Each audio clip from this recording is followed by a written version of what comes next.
Senate will come out of recess. I call the Senate to order. I recognize Senator Bradley for a motion. Good morning, Mr. President. I move the Senate adjourn from the late session. All in favor say aye. Aye. All opposed say no. The ayes have it. The motion to adjourn passes. We are now in the early session. Without objection, pursuant to Senate Rule 2-33, Senator Rosenwald will participate remotely. Senator Rosenwald, can you please state your location and identify anyone present in the location from which you are participating? Thank you. Cindy Rosenwald. I'm at home in Nashua, and I'm alone in the room. Thank you, Senator. The Senate will be attentive to our Senator Giuda for a prayer. Heavenly Father, we join together today on this beautiful day that you've given us to deliberate the many issues that come from the people and businesses of our state. We ask you to guide us with your wisdom, with compassion, and with firmness in pursuing justice and pursuing righteousness in all that we do today. We ask that we join together peacefully with the best of intentions for the people of our state, that we serve honorably, and we complete this day in friendship and with resolve to continue the greatness of our state. We ask this in your name. Amen. Amen.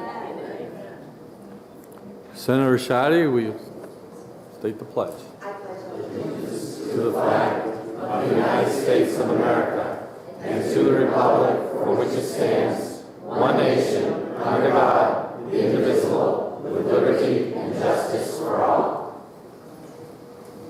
Introduction of guests, Senator Prentice. Thank you, Mr. President.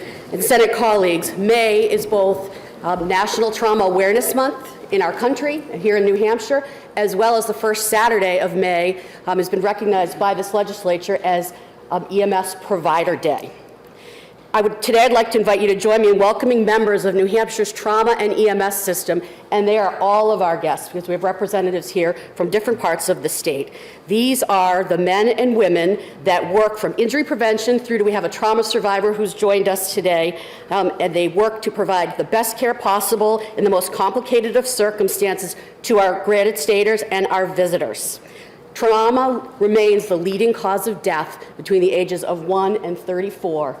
Okay, so that's injury in the state of New Hampshire. I honor the work that they do each day, and I don't often get to see them outside of chambers anymore, but I'd like to have them stand, and I'll introduce them, starting with Julie Phelan from Injury Prevention from the Elliott Hospital in Manchester.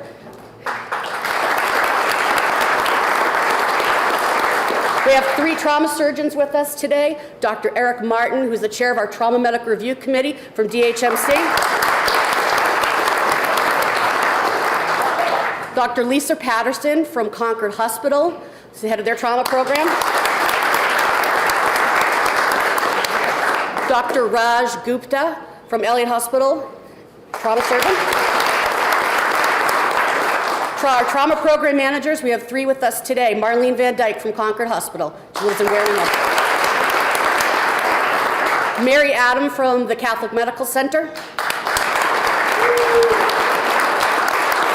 And Adam Remebez, and I always mispronounce his last name, from Portsmouth Regional Hospital. I'd like to, and I think he's in the back row, introduce before we do our EMS providers, our trauma survivor who's been taken care of by this wonderful, inclusive system that we have in the state. He's also was an off-duty EMT taking care of a patient on the side of the road when he was injured, and he is one of our survivors of this incredible system. Leo Quirk from Effingham.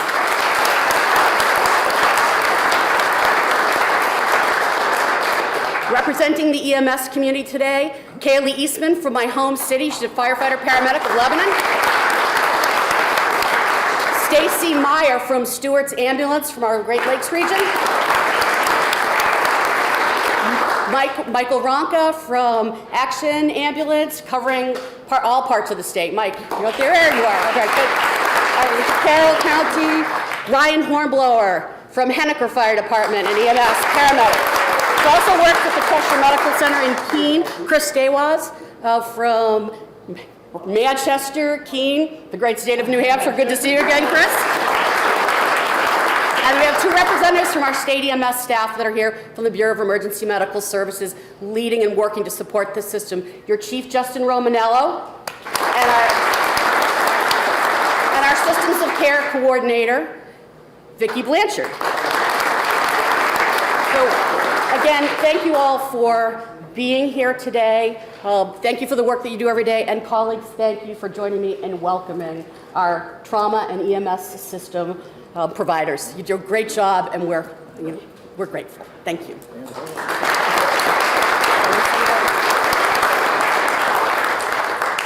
Senator Prentice, Senator Hennessy. Mr. President, please join me in welcoming several people.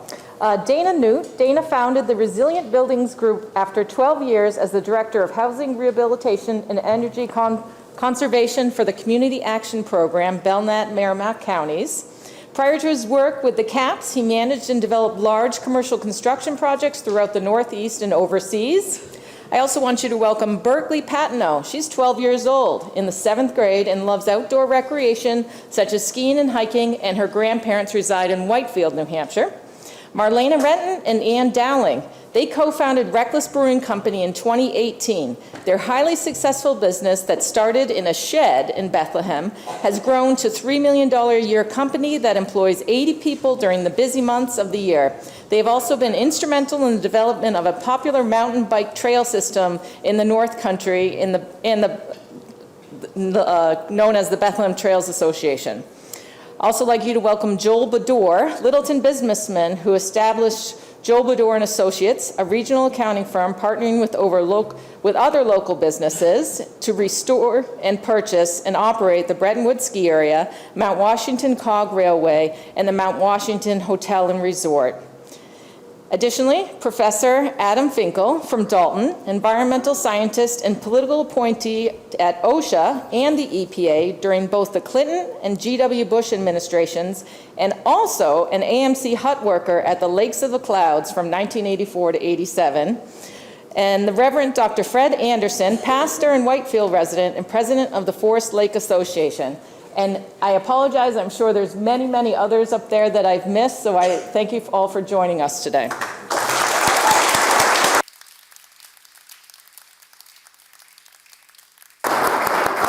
Further introductions. Senator Giuda. Thank you, Mr. President. It's my pleasure to introduce the 3rd through 6th graders from Piermont Village School in the 2nd Senate District. I am very grateful for the examples that have been provided by my colleagues as to the futures that lie in wait for these young men and women as they develop through their education system. Please welcome them today. Senator Abad. Thank you, Mr. President. I just happened to look up into the gallery and I see one of my constituents there. She loves the state and she loves her kittens. Welcome, Julie Smith.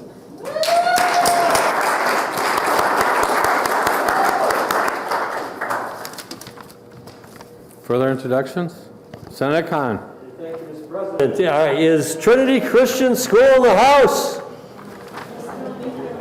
Okay, well, I have the card. They're here, but apparently not in the room. But, well, I hope they come in and we get to honor them sometime during the day. Thank you. Any further introductions? Okay. Without objection, today's FN report is adopted. Removed from the consent calendar. In Commerce, House Bill 1039. In Education, House Bill 1639. In Energy, House Bill 1299. In Judiciary, House Bill 254. In Judiciary, House Bill 1103. Without objection, the following bill is special ordered to the beginning of the regular calendar. In Energy, House Bill 1454. Without objection, the following bills are special ordered to after the bills that were removed from the consent calendar. In Finance, House Bill 103, House Bill 275, House Bill 1604, and House Bill 1661. In Health, House Bill 1099, House Bill 1455, and House Bill 1606. In Judiciary, House Bill 1178. Senator Bradley moves that the consent calendar with the relevant amendments as printed in the day's calendar be adopted, and that all such bills found ought to pass be ordered to third reading. All in favor say aye. Aye. Opposed say no. The ayes have it. The consent calendar is adopted. Senator Susi? Mr. President. Senator's in recess for 2 minutes.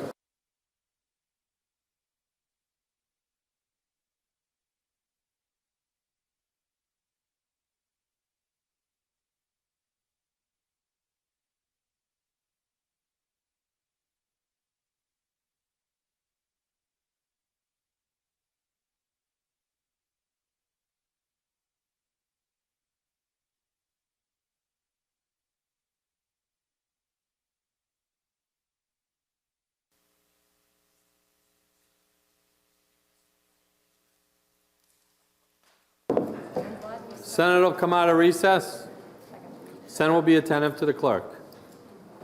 Thank you, Mr. President. The Committee on Energy and Natural Resources, to which was referred House Bill 1454 FN, an act relative to permits for the siting of new landfills. Having considered the same, the committee recommends that the bill is inexpedient to legislate by a vote of 3 to 1. Senator Abard for the committee. Senator Abard. Thank you, Mr. President. I move HB 1454 inexpedient to legislate. HB 1454 would establish a formula to determine the distance for which a new landfill shall be located from a perennial river, lake, or coastal water. Currently, DES has the authority to prevent a landfill from being sited at a location that they deem could cause surface water impacts. New Hampshire regulation requires that the landfill applicant demonstrate that the proposed landfill is sited in an area where the potentially released of contaminants can be addressed beforehand to prevent impacts to surface water. The Senate and Energy and Natural Resources Committee asks for your support on motion of inexpedient to legislate. Thank you, Mr. President. Thank you, Senator Abard. The motion is inexpedient to legislate. Is there any discussion? Senator Bradley. Thank you, Mr. President. I ask that the body overturn the motion of inexpedient to legislate so that other potential amendments to the bill can be considered. First, our colleague from District 1 will be the first amendment to be considered if we overturn the inexpedient motion. So I ask for a no vote on inexpedient. Senator Hennessy. Thank you, Mr. President. Thank you to my colleague from District 3. I ask also that you overturn this ITL motion so that a better motion may come forward, and I look forward to speaking to the bill and to my amendment. Senator Hennessy, the question is on the adoption of the committee recommendation of inexpedient to legislate on House Bill 1454. You ready for the question? All in favor say aye. Aye. All opposed say no. No. Noes have it. Senator Bradley. I move ought to pass. Senator Bradley moves ought to pass. The bill is now on second reading. Is there any discussion or amendments? Senator Hennessy. Thank you, Mr. President. I move Amendment 1938S. Senator Hennessy offers floor amendment 1938S and may speak to her amendment. Thank you, Mr. President. What a better way to celebrate New Hampshire Department of Environmental Services Drinking Water Week and our New Hampshire professionals and partner organizations who work to ensure we have safe drinking water in New Hampshire than to look at the legislation and pass it, and that legislation is HB 1454.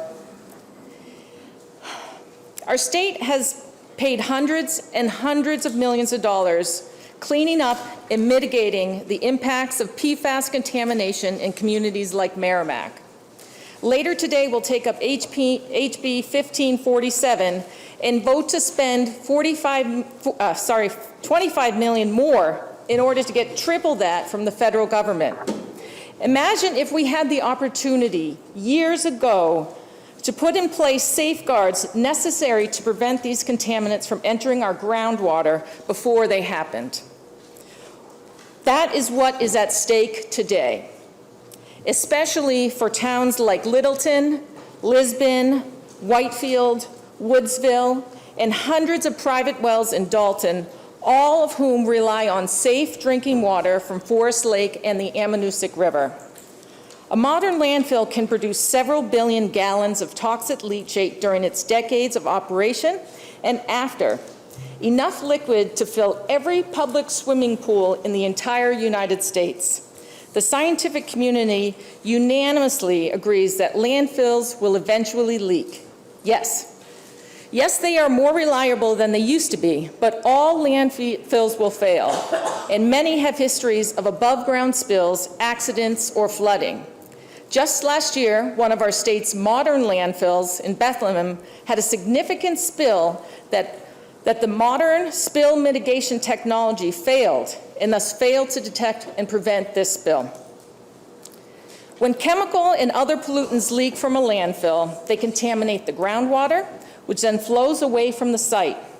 In appropriate locations where the soil is largely made of clay and the bedrock is solid, groundwater can move away as slowly as 1 foot per year.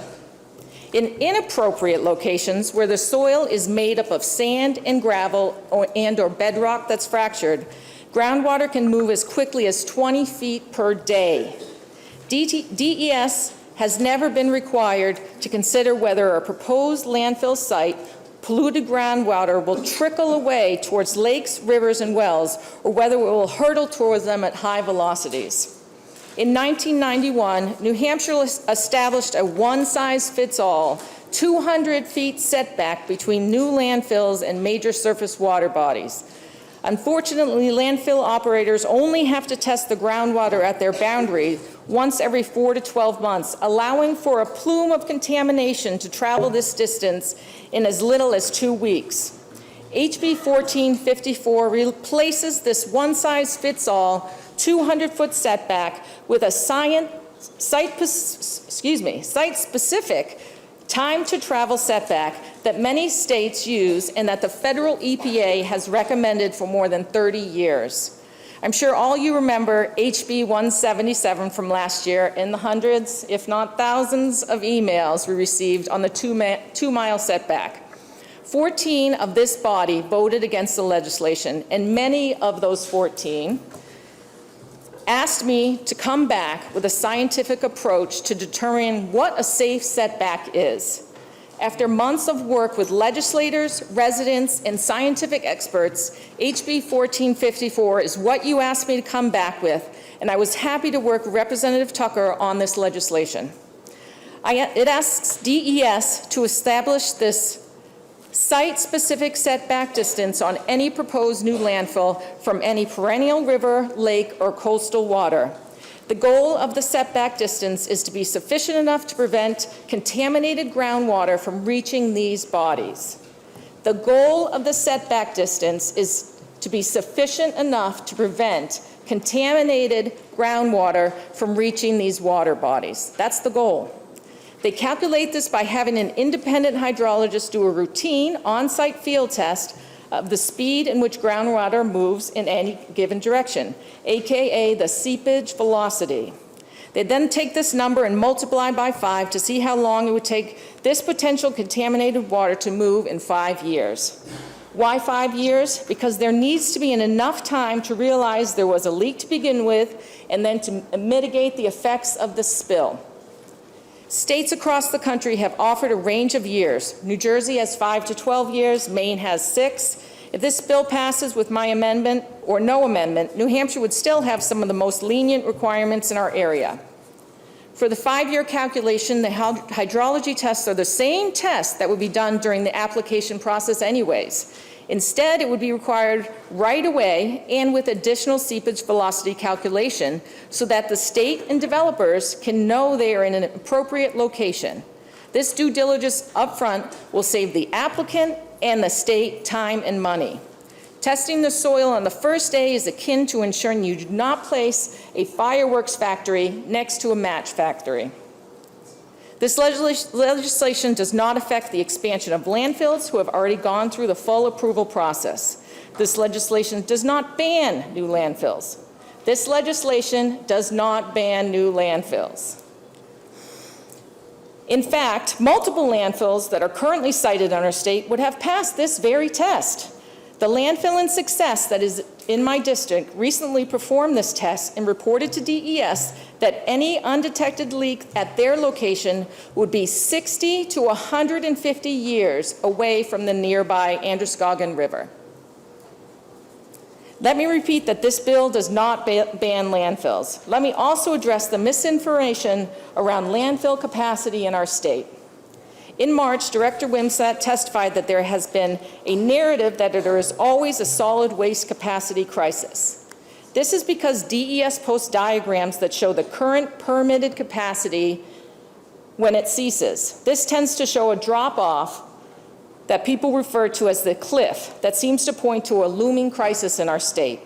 In reality, the permits are done in phases, and applicants will apply for another permit which expands the time until this metaphorical cliff is met. That was a quote. He went on to say that he does not view the situation as a crisis. In April, New Hampshire DES did just this and authorized the expansion of Mount Carberry in Success until at least 2041. There was no capacity crisis in March, and the state just added capacity in April. The real crisis is our negligence in not requiring a simple and inexpensive test that could haunt the state for generations to come. By the way, this test in Maine, they charge $582 for it. Please join me in voting down the, oh, we've already done that, sorry. Please join me in passing my amendment, which I'm going to speak to, and this bill. This is a very, very small step in the state that we can take to ensure our new landfills are sited in a place that will not affect the drinking water or our granite staters. We need to prevent contamination and not put our granite staters' health at risk and spend uncalculable funds to clean up contamination. I know, Mr. President, you work on these funds all the time, hundreds of millions of dollars.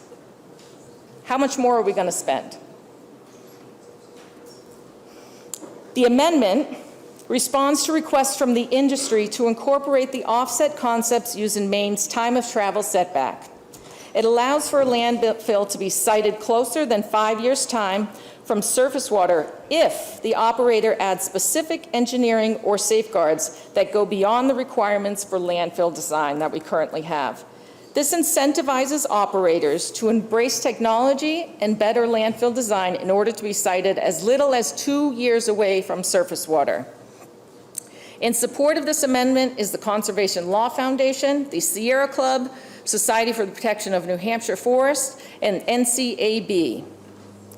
Please join me in recognizing this is a very, very small step the state can take to ensure any new landfill are sited in place that will not affect the drinking water out of granite staters. We need to prevent contamination and not put our granite staters' health at risk and spend uncalculable funds to clean up contamination. And Mr. President and colleagues, please join me in celebrating Drinking Water Week. Thank you, Mr. President. Thank you, Senator Hennessy. Senators, if you have any concerns about whether or not there's an amendment in your packet, please just stand up and address the president. We have a lot of movement going on in the room right now, and I think it's causing a little bit of confusion up here with us as to where we're going with things, because we want to make sure you have what you need to be able to vote. So if you don't have an amendment or there's a concern about something, we can always recess so that we can get it straightened out. So thank you. Further discussion? You're speaking to Amendment 1938. Senator Gray? Thank you, Mr. President. If the senators have your copy of 1938, I'll be referring to several of the lines in there. You may want to follow along. Line 3, the department shall establish the site-specific. That's important as we go down through the rest of this particular bill. But then when we get down into lines 8 through and probably down to around 11, it talks about the applicant doing certain things. And the applicant has to hire a hydrologist, which I have no problem with, and providing certain information.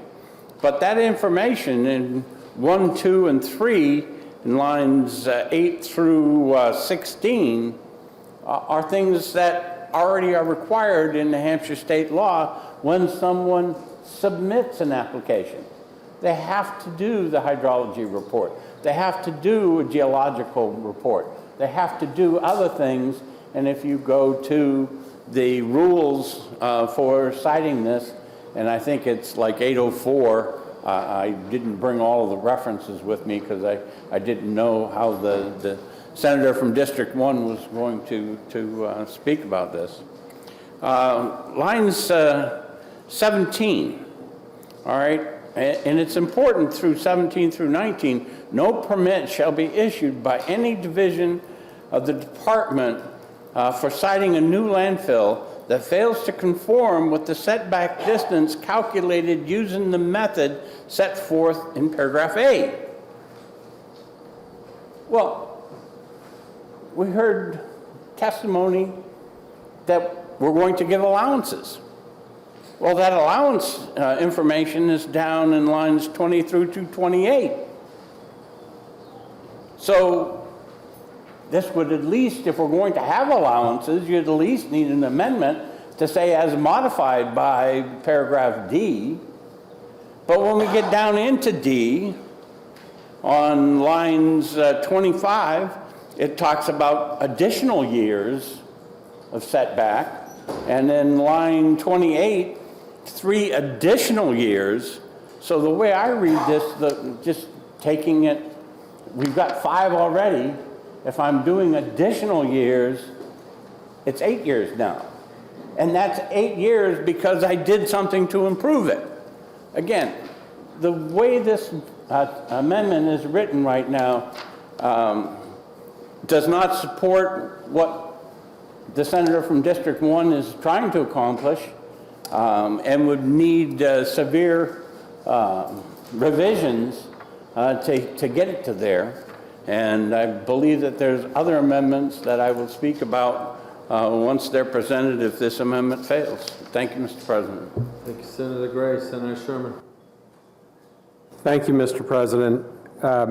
First of all, just to respond to that, I do not believe the 5-year distance of travel is in current statute, just to clarify prior comments. I'm speaking as someone who has been working in the area of landfills, not really voluntarily, but since 2014, when we first identified a cancer cluster in my neighborhood. I think we really should take a lesson from Coakley. The Coakley landfill sits on the highest point of the seacoast. It's mostly gravel, has some bedrock. It is capped but not lined, and it was a gravel pit. The PFAS, 1,4-dioxane, and other contaminants that are emanating from Coakley right now are contaminating the Little River watershed, the Berries Brook watershed, and flowing into Bailey's Brook. It's a Superfund site. Were we warned? We were warned. In the early 1970s, a hydrogeologist warned DES, I have a copy of the letter, that this will have a direct impact on drinking water in the area and it could be dire. They went ahead anyway. As part of the Superfund back then, the way they did it, the remedy was a cap. It's an impressive cap. People who lived in the area at the time talk about all the dump trucks that were coming and going and cleaning that up. But it's only a cap. Modern landfills, like the ones that we see going in Rochester and other places, are lined both on the sides and bottom as well as on the top. At Coakley, we've learned that a component of the PFAS leaching from the landfill is actually coming from the cap.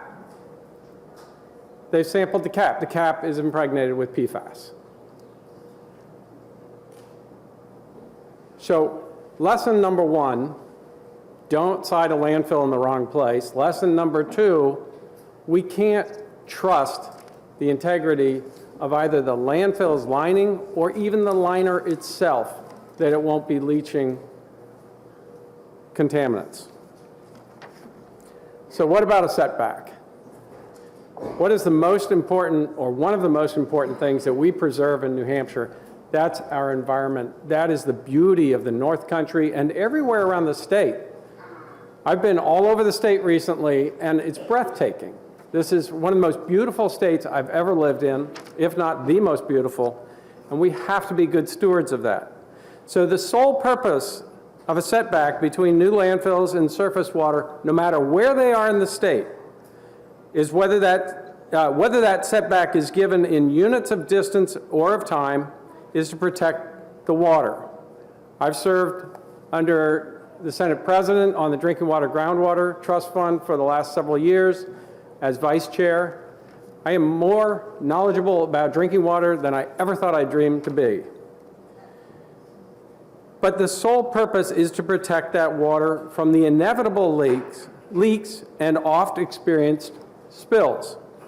The EPA has been recommending for more than 3 decades that states use one-time setbacks, they use time-based setbacks over the distance-based ones. They're more flexible. We currently have a distance-based one. The testing is based on groundwater movement, which mostly depends on the type of soil around the landfill. Some soils like gravel allow more rapid flow than soils like clay, as the senator from District 1 spoke.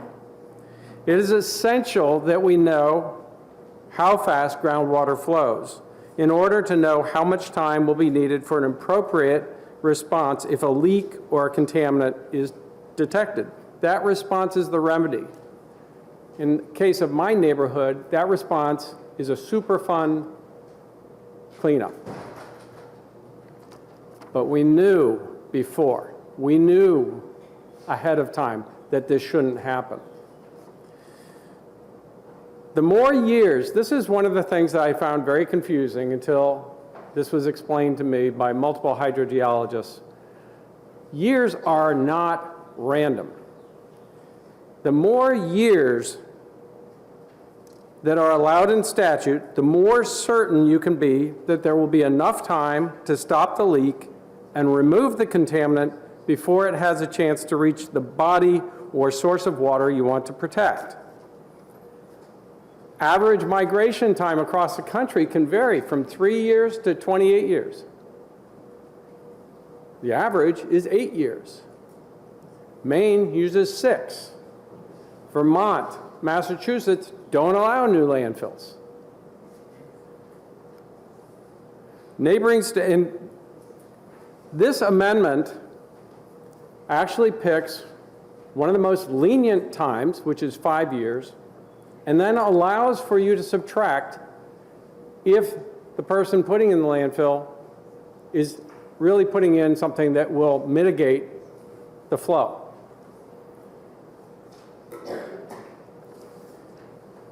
The reasonable protection of our pristine watersheds afforded by this amendment will set a measurable, attainable, and standard metric for future expansion or siting of landfills in New Hampshire. This is not about one landfill.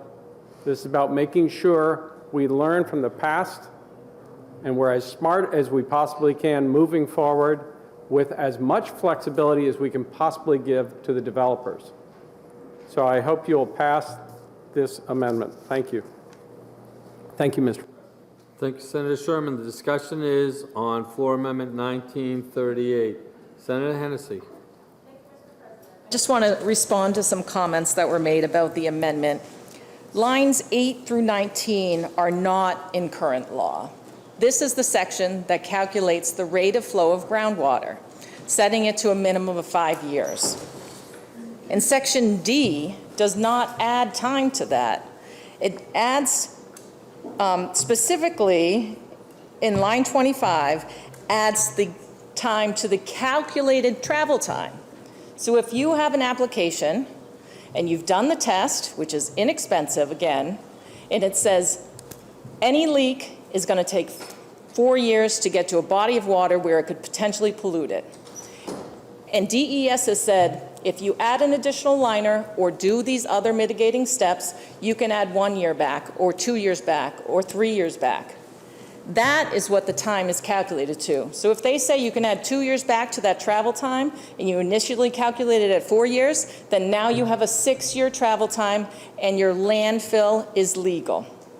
If it passes all the other DES stuff.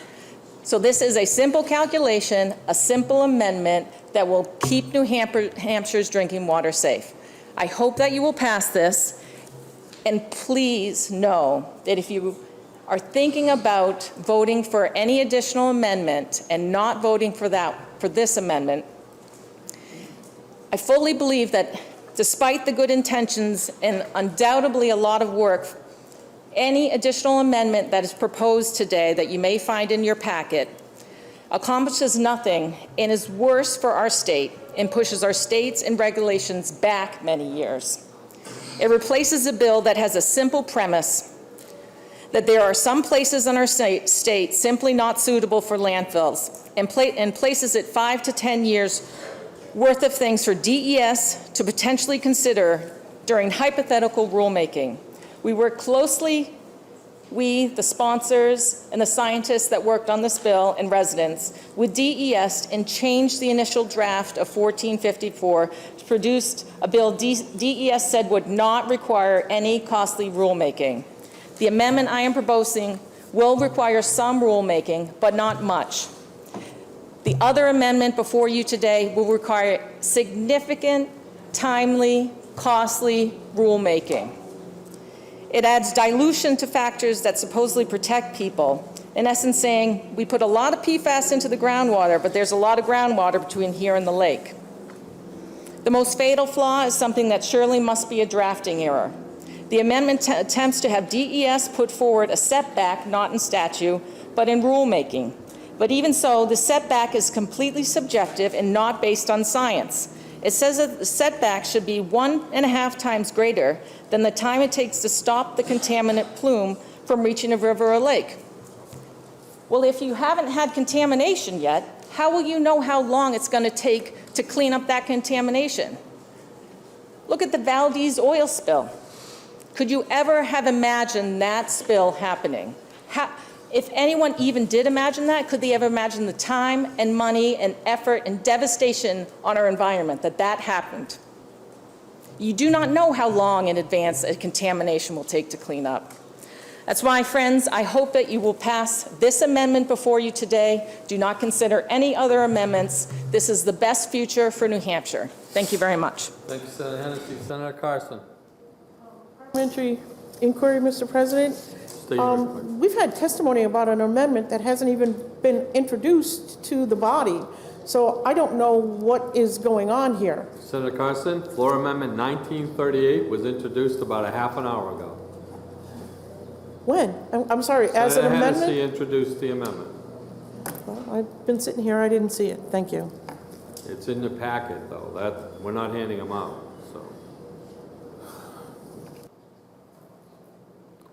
Further discussion on floor amendment 1938.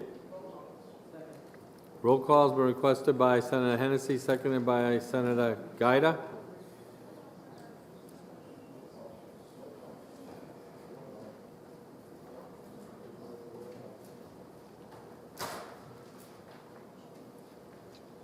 You're voting on floor amendment 1938. You ready for the question? The clerk will call the roll. Senator Hennessy. Yes. Senator Giuda. Yes. Senator Bradley. No. Senator Waters. Yes. Senator Prentice. Yes. Senator Gray. No. Senator French. Yes. Senator Ward. Yes. Senator Ricciardi. Yes. Senator Khan. Yes. Senator Daniels. Yes. Senator Avard. No. Senator Rosenwald. Yes. Senator Carson. No. Senator Whitley. Yes. Senator Kavanaugh. No. Senator Reagan. No. Senator Susie. No. Senator Birdsell. No. Senator D'Alessandro. No. Senator Perkins Quokka. Yes. Senator Gannon. Yes. Senator Sherman. Yes. Senator Morse. No. Floor amendment is adopted 14-10. The bill is still on second reading and open for further discussion and amendments. Motion is to table. Okay. Roll call has been requested on the tabling motion. Parliamentary inquiry? President, if I know that we just passed an excellent amendment for the safe drinking water of our state, would I vote no on this tabling amendment so that we can pass this bill as amended and do the right thing for New Hampshire? Thank you, Mr. President. Seconded on the roll call by Senator Bradley.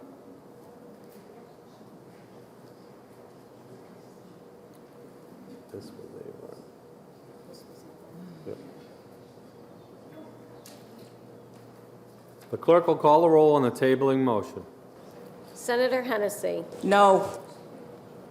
Senator Giuda. No. I hear talking. Senator Bradley. No. Senator Waters. No. Senator Prentice. No. Senator Gray. No. Senator French. No. Senator Ward. No. Senator Ricciardi. No. Senator Cont. No. Senator Daniels. No. Senator Avard. Yes. Senator Rosenwald. No. Senator Carson. Yes. Senator Whitley. No. Senator Kavanaugh. No. Senator Reagan. No. Senator Susie. No. Senator Birdsell. Yes. Senator D'Alessandro. No. Senator Perkins Quokka. No. Senator Gannon. No. Senator Sherman. No. Senator Morse. No.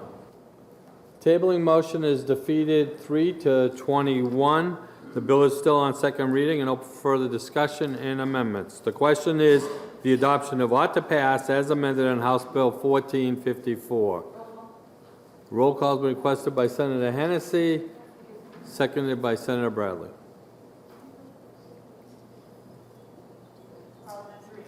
State your inquiry, Senator Susie. If we take this vote now on the ought to pass as amended, does that mean that no further amendments could be considered?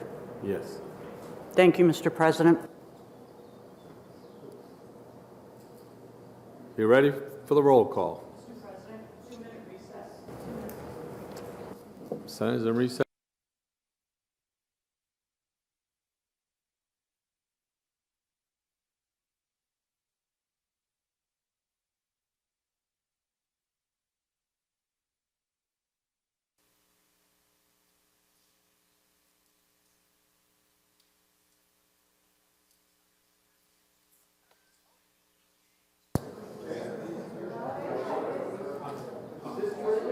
The Senate will come out of recess. Senator Giuda for an introduction. Thank you, Mr. President. I ask my colleagues to join me in welcoming the 3rd through 6th graders from the Piermont Village School.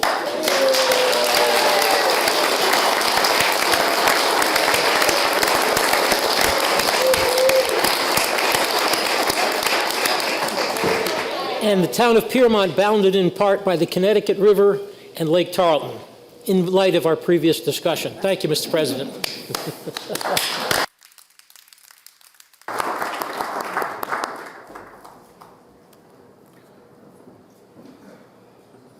A roll call has been requested by Senator Hennessy and Senator Bradley.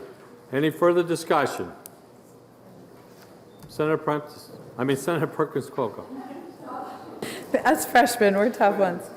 Thank you, colleagues. So I think a lot of us know that this bill has been the subject of a lot of discussion. It's been the subject of a lot of debate. There have been things that have occurred inside the State House to support clean drinking water. There have been things that have occurred outside the State House that don't support any of our goals. And so we find ourselves here today, having passed this floor amendment that was offered. We hope that this is an advancement on drinking water. We hope that this is a protection for our state. But we, under no circumstances, and I hope that everyone stands with me on this, condone some of the advocacy behavior that occurred around this bill. And I know that we all have friends and allies that advocated for this bill, and we know that there are others that advocated on this bill. So I just want to make sure that that's stated. Again, we all share the goal of protecting New Hampshire's environment. It's a wonderful place. I grew up here in these mountains. And, how we do that and how we decide to pass rules and legislation around that is something we can debate here in a civil manner, and that's our job. So I just wanted to state that today. Thank you, Mr. President. Senator Avard. I rise up again against this bill, and I don't like the way the process happened. I feel like this, we had another amendment. My name's on it. Nobody talked about it. But with regards to this bill, having been the chair of Energy and listening to the discussion over 177 and over now, I just want you to understand that there is a lifespan to our current landfills. We heard testimony that Bethlehem had issues and that there were leaks. I believe Sunapee puts their trash in Bethlehem. Bethlehem has a lifespan, and eventually it will close, which means Sunapee may have to ship their garbage all the way to Keystone, Rochester, which means the lifespan of that particular landfill has now going to be diminished. There is an application. There was testimony saying that this does not target one landfill, but I beg to differ. I beg to differ. There's one in Dalton that is being proposed, and there is an application for Dalton. This is Seabrook all over again. Not in my backyard. That's what we're saying. So Dalton can send their garbage out of their town, but don't you dare put it in our town. What we're seeing right now is, again, the rug being pulled out from people that put in an application. They put in a fee for a hydrologist, engineering. They go through DES and through the process, but somebody gonna move the goalpost because they don't want it in their backyard. That's what's going on right now. I don't care where this landfill goes. I care about the process. And when we pull the rug out from somebody that wants to do business in the state of New Hampshire because we don't want it in our backyard, and you can pull on the heartstrings, wonderful, but nobody is going to do business in the state of New Hampshire if this bill gets passed. Nobody. Guess what else is on the line? Part of the application is the $100, possibly $1 million recycling plant. Heck, let's not get a recycling plant, let's put it in the ground, because who knows? We're only going to save the landfills that we already have right now. Why do we need a recycling plant? It's part of the application, but that goes away. And so does the hope of New Hampshire dealing with it. Ladies and gentlemen, that's not going to stop the people from out of state putting their garbage in our towns. This isn't going to do that. What is this going to do? It's going to say, New Hampshire, are you kidding? They are so fickle. They're so fickle. We can't do business in there. If this passes, I hope the governor vetoes it. Thank you, Mr. President. Thank you, Senator Avard. Any further discussion?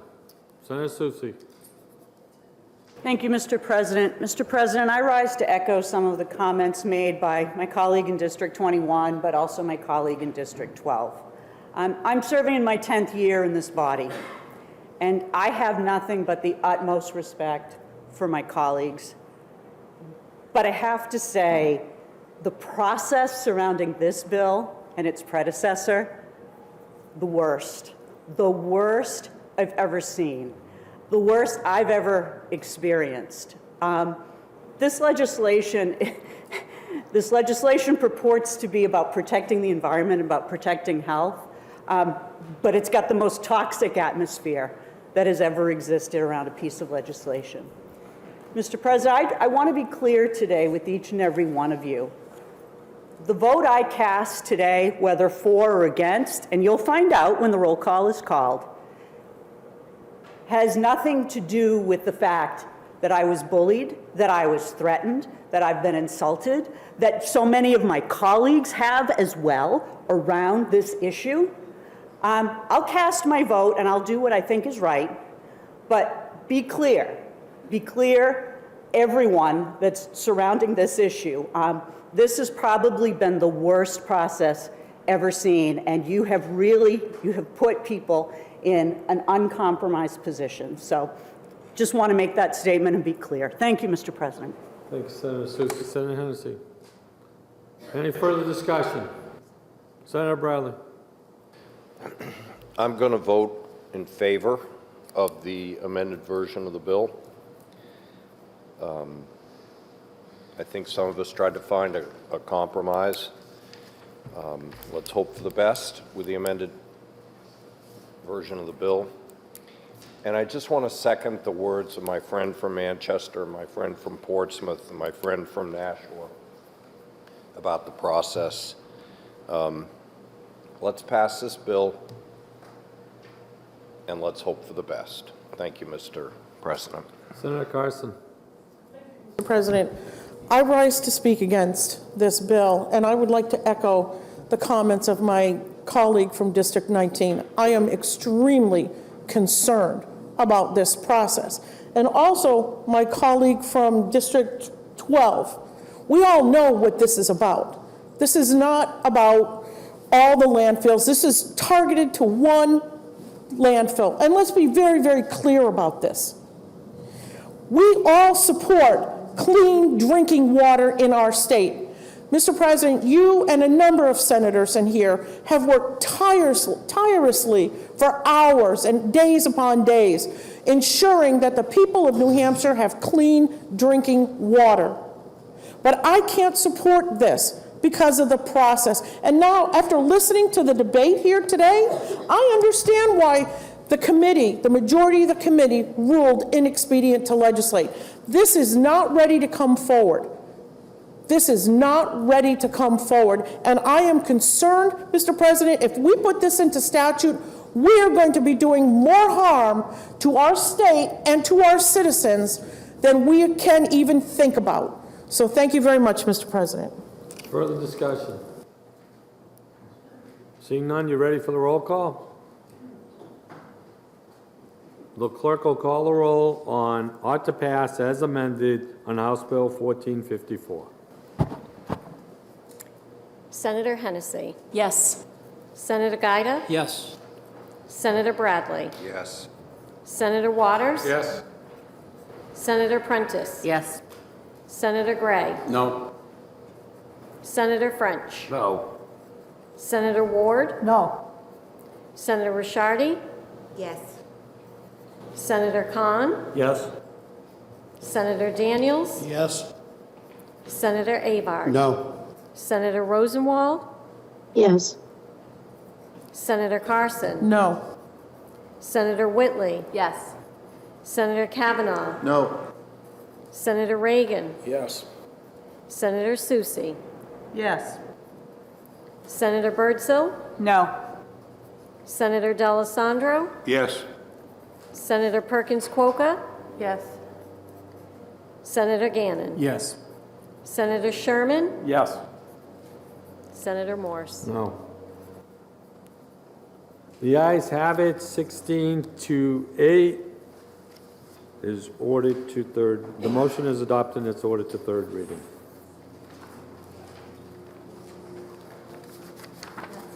Senate will be attentive to the clerk. Thank you, Mr. President. The Committee on Commerce, to which was referred House Bill 1165, repealing the Granite State Paid Family Leave Plan. Having considered the same, the committee recommends that the bill be referred to interim study by a vote of 4-1. Senator Bradley for the committee. Senator Bradley. Thank you, Mr. President.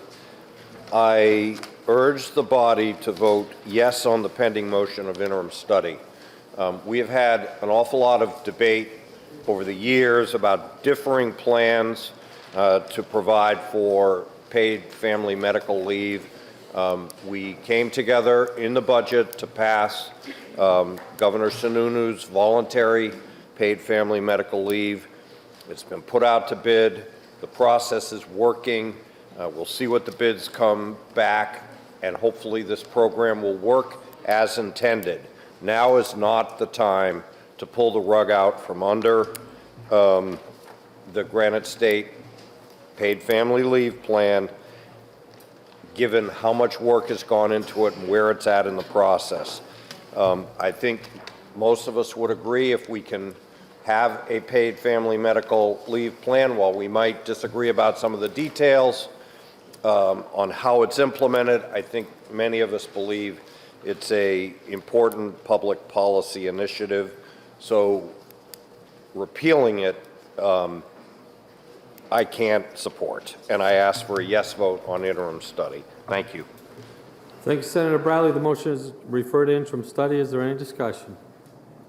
The question is on the adoption of the committee recommendation of refer to interim study on House Bill 1165. You ready for the question? All in favor say aye. Aye. All opposed say no. No. The ayes have it. The motion to refer to interim study is adopted. Senate will be attentive to the clerk. Thank you, Mr. President. The Committee on Education, to which was referred House Bill 1132, relative to applications for charter conversion school. Having considered the same, the committee recommends that the bill is ought to pass with an amendment by a vote of 3 to 1. Senator Hennessy for the committee. Senator Hennessy.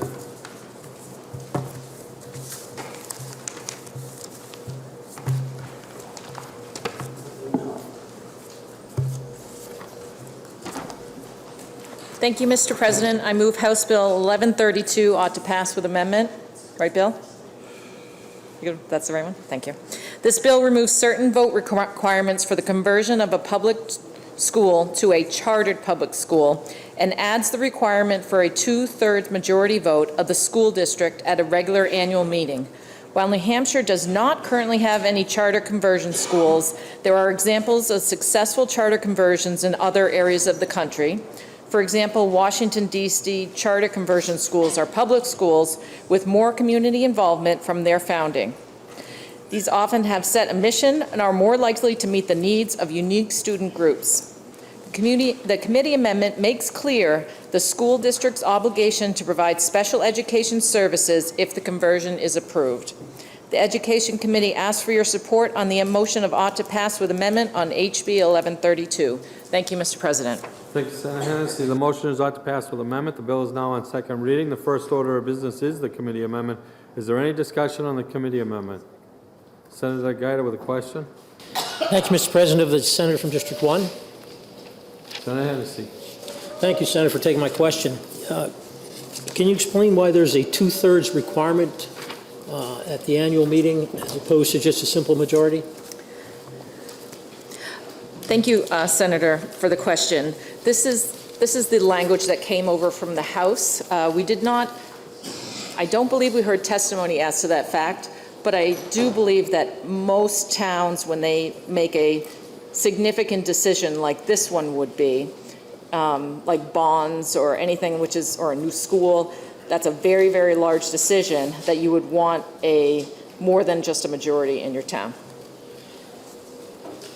If I may, Mr. President? No, just speak, just for a moment. Thank you. In the interest of advancing choice, I think a 2/3 vote, although it's important, is detrimental to advancing the ability for schools to convert, to give parents better choice, to give communities better choice. Thank you, Mr. President. Thank you, Senator Giuda. The question is on the adoption of committee amendment. Further discussion? You ready for the question? All in favor say aye. Aye. All opposed say no. The ayes have it. The committee amendment is adopted. The bill is still on second reading. Is there any further discussion or amendments? Senator Prentice. Thank you, Mr. President. I rise in opposition to the committee's ought to pass as amended for House Bill 1132. Simply, for me, the bill removes the voices of those who teach, the principal and the school superintendent. I do believe that the voice of the parents, the residents of those communities, and will always be a priority. However, it's important not to set aside those that work in the school, many of which are residents of these communities. We would be setting aside their voices in this discussion. This action limits the voice of educators and administrators who are invested in the schools and those communities that they serve. I ask my colleagues to vote against this recommendation so I can offer and inexpedient to legislate. Thank you very much. Senator Prentice. Any further discussion on ought to pass as amended? Senator Carson. Mr. President, I rise to ask the body to support this legislation. We've seen what's happened with our schools over the past few months, where parents were not given time or even an opportunity to address the school board, especially on policies they were adopting. And we saw what had once been a very collegial type relationship between parents and schools become very toxic. And so after I attended a couple of meetings, I realized that there was a problem here. And really the problem was the parents felt that their voices weren't being heard. So I filed legislation very similar to this, which has gone to the House, and from what I understand, it has passed as well. So I think that we really do need to give parents an opportunity to speak to the school board. These are their children, and they are invested in their children's education just as much as the teachers who want to educate our children and the principals or the superintendents that are administering our schools. But it is important that we have that ability.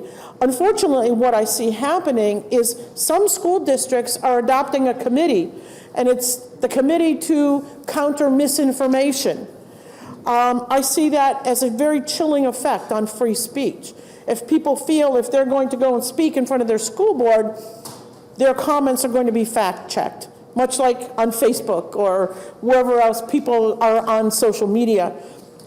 But we do need that free flow of ideas and conversation between parents and schools. And I think this bill will accomplish that.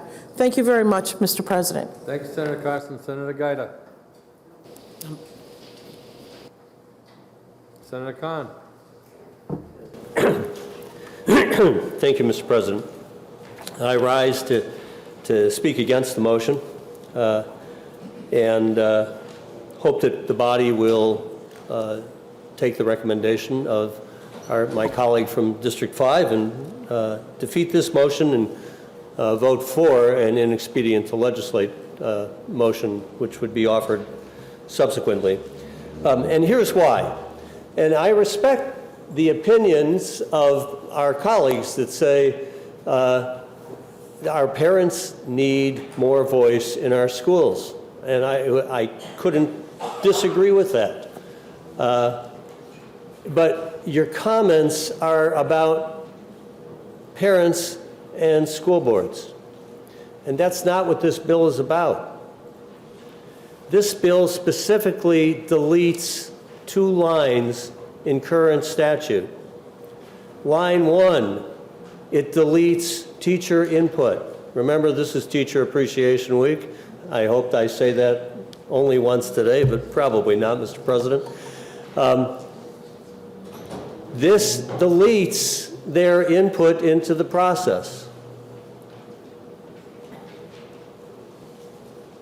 And the process right now is really quite simple.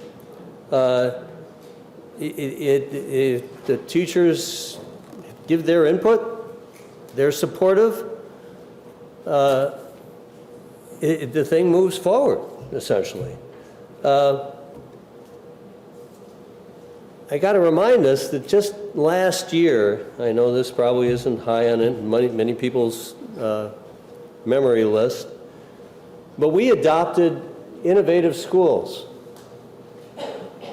It passed this chamber. It's now statute. Innovative schools deleted teacher input. It was supposed to be a model piece of legislation modeled on other states, in particular Colorado. And Colorado was very clear. Teachers have input into creating innovative schools. What's the result of that alternative school model? Not any district in the state has put it to use. So all we did is adopt some idea from out of state, put it into law, and nobody's using it. And you know who approves that? the State Board of Education. Talk about simplicity. Now, we're creating a complicated process to the question of our colleague from District 2. Indeed, we are. But to delete the teachers from the process of converting a public school to a public chartered school doesn't make a lot of sense. That's what the bill does. And so I recommend that we vote down this ought to pass motion and do an inexpedient to legislate. I think there are options that exist that are simpler, and the current option is pretty simple if any school in the state wanted to do it. Thank you, Mr. President. Senator Cont, Senator Birdsall with a question of? Can I just ask for clarification? Are we on House Bill 1132 or 1195? 1132 ought to pass as amended. Thank you. Further discussion? Senator Hennessy. Thank you, Mr. President. Thank you to my colleague from District 10 for his comments. The majority of the committee wished to pass this, and what we took out was that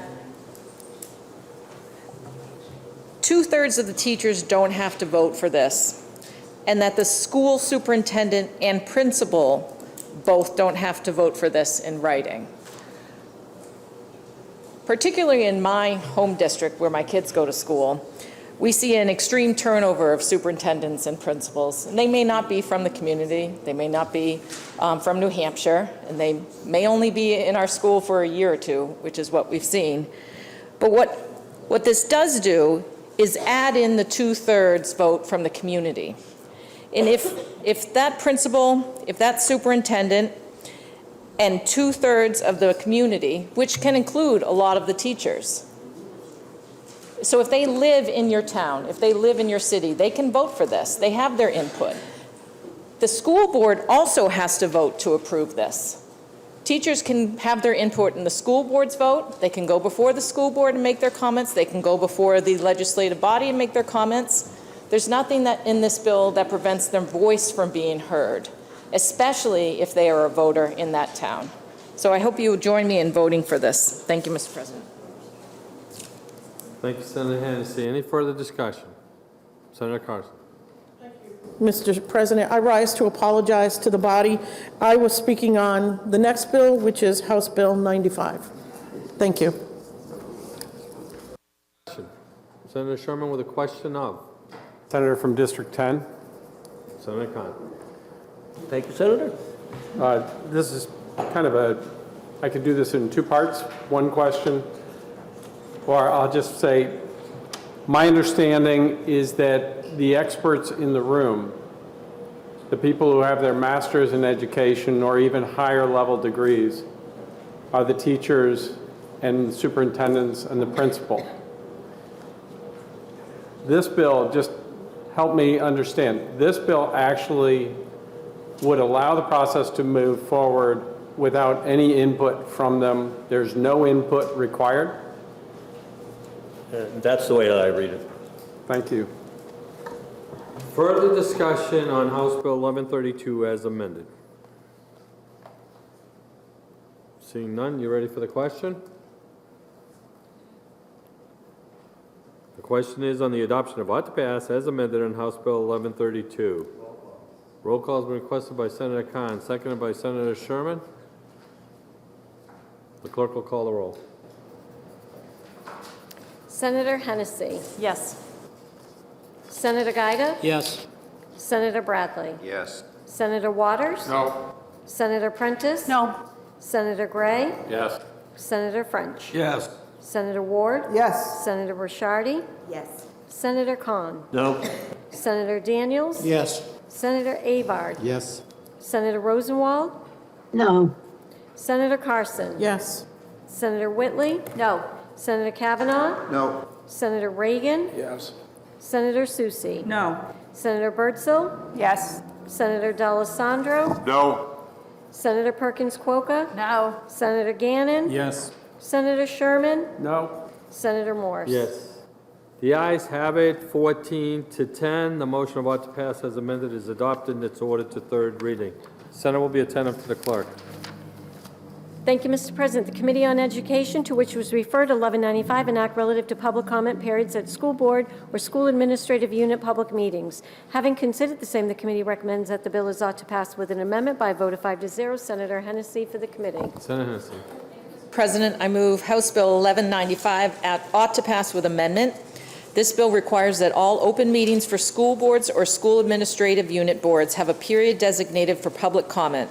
During the public hearing, the committee heard testimony on the great need for improved communication between citizens and their local elected officials, especially school board members. While the language in HB 1195 has similarities to SB 410, sponsored by my friend from District 14, of which passed our chamber earlier this session, this bill's charge, as introduced, is too broad as it relates to public comment periods during board meetings. As the committee worked diligently to fine-tune the language in SB 410 and the parameters around public comment periods during school board meetings by striking a balance between a resident's right to come and speak before their elected officials and the need to safeguard privileged student and personal information, the committee unanimously adopted a replace all amendment with the language passed in SB 410. The Education Committee unanimously asks for your support on the motion of ought to pass with amendment on HB 1195. Thank you, Mr. President. Thank you, Senator Hennessy. The motion is ought to pass with amendment. The bill is now on second reading. First order of business is the committee amendment. Is there any discussion on the committee amendment? The question is on the adoption of the committee amendment. You ready for the question? All in favor say aye. Aye. All opposed say no. The ayes have it. The committee amendment is adopted. The bill is on second reading. Is there any further discussion or amendments? The question is the adoption of ought to pass as amended on House Bill 1195. You ready for the question? All in favor say aye. Aye. All opposed say no. The ayes have it. The motion of ought to pass as amended is adopted and it's ordered to third reading. Senate will be attentive to the clerk. Thank you, Mr. President. The Committee on Election Law and Municipal Affairs, to which was referred House Bill 1397, an act relative to the length of terms for Rockingham County officers. Having considered the same, the committee recommends that the bill is ought to pass with an amendment by a vote of 4 to 0. Senator Gray for the committee. Senator Gray. Thank you, Mr. President. I move House Bill 1397 ought to pass with amendment. This bill, as amended, establishes a 4-year term for the county treasurer, county sheriff, county register of deeds, and the county attorney in Rockingham County, as well as adding 2 ex officio non-voting members to the Gunstock Area Commission. The workload and training needed for county officials can be a time and financial burden.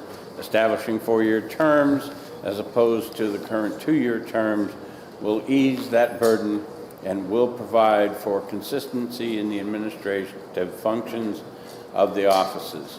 The committee amendment addresses a need for impartial membership on the Gunstock Area Commission.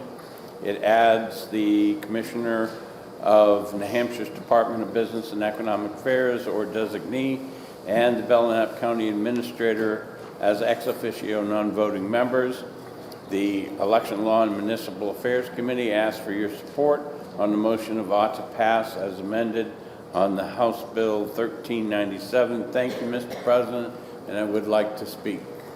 Thank you, Senator Gray. The motion is ought to pass with amendment. The bill is now on second reading. The first order of business is the committee amendment. Is there any discussion on the committee amendment? Senator Gray. Thank you, Mr. President. The committee amendment in drafting has a flaw in it. It takes out the effective date, but there is also an amendment that is going to be presented before the body that will negate the usefulness of the committee amendment. So I would ask you to vote against the committee amendment pending another motion. Senator Gray, the question is the adoption of the committee amendment. Is there any discussion? You ready for the question? All in favor say aye. All opposed say no. You've defeated the committee amendment. The bill is still on second reading. Is there any further discussion or amendments? Senator Giuda. Thank you, Mr. President. I rise to introduce floor amendment 1948S and ask to speak to my motion. Senator Giuda offers floor amendment 1948S. He may speak to his amendment. Thank you, Mr. President. This amendment is the result of a long series of events.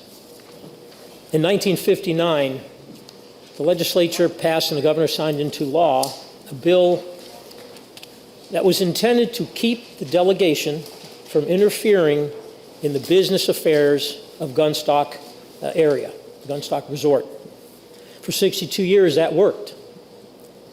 However, currently, as we speak, the delegation has chosen to appoint members not to serve the interests of Gunstock Mountain, nor the interests of the people of Belknap County, but the interests of the delegation's own intent to try to privatize this facility.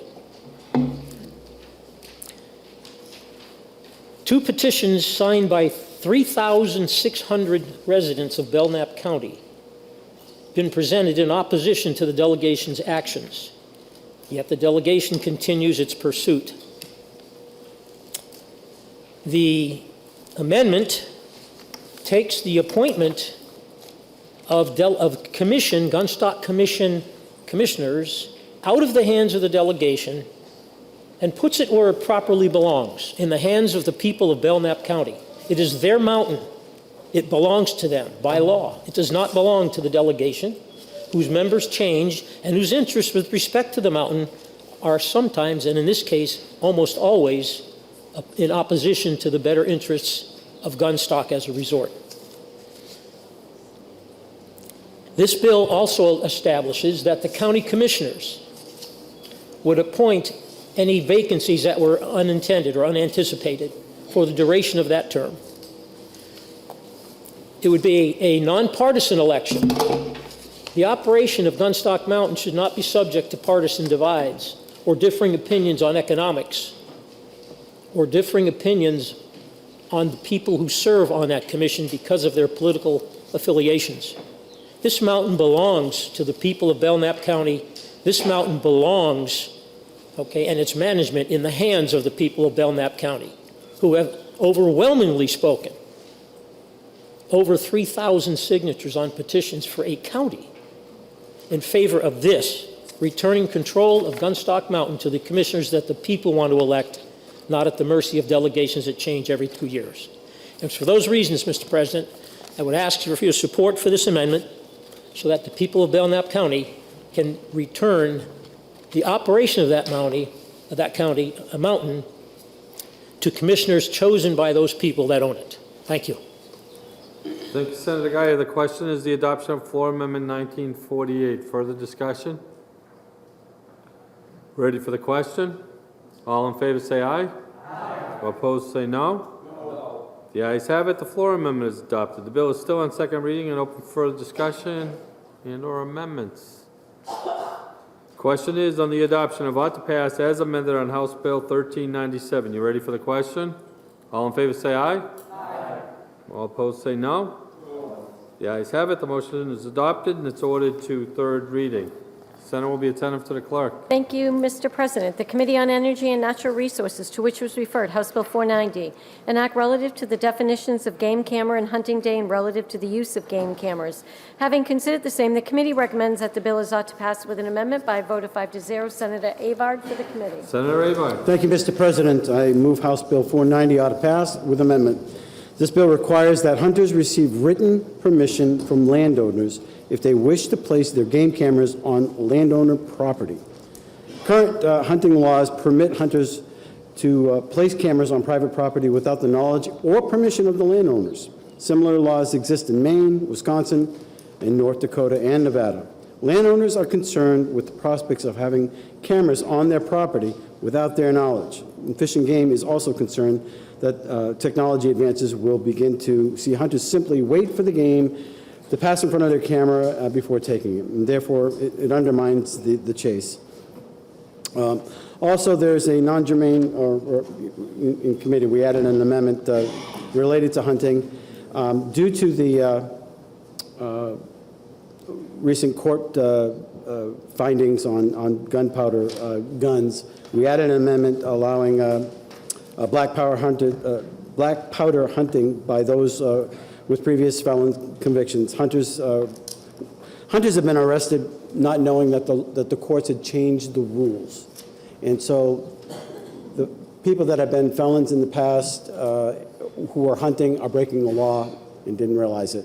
And so this basically changes the language back to the federal language as far as black powder and rifles. So with that, I ask for your vote to pass. Thank you, Senator Abad. The motion is ought to pass with amendment. The bill is on second reading. First order of business is the committee amendment. Is there any discussion on the committee amendment? Senator Giuda. Inquiry, Mr. President. State your inquiry. Is this amendment and the bill divisible? Yeah.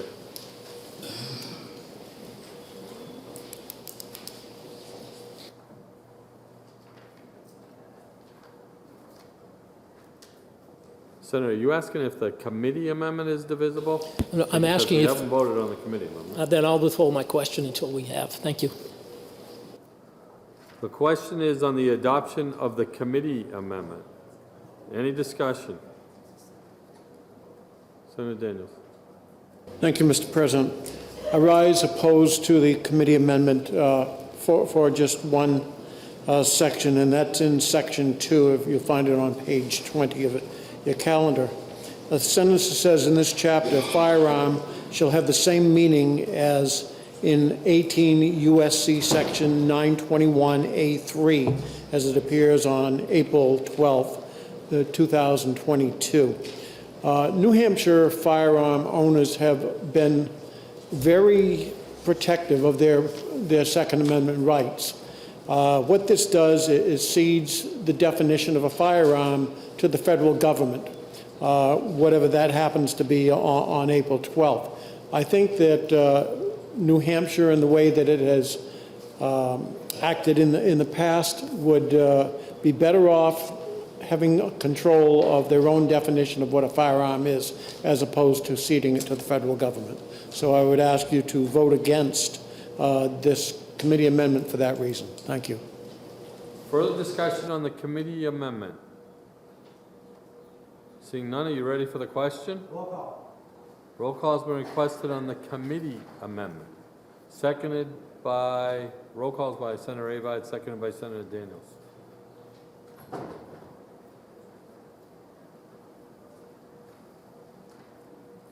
The clerk will call the roll. Senator Hennessy. No. Senator Giuda. No. Senator Bradley. Yes. Senator Waters. Yes. Senator Prentice. Yes. Senator Gray. No. Senator French. Yes.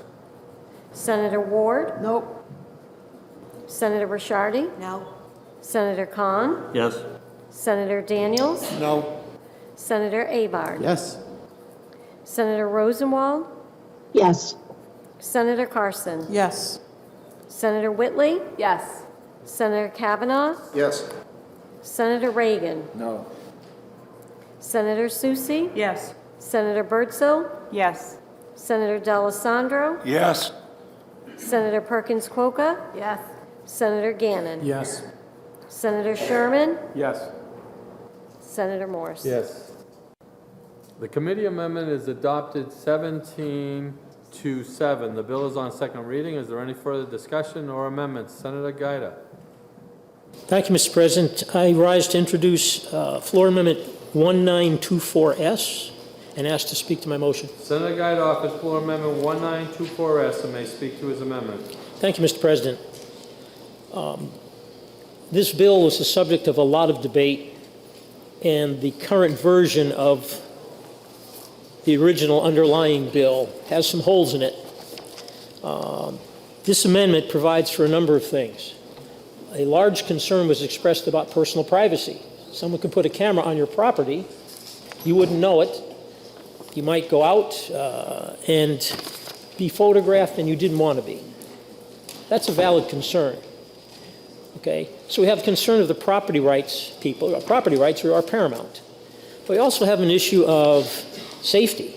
And the Department of Fish and Game talked about their concern that a landowner removing a camera potentially could be subject to violence from someone that was angry about it. So they're concerned about that.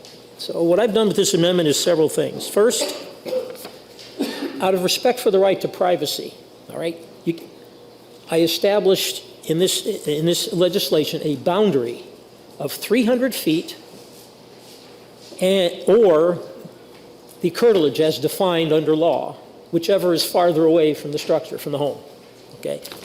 We're not allowed to shoot a weapon within 300 feet of a house. That's why I chose the number 300, okay, 300 feet. So if an unauthorized game camera is within 300 feet of an inhabited structure or within the curtilage, whichever is farther, the owner can remove that camera. Within 300 feet of my house, that's really getting into my private space. So the owner can remove it, but they're required to tell the owner, whose name would be on this camera, and also to turn it over to the police within 24 hours or to a game warden. All right? So we're setting in law that you can remove it because it is a significant intrusion into your privacy, but you have an obligation then to give it to appropriate law enforcement for return to the owner. If it's located within 300 feet of an uninhabited structure, okay, outside the legally defined curtilage, okay, the landowner can remove it. Has to do the same thing. Notify the owner and give it to the appropriate law enforcement people because, again, that's a building that could be used by someone and their personal private space could possibly be photographed. So that's a second condition.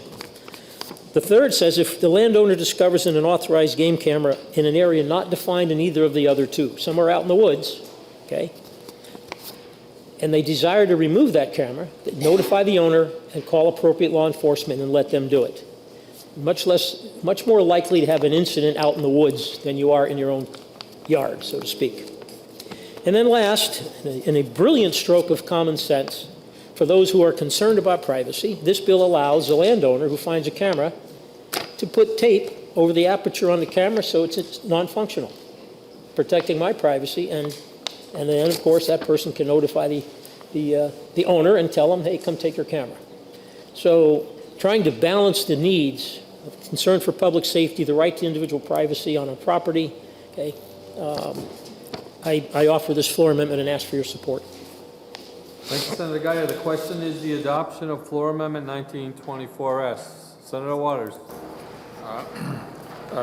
Thank you, Mr. President. And just rather than ask a series of questions for the Senator District 2, I just thought I'd make a couple of comments on this and maybe you'll have some responses to it. I agree that we worked very hard on this bill in committee. It came over to the House in a very different form, and as you'll see on page 19 of the calendar, we have a committee amendment here which really tried to balance fairly the rights for privacy and also the hunting practices of people in the state, which are also enshrined in our Constitution. So what we did in the amendment was to say, okay, we wanted to make sure the definition of a game camera was, and prohibiting that the images be used or distributed or broadcast in any way other than the particular use for hunting. And we said that if you find one out there and you haven't explicitly authorized it, you can take it down. You can take it down. And I think that was a simple and practical approach to this. What I have some questions about in the amendment is, in fact, this 300 feet and the distinction between 300 feet and not 300 feet and the different processes for whether you're going to be able to remove it. So I guess you're out there with your tape measure, but I'm not sure that 300 feet in and of itself has a lot to do with protecting privacy. It seems to me that either it's okay to have the camera out there wherever it's in your property, because you might take a walk beyond that. And so why have a different procedure if you're out after that? I think I'm also a little concerned about, starting on line 20 of the amendment, it says that if you find one outside of your property on somebody else's land, you can have it removed.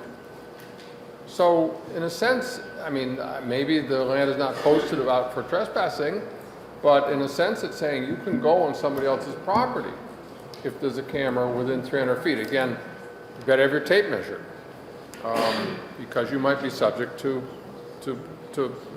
prosecution or lawsuit if you take it down more, 301 feet.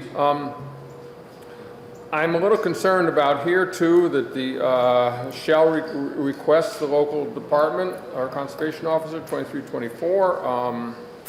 that they remove it. I think we probably need to have some language here about that, of what the police are actually required to do under the work circumstances, especially if it means going onto somebody else's property. And then the business about putting tape over the camera lens, well, I don't know. You know, either you want the camera there or you don't, remove it or not. This taping thing, I just kind of don't get it. If it's anywhere else in your property, I don't know if this has an application to be on somebody else's property that you could do this. So, you know, I just fear there's so many questions about this, and I believe that we actually came up with a pretty good bill in the committee. So thank you, Mr. President.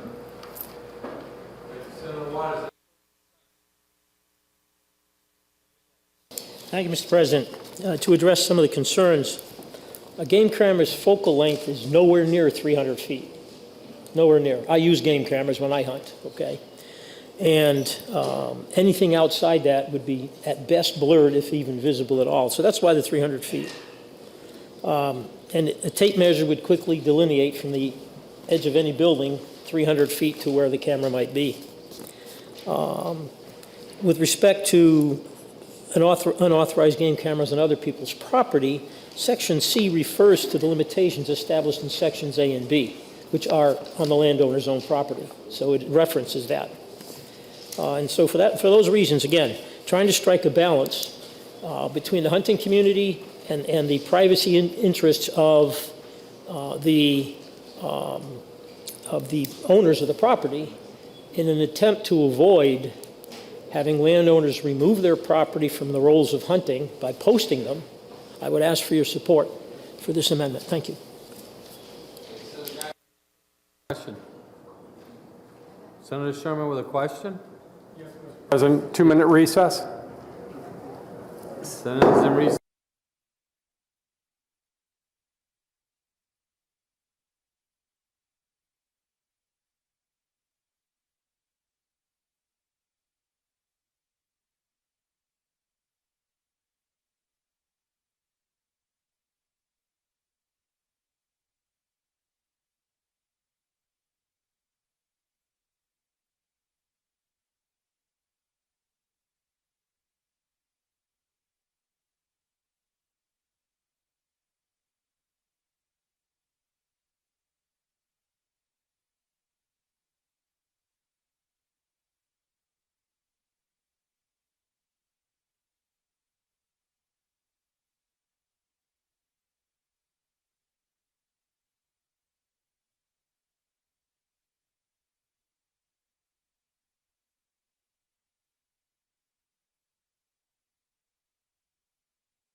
Senate will come out of recess.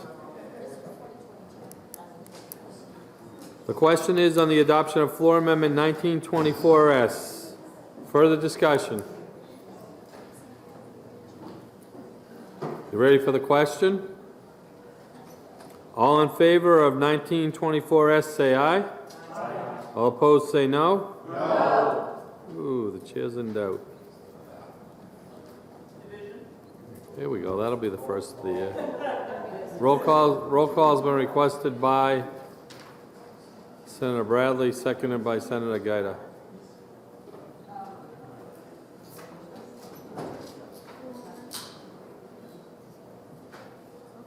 Clerk will call the roll. Senator Hennessy. Yes. Senator Giuda. Yes. Senator Bradley. No. Senator Waters. No. Senator Prentice. No. Senator Gray. Yes. Senator French. Yes. Senator Ward. No. Senator Rishardi. No. Senator Cont. No. Senator Daniels. Yes. Senator Avard. Yes. Senator Rosenwald. No. Senator Carson. Yes. Senator Whitley. No. Senator Kavanaugh. No. Senator Reagan. No. Senator Susie. No. Senator Birdsell. Yes. Senator D'Alessandro. No. Senator Perkins Quokka. No. Senator Gannon. Yes. Senator Sherman. No. Senator Morse. Yes. The amendment's defeated 10 to 14. The bill is still on second reading and open for further discussion and amendments. The question is on the adoption of ought to pass as amended on House Bill 490. You ready for the question? All in favor say aye. Aye. All opposed say no. The ayes have it. The motion is adopted and it's ordered to third reading. Senate will be attentive to the clerk. Thank you, Mr. President. The Committee on Energy and Natural Resources, to which was referred House Bill 1049, an act establishing a committee to study landfill siting criteria and methods for reducing pressure on landfill capacity. Having considered the same, the committee recommends that the bill is inexpedient to legislate by a vote of 3 to 2. Senator Gray for the committee. Senator Gray. Thank you, Mr. President. I move House Bill 1049 inexpedient to legislate. House Bill 1049 would establish a committee to study the siting criteria for new landfills and study solid waste policies to reduce pressure on landfill capacity. While this bill is good intention, the functions of this bill are duplicative of Senate Bill, or I should say House Bill 1454, which we just passed, and the existing solid waste working group that deals with these issues. The Senate Energy and National Resource Committee asks for your support on the motion of ITL on House Bill 1049. Thank you, Mr. President. Thank you, Senator Gray. The motion is inexpedient to legislate. Is there any discussion? The question is on the adoption of the committee recommendation of inexpedient to legislate on House Bill 1049. You ready for the question? All in favor say aye. Aye. All opposed say no. The ayes have it. The motion of inexpedient to legislate is adopted. Senate will be attentive to the clerk. Thank you, Mr. President. The Committee on Energy and Natural Resources, to which was referred House Bill 1148, an act relative to prohibiting government entities subordinate to the state from restricting the types of fuel sources that may be used for energy. Having considered the same, the committee recommends that the bill is ought to pass with an amendment by a vote of 4 to 0. Senator Waters for the committee. Senator Waters. Thank you, Mr. President. I move House Bill 1148 ought to pass with amendment. House Bill 1148, as it came to us to the House, was designed to prevent local municipalities and counties from enacting ordinances to prevent certain fuel types for power production and conversion. These issues are a state responsibility, and the Site Evaluation Committee aids in making these decisions. During the hearing, questions arose about whether a municipality even has the authority to do such a thing, and how passing this legislation would potentially impact those communities who have set certain climate goals. So therefore, you'll see on page 24 that the committee created an amendment which directs the Department of Energy to answer that question about whether there is such an authority in statute at all, and that second question as well. The Senate Energy and Natural Resources Committee asks for your support on the motion of ought to pass with amendment on HB 1148. Thank you, Mr. President. Thank you, Senator Waters. The motion is ought to pass with amendment. The bill is now on second reading. The first order of business is the committee amendment. Is there any discussion on the committee amendment? The question is on the adoption of the committee amendment. You ready for the question? All in favor say aye. Aye. All opposed say no. The ayes have it. The committee amendment is adopted. The bill is still on second reading. Is there any further discussion or amendments? The question is on the adoption of ought to pass as amended on House Bill 1148. You ready for the question? All in favor say aye. Aye. All opposed say no.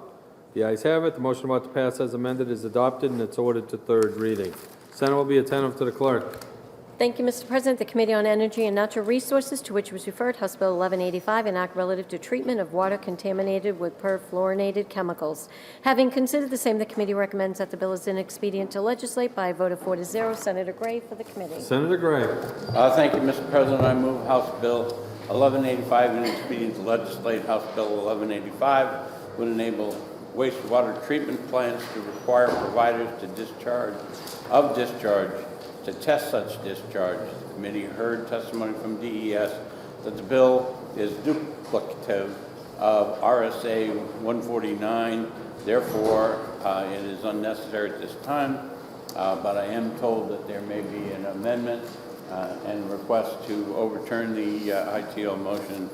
The Senate Energy and Natural Resources Committee asks for your support. Motion ITL on 1185. Thank you, Mr. President. Thank you, Senator Gray. The motion is inexpedient to legislate. Is there any discussion? The question is on the adoption of the committee recommendation of inexpedient to legislate in House Bill 1185. You ready for the question? All in favor say aye. Aye. All opposed say no. No. The noes have it. You defeated the inexpedient to legislate motion. Senator Bradley. To move on to pass. Senator Bradley moves on to pass. The bill is now on second reading. Is there any further discussion or amendments? Senator Avard. Thank you, Mr. President, but I'm going to yield to Senator from District 11. Senator Daniels. Thank you, Mr. President. I would move Amendment 1916S. Senator Daniels offers floor amendment 1916S and may speak to the amendment. Thank you, Mr. President. Later today, we will deal with a bill that has to do with testing PFAS in soil, because right now it's only tested in water. This amendment goes hand in hand with that will be taken up later. And what it does, it allows a wastewater treatment plant, many of which create compost, which they then sell. What's happening now is that PFAS is getting into that compost, so it gets spread around. So this amendment allows a wastewater treatment facility to require that a hauler of industrial and commercial waste test that load for PFAS so that it doesn't get in and contaminate the product within the treatment system and thereby the compost that comes from it. When a hauler brings in a load, the facility may require them to test. They will let them unload because it does take a while to test, to get the results of the test. But they also have to give notice to the haulers that they are going to be testing. And should the level be found to be unacceptable, then the hauler has 90 days to determine where that came from and to correct the problem. And the wastewater treatment facilities may also collect samples from septage loads originating from residential resources, but they cannot refuse those. So that is the amendment, Mr. President. Thank you. Thank you, Senator Daniels. The question is the adoption of floor amendment 1916S. Further discussion. Senator Waters with a question. Yes, for the senator from District 11. Senator Daniels. Thank you, Senator. So on 123, just a couple questions. What does it mean that determines to be acceptable? What standard would be used there? It would be the acceptable level of the PFAS that it currently exists, which I think is around 20 or 18 right now. Well, so if I may follow up, that's not referenced in your amendment. So I guess I'm not sure what authority a municipality would have to decide to determine what is acceptable and whether they'd be open to suit or something if a hauler says, well, you don't have specific authorization for the number you've just given me. Well, I would think that any treatment plant, just like a business, when you go and you test for a PSAF level, that it's either acceptable or not acceptable according to what the statute is calling for at the time. If I may, one more other question. Thank you, and thank you, Senator. So in the next section, 24 to 28 there, I just wonder whether we're getting kind of into a situation where, you know, okay, they can test and say you can't dump it here, but then also municipality has to have an agreement with a facility that will then take septic. So are we getting into a situation where a hauler might, with a tank of septic, be driving from municipality to municipality, you know, and each one saying, no, not here? I suppose it could conceivably happen, but my understanding is in the agreement of things that the hauler is given a certain amount of time to go back to the facility that they collected from, and with the expectation that within the 90 days or whatever, that would be treated by the source, so that the things that's brought in after 90 days would be acceptable. But my understanding is that you can't just refuse something on the spot because it takes a while to test. If I may, just one more, Mr. President. So, yeah, I mean, I guess, you know, the issue is, seems to be a little complicated. I understand the problem here that you're trying to address, but I'm just imagining here, you know, you say commercial or industrial facility. Well, let's say there's a commercial facility like the bar or something that happens to be on a septic system. So they now are going to have to create a treatment facility before they can take their septic somewhere else? No, I think I know what you're saying, you know, and I had posed the question, if a hauler was collecting from two different businesses, and they tested the load, and it was at a higher than acceptable level, how do you know where that came from? You know, and what I saw in here was the ability to go back, you know, within that 90 days, and if it takes that you have to take a load from one facility and bring it down to have that tested individually to isolate which one is actually causing the problem. And you might have to do that with both of them. But, you know, what we're trying to accomplish here is to make sure that the PFAS contamination does not get into the treatment facility, thereby halting the problem as close to the source as we can, and pushing back if we find that there is a source that is contaminating, then letting them know so that the problem can be corrected and thereby resolved. Thank you, Senator. Senator Perkins-Cook, a question?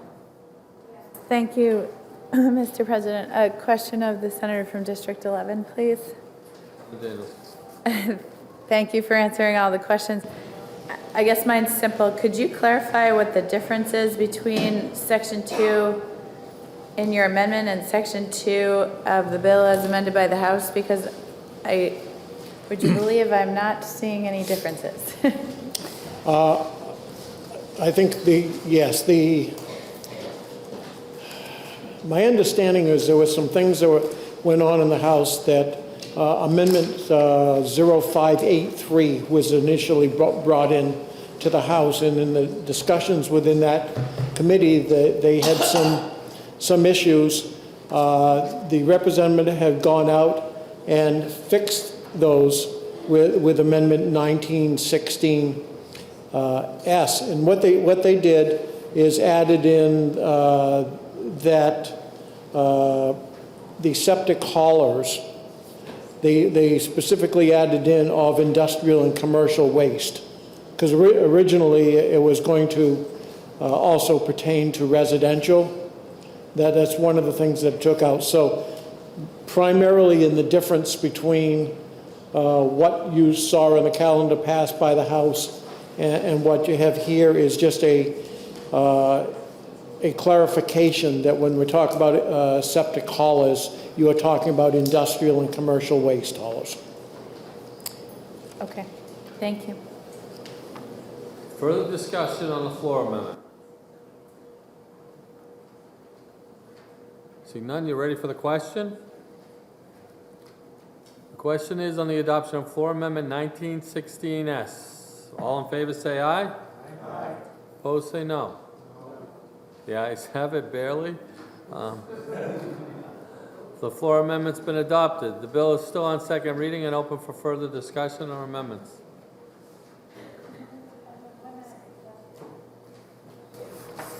One minute.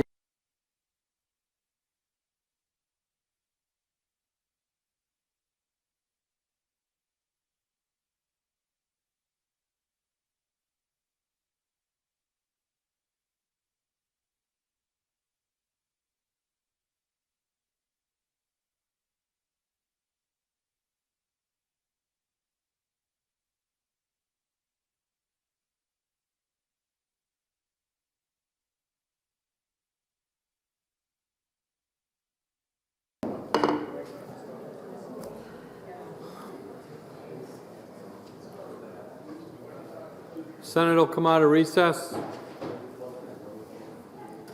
The question is on the adoption of ought to pass as amended on House Bill 1185. Further discussion? You ready for the question? All in favor say aye. Aye. All opposed say no. The ayes have it. The motion is adopted and it's ordered to third reading. Senate will be attentive to the clerk. Thank you, Mr. President. The Committee on Energy and Natural Resources, to which was referred House Bill 1186, an act relative to companion animals during a declared state of emergency. Having considered the same, the committee recommends that the bill is ought to pass with an amendment by a vote of 4-0. Senator Perkins-Coker for the committee. Senator Perkins-Coker. Thank you, Mr. President. I move House Bill 1186 ought to pass with amendment. HB 1186 requires shelters to accept companion animals during a declared state of emergency. The bill ensures that people will be able to shelter their companion animals during a disaster that requires evacuation. Currently, emergency plans exist to allow for disaster trailers for companion animals, and DHHS has an existing disaster animal rescue team. The bill designates those who volunteer with the disaster animal rescue team as emergency workers. Senate Energy and Natural Resources Committee asks for your support on the motion of ought to pass on HB 1186 with amendment. Thank you, Mr. President. Thank you, Senator Perkins-Coker. The motion is ought to pass with amendment. The bill is now on second reading. The first order of business is the committee amendment. Is there any discussion on the committee amendment? The question is on the adoption of the committee amendment. You ready for the question? All in favor say aye. Aye. All opposed say no. The ayes have it. The committee amendment is adopted. The bill is on second reading. Is there any further discussion or amendments? The question is on the adoption of ought to pass as amended on House Bill 1186. Ready for the question?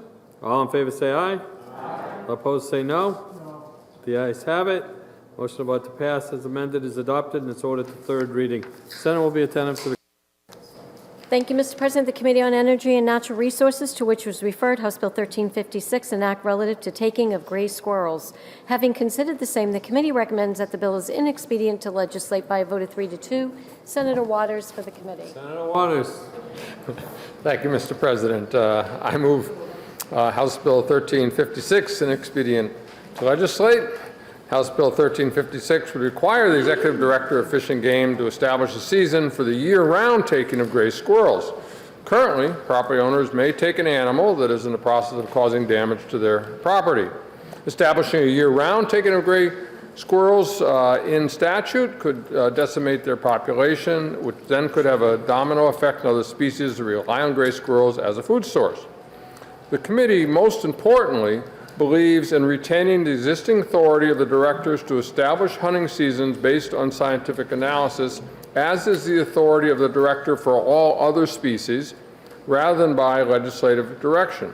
And the department can re-examine this season or having a year-round season anytime at all. The Senate Energy and Natural Resources Committee asks for your support on the motion of inexpedient to legislate on House Bill 1356. Thank you, Mr. President. Thank you, Senator Waters. The motion is inexpedient to legislate. Is there any discussion? The question is on the adoption of the committee recommendation of inexpedient to legislate in House Bill 1356. You ready for the question? All in favor say aye. Aye. Opposed say no. The ayes have it. The motion of inexpedient to legislate is adopted. Senate will be on break until 1:30. There may or may not be food outside. The House has already been through the line. UNH is serving, but give it a shot. We're in recess till 1:30.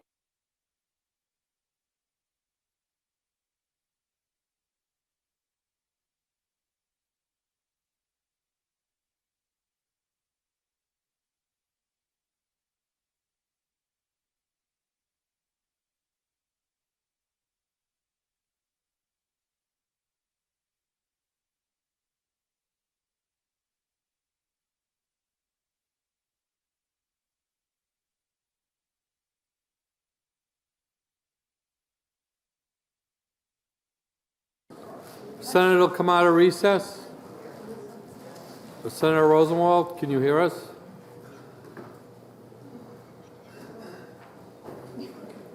Senate will be attentive to the clerk.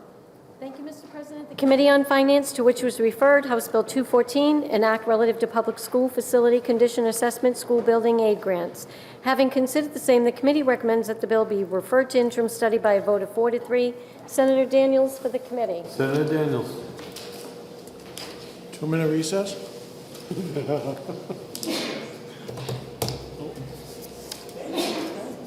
Sorry, the bill number is? Okay,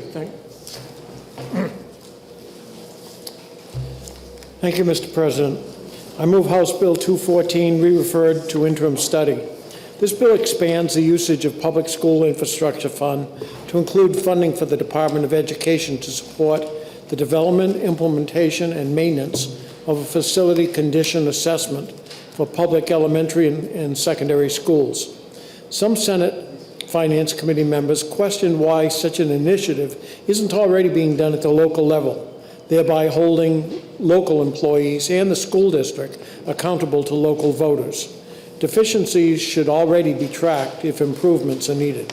The majority of the committee members did not determine a need for the state to be involved other than to collect data from the local municipalities to develop the 10-year plan directed by Section 91:314 of House Bill 2. The Senate Finance Committee therefore recommends House Bill 214 be re-referred to interim study and asks for your support. Thank you, Mr. President. Thank you, Senator Daniels. The motion is referred to interim study. Is there any discussion? The question is on the adoption of the committee recommendation of referred interim study on House Bill 214. You ready for the question? All in favor say aye. Aye. All opposed say no. The ayes have it. The motion to referred interim study is adopted. Senate will be attentive to the clerk. Thank you, Mr. President. The Committee on Finance, to which was referred, House Bill 481 FNA, an act establishing the Office of the Right to Know Ombudsman and making an appropriation therefore. Having considered the same, the committee recommends that the bill is ought to pass by a vote of 6 to 0. Senator Giuda for the committee. Senator Giuda. Thank you, Mr. President. I move House Bill 481 FNA ought to pass. This bill amends RSA 91A7 concerning petitions to the Superior Court regarding right-to-know violations and would establish an alternative complaint resolution process. The Ombudsman would be administratively attached to the Department of State, and the Ombudsman's final ruling would be appealable to the Superior Court. The Governor and Executive Council are authorized to search for, nominate, and confirm the Ombudsman to assume his or her responsibilities on July 1st of this year. The office would sunset on July 1st of 2025. House Bill 481 FNA appropriates necessary non-lapsing funds to the Department of State to fund the position for the biennium ending June 30th, 2023. The Senate Finance Committee recommends passage of House Bill 481 FNA and asks for your support. Thank you, Mr. President. Thank you, Senator Giuda. The bill is now on second. The motion is ought to pass. The bill is now on second reading. Is there any discussion? The question is the adoption of the committee recommendation of ought to pass on House Bill 481. Are you ready for the question? All in favor say aye. Aye. All opposed say no. The ayes have it. The motion of ought to pass is adopted and it's ordered to third reading. The Senate will be attentive to the clerk. Thank you, Mr. President. The Committee on Finance, to which was referred House Bill 536FN, an act relative to death benefits for public works employee killed in the line of duty and relative to workers' compensation offset for certain retirement system benefits. Having considered the same, the committee recommends that the bill be referred to interim study by a vote of 6-1. Senator Daniels for the committee. Senator Daniels. Thank you, Mr. President. I move House Bill 536FN re-referred to interim study. This bill does two things. It expands the eligibility of a $100,000 line of duty death benefit to municipal and state public works employees and highway employees killed in the line of duty, and it eliminates any offset for workers' compensation benefits applicable to the New Hampshire retirement system accidental death benefits, which currently applies only to Group 1 employees. The workers' compensation offset is relatively straightforward and understanding. If the pension benefit paid to a survivor of a Group 1 member whose death was job-related is $2,500 per month, and the survivor is also receiving workers' compensation benefit of $500 per month, the retirement system would only pay $2,000 under the offset so as to equal the $2,500 a month.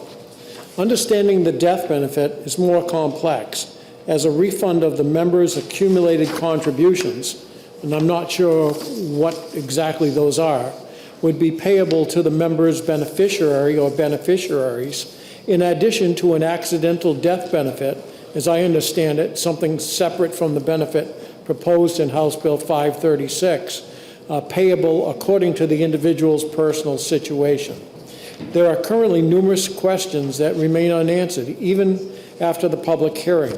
Those questions include why the workers' compensation offset is proposed to be eliminated when so few employees have died on the job, whether or not the current method of paying benefits is financially the most beneficial for the state, why the state should pay the benefits for a local municipal employee, and if the process described in the bill could be simplified by merely obtaining a term life or accidental death and dismemberment policy on qualified employees at the local level or the state level, as opposed to having a periodic unknown amount taken from the general fund, since the cost of such a policy is negligible as the scope of the policy is narrow.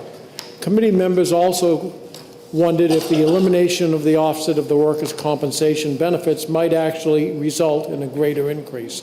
For all these reasons, the Senate Finance Committee recommends House Bill 536 be re-referred to interim study and asks for your support. Thank you, Mr. President. Thank you, Senator Daniels. The motion is referred to interim study. Is there any discussion? Senator D'Alessandro. Mr. President, I hope that my colleagues will vote against interim study so that I can make another motion of ought to pass, and I'll speak to that after we've taken the vote. Thank you, Mr. President. Thank you, Senator D'Alessandro. Senator Kavanaugh. Mr. President, after last week's meeting, there were some questions that came up, and I did reach out to the retirement system. And the information that I received back was, in the last 30 to 40 years, there have been 12 survivor employee benefits who were killed on the job and are receiving monthly benefits. And that is out of 41,000 benefits being paid. So out of the 41,000, again, 12 in the last 30 to 40 years, and that's from the retirement system. They don't know if the benefits are related to, all of these benefits are related to DPW workers, but again, 12 out of 41,000 is how few deaths there are. I did have some questions about also the offsets for the workers' compensation.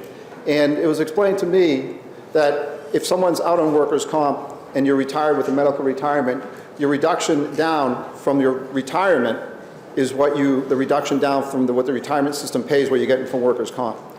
The answer for the life benefit is a little different, and it is more complicated, like my colleague, District 11 said. But the explanation I got is if it was a $50,000 payment and your family is being reduced down on that compensation, what's the sense of having this? This is getting the families over the hump after they've gone through a tragic loss. And I just ask my colleagues again to vote down the interim study so we can offer a ought to pass motion. Thank you, Mr. President. Thank you, Senator Kavanaugh. Further discussion? The question is on the adoption of the committee recommendation of referred interim study on House Bill 536. Roll call has been requested by Senator Kavanaugh, seconded by Senator Susi.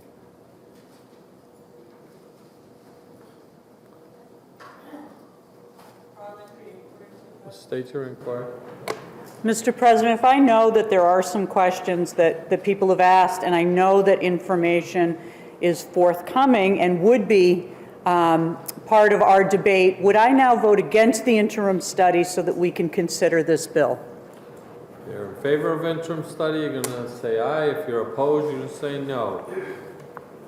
Senator Daniels, state your inquiry. Mr. President, if I understand that there are still outstanding questions, and I think the prudent thing to do is to wait to get answers to those, would I now vote yes on interim study? If you're in favor of the refer to interim study, you're going to say aye. If you're opposed, you're going to say no. You ready for the question? The clerk will call the roll. Senator Hennessy. No. Senator Giuda. Yes. Senator Bradley. Yes. Senator Waters. No. Senator Prentice. No. Senator Gray. Yes. Senator French. Yes. Senator Ward. Yes. Senator Rishardi. No. Senator Khan. No. Senator Daniels. Yes. Senator Avard. Yes. Senator Rosenwald. No. Senator Carson. No. Senator Whitley. No. Senator Kavanaugh. No. Senator Reagan. Yes. Senator Susi. No. Senator Birdsell. Yes. Senator D'Alessandro. No. Senator Perkins Coca. No. Senator Gannon. Yes. Senator Sherman. No. Senator Morse. Yes. The interim study motion is defeated 11-13. Senator D'Alessandro. Thank you, Mr. President. I move ought to pass and would like to speak to my motion. Senator D'Alessandro moves ought to pass. The bill is now on second reading. Is there any discussion? Senator D'Alessandro. Thank you, Mr. President. First, for all clarifying information, I did sponsor the death benefit for firefighters or police officers killed in the line of duty.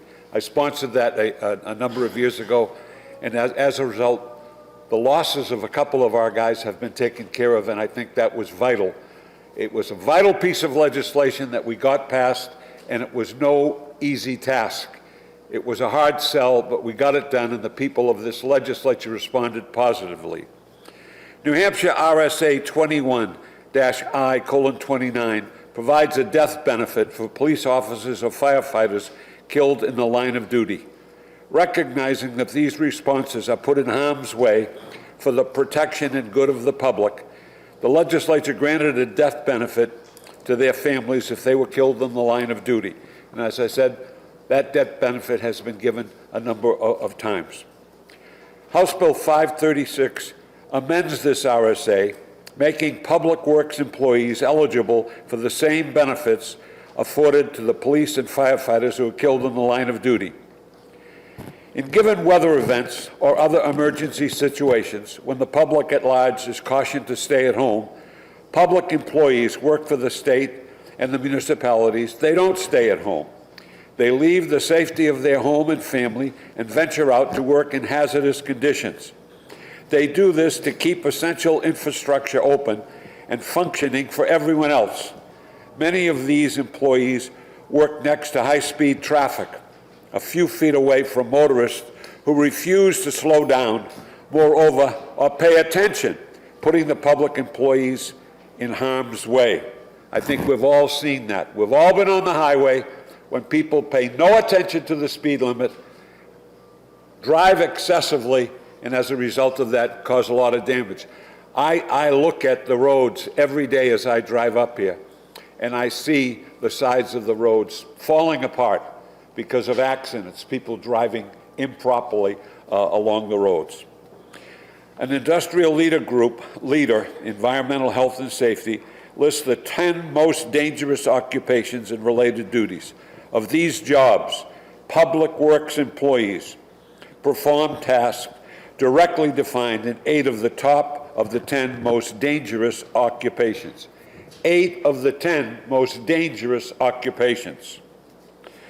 In a March 6, 22 interview, WMUR reporter Amy Cavino talks about how road service and safety is part of the mission at DOT. She interviewed a DOT employee, Chris Quimbley, who sat belted in his orange work vehicle along I-93 for 40 minutes, providing a safety buffer for a disabled tractor trailer while a crew changed 2 flat tires. Chris's DOT vehicle was suddenly struck from behind by a box truck vehicle going 70 miles per hour. The box truck driver made no attempt to stop, all captured on Chris's own dash camera. Chris, the DOT worker, is a person with a family. He sat out there along I-93, a sitting duck, while protecting the traveling public, whizzing by. And suddenly he was struck from behind by a large box truck going 70 miles per hour. The video is chilling, and frankly, and thankfully, he was not killed. Another report on April 28, 2002, a vehicle smashed into a DOT striping vehicle on Route 101 in Auburn. The striping team was operating in a closed lane. On June 4th, 2021, a truck driver fell asleep and struck the toll booth in Rochester. 2/28/20, the vehicle drove into the Hooksett toll booth on I-93 South. Fortunately, the worker in the toll booth was not injured. Sadly, since 2000, New Hampshire's Department of Transportation has lost 8 employees who were killed in the line of duty. That's a striking memorial in front of DOT in honor of the too many people of the Public Works Department who were killed in the line of duty. Besides recognizing them on a memorial, we owe it to the families of these dedicated Public Works employees who are placed in harm's way every day to provide a death benefit to the family of an employee who dies while serving the citizens of New Hampshire. This benefit is in place for police and fire, and we need to recognize the contribution of Public Works employees. When I brought this bill forward a number of years ago, the complaint was this, that there are many other agencies who help people who lose their lives in the line of duty. That's baloney. There are agencies out there who do help, but the need far exceeds what's available. Far exceeds what's available. The families of these people recognize the fact that each day they go to work and put themselves in harm's way. And I must say, Mr. President, driving on the roads and watching those yellow trucks from DOT and the performance of their duties, the fact that the truck runs up and down the F.E. Everett Turnpike and up and down our major interstate highways for the purpose of helping people. They help people. They stop and change a tire. They stop to help a disabled vehicle. They put themselves in harm's way. In harm's way. And what we ask is they get the same treatment as we give our police and fire, who put themselves in harm's way and do it on a daily basis. We know how important these people are to the lives and safety of New Hampshire citizens.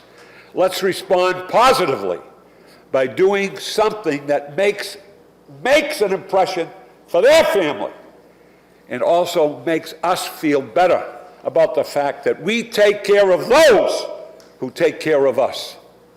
Thank you, Mr. President. Thank you, Senator D'Alessandro. The question is on the adoption of House Bill 536. Further discussion? Ready for the question? All in favor say aye. Aye. All opposed say no. No. The ayes have it. You've adopted House Bill 536, and it's ordered to third reading. Senate will be attentive to the clerk. Thank you, Mr. President. The Committee on Finance, to which was referred House Bill 1066FN, an act requiring the Commissioner of Department of Environmental Services to prepare a plan relative to cyanobacterial blooms in New Hampshire. Having considered the same, the committee recommends that the bill is ought to pass by a vote of 6-0. Senator Hennessy for the committee. Senator Hennessy. Thank you, Mr. President. I move House Bill 1066 ought to pass.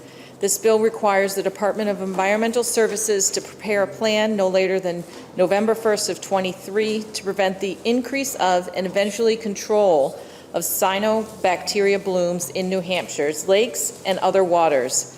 Such plan shall be supported by scientific data and shall include measurable milestones.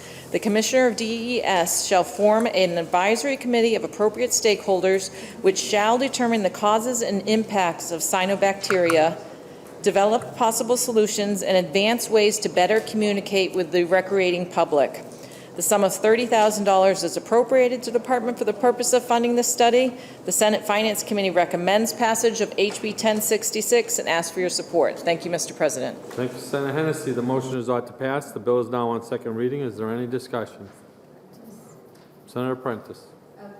President, I rise in support of House Bill 1066 and the Finance Committee's recommendation of ought to pass. This legislation has a direct impact on Mascoma Lake, which is shared between both Lebanon and Enfield in District 5. It also has a direct impact on Crystal Lake, which is in Enfield, New Hampshire. We have pride in our lakes and recreation assets, which fuel our economy, our economic engine in our area, and often is a location for providing housing for our larger employers of the Upper Valley.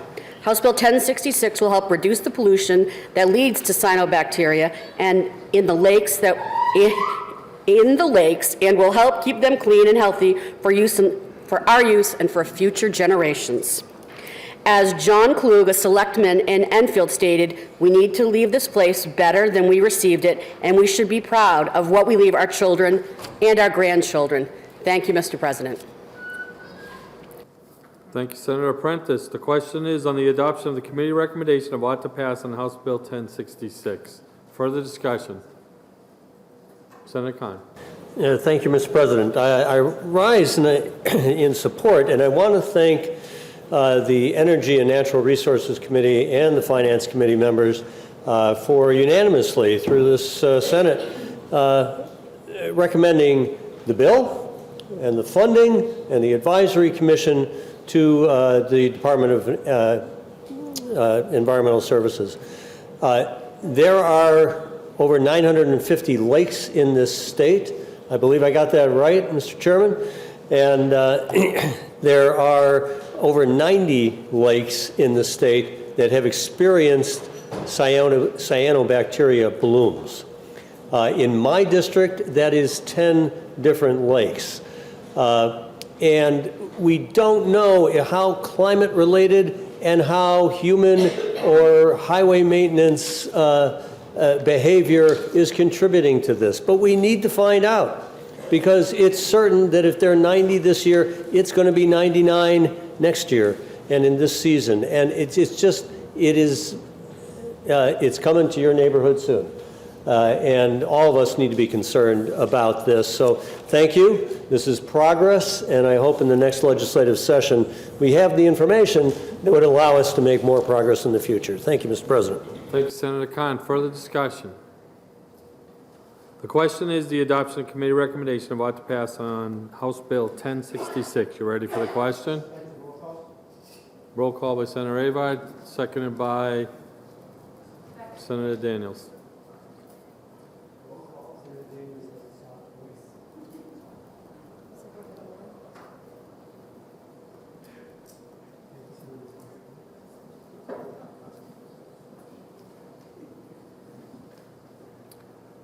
The clerk will call the roll. Senator Hennessy.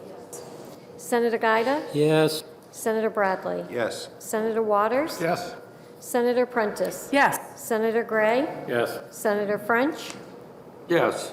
Senator Ward. Yes. Senator Ricciardi. Yes. Senator Khan. Yes. Senator Daniels. Yes. Senator Avard. Yes. Senator Rosenwald. Yes. Senator Carson. Yes. Senator Whitley. Yes. Senator Kavanaugh. Yes. Senator Reagan. Yes.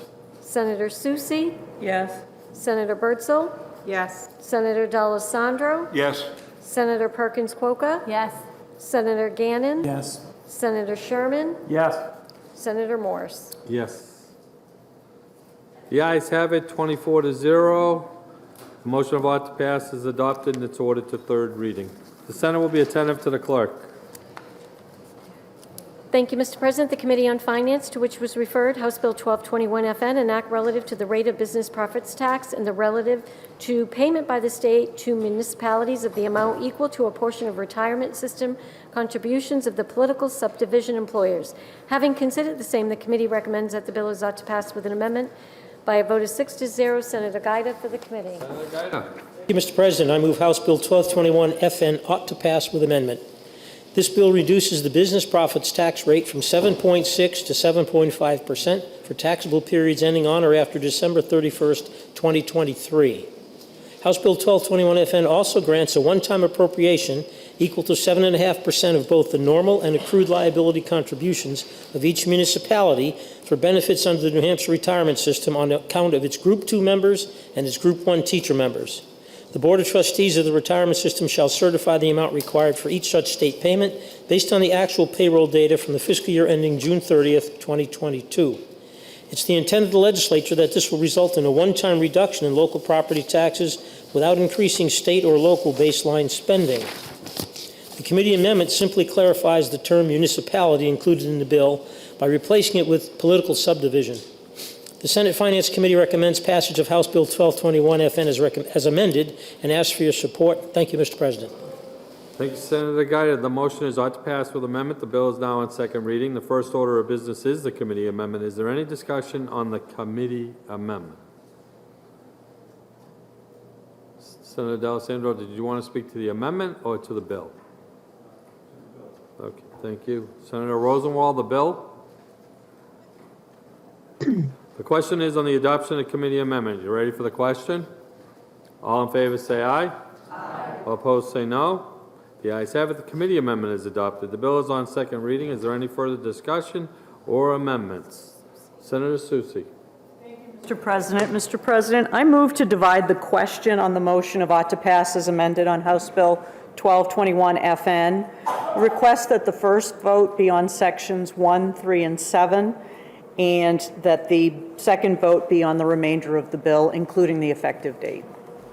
Thank you, Senator Susi. The chair rules the question is divisible. The first vote is on sections 1, 3, and 7. Discussion on sections 1, 3, and 7.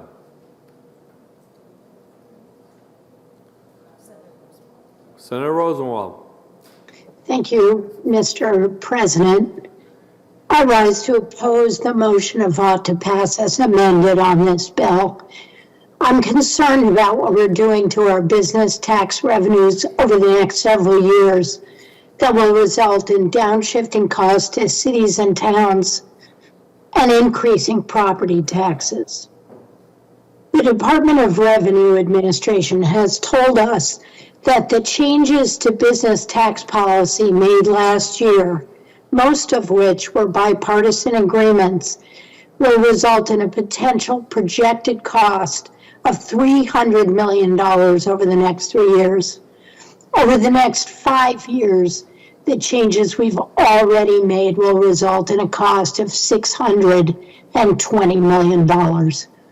And that's before the repeal of the interest and dividends tax kicks in, which will cost hundreds of millions of dollars more.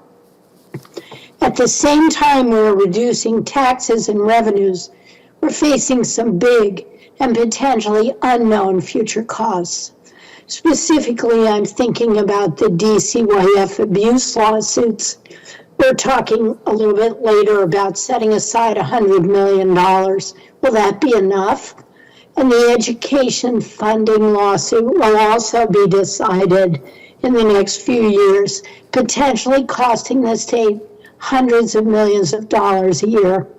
We're buying Hampstead Hospital and building a new forensic hospital. The cost to operate those two facilities will be more than $50 million a year.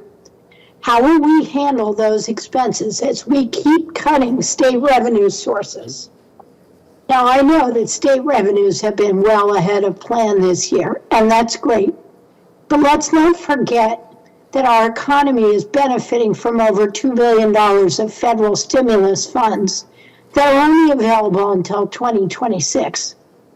Businesses are clearly benefiting from this infusion of CARES Act and ARPA funds, recording record profits and generating increased business tax revenues.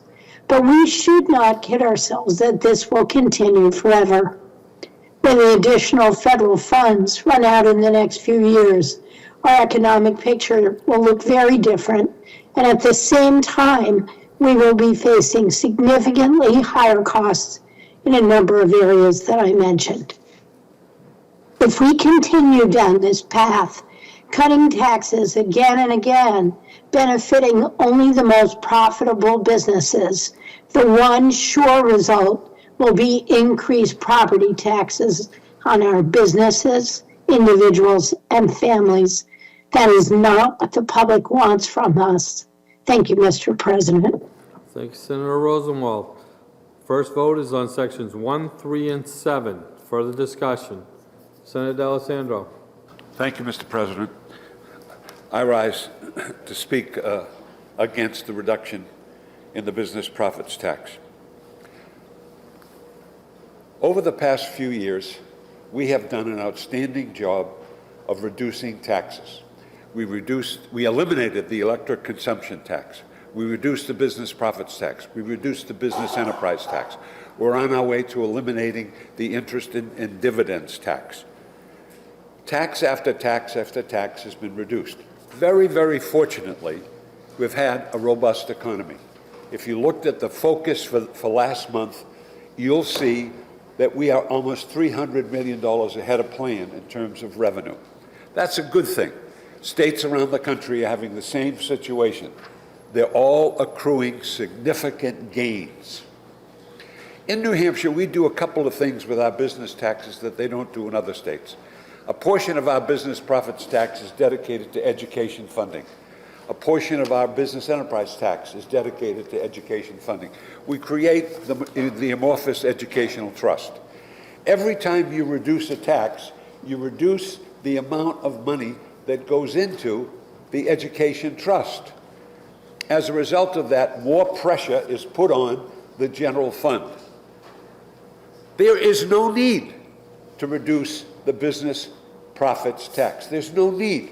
Our businesses are thriving. They're doing well. What do we need to do?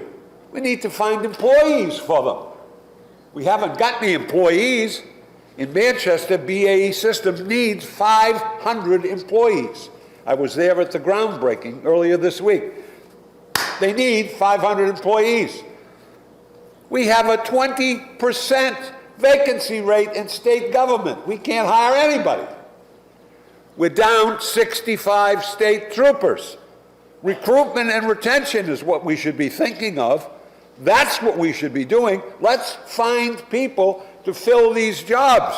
You find people to fill these jobs, the companies are more successful, they make more money, and their ability to pay a tax is enhanced.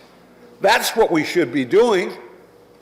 Businesses aren't asking for a further reduction in their tax liability. We've gone from almost 9% at one time to 7.6%.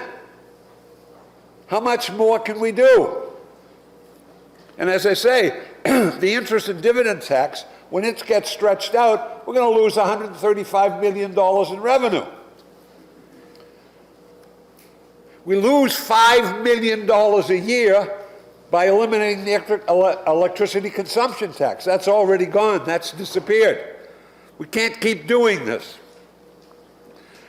We've got to come to our senses. Indeed, if we want to reduce property taxes, as we all do, let's restore revenue sharing. We did it in the last budget. We gave $40 million back to the municipalities to use however they wanted. $20 million a year. Let's be thinking along those lines. Thank you, Mr. President. Thank you, Senator D'Alessandro. Senator Bradley. Thank you very much. You know, it's always interesting when we have deja vu to where we were just a couple of weeks ago, but you know what, things have changed even in the last couple of weeks. And that's why this bill that lowers the business profits tax is even more important today than it was just a couple of weeks ago. I hope everybody realized that gross domestic product in this country, dropped by 1.4% in the first quarter. Interest rates were raised, was it yesterday or Monday? I can't even remember. It's happening so quickly. By 0.5%, the largest increase since 2000. We are looking at a recession by a lot of people's estimates. And what does that mean? It means New Hampshire darn well better be one of the most competitive states to attract and retain businesses. We're in a competition with states around the nation for exactly the kind of jobs that my friend from Manchester wants. You know, I hope you'll join with me in supporting an effort to resurrect the housing bill later. We need housing. We want employees, we need housing. That's the biggest problem for getting employees in this state, is housing. But there's a bit of revisionist history going on here. In 2015, when you and I were debating the budget, we were told there was going to blow a $90 million hole in the budget when we first cut business taxes. Guess what? Over that 6-year period to the beginning of the last budget, business tax revenue was $650 million ahead because we made New Hampshire more competitive. And I hope you've seen the latest revenue chart that came out today. Good. Right here. Right here. Well, let me get my glasses on, my friend. $82.8 million ahead in business taxes in April alone, on top of $40 million last month. Business taxes, because we are more competitive. And we have to stay competitive in an increasing recessionary environment caused by some of the things you're now proposing to vote against. You know, citing the fact that we have record high inflation caused by soaring energy prices.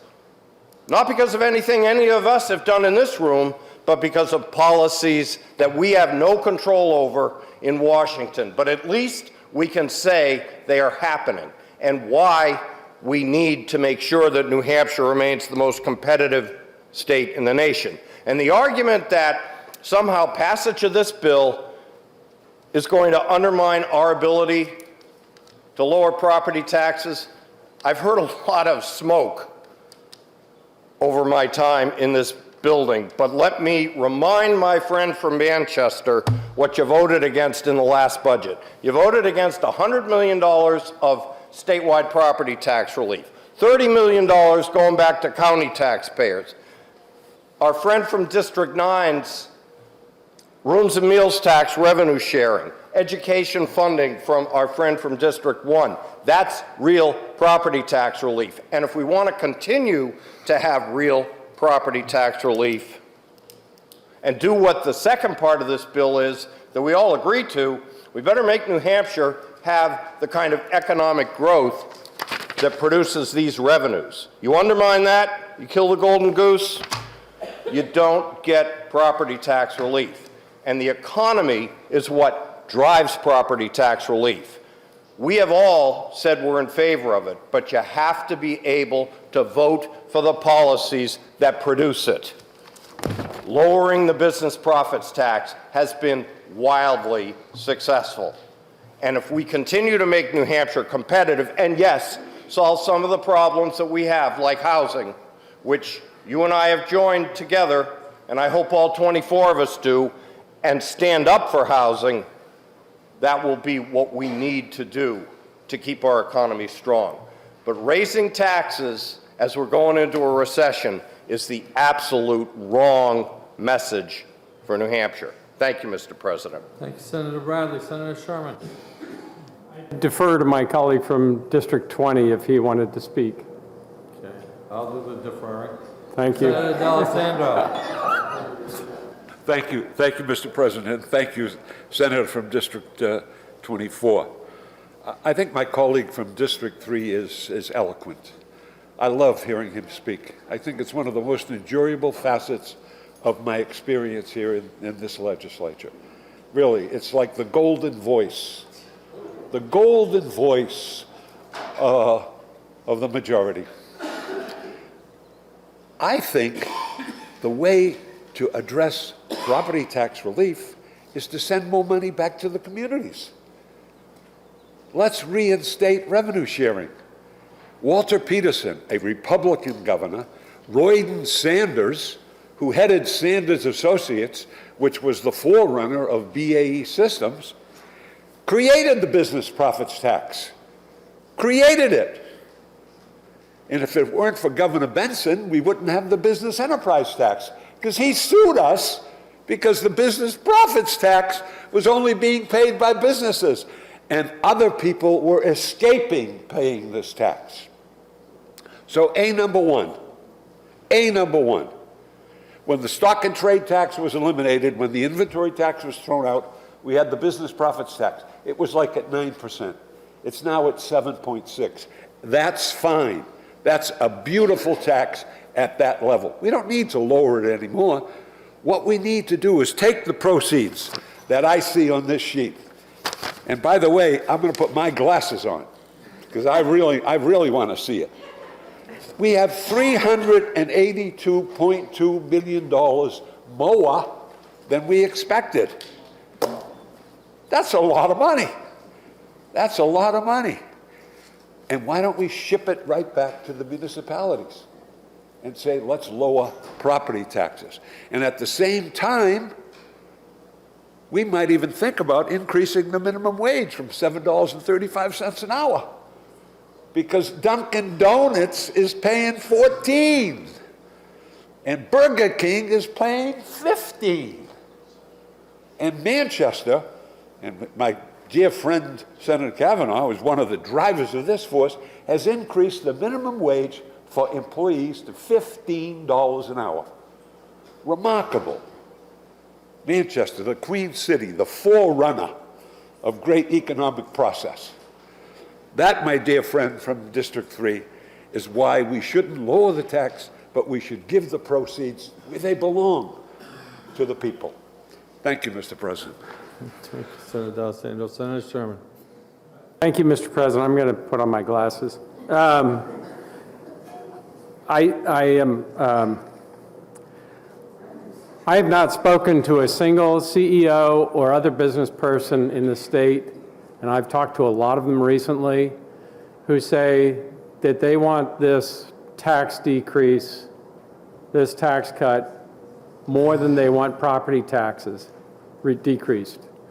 So on the property tax, last week, 24-0, we did this 7.25% give back on our pensions, which is really only a part of what we used to promise for our municipalities. But we tabled it along party lines. So in this bill, we're giving them one-time property tax relief, and we're giving them forever BPT relief. That's not the message they want to hear. They pay property taxes, and the reason they can't get employees is several-fold. One, property taxes are really high. Two, they can't find housing. Three, they can't find childcare. And four, they see that we are cutting the money going to public school while increasing the money going to religious and private schools. That's why businesses won't come to New Hampshire in the future. They want to see us invest in our infrastructure, and that's what we need to do. We need to turn that business profits tax cut, not increase any taxes, but put our focus on property tax relief, just like the senator from District 20 said. and that's where I'll put my vote. Thank you, Mr. President. Senator Waters. I too rise against these sections of the bill. You know, we had a debate a couple weeks ago, and I talked about how the whole nation was awash in revenues. I'm glad New Hampshire is doing well. I noticed yesterday as well the announcement that in Massachusetts there was a $2 billion overestimate in their tax revenues. So I think that what we don't see offered here is any evidence or compelling case that what we did to reduce our business profits tax had anything to do with the increased economic activity in this state, because it was a national and regional phenomenon. And I want to say something about what it means to be competitive. We want New Hampshire to be competitive. But I dare say that competitiveness and decreasing the taxes on some large corporations, mostly out of state, doesn't really do it in terms of whether there's going to be investment here. Investment here is going to determine whether they can hire workers, right? Our job growth doesn't compare that well with some of the other states around us who have made investments in education at all levels. I was in Dover last night with the Dover teachers. There's a vote in the city council. And they're having a terrible time there because of Dover having some of the lowest pay in the state. And there it is. And why was the school budget so threatened this year? Because of the reduction in the state support in the second year of the budget. And every community in my district is facing that, and they're making decisions now. And by the way, a teacher in Dover can drive not too many miles to a school district out of state, probably make $15,000 a year, have a better pension and a better health care.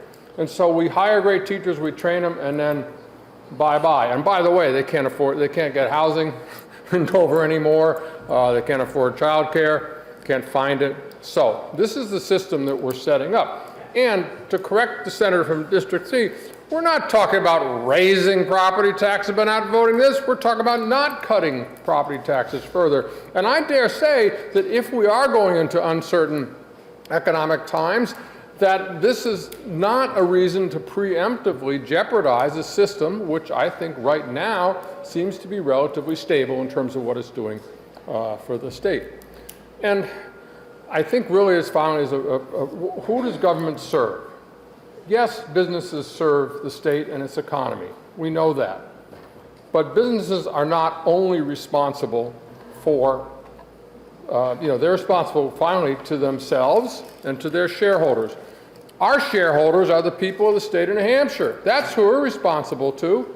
And we have to make sure that we are, yes, producing the revenues and then making the expenditures that can lead to the common good. I am not voting because I'm going to be beholden to business interests above all else. I support businesses, I support their prosperity, that's what they're coming here. But I think we all know there are things that we can do to support businesses that also support the people of this state, and I don't think that includes cutting these taxes. Thank you, Mr. President. Thank you, Senator Waters. Senator Giuda.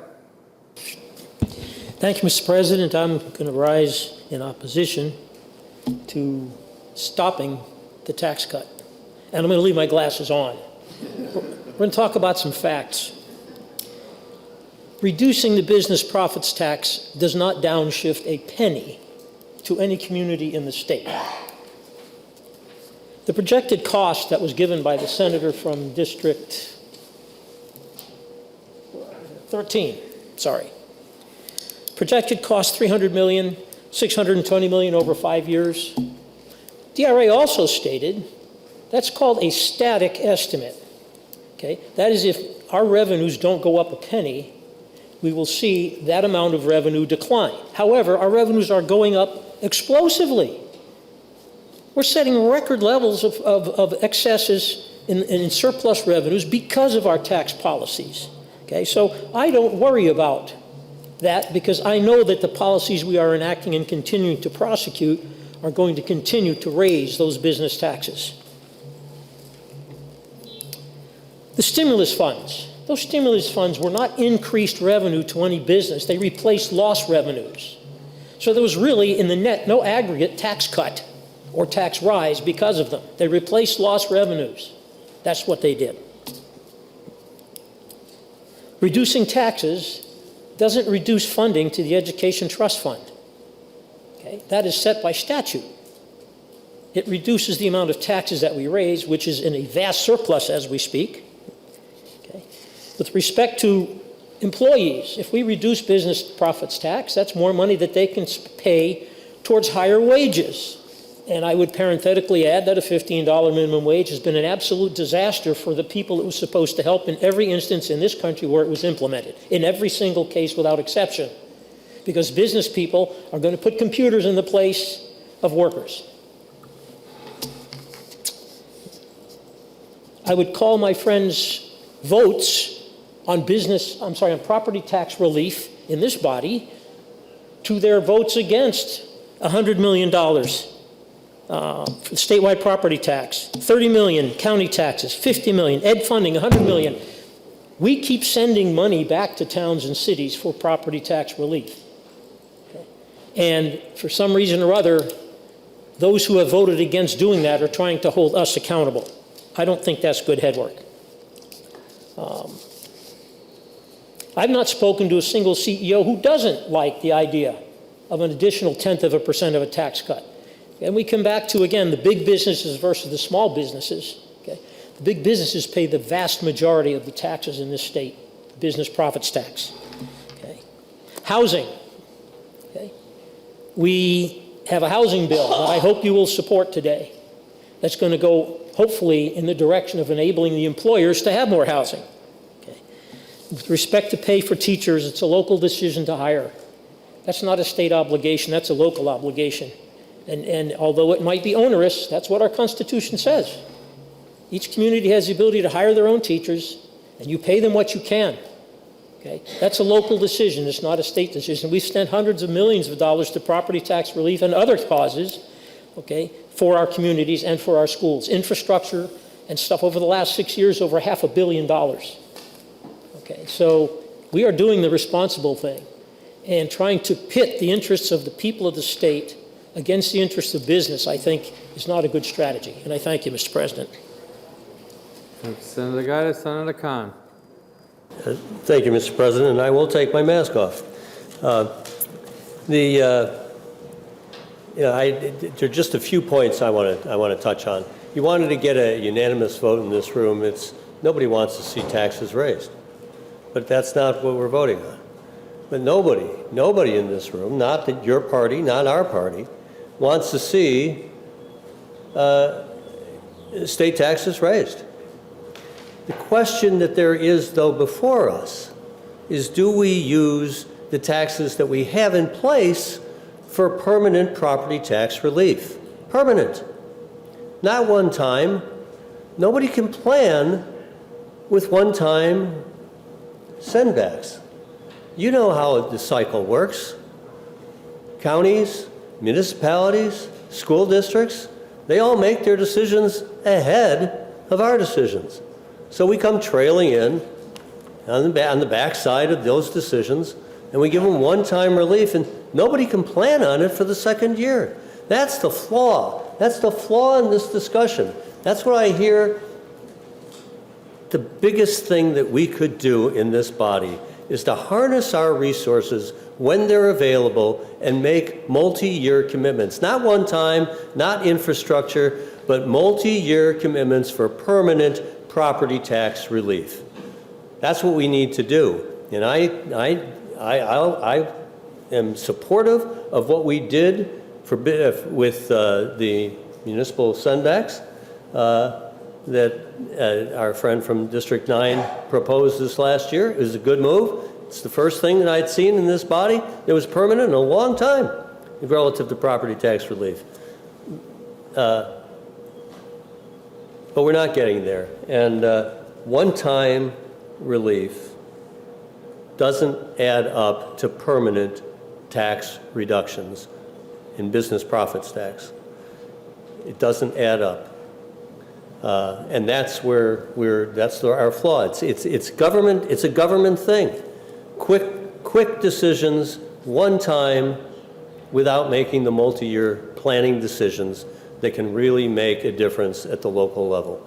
So I hope when we come back, we keep doing these kinds of conversations, we recognize those savings that we have, those additional revenues that we have, can be leveraged over multiple years, can be leveraged to help relieve local property taxation. Thank you, Mr. President. Thank you, Senator Cont. Further discussion? Senator Bradley. Just reiterating, since 2015, when it was predicted that there was going to be a $90 million hole in the budget because of lower business taxes, we've actually increased business tax revenue by $650 million to the beginning of this budget. It has worked.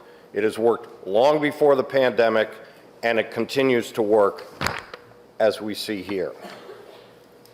In terms of property tax relief, I love it that everybody's trying to claim credit for it after they voted against it, as many of you did when you voted against the budget last year, voted against statewide property tax relief, voted against county property tax relief, voted against inclusion of Senate Bill 99 in the budget, or $102 million for education funding.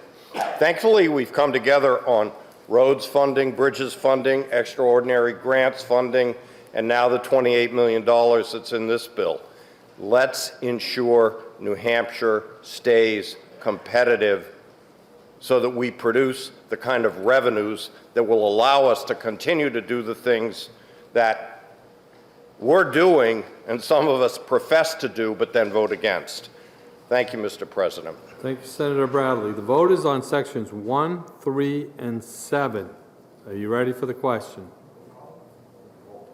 Roll call has been requested by Senator Avide, seconded by Senator Giuda.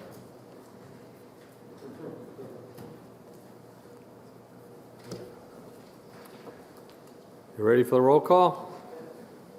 We're voting on sections 1, 3, and 7, and the clerk will call the roll. Senator Hennessy. Yes. Senator Giuda. Yes. Senator Bradley. Yes. Senator Waters. Nope. Senator Prentice. No. Senator Gray. Yes. Senator French. Yes. Senator Ward. Yes. Senator Ricciardi. Yes. Senator Khan. No. Senator Daniels. Yes. Senator Avard. Yes. Senator Rosenwald. No. Senator Carson. Yes. Senator Whitley. No. Senator Kavanaugh. No. Senator Reagan. Yes. Senator Susie. No. Senator Bertzel. Yes. Senator D'Alessandro. No. Senator Perkins Quokka. No. Senator Gannon. Yes. Senator Sherman. No. Senator Morse. Yes. You've adopted sections 1, 3, and 7, 14 to 10. The second vote is on the remainder of the bill and the effective date. Any further discussion? You ready for the question? All in favor say aye. Aye. All opposed say no. The ayes have it. The motion of the remainder of the bill and the effective date as amended is adopted, and it's ordered to third reading.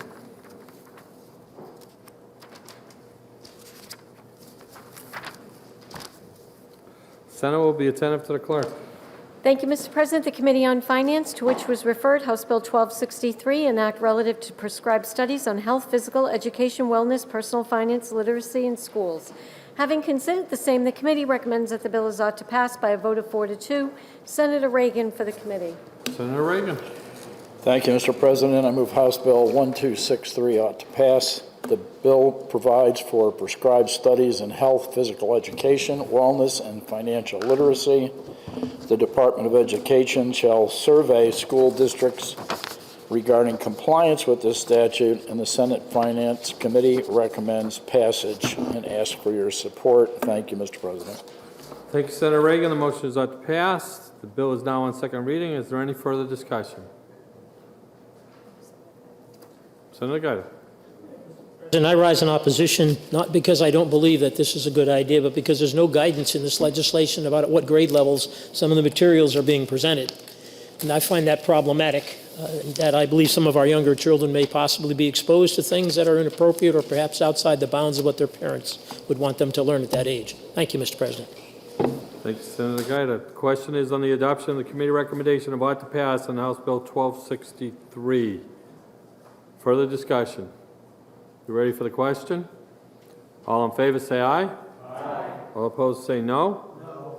The ayes have it. The motion about to pass is adopted, and it's ordered to third reading. The Senate will be attentive to the clerk. Thank you, Mr. President. The Committee on Finance, to which was referred, House Bill 1288, an act relative to terms for certain offices and the names, duties, funds of certain divisions within the Department of Administrative Services. Having considered the same, the committee recommends that the bill is ought to pass by a vote of 6-0. Senator Daniels for the committee. Senator Daniels. Thank you, Mr. President. I move House Bill 1288 ought to pass.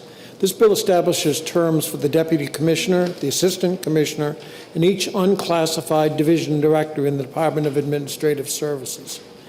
House Bill 1288 renames the Administrative Services Division of Financial Data Management and updates the responsibilities of the division. The bill changes the name of the body that provides recommendations to the department's Division of Personnel. Lastly, it increases from $20,000 to $100,000 the maximum amount that can be carried forward each fiscal year in the Education and Training Fund. The Senate Finance Committee recommends passage of House Bill 1288 and asks for your support. Thank you, Mr. President. Thank you, Senator Daniels. The motion is ought to pass. The bill is on second reading. Is there any discussion? The question is on the adoption of the committee recommendation of ought to pass on House Bill 1288. Are you ready for the question? All in favor say aye. Aye. Opposed say no. The ayes have it. The motion of ought to pass is adopted, and it's ordered to third reading. The Senate will be in recess for 2 minutes.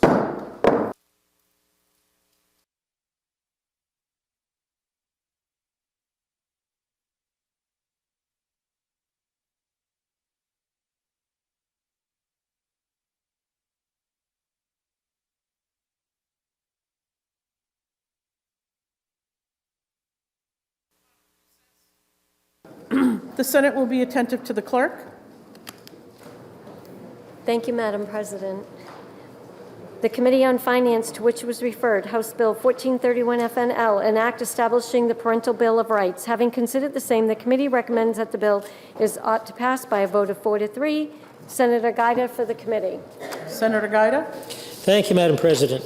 I move House Bill 1431 FN local ought to pass. This bill establishes a parental bill of rights, a framework for notice of and to report violations of such rights, and creates consequences for affirmative findings of violations. House Bill 1431 FN local authorizes any parent to bring an action for injunctive relief and damages in Superior Court and would authorize the court to award a parent fees and costs. The Department of Education has stated many of the enumerated rights are pre-existing by statute, school policy, or both, and the required information for parents should currently exist under existing laws or rules. This bill will require that a parental request for any of the enumerated items must be responded to within 10 business days. The Senate Finance Committee recommends passage of House Bill 1431 FN local and asks for your support. Thank you, Madam President. Mr. President. Thank you, Senator Giuda. The motion is ought to pass. The bill is now on second reading. Is there any discussion or amendments? Senator Whitley. Thank you, Mr. President. I rise against the committee recommendation of ought to pass.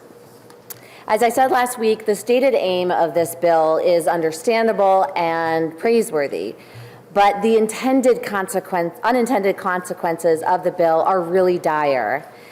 I respect parents' fundamental rights, but I truly feel that this bill falsely pits the rights of parents against children's rights to be safe and healthy.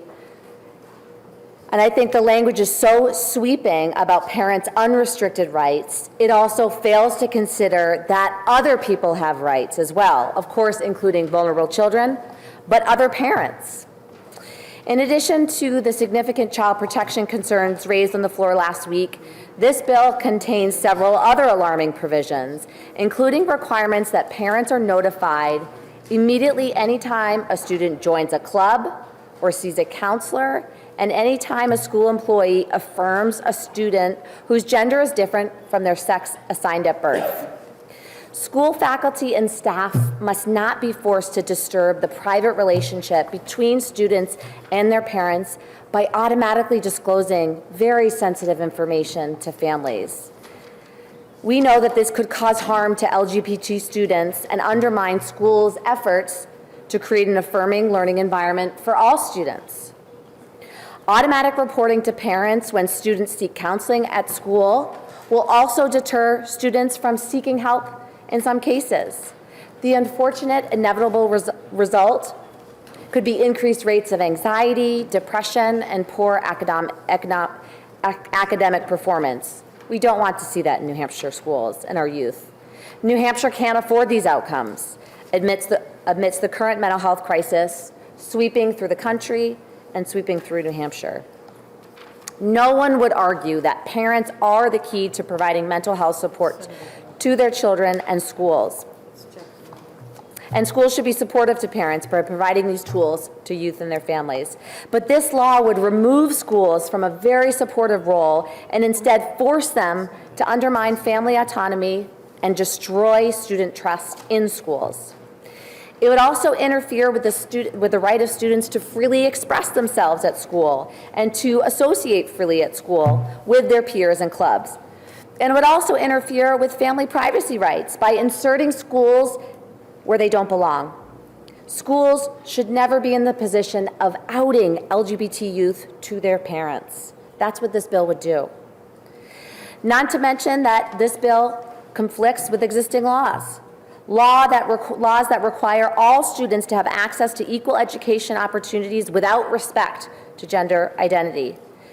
And laws regarding school counselors' ethical obligations to maintain student privacy.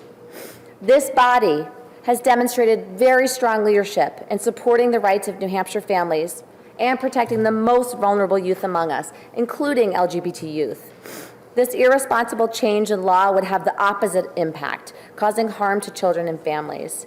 I urge the body to vote down the ought to pass motion so that I may offer an alternative motion that will allow us to go back to the drawing board to truly strengthen parent and children's rights. Thank you, Mr. President. Thank you, Senator Whitley. Senator Carson. Thank you, Mr. President. I'd like to offer floor amendment number 1943S. Senator Carson offers floor amendment 1943S and may speak to her amendment. Thank you, Mr. President. We had a very, I thought, substantive and informative discussion on this bill last week. And before I speak to the bill, I'd just like to address the amendment.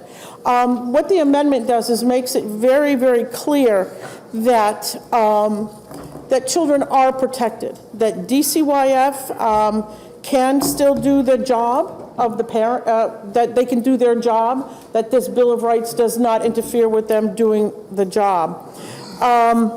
At this point, Mr. President, I'm not going to say anything else, and I'll reserve the rest of my comments for the bill. But I would ask you to adopt this amendment that I believe will help strengthen the safety of children. Thank you. Thank you, Senator Carson. The question is on the adoption of floor amendment 1943. Is there any discussion on the floor amendment? The question is on floor amendment 1943. You ready for the question?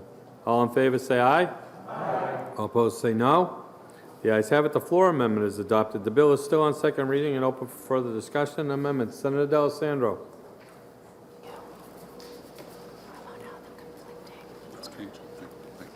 Thank you, Mr. President. Mr. President, I rise to speak against the legislation.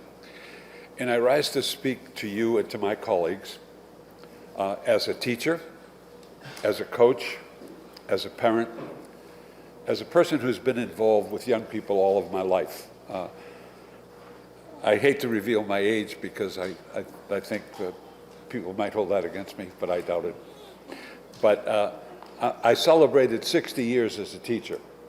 Now, I know there were some people in this body who weren't born when I started teaching. Well, it's one of the tragedies of life. You just have to live with it. You miss my class. But, and as a senator, I visit every school in the district every year. And I start out at the elementary schools. And I attend morning meeting, where all of the kids sit down in a circle and they talk about things that happened the day before or sometime in their time. Can you imagine the teacher would have to report back to the parent what that kid said at morning meeting? Many of you have watched that television show years and years ago when children used to come and speak, and they would say the most outlandish things about their family and so forth. And as a coach, you have an intimate connection with your players, and your players tell you things about their lives that remain very much between you and the player. Those things are very important and sacred to that wonderful sense of confidentiality, that wonderful relationship that exists.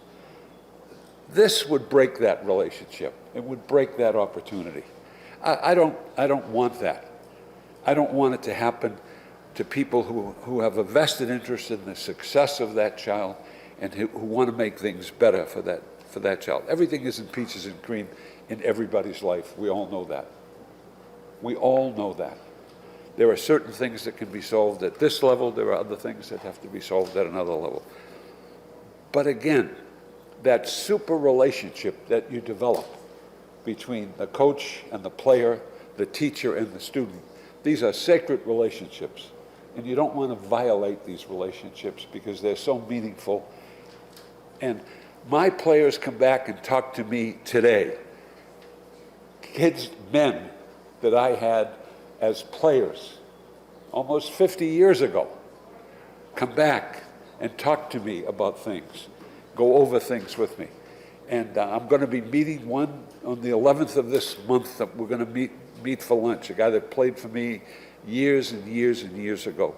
So, Mr. President, there are some things that are very important.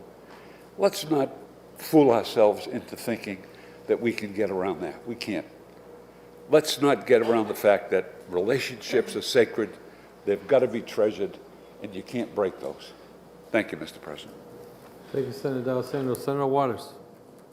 Thank you, Mr. President. I, too, rise in opposition to House Bill 1431. And, just to kind of step back for a moment and see what we're really debating here, I think, in this bill. I mean, the idea is about a fundamental right to direct the upbringing, education, and care of minor children. Certainly a lot of good principles and thoughts there.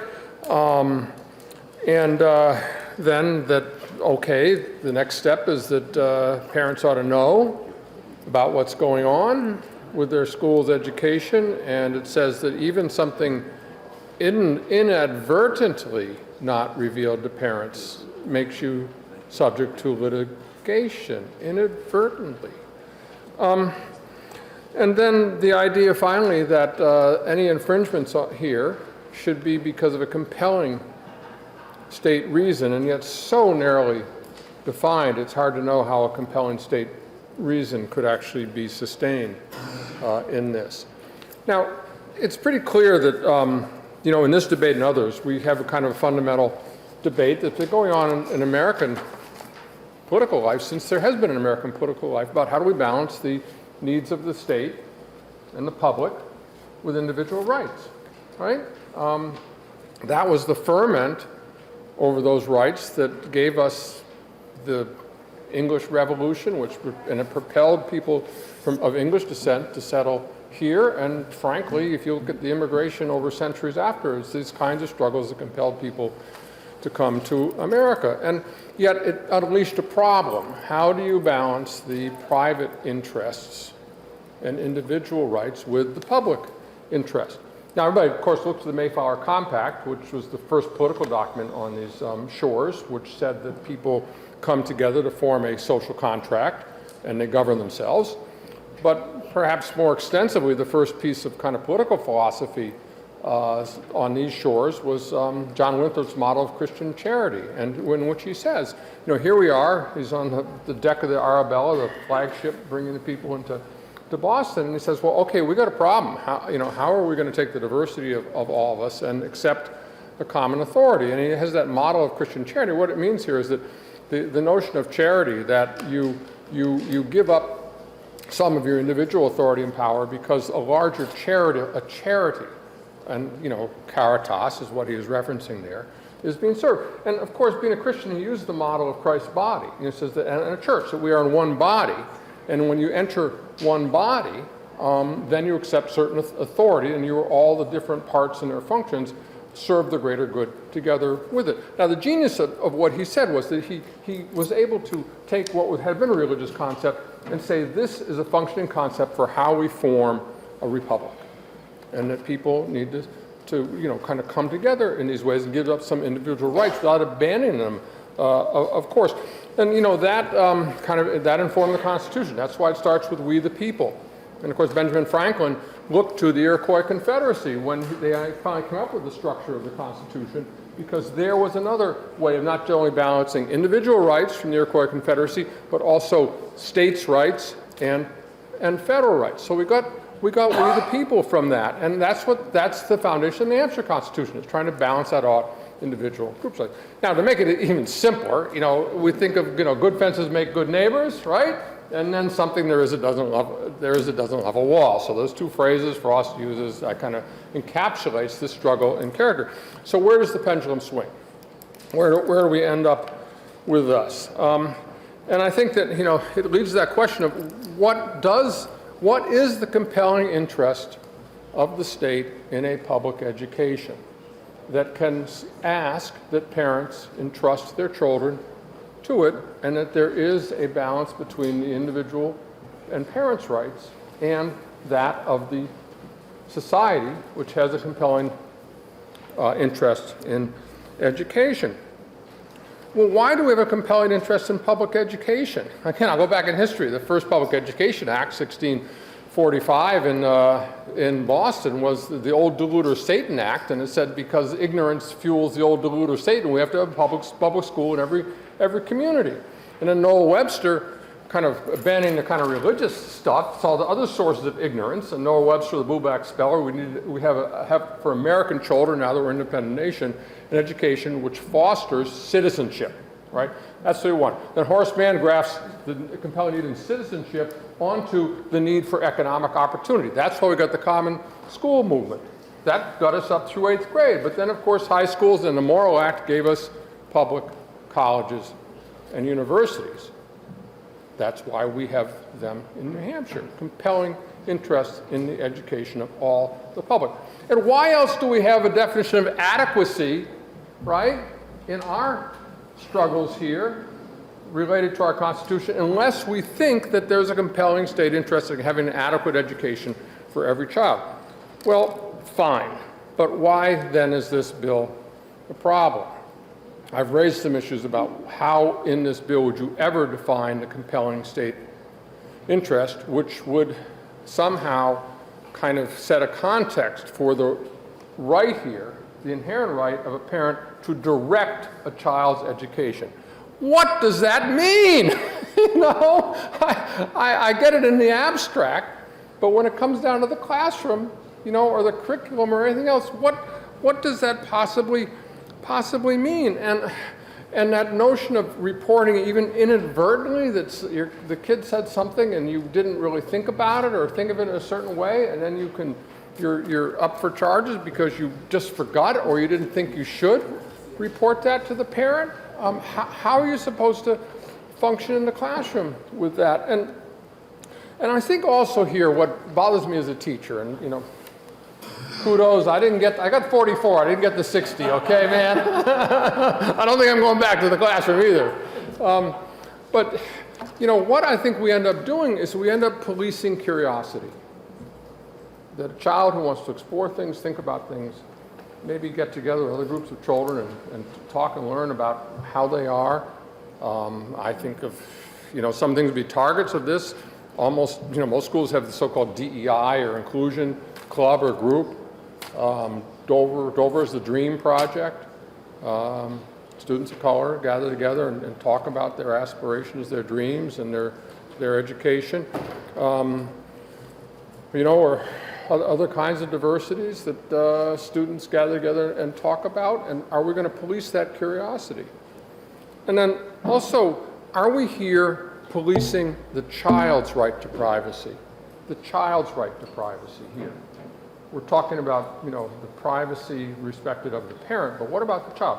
I appreciate the amendment that came in, and I do, because it recognizes in terms of the child's body, we are recognizing a certain kind of right of privacy, and if that privacy is violated, but what about the child's mind? Does a child have a certain kind of right to privacy to explore where their mind may want to take them? And I just think that creates really a conundrum. I'd finally like to say, though, about the concept of the child here, too. Remembering from our last debate, where suddenly is a debate about who does a child belong to.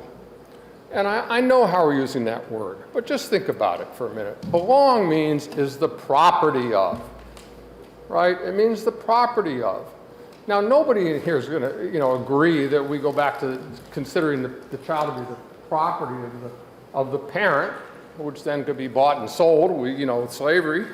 Think about just up the street here, the grave of Nancy Herbert, who was sold as a 3-month-old from her mother in Boston and enslaved up here in Concord. This is horrific. And child labor, in my hometown of Dover, right?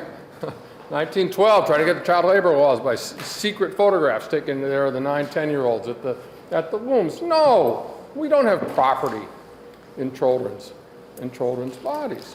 And do we have property in their minds? Now, it's always a struggle. I remember my child Tyler saying, there's always that moment, you're not the boss of me, right? Remember that? And, you understand. And our family values and our notions of education, of course, we have authority over that, but there's always that, as a child grows up, there's always that tension, right? Where they're going to spread their wings and fly.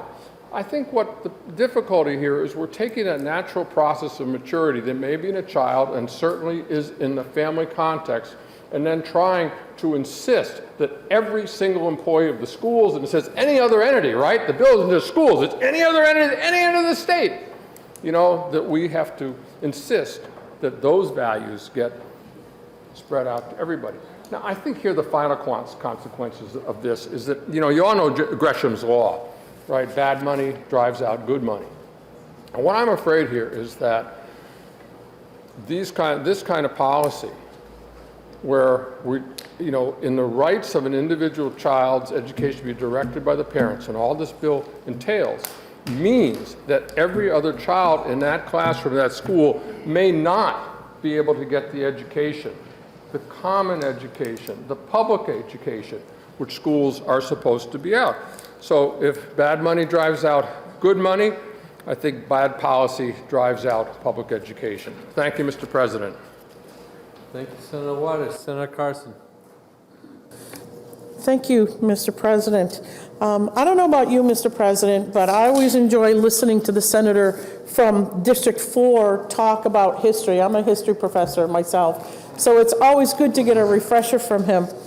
But it's interesting. He talked about the social compact of the Pilgrims that they enacted. But there was another side to that.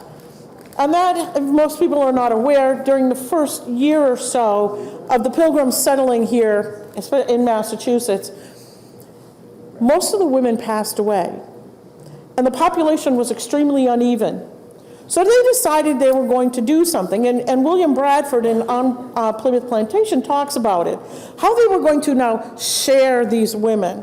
And it was share women's work, because the men needed to be taken care of. Their clothes needed to be washed, they need to be fed, so on and so forth. It didn't really work out, folks, because as you can imagine, the women were not happy with all the extra work that they had to do, the ones that survived. So that part of the social compact failed. So I just want to let everybody know that. But this bill really speaks to who has responsibility for the children. It's not about who owns the children or their property. Who is responsible? Is it the parents? Is it the government? Is it the school? Is it a combination of all? Because there are times when, as a parent, I would have liked to have known I'm not responsible for this. But we always look to the parents to be responsible for their children and their actions. I happen to believe that the parents are responsible for their children. Now, we've heard a couple of things today, and we've talked about the sacred relationship that sometimes will exist outside of the parent-child relationship. But shouldn't we respect the fact that the parent-child relationship is the most sacred relationship of all? Why would we have people interfering in that relationship? You know, our good friend from District 21, maybe 20, Senator, yeah, you got it, talks about being a coach. He was a positive influence in a child's life. But the senator isn't responsible for that child. The parent is. And it's good that the child had someone they could go to talk to. But again, the parent is the one who's responsible. And we need to understand that and respect that. I would also bring up the fact that I don't remember when I was a parent bringing my children to a public school system, signing away my rights as a parent and signing those rights over to the school. If that document was included in all the forms I had to sign, I never saw it. And I don't think that's the case, Mr. President. I truly don't. I would hope that we could be a partner with schools and parents working with schools, and many do. Because what you're there for is ultimately the well-being of the child. You want that child to grow up to be a good citizen, well-adjusted, and the more people that can help, that's a great thing. But at the end of the day, it's the parents, and they need to know what's going on in their children's lives. Now, we heard not testimony, but people speaking here today about our LGBTQ kids. By not informing the parents, are we taking away the parents' opportunity to embrace their child? Because not all parents are not happy with their kids if they come out. But by hiding it from the parents, how can they support their children? How can they hug them and embrace them and tell them, look, we love you. We love you. That's what matters the most. You're taking that away from them. And what if that child is being bullied in school? Their grades are going down. You don't know why. Because you haven't been informed. How can you help your child if you don't know? Keeping secrets from parents about their kids is not the way to go. It is not conducive to that sacred parent-child relationship. And let's not forget that if a teacher suspects that a child is being abused or neglected in any way, they are mandatory reporters. And the amendment we just passed recognizes the authority of the state to step in. I think that we need to be a lot more cautious. We've got to stop tearing down the parent-child relationship. The school is not responsible for your child. They are not. The parents are turning their children to the schools to get an education. And that's it, to get an education. But the parents are the ones that are ultimately responsible. And they can't help their kids if they don't know what's going on. And I guarantee you, you talk to parents, and they would say the same thing. I know, I've talked to parents in my district, and they care passionately about this issue. They want to know what's going on. And too often they're shut out, and they're tired of it. They want to know. Thank you very much, Mr. President. Thank you, Senator Carson. Senator Perkins Coker. Yeah, thank you, Mr. President. You know, I think this has been an interesting debate, but I guess I'd like to share a little personal perspective on it. You know, this looks to be, and I don't know where it came from, some model language that, you know, maybe is some kind of one-size-fits-all, you know, Parents' Bill of Rights that's going around the country. But, you know, on page 3 of the bill, it talks about the right for parents to be notified promptly, you know, when a student joins a class or athletic team or extracurricular activity, seeks medical treatment, including psychological or counseling services, and a right to be notified promptly, you know, with anything related to a child's gender expression. So I don't think anybody here is debating whether parents are responsible for their children. I think we all agree on that, and I'm only a new parent. I think probably almost everyone in this room has more experience with it than I do, but I do have the perspective of going through learning to love someone different than who everybody expects you to. And I think that as a person who's a member of the LGBTQ community, you know, you may come at it different parts of your life. You may do that as an adult. You may do that when you're young. As a teenager, part of what you're probably trying to figure out is, why are my reactions a little bit different than those around me? You know, there might be comments made like, oh, which boys in your class do you like? Or something innocent that, you know, it just doesn't feel the same to you. And so as you figure out what that means, I think all we're saying is kids might need a little space to do that. You know, it's not that their parents are not important. It's probably that their parents are so important that they just need someone else to turn to, someone else to kind of practice that conversation with, you know, to have a relationship with that isn't that paramount relationship in their life, so that they can kind of figure out where they are before they have to either put something at risk or do something scary. So I'm not trying to say anyone here, you know, is not well intentioned, but I want to share that, you know, I have a friend in the district too, and we were just catching up over coffee. She actually had a unrelated legislative idea, and she talked to me about how her son had just gone through a transition, and she said, you know, we were the last to know, and we absolutely love her, and we want the best for her, and that hurt a little bit, but I'm really just glad that she's happy now, and I just want her to be happy. I just want her to be herself, and I think that's the ending we want out of all this. And so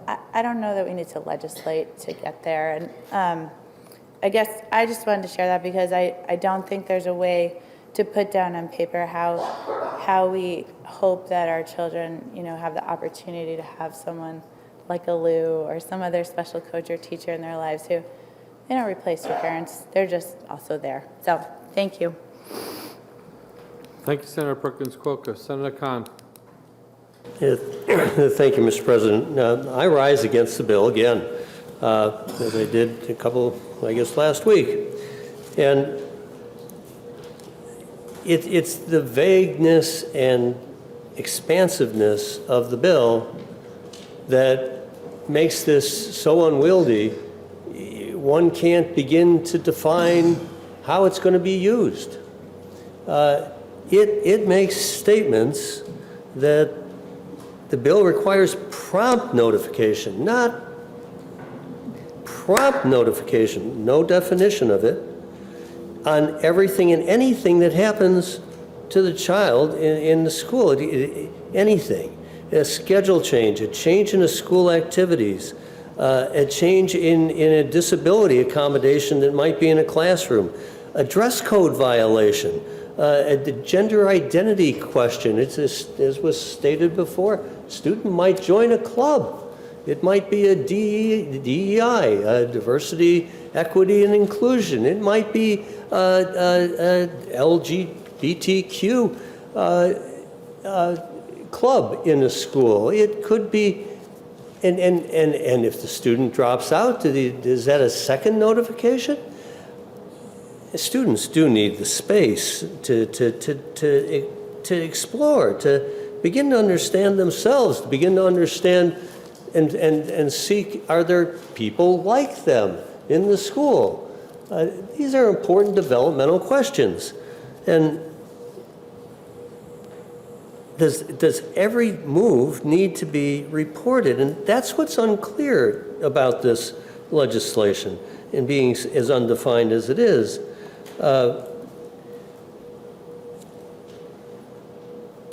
I'm thinking of the 3 times that I had a reason that maybe a school would have wanted my family to know, but I was given the option of doing that. I transferred from an inner city school and to a suburban school. Boy, that transition was hard. Those kids had advantages that, you know, I appreciated what there was there, but it took me a long time to catch up.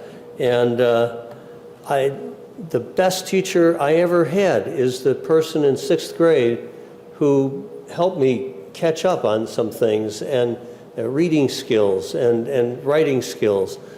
She was wonderful. In 7th grade, I'd never had how to diagram a sentence. And that teacher, I was failing. I was failing that class. And by the end of the class, I had an A. But it wasn't graceful. and that F to a C was really hard. And somewhere along that time, I said to my mom, you know, Mrs. Vedril is really doing something for me after school. I got to keep going to do this. It was my choice as a student. It was my opportunity to say, hey, I'm gaining enough confidence about this that I can talk to you. That was important. That was an important developmental moment for me. The same thing in high school biology. I was failing in there. And by the end of the semester, I had the A again, but I got a C for the semester, but averages. But you know, it worked out because I took on the challenge, and boy, that made all the difference for me. We have an opportunity here to just turn down the temperature. Turn it down. Not everything in schools is adversarial. And that's what this is doing. It's taking something that worked out of state, maybe in Florida, taking it and bringing it to New Hampshire. We've heard from people that are concerned about the LGBTQ community in this state, and kids who are challenged with those questions. And is this the Don't Say Gay bill of this legislative session? Because it looks like it. It says you got to report it. Don't say gay, because you're going to get told on. There's a lot wrong in this, and eventually perception becomes reality. We know that. We're all victims of it. But that's what the perception of this bill is, that it's vague, expansive, impossible to live up to the expectations. A clear book to write about lawsuits that you can bring against schools, which, by the way, our divisive concept bill hasn't brought a single complaint to the Human Rights Commission. But here we are trying to amp it up again. And we can turn down the temperature, have dialogues about things that are important for kids' development without putting on a constraint that nobody can define. And that's why this bill is not ready for it to be passed. It does not have a New Hampshire stamp on it. It is something that we need to put to interim study, and that's the motion that I hope we're able to offer after we defeat the ought to pass motion. Thank you, Mr. President. Thank you, Senator Cont. Senator again. Thank you. I'll be super brief. Thank you, Mr. President. Anyone who's been in my office sees all the pictures on the wall of my kids. I'm sorry, I don't have a good voice today. And they see the colleges they've got into. I'm the one who cares where they go. I'm their big supporter, and I want the best for them. And so if it meant keeping me in the loop, I want to know what counselors they're seeing. If they have a gender identity problem, I want to accept it. I'm not going to be harsh or treat them bad. But the roots in my family are the most important thing to me. And I want to be in that loop. I want to know what's going on in their lives, and I want to participate. And I think this bill is going to keep me in the loop so I can do the best job as a parent. Without this bill, I think you're cutting the parents off. That's all I have to say. That's all I can get out. Thank you. Senator Carson. Mr. President, as usual, I think we're having a really great debate on this particular issue, as we did last week. I've heard this be called the Don't Say Gay bill. Absolutely not. I don't even know why anyone would ever think that that's what it is, but I guess for politics it works. but I want to assure the body and the people at large that this is not the case. I'd also like to point out that paragraph G of the bill, excuse me, it's only triggered when a school employee, not a parent or anybody else, but a school employee initiates, investigates, or finds the need for action by school employees. Don't you think parents should know? I do. I wouldn't like to be the parent who comes home, gets the mail, looks at their, a charge has been made to their insurance or health care for their child and not have any idea what it's for. Who are you going to ask? Who are you going to get the information from? Do you think the child is going to tell you? Or the school now? Because I think, according to some of the testimony, the school doesn't really talk to the parents. Well, it's in the best interest of the child, we're not going to tell you. I don't think that's right. I don't think that's right.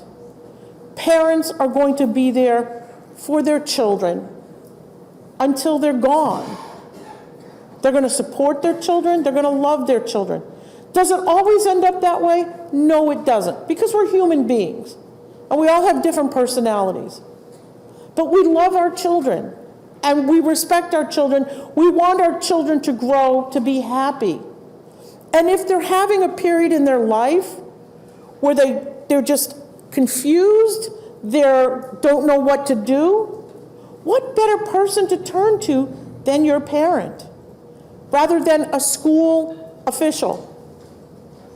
Yeah, it might be okay to talk to somebody, but the parent is going to be the one that's going to be there for their child for the rest of their lives. I don't think this is vague. There's a lot of things that are spelled out in here that's very, very clear about what parents have a right to, have access to. If my child belongs to a club, I'd like to know what club they belong to. And as a taxpayer, I'd like to see a list of clubs that the school offers. Because guess what? Our tax dollars are paying for that. Why hide it? Why say, parents, you don't need that information? If my child is in a club and they want to go someplace, I want to know, what is this club all about? Where are you going? What are you doing? Those are the questions that parents tend to ask. But instead, it seems like you want to kind of foster this secret that you're keeping from the parents. Why would you do that? Why would you do that? As a parent, I know I would be furious. I have the right to know that is my child. I'm responsible for that child. If someone else wants to accept responsibility for that child, let's go to court. But that child is my responsibility. I'm going to do what I think is best. I think I said last week, there are times when I was raising my daughters that I fully expected someday I'm going to find myself on Oprah's couch with my daughters telling me all the things I did wrong. No parent is ever perfect. But the vast majority of parents love and care for their children, and they want the best for them. But in order to help them, in order to be there for them, you have to know what's going on in their lives. And know that, yeah, there's some times you're not going to be able to know some things, but don't shut parents out. And that's what this bill is saying. Don't shut them out. Parents want to be a child of be a part of their child's life. Don't do things that weakens that sacred relationship between a parent and child. Thank you very much, Mr. President. Thank you, Senator Carson. The question is the adoption of ought to pass as amended on House Bill 1431. Senator Whitley. President, I just find the need to rise again because I do agree with my friend from District 14 that most parents, and I certainly know firsthand that all the parents in this room care so deeply for their child and their children, and that if they learn that their child perhaps had a different sexual orientation that they expected, or perhaps had a different gender identity than expected, that you would love your child and you would accept your child and you would welcome your child and you would walk with your child. But unfortunately, and I know this firsthand because I have worked with children and families my entire career, not all families are like that. It is true that there are some families that cannot accept their child who has a different gender identity than they are born with. There are some parents who cannot accept their child who has a different sexual orientation that they agree with. And for some children, it might be dangerous for that fact to be disclosed to their parent. That is not to say that there are not loving parents, right? Just because there are also parents who perhaps don't having that loving environment, we need to be able to protect those children, particularly if they have found someone in school who is a safe adult. We know from all the data of adverse childhood experiences, children only need one caring adult who thinks that when they walk in the room, they are the light of the whole entire room. Most times it's a parent. For me, my child is the light of my life, but that's not the case for every child. Sometimes it's a coach. Sometimes it's a teacher. Sometimes it's a school counselor. We have to have environments where children feel safe, and it's just not always the case. So I think what we're trying to do here is find that balance, and unfortunately, this bill is out of balance. So again, I don't think anyone would say that we don't want parents involved in upbringing. We don't want parents involved in education. In fact, what I hear from teachers and educators and administrators, they crave parent involvement. They want more parent involvement. They are seeking more parent involvement. But doing it in this way is going to have the opposite effect. It's going to be pitting parents and schools against each other, pitting parents and teachers against each other. The last thing I think it's important to mention is that in addition to, what I had mentioned before about safety, we have to understand how sweeping this bill is. This bill gives a parent the right to object to instructional materials. Instructional materials. Well, what happens if I object to one particular instruction in my son's second grade class? Another parent has another objection. What happens then? This is not how we foster a productive learning environment. What we need to do is go back to the drawing board. We need to, just as my friend from District 14 said, listen to the parents about what is not working for them. Let's go back to the drawing board in a way that works for our New Hampshire schools. This is not that bill. Thank you, Mr. President. Senator Whitley, Senator Carson with a question up. My friend from District 15? Senator Whitley. Absolutely. Thank you for taking my question. Senator, do you believe that the vast majority of parents who do the right thing for their children should give up their rights and their responsibilities to their child because of a small group of parents who do not honor their children and don't take care of their kids? No, I don't. Okay, thank you. The question is on the adoption of ought to pass on House Bill 1431. Further discussion? You ready for the question? Roll call has been requested by Senator Avon, seconded by Senator Giuda.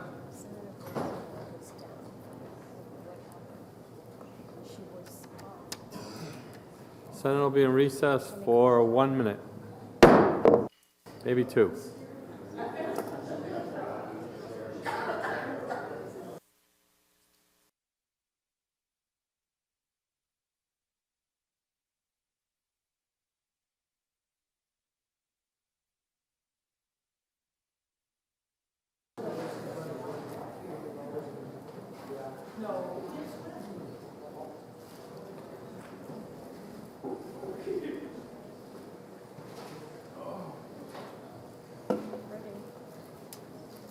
Question is on the adoption of ought to pass as amended on House Bill 1431. Senator Bradley. Very much. I just need to respond to one thing that was said from our friend from District 10 when he compared this bill to the Florida bill. and use phraseology that's not even accurate about the Florida bill. The Florida bill is not a don't say gay bill. And linking this bill that has nothing to do with, the controversy in Florida is just flat out wrong. And you should know better. Thank you, Mr. President. The question is on the adoption of ought to pass as amended on House Bill 1431. You ready for the question?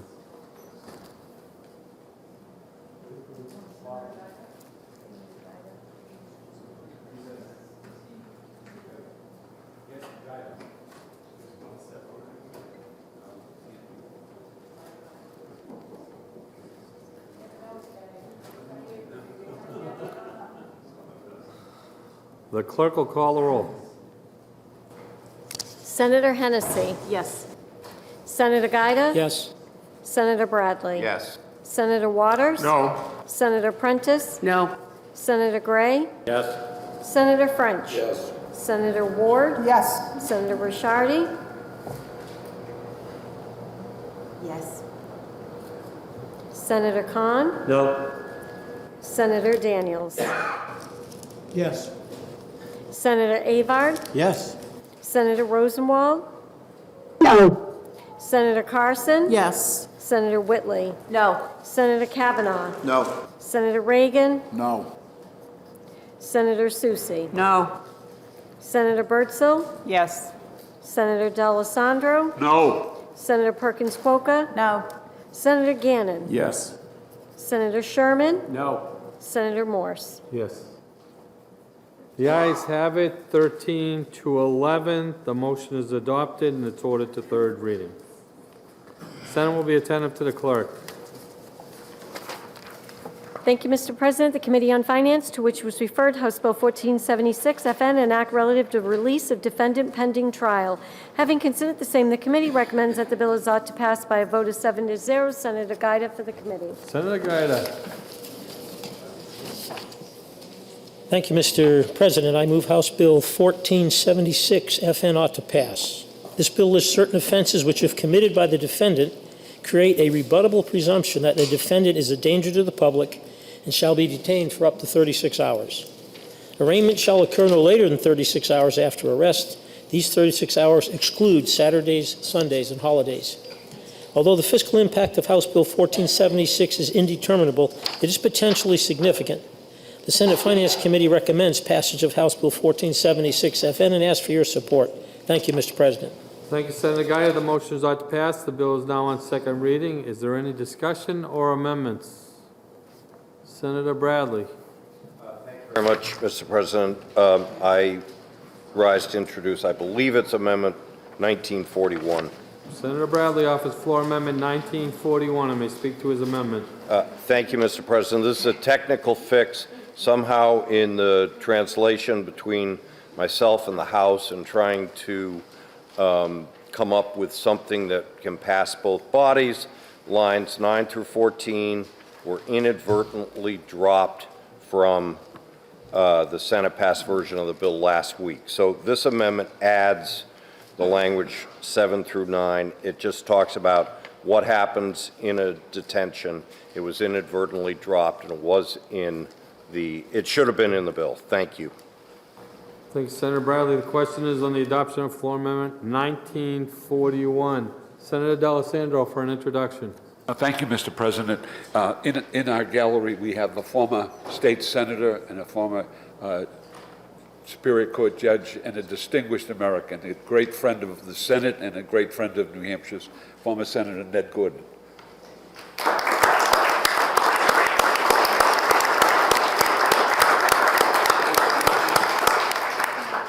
Thank you, Mr. President. Thank you, Senator D'Alessandro. Senator Susie. Of the senator from District 3. Senator Bradley. Senator, just to be clear, the lines that you just referenced in your floor amendment were in a version previously adopted by this body. I believe that is the case. Thank you. Further discussion? You ready for the question? All in favor say aye. Aye. All opposed say no. The ayes have it. The floor amendment is adopted. The bill is still on second reading and open for further discussion and amendments. The question is on the adoption of ought to pass as amended on House Bill 1476. You ready for the question? All in favor say aye. Aye. All opposed say no. The ayes have it. The motion is adopted and it's ordered to third reading. Senate will be attentive to the clerk. Thank you, Mr. President. The Committee on Finance, to which was referred House Bill 1503 FN, an act exempting the developer, seller, or facilitator of an exchange of an open blockchain token from certain security laws and adopting the Uniform Commercial Code relative to controllable electronic records. Having considered the same, the committee recommends that the bill is ought to pass with an amendment by a vote of 7-0. Senator D'Alessandro for the committee. Senator D'Alessandro. Thank you, Mr. President. I move House Bill 1503 FN ought to pass with amendment. This bill exempts the developer, seller, or facilitator of the exchange of an open blockchain token from certain securities laws. House Bill 1503 FN also adopts the Uniform Commercial Code on controllable electronic records. This legislation has a total fiscal impact of less than $10,000 in each of the fiscal years 2022 through 2025. The amendment adopted by the committee revises the effective date of the legislation as recommended by the Uniform Law Commission. The Senate Finance Committee recommends passage of House Bill 1503 FN as amended and asks for your support. Thank you, Mr. President. Thank you, Senator D'Alessandro. The motion is ought to pass with amendment. The bill is now on second reading. The first order of business is the committee amendment. Is there any discussion on the committee amendment? The question is on the adoption of the committee amendment. You ready for the question? All in favor say aye. Aye. All opposed say no. The ayes have it. The committee amendment is adopted. The bill is still on second reading. Is there any further discussion or amendments? Senator Sherman. Thank you, Mr. President. I offer floor amendment 1974S and would like to speak to the amendment. Senator Sherman offers floor amendment 1974S and may speak to his amendment. Thank you, Mr. President. I am offering the same version of the bill known as Buy America that is co-sponsored. This amendment is co-sponsored by me and Senator Carson. The goal of this is to be sure that this bill actually makes it through the legislature. The 4 companies that are represented in this are integral to several of our communities. This is something we passed as a voice vote, and unfortunately, over in the House, it is not likely to move forward. So I'm asking the body to, again, on a voice vote, or however you want to do it, move this through as an amendment to this bill so we can ensure that we are supporting our steel fabricators and making sure that they know that we have their backs, especially in public works projects that are funded by state taxpayer dollars. Thank you, Mr. President. Thank you, Senator Sherman. The question is the adoption of floor amendment 1974. Senator Carson. Thank you, Mr. President. I rise in support of Amendment 1974S. As said by my good friend from Senate District 24, this was a bill that we had all passed. It was on a voice vote. It came out of ED&A with an ought to pass. So as we all know, it's kind of like the silly season around here where things are being attached left and right. And this is an important bill. This is a Buy New Hampshire bill. And this can only help our businesses that do steel fabrication, and I think we all here can agree that we want to do that and we want to support New Hampshire businesses. So I would ask for your support in passing floor amendment 1974S. Thank you, Mr. President. Thank you, Senator Carson. The question is on the adoption of the floor amendment. Is there any further discussion? Senator Giuda. I have to rise in opposition to this at a time when we're looking to keep property taxes down. Passing this bill will, in effect, attempt to mitigate tariffs at the federal level that are driving the price of steel up. And so when we say we're going to require the payment of higher prices, we're putting it on the backs of taxpayers and property taxpayers and businesses in the state. Thank you, Mr. President.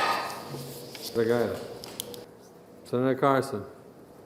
Mr. President, I have to disagree with my friend from District 2. This is about jobs. And we want to support people working, don't we? If they don't have fair access to a market, how is their business going to survive? How is their business going to grow? How are they going to provide jobs? I think we talk a lot in this chamber about providing jobs, and I think it's important.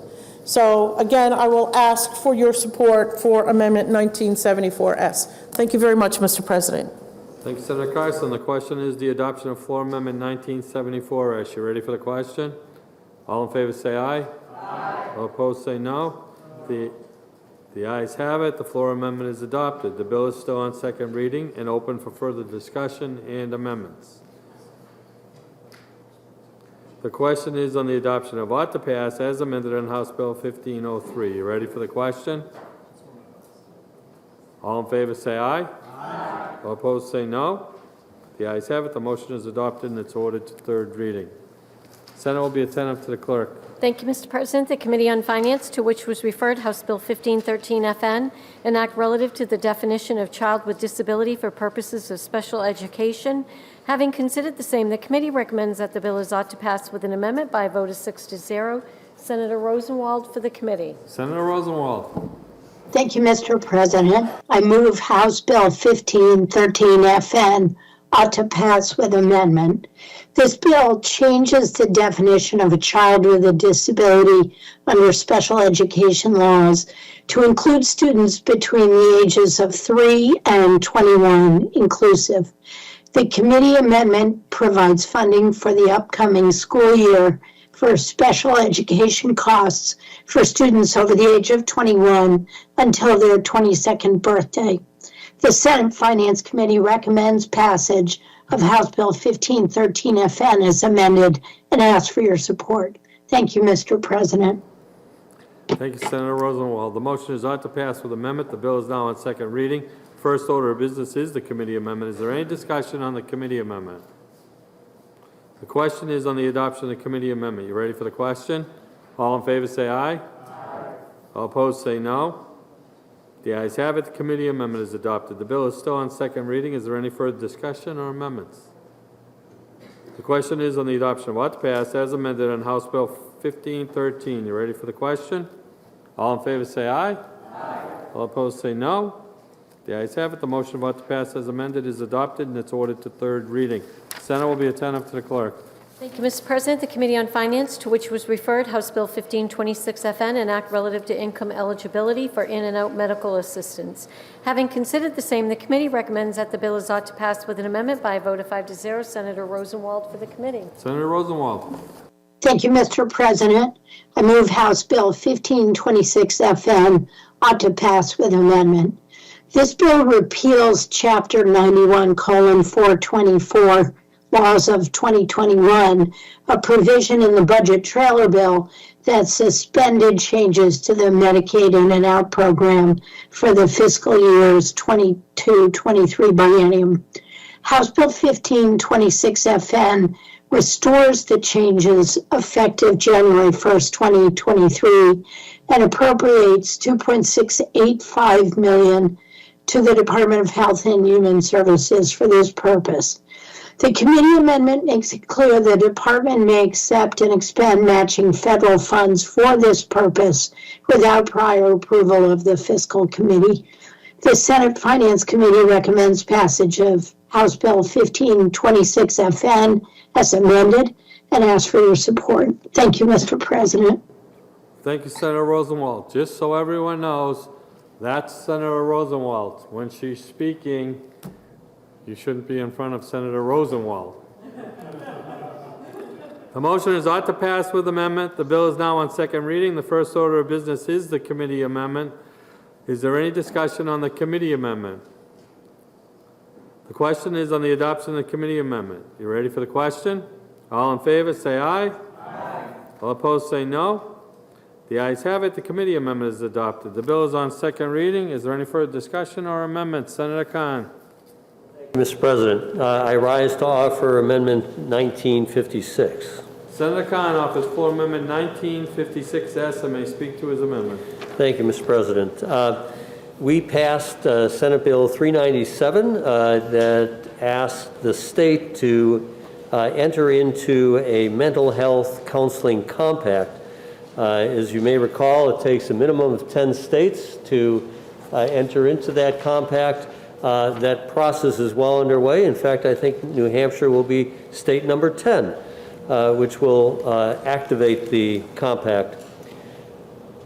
We were notified, the director of OPLC, the chair of Senate Judiciary Committee, Senator from District 14, and myself as the sponsor of the bill, that there is one line that is not consistent with all of the other states, has to do with the executive committee and its duties and the way in which the commission would remove any member of the executive committee. That's the extent of the change. That's it. So this amendment is only going to be effective should the governor sign SB 397, which I understand has passed, at least for the compact as it was submitted from the Senate, passed in the House.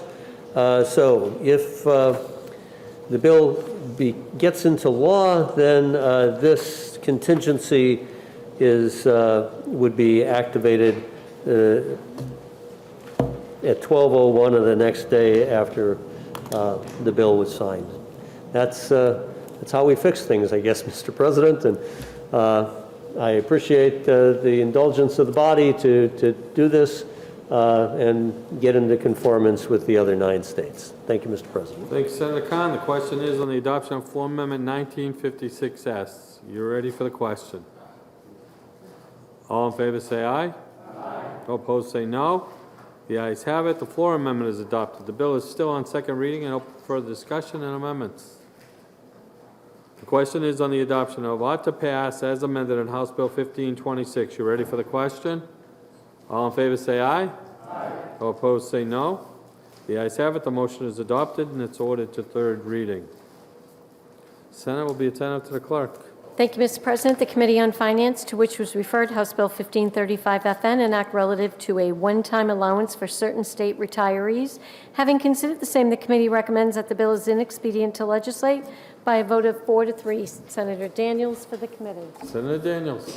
Thank you, Mr. President. I move House Bill 1535 inexpedient to legislate.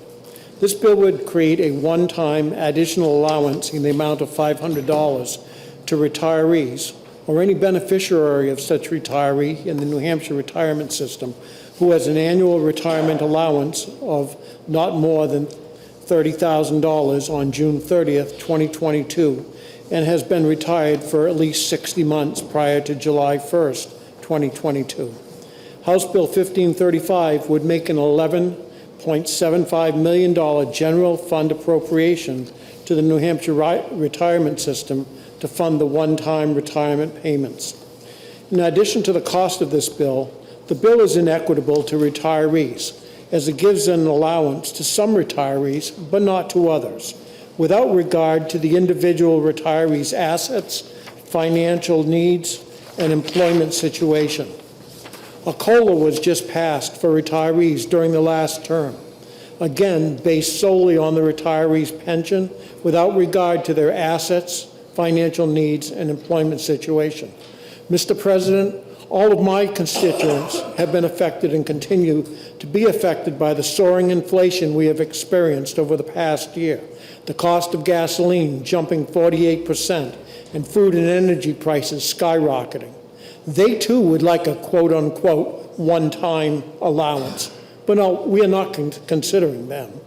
Neither do I hear about private employers giving their retirees COLAs, because businesses are not exempt from the inflationary pain we are experiencing. Yet here we are, debating whether or not to add more financial burden to others simply because they were not state employees.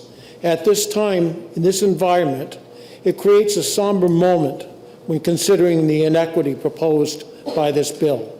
For all of these reasons, the Senate Finance Committee recommends House Bill 1535 be found inexpedient to legislate and asks for your support. Thank you, Mr. President. Thank you, Senator Daniels. The motion is inexpedient to legislate. Is there any further discussion? Senator Kavanaugh. Thank you, Mr. President. And first of all, to my friend from Nashua, I apologize for being so rude. And just, I don't want to stand in front of you. I'm not used to this virtual world still. And please, Mr. President, don't tell my mother about that one. Don't report that one. You weren't the only one. So about House Bill 1535, I just want to, originally this was for anyone making under $30,000 and making a COLA payment of 1.5%. And I do agree with the inflation we're seeing, but the people at this scale are the lowest paid retirees we have in the state. I think we've dropped the ball the past few years and not given them their COLA, and it was reduced down to a one-time payment of $500. I think it's something we should honor with this and give this group at least a $500 one-time payment. Thank you, Mr. President. Thank you, Senator Kavanaugh. Senator Susi. Mr. President, I too rise in opposition to the pending motion. Find it curious because this body on a voice vote enacted this legislation before, supported this legislation before. So I don't know what's changed in this short a period of time. But one of the things that I think we need to all remember is that this body, along with our colleagues on the other side of the wall, about 10 years ago, endeavored to try to deal with a number of changes to the retirement system. And legislation has come forward and changes have been made to the retirement system. But one of the recommendations of that decennial commission was that this chamber, as well as that, come up with a way to provide retirees with a consistent COLA, that we provide a mechanism that would ensure that on an annual basis and every 4-year basis, we recognize the fact that if pension can't be frozen in time, that we have some way to ensure that our retirees see even a bit of increase. Our Social Security system can do it. People see increases in their Social Security, maybe not as often as they'd like, maybe not as much as they need, but there's a mechanism to do that. These retirees have no mechanism. They're depending on us today to provide them with this small increment. Now, we're calling it a COLA. I would suggest to you, not only is it a diet COLA, it's a diet COLA in a small can. It's a little amount, but it's symbolic, and it will help those retirees who, as my colleague from District 16 said, many of whom are living on a fixed income, and it's fixed. It's fixed unless we do something today. So I think we need to recognize what we did previously, support this legislation, and support our state's retirees. These are people who gave their lives, who worked for the state of New Hampshire in public service. It's the least we can do. Thank you, Mr. President. Thank you, Senator Susi. Senator Reagan. So I think what's important to say here is what's not being said. So the retirees who make more than $30,000, we have no way to know how much other income they have. And every time you do a piece of legislation like this, we never ask that question.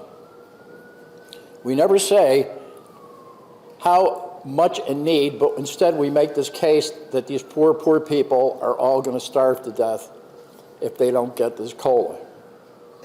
When you don't ever account for all the other income that all these other people have. You just say automatically, everybody under 30,000, we're going to give you money. But you don't ask the questions that a responsible fiduciary would ask. So what other income is there? And the way you do this and the way you guarantee this is when you establish your annuity plan and you put enough money into it so that as time goes on and you have government-fueled inflation like we always have, which has led to the downfall of every empire ever on earth, you put more money in so that it's there so they can grow to counteract the effects of erosive inflation. So ask all the questions, get all the honest answers, and act on that basis. This is the correct recommendation on this legislation. Thank you, Senator Reagan. Senator D'Alessandro. Thank you, Mr. President. Mr. President, I rise in support of the legislation to give the $500 stipend. When I first came here, we had people who were labor grade 1 and labor grade 2. Labor grade 1 and labor grade 2. And these people have retired. Those people who were in labor grade 1 and labor grade 2, do you know what they were making? Less than $10,000 a year. They were the people who were cleaning this building. The people from Suncook. Bobby Plourde, God rest his soul, got them all jobs. And they were there cleaning and serving. In the old days, we used to serve tea to the council. How about that? And they would do it and clean up the council and do all of these things. You know, there is a beatitude that says, blessed are those who hunger and thirst for justice sake, for theirs is the kingdom of heaven. We don't want people hungering and thirsting for justice sake, waiting for heaven. We'd like them to get their reward here on earth. This is a way for us to do it. God rest his soul, Michael Downey, who sat in that seat for a number of years by me, was the best thing since sliced bread. I want to tell you all of you right now. We had a plan, what we brought before the Finance Committee, to create a COLA, following Senator Reagan's idea. We were going to create a COLA. It was going to be self-funded, and everybody would get a COLA based on what they contributed. That lost out. That would have been, I think, the greatest tribute to Mike, who was the best, right? He was absolutely the best. We failed there. This is an attempt to make up for that. People need it. And indeed, we have the ability to pay. Thank you, Mr. President. Thank you, Senator D'Alessandro. There was one more seat over, Senator D'Alessandro. There was another seat over where Michael sat. It was close. Senator Carson. Mr. President, I rise to ask the body to overturn the inexpedient to legislate recommendation. We've been here before, Mr. President, and I've stood here before, and I have argued to get this $500 payment. I've been successful, and I'm hoping today we can get there as well. We are not talking about a lot of people. We are talking about people that are in Group 1. Now, who's in Group 1? But our teachers. But our teachers. We know that they don't make a lot of money. If you go to your town meetings or whatever they are, and you discuss, you can see how much the teachers make. But we're talking about people that retired 20 years ago, 25 years ago. They weren't making that much money, and they really retired on a very, very fixed income. You look at today, and we look at inflation. How are these people supposed to survive? Are we supposed to say, hey, you should have thought about this 20, 30 years ago when you retired? Really? Is that what we as a state want to tell people? Many of them did plan, but they didn't plan for the economy.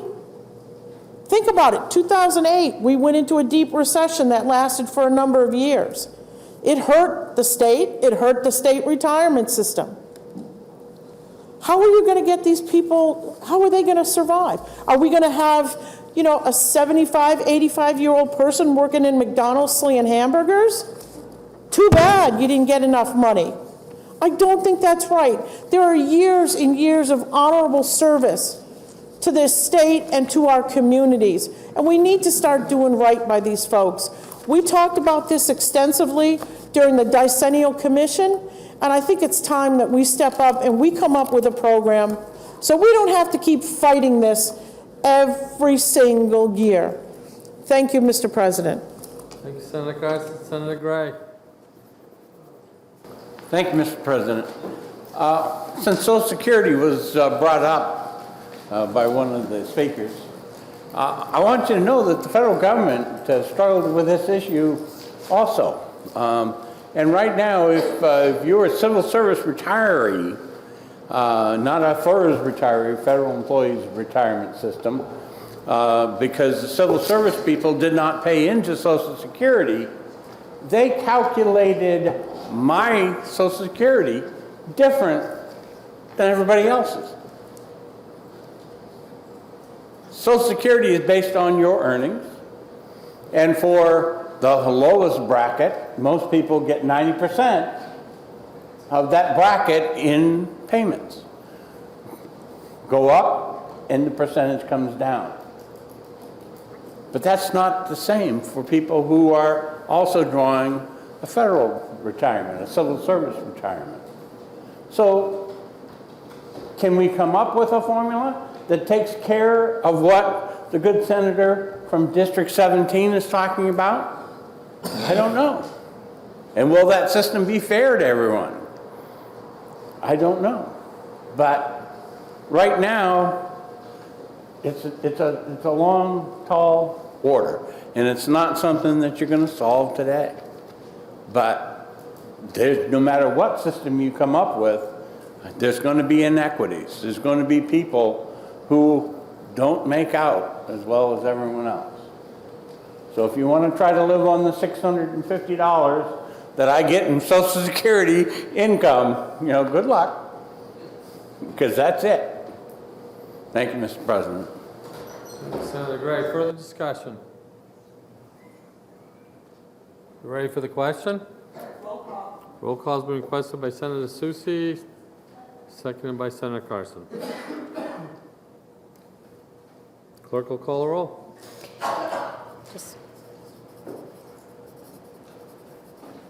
Senator Hennessy. Yes. Senator Giuda. Yes. Senator Bradley. Yes. Senator Waters. No. Senator Prentice. No. Senator Gray. Yes. Senator French. Yes. Senator Ward. Yes. Senator Ricciardi. No. Senator Khan. No. Senator Daniels. Yes. Senator Avard. No. Senator Rosenwald. No. Senator Carson. No. Senator Whitley. No. Senator Kavanaugh. No. Senator Reagan. Yes. Senator Susi. No. Senator Birdsell. No. Senator D'Alessandro. No. Senator Perkins Quokka. No. Senator Gannon. No. Senator Sherman. No. Senator Morse. Yes. The motion of inexpedient to legislate is defeated 9-15. Senator Susi. Mr. President, I move ought to pass. Senator Susi moves ought to pass. The bill is now on second reading. Is there any further discussion? Roll call is requested by Senator Bradley, seconded by Senator Carson. The motion is ought to pass. Clerk will call the roll. Senator Hennessy. No. I'm going to keep that. Senator Giuda. No. Senator Bradley. Yes. Senator Waters. Yes. Senator Prentice. Yes. Senator Gray. No. Senator French. No. Senator Ward. Nope. Senator Ricciardi. Yes. Senator Khan. Yes. Senator Daniels. No. Senator Avard. Yes. Senator Rosenwald. Yes. Senator Carson. Yes. Senator Whitley. Yes. Senator Kavanaugh. Yes. Senator Reagan. No. Senator Susi. Yes. Senator Birdsell. Yes. Senator D'Alessandro. Yes. Senator Perkins Quokka. Yes. Senator Gannon. Yes. Senator Sherman. Yes. Senator Morse. Yes. The ayes have it, 17-7. The motion of ought to pass is adopted. Let's go on to third reading. The Senate will be attentive to the clerk.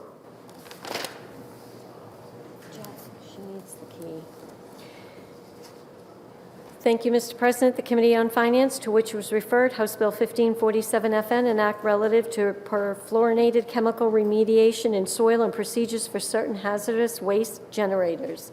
Having considered the same, the committee recommends that the bill is ought to pass with an amendment by a vote of 7-0. Senator Daniels for the committee. Senator Daniels. Thank you, Mr. President. I move House Bill 1447 ought to pass with amendment. This bill requires the Department of Environmental Services to initiate rulemaking by November 1st, 2023, specific to the application of New Hampshire's drinking water, groundwater, and hazardous waste statutes to the regulation of PFAS, including establishment of soil standards for the 4 PFAS compounds that are currently regulated in groundwater and drinking water. House Bill 1547 also clarifies language describing certification requirements for certain hazardous waste generators. The committee amendment makes a $25 million appropriation to the PFAS Remediation Loan Fund.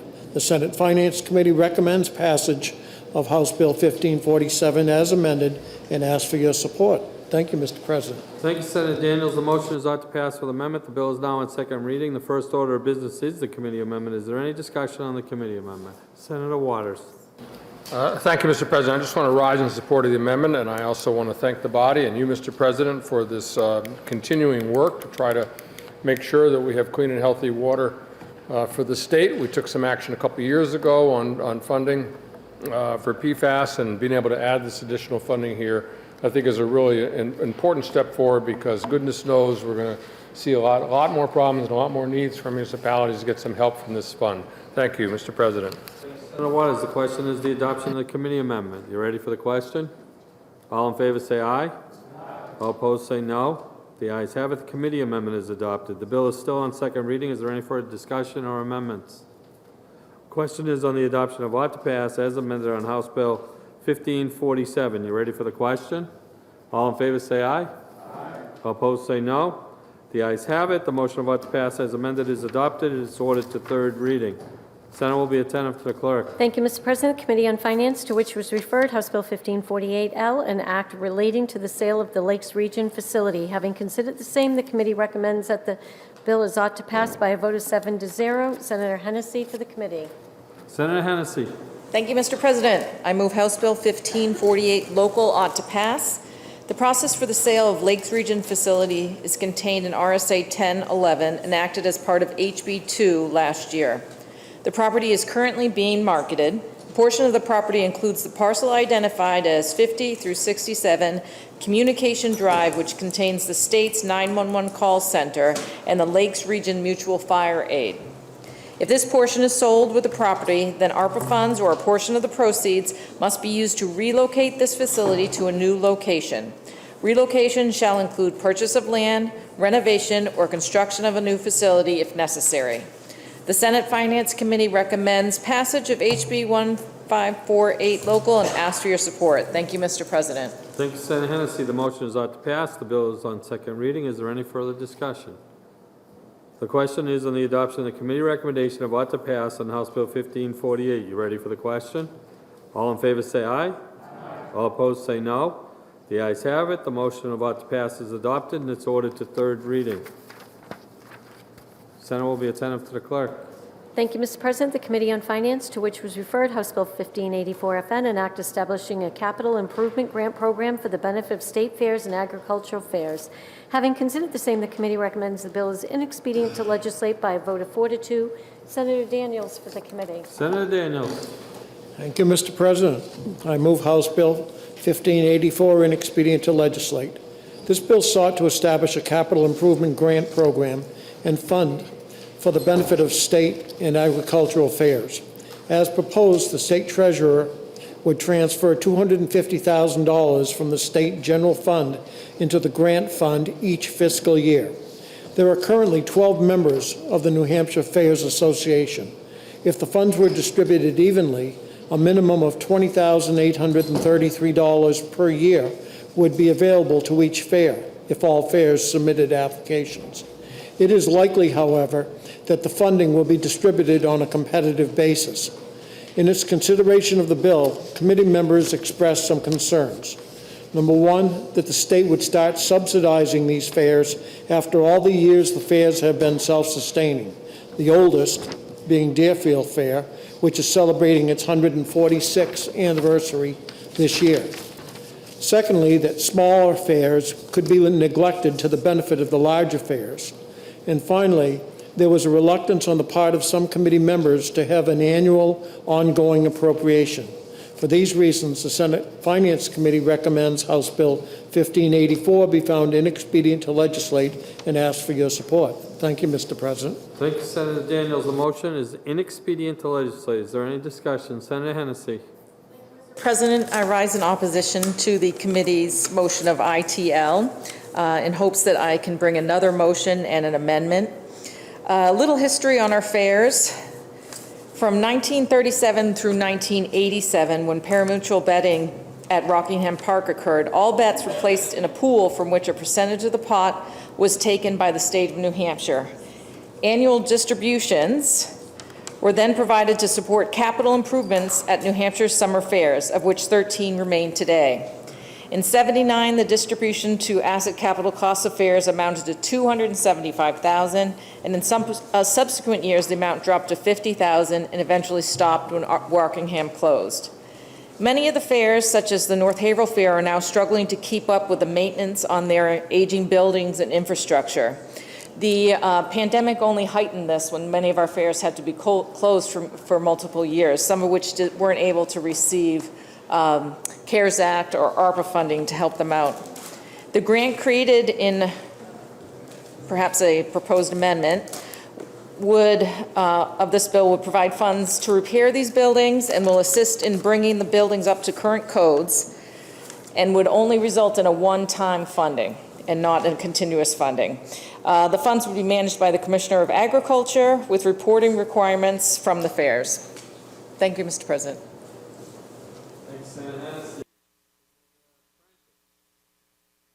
Thank you, Mr. President. I also rise in opposition to the committee's recommendation of ITL on House Bill 1584. I am proud to represent the town of Cornish, New Hampshire, which is in Sullivan County, where the Cornish Fair has been held for over 70 years.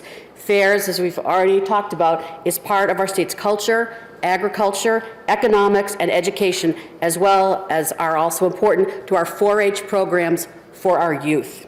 Over the years, as my friend from District 1 has mentioned, there have been changes in how we conduct state fairs, including necessary safety and health measures, fire codes, more utilities, and support services. With this comes increased costs. At this time, travel and tourism dollars come into our state directly from these events. There is and there will be a return on our investment. During COVID-19, many New Hampshire families relied on the local farm stands, on produce, dairy, meats, and goods grown and cared for at our New Hampshire farms. This just reminded me and reinforced for me how important farming remains central to New Hampshire. Supporting our 13 fairs, the future of these fairs, will only strengthen this agricultural community and help to continue to feed our families. By establishing this capital improvement grant program, we can support not only the tradition in New Hampshire, but invest in our state's agricultural community and economy. Thank you, Mr. President. Thank you, Senator Prentice. The motion is inexpedient to legislate. Is there any discussion? Would anyone like to make a PI? Senator Hennessy. Mr. President, if I know there is a better solution to an ITL motion and an amendment that will come before this body, which I think all of you can support, would I now say no to this pending motion? Thank you. If you're in favor of inexpedient to legislate, you're going to say aye. If you're opposed, you're going to say no. The question is on the adoption of committee recommendation of inexpedient to legislate on House Bill 1584. You ready for the question? All in favor say aye. All opposed say no. No. Good job. Senator Hennessy for a motion. Thank you, Mr. President. I move ought to pass. Senator Hennessy moves ought to pass. The bill is on second reading. Is there any further discussion or amendments? Senator Hennessy. Thank you, Mr. President. I'd like to introduce Amendment 1954S. Senator Hennessy offers floor amendment 1954S and may speak to her amendment. Thank you, Mr. President. For all the great reasons the senator from District 5 just mentioned, this amendment would create a one-time fund of $250,000 to be managed by the Commissioner of Agriculture to help our state fairs. I hope you can all support this amendment. Thank you. Thank you, Senator Hennessy. The question is the adoption of floor amendment 1954. You ready for the question? All in favor say aye. Aye. All opposed say no. The ayes have it. The floor amendment is adopted. The bill is still on second reading and open for further discussion and amendments. The question is on the adoption of ought to pass as amended on House Bill 1584. Are you ready for the question? All in favor say aye. Aye. All opposed say no. The ayes have it. The motion is adopted and it's ordered to third reading. Senate will be attentive to the clerk. Thank you, Mr. President. The Committee on Finance, to which was referred, House Bill 1587 FNA, an act relative to determination of average final compensation under the retirement system and making an appropriation therefore. Having considered the same, the committee recommends that the bill is ought to pass by a vote of 6-1. Senator Hennessy for the committee. Senator Hennessy. Thank you, Mr. President. I move House Bill 1587 FNA ought to pass. This bill modifies the calculation of average final compensation for Group 2 retirement system members who commenced service on or before July 1st of 2011 and who had not attained vested status prior to January 1st of 2022 by including the highest 5 years of the member's service. Assuming an annual rate of return of 6.75%, wage inflation at 2.75% a year, and a 20-year amortization period would be added to the June 30th, 2023 actuarial calculation. This would result in a total of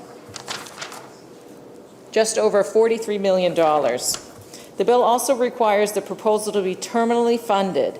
The New Hampshire retirement system's actuarially determined to terminal fund the proposal or have it funded through general fund appropriations or surplus funds from the current biennium to the New Hampshire Retirement System Board of Trustees. The New Hampshire Retirement System's actuary estimated the impact of this bill on the present value of future benefits for the current population. Thank you, Mr. President.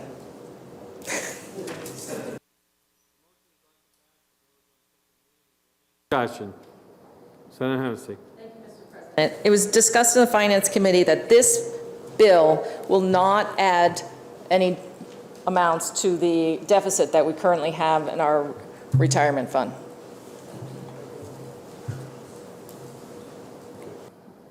Senator Bradley. Thank you very much. As the author of Senate Bill 3 in 2011, which a few of us remember, I'm going to stand and ask the body to support this bill. It only deals with people that were in the system as of the date of retirement reform, which I believe was July 1st, 2011. I'll tell you why I'm going to support it.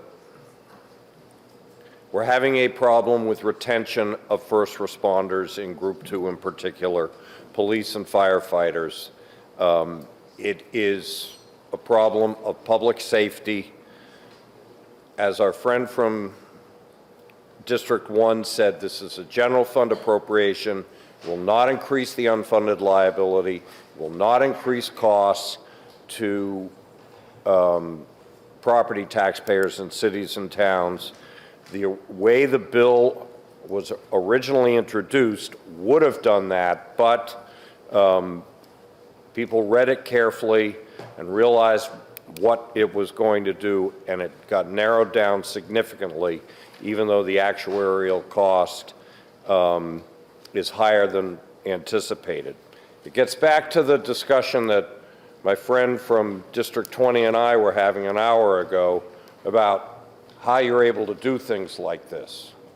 A growing economy has produced revenues that allows us to help retain police and firefighters without a tax increase on property taxpayers. That's a good thing. My friend, let's keep the economy humming, despite the fact that we're looking at a recession right in the face. Let's keep New Hampshire humming so that we can retain the people that protect us every day, those firefighters and police officers, prison guards, and other Group 2 people. Thank you, Mr. President. I ask for a roll call. Second. Thank you, Senator Bradley. A roll call by Senator Bradley, seconded by Senator Giuda. Senate will be in recess for 1 minute.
Senate will come out of recess.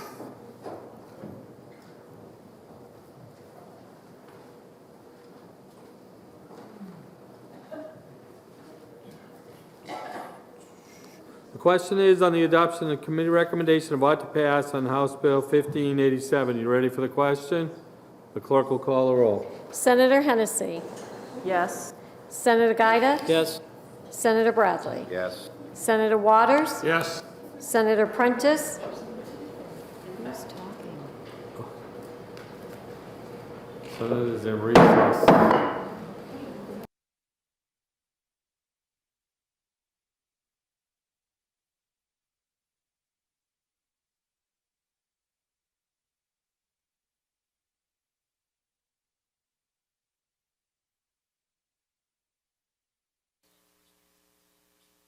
Senate is out of recess.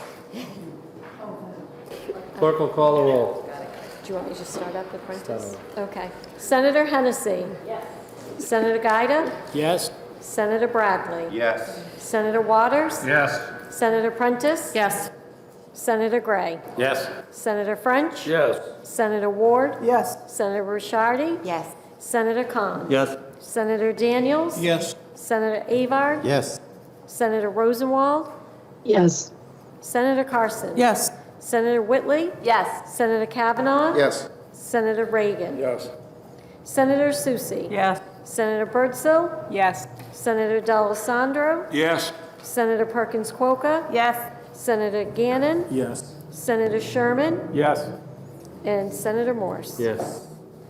The ayes have it, 24-0. The motion about to pass is adopted and it's ordered to third reading. The Senate will be attentive to the clerk. Thank you, Mr. President. The Committee on Finance, to which was referred House Bill 1597-FN, an act permitting arraignments for felonies and preliminary examinations to be heard in circuit court. Having considered the same, the committee recommends that the bill is inexpedient to legislate by a vote of 5-1. Senator Daniels for the committee. Senator Daniels. Thank you, Mr. President. I move House Bill 1597 and expedient to legislate. This bill would give the Circuit Court District Division jurisdiction to arraign defendants charged with felony offenses, to hold a preliminary examination to determine whether probable cause exists to believe the offense was committed and the defendant committed the offense. If so, the defendant would be bound over to the Superior Court for further proceedings. House Bill 1597 would provide that the jurisdiction of the Circuit Court would be notwithstanding RSA 592B1, which gives the Superior Court exclusive jurisdiction over felony complaints. Once enacted, virtually all felonies would be initiated in Circuit Court. Committee members noted the fiscal impact of the bill is potentially significant, between $400,000 and $500,000. It would appear 4 new full-time administrative court assistant positions would be needed, along with the conversion of 2 part-time domestic violence registry assistants to full-time positions. In addition, it is unknown whether or how many new judges or other resources would be required.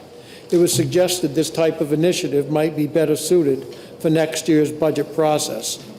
The Senate Finance Committee recommended House Bill 1597 be found inexpedient to legislate. However, subsequent discussions with the courts determined that with a change in the effective date of the bill, the courts could manage this transition without a fiscal impact to the current budget and be prepared to submit the request for additional staff in the next budget. The committee therefore asks that you turn down the ITL recommendations so that an amendment can be brought forward to change the effective date. Thank you, Mr. President. Thank you, Senator Daniels. The motion is inexpedient to legislate. Is there any discussion? The question is on the adoption of the committee recommendation of inexpedient to legislate on House Bill 1597. You ready for the question? All in favor say aye. All opposed say no. The noes have it. You've defeated the inexpedient to legislate motion. Senator Daniels. Thank you, Mr. President. I move ought to pass. Senator Daniels moves ought to pass. The bill is now on second reading. Is there any further discussion or amendments? Senator Daniels. Thank you, Mr. President. I move Amendment 1918S. Senator Daniels offers floor amendment 1918S and may speak to his amendment. Thank you, Mr. President. All this does is move the effective date so that the act will take effect on January 1st, 2024. Thank you, Mr. President. Thank you, Senator Daniels. The question is the adoption of floor amendment 1918S. Any discussion? You ready for the question? All in favor say aye. All opposed say no. The ayes have it. The floor amendment is adopted. The bill is still on second reading and open for further discussion and amendments. The question is on the adoption of ought to pass as amended on House Bill 1597. You ready for the question? All in favor say aye. All opposed say no. The ayes have it. The motion is adopted and it's ordered to third reading. Senate will be attentive to the clerk. Thank you, Mr. President. The Committee on Finance, to which was referred House Bill 624 FNA, an act relative to students with disabilities participating in co-curricular activities and making an appropriation therefore. Having considered the same, the committee recommends that the bill is ought to pass by a vote of 6-0. Senator Hennessy for the committee. 1624. 1624, did I say that? Yep. Senator Hennessy. Move House Bill 1624 FNA ought to pass. This bill appropriates $50,000 of general funds for the fiscal year ending June 30th, 23, and each biennium thereafter to the Department of Education for distribution to school districts for the purpose of funding the initial equipment and/or uniform expense of establishing unified co-curricular activities. Any funds remaining shall be distributed to school districts with existing unified co-curricular programs to fund grants to replace existing equipment and/or uniforms for existing unified co-curricular programs. Funds deposited are non-lapsing. The Senate Finance Committee recommends passage of HB 1624 FNA and asks for your support. Thank you, Mr. President.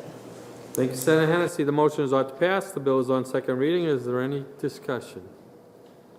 The question is the adoption of the committee recommendation of ought to pass on House Bill 1624. You ready for the question? All in favor say aye. Opposed say no. The ayes have it. The motion of ought to pass is adopted and it's ordered to third reading. Senate will be attentive to the clerk. Thank you, Mr. President. The Committee on Finance, to which was referred House Bill 1627 FNA, an act establishing an education freedom account program administered in the Department of Education and making an appropriation therefore. Having considered the same, the committee recommends that the bill is ought to pass with an amendment by a vote of 6-0. Senator Hennessy for the committee. Senator Hennessy. Mr. President, I move House Bill 1627 FNA ought to pass with amendment. This bill creates an education freedom account administrator position within the Department of Education and provides an appropriation therefore. The amendment to HB 1627 FNA approved by the committee members requires the full cost of the new position to be paid for by the Education Freedom Account administrative fee by fiscal year 2027. The EFE administrative fee shall not exceed 10% annually if EFA is approved. For the fiscal year ending June 30th, 25 and the fiscal year ending June 30th, 26, the department may withhold up to 50% of the prior year's costs associated with the Education Freedom Account Administrator. This amount shall be provided to the scholarship organization, which shall include the amount in its calculation of costs of administrating the EFA program.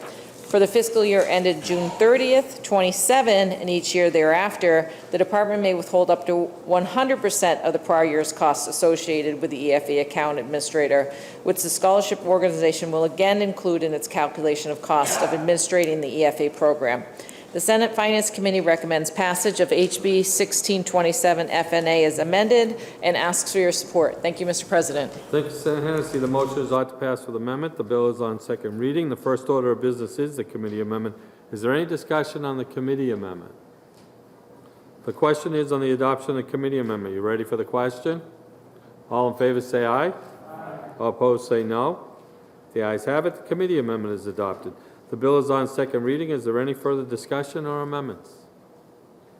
The question is on the adoption of ought to pass as amended on House Bill 1627. Are you ready for the question? All in favor say aye. Aye. All opposed say no. The ayes have it. The motion of ought to pass as amended is adopted and it's ordered to third reading. Senate will be attentive to the clerk. Thank you, Mr. President. The Committee on Finance, to which was referred House Bill 1662 FN, an act relative to privacy obligations of the Department of Health and Human Services. Having considered the same, the committee recommends that the bill is ought to pass by a vote of 5 to 1. Senator Giuda for the committee. Senator Giuda. Thank you, Mr. President. I move House Bill 1662 FN ought to pass. This bill establishes a Data Privacy and Information Technology Security Governance Board within DHHS to oversee data privacy risk calculation and risk mitigation efforts. House Bill 1662 FN establishes 2 full-time classified positions for the purposes of implementing mitigation efforts and other necessary updates. The Senate Finance Committee recommends passage of this bill and asks for your support. Thank you, Mr. President. Thank you, Senator Giuda. The motion is ought to pass. The bill is now on second reading. Is there any discussion or amendments?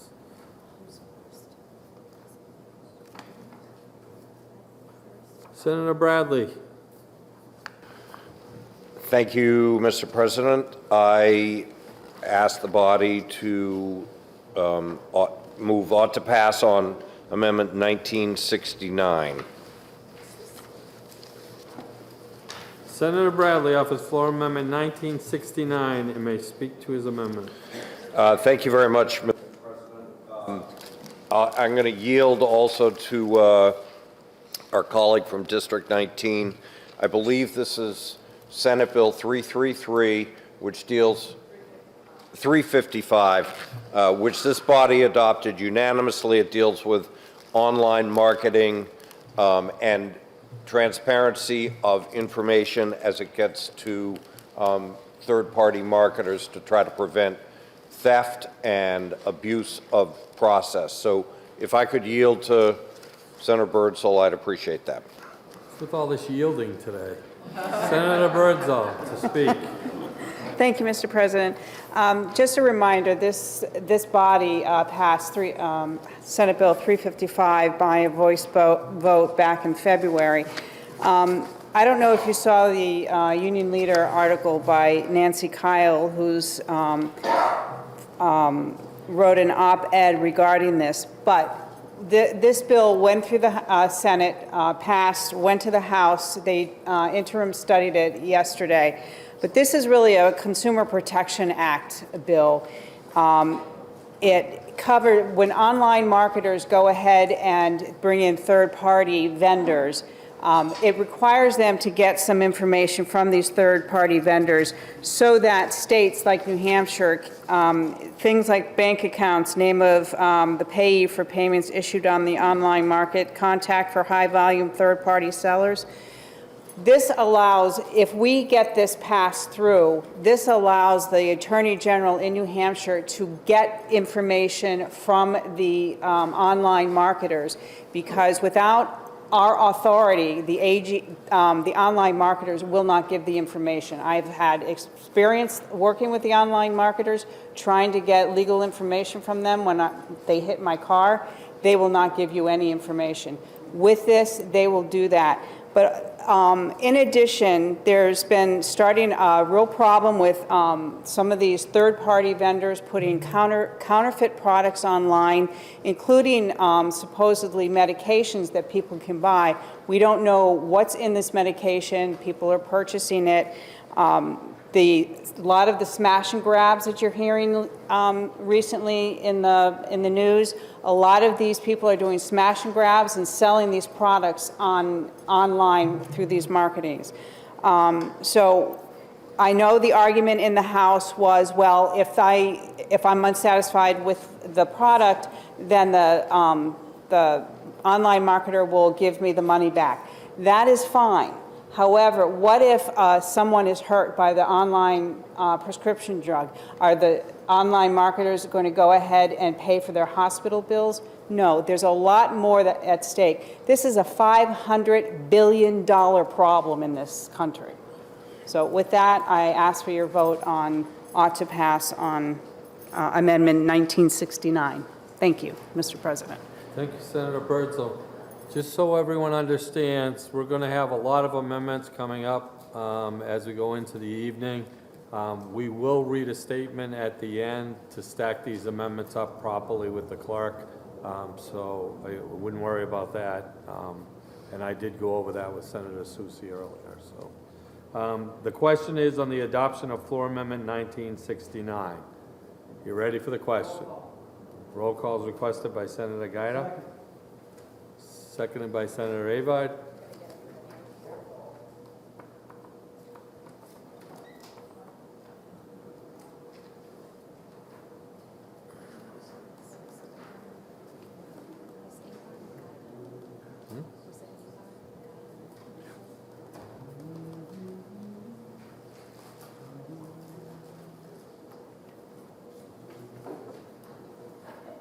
Roll call is requested on the question of the adoption of Floor Amendment 1969.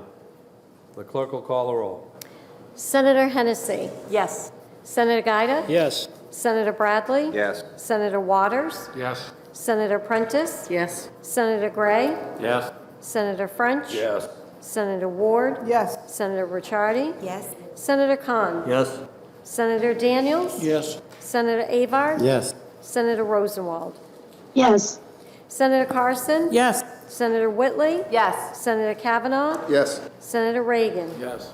Senator Soucy. Yes. Senator Birdsall. Yes. Senator D'Alessandro. Yes. Senator Perkins Quokka. Yes. Senator Gannon. Yes. Senator Sherman. Yes. Senator Morse. Yes. You've adopted Floor Amendment 1969, 24-0. The bill is still on second reading and open for further discussion and amendments.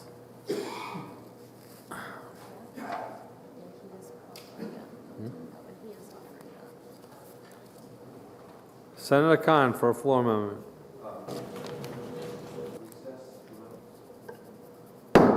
Senators in recess for 2 minutes.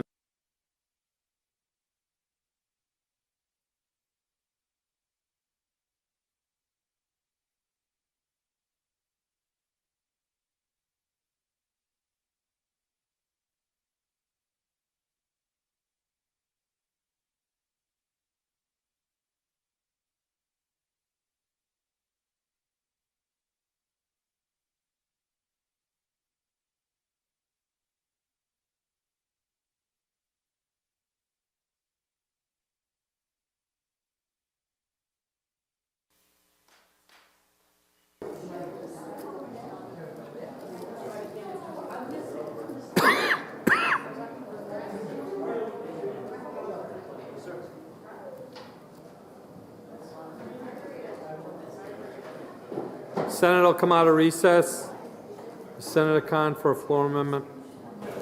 Thank you, Mr. President. I rise to introduce Amendment 1905.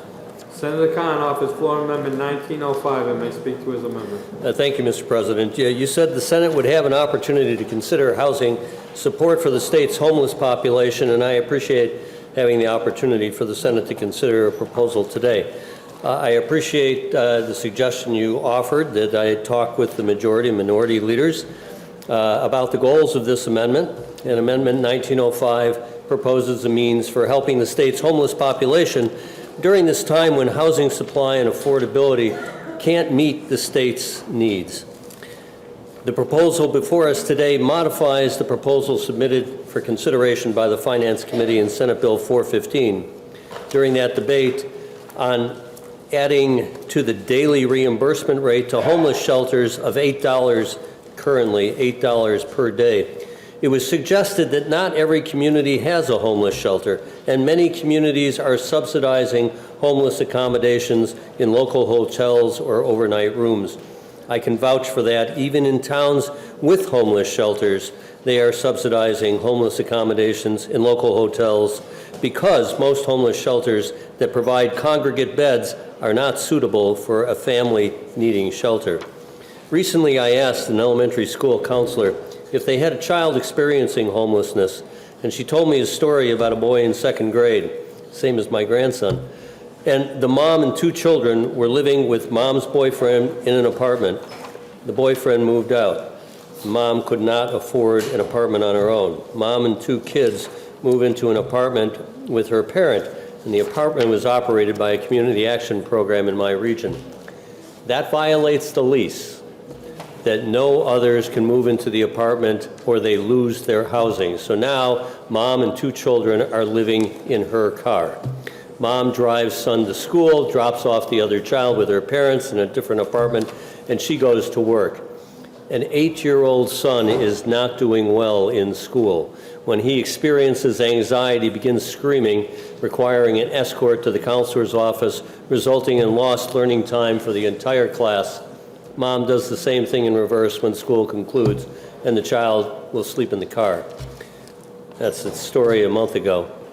This is the problem faced across our state when families can't provide for the most basic needs, a need for shelter. We won't be fixing the housing supply and affordability problem today, nor during the 6 months while we're out campaigning.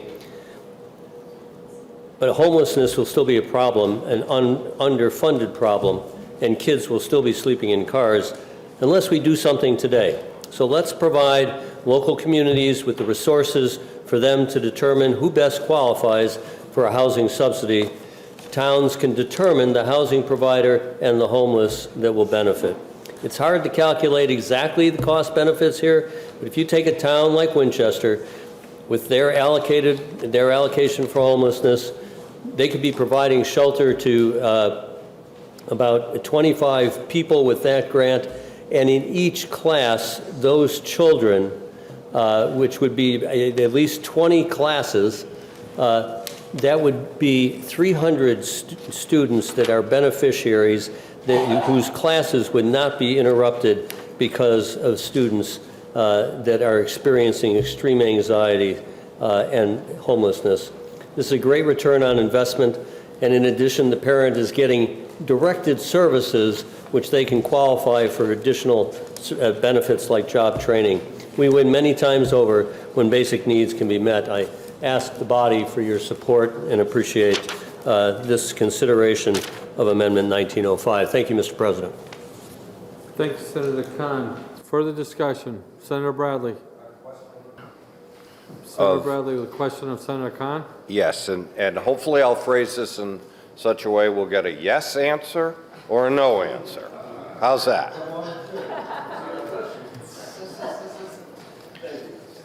So, this is a one-time expenditure in FY23, is that correct? Correct. And yes. You used percentage of Medicaid as a proxy for per capita. That's correct. We're doing well here. Third question, you did it exactly the way I suggested that you do it when we spoke about this a month ago. Oh, yes. Would you believe I'm going to vote for this, Senator Cont? I'm glad to Would hear you that. believe? I'm glad to hear that. That's yeah. more than yes. But I'll give you a yes.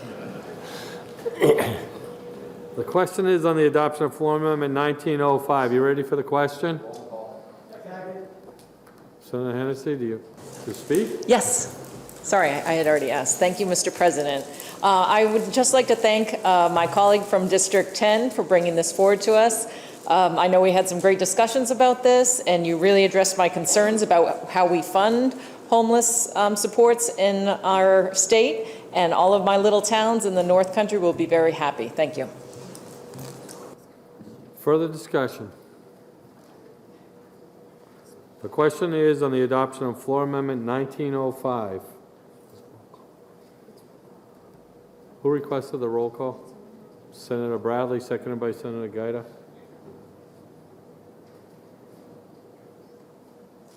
The clerk will call the roll. Senator Hennessy. Yes. Senator Giuda. Yes. Senator Bradley. Yes. Senator Waters. Yes. Senator Prentice. Yes. Senator Gray. Yes. Senator French. Yes. Senator Ward. Yes. Senator Ricciardi. Yes. Senator Cont. Yes. Senator Daniels. Yes. Senator Avard. Yes. Senator Rosenwald. Yes. Senator Carson. Yes. Senator Whitley. Yes. Senator Kavanaugh. Yes. Senator Reagan. Yes. Senator Susie. Yes. Senator Birdsell. Yes. Senator D'Alessandro. Yes. Senator Perkins Coca. Yes. Senator Gannon. Yes. Senator Sherman. Yes. Senator Morse. Yes. The ayes have it, 24-0. You've adopted floor amendment 1905. Before Senator Bradley introduces a floor amendment, Senator Bradley's floor amendment that he's going to introduce is not intended to wipe out what you've accomplished so far. Does everyone understand that? Senator Bradley's floor amendment that's coming, if you vote for it, we will stack the bill up properly so that it can be accounted for. Yeah. Senator Bradley for a floor amendment. Thank you very much. I rise to offer floor amendment 1952. Senator Bradley offers floor amendment 1952. I apologize for not remembering what bill number this is, but it deals with employees being paid by pay cards. I think there was some discussion of it in the Commerce Committee, but as I recall, it passed the floor on a voice vote, and it allows a business to pay their employees via pay card with certain protections. It was Senator Carson's bill, and perhaps she would like to speak to it. Senator Bradley offers floor amendment 1952. Discussion. Senator Carson. Thank you, Mr. President. I rise in support of amendment number 1952S. What this does is it really helps employees access their pay. We're so used to a paper check. Here it's a card, and a card that can be recharged over and over and over again. It gives ready access to their money. They don't have to go to a bank and cash a check. The money's already there on their card. So I think this is a case where technology got out ahead of us, and I think it's time we catch up to the technology and make things easier for the people that work for us here in New Hampshire. Thank you, Mr. President. Thank you, Senator Carson. Further discussion on floor amendment 1952. You ready for the question? All in favor say aye. Aye. Opposed say no. No. The ayes have it. The floor amendment is adopted. The bill is still on second reading and open for further discussion and amendments. The question is on the adoption of ought to pass as amended on House Bill 1652. You ready for the question? All in favor say aye. Aye. Opposed say no. The ayes have it. You've adopted 1652 as amended, and it's ordered to third reading. Senator Susie, I'm going to read this statement now because I think based on our actions, 1662. Didn't I say that? Okay, I meant that. Without objection, the clerk is authorized to make technical and administrative corrections which are necessary to reflect the intent of the Senate. The intent of the Senate on this last bill was to adopt all three amendments that were voted on. All three amendments replaced all. So that wasn't your intent. So your intent was to pass the bulk of all three amendments, and that's what the clerk will do. And we'll do that for the rest of the evening because we have a lot more of this going on. We're going to take a break till 6 o'clock. There's pizza down in room 100, and we'll come back at 6. We have 24 bills left. My guess is we're going well into the evening. So.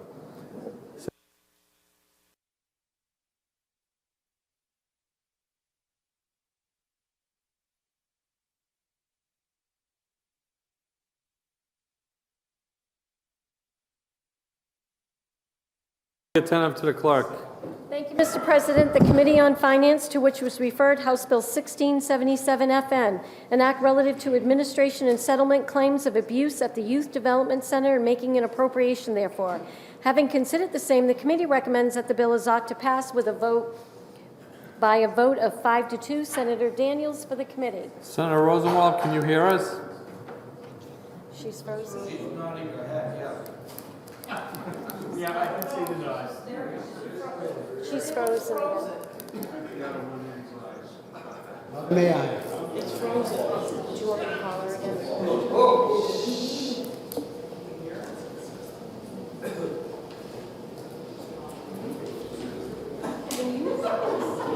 Can hear you, but I can't see. No.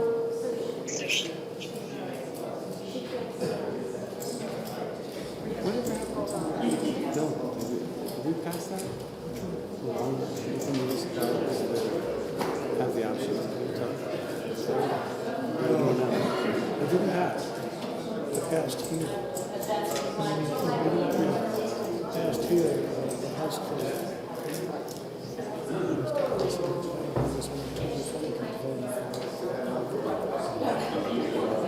We're living in the twilight zone.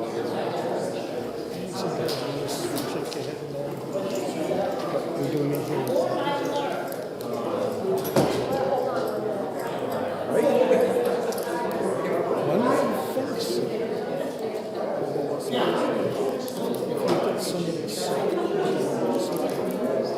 Can I speak?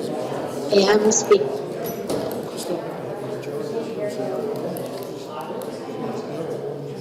I don't know what to do.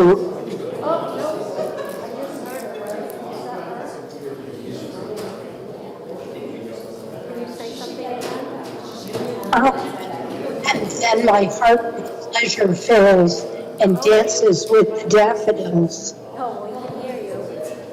Okay, little Wordsworth.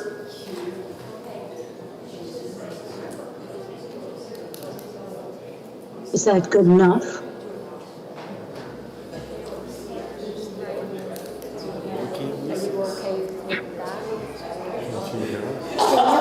I can. I can hear everything. I just can't see anything, but that's fine with me. Can you just restart your laptop? Like shut down and Yes. turn it back on? Yes. Okay. Yes. Thank you. Bye-bye.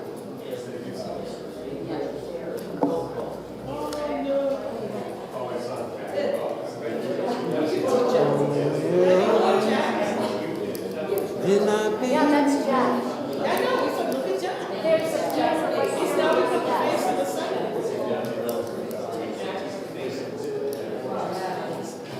Every minute we're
The Committee on Finance, to which was referred House Bill 1677 FN, an act relative to the administration and settlement of claims of abuse at the Youth Development Center and making an appropriation therefore. Having considered the same, the committee recommends that the bill is ought to pass by a vote of 5-2.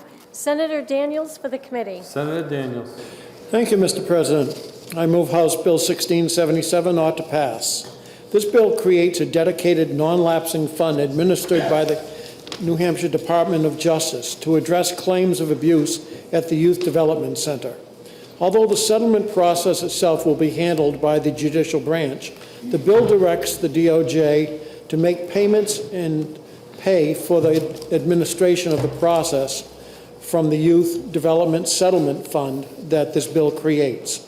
House Bill 1677 further authorizes the Department of Justice to enter into a memoranda of understanding with the judicial branch or any other state agency as needed to compensate them for services performed in furtherance of the bill's objectives.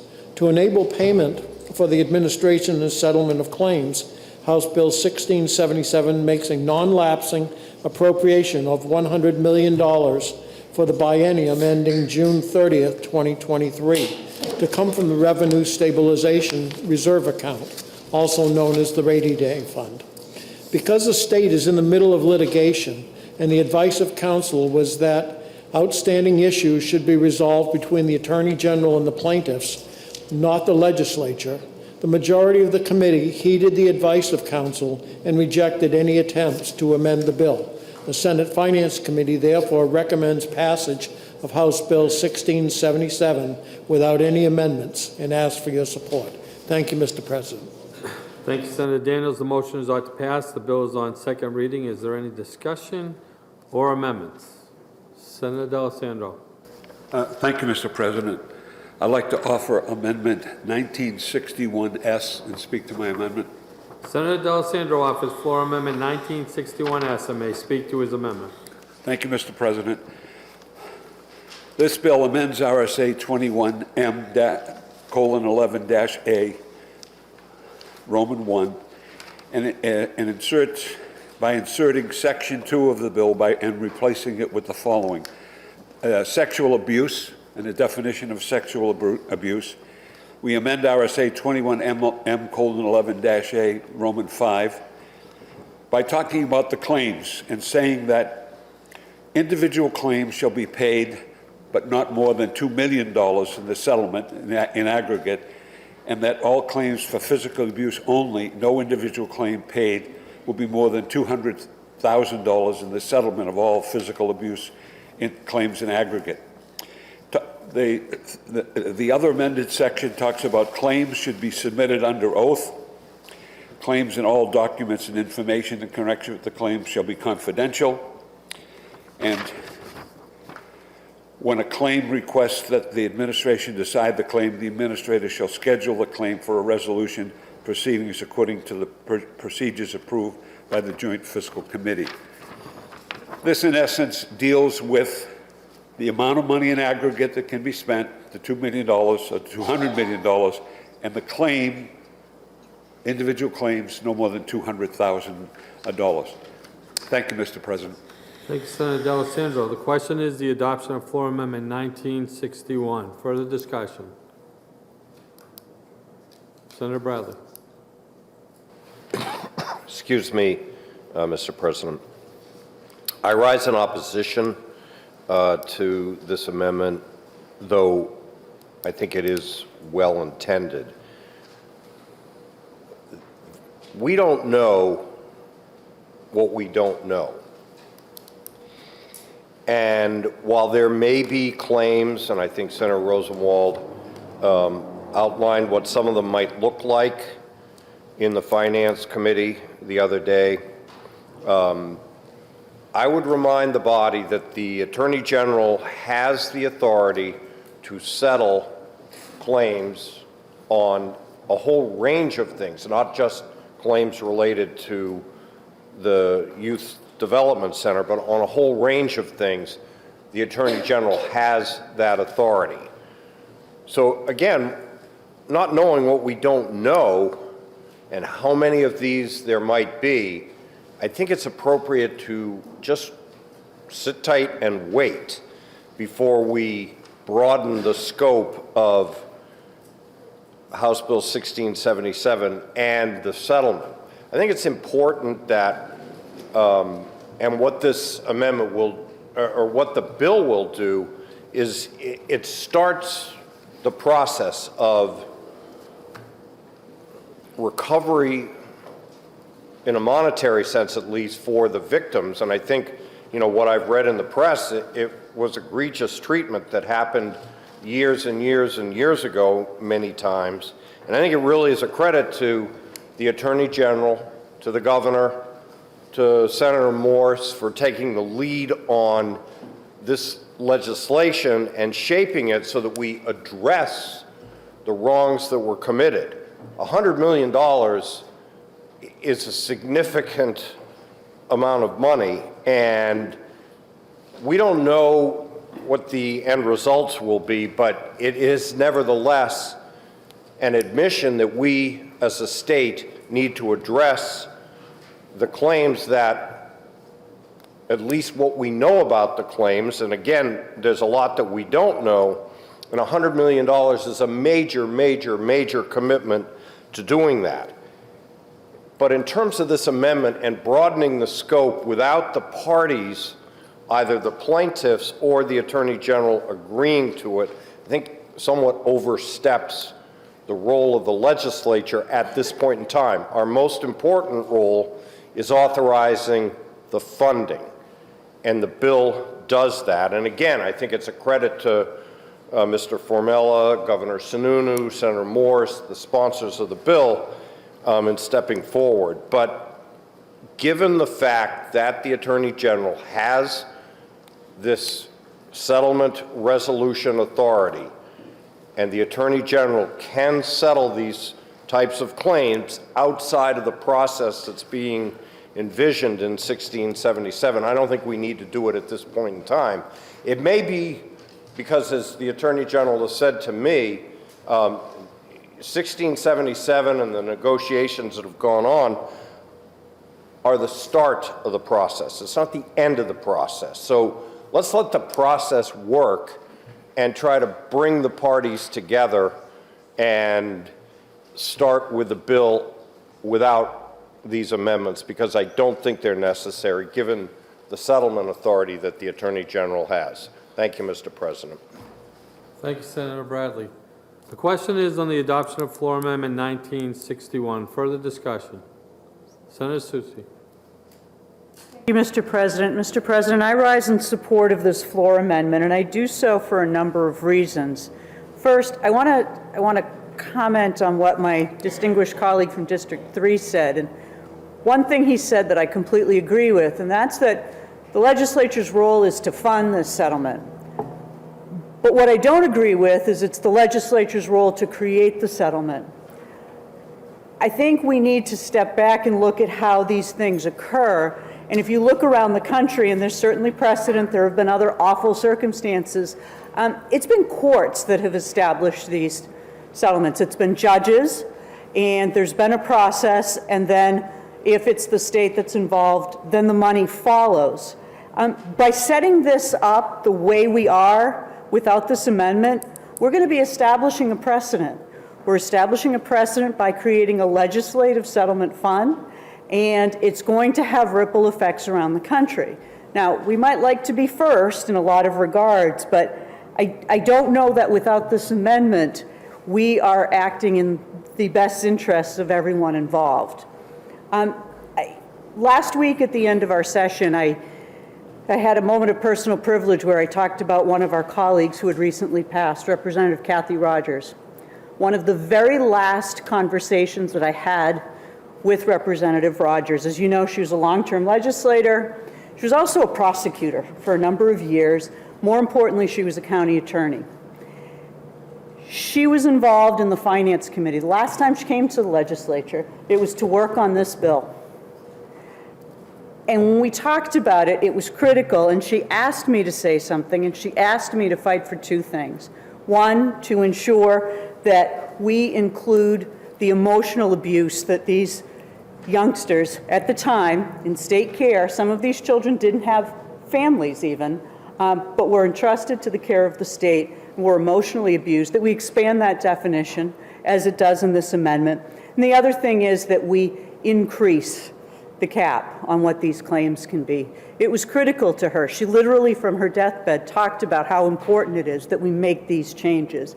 I think it would be a mistake if we don't adopt the amendment.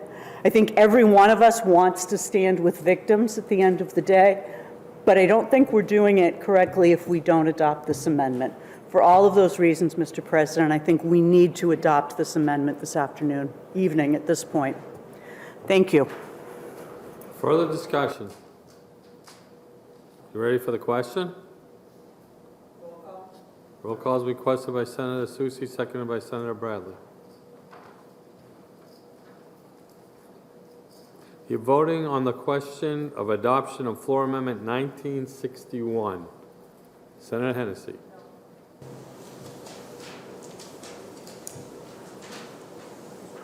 Senator Hennessy? No. Senator Giuda? No. Senator Bradley? No. Senator Waters? Yes. Senator Prentice? Yes. Senator Gray? No. Senator French? No. Senator Ward? No. Senator Ricciardi? No. Senator Khan? Yes. Senator Daniels? No. Senator Avard? No. Senator Rosenwald? Yes. Senator Carson? No. Senator Whitley? Yes. Senator Kavanaugh? Yes. Senator Reagan? No. Senator Susi? Yes. Senator Bertzel? No. Senator D'Alessandro? Yes. Senator Perkins Quokka? Yes. Senator Gannon? No. Senator Sherman? Yes. Senator Morse? No.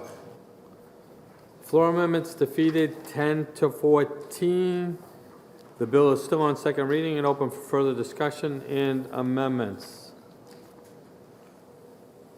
Senator D'Alessandro? Mr.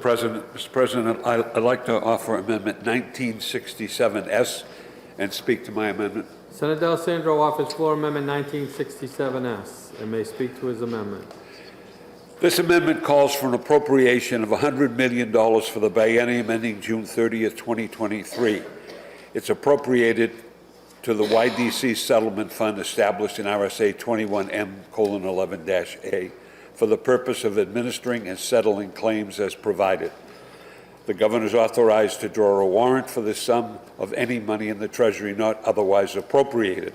The appropriation shall be non-lapsing, provided that any monies in the YDC Settlement Fund not expended as of June 30th, 2032 shall lapse to the Revenue Stabilization Reserve account unless the fund is earlier terminated by the Attorney General in consultation with the Administrator or is otherwise provided by law. This calls for a general fund appropriation.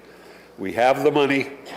The money should come out of the general fund and not out of the Revenue Stabilization account. The Revenue Stabilization account was formed for one purpose, formed in 1986, and I'll go over the details of that when I talk later about the piece of legislation. This calls for a $100 million appropriation from the general fund from funds not otherwise appropriated.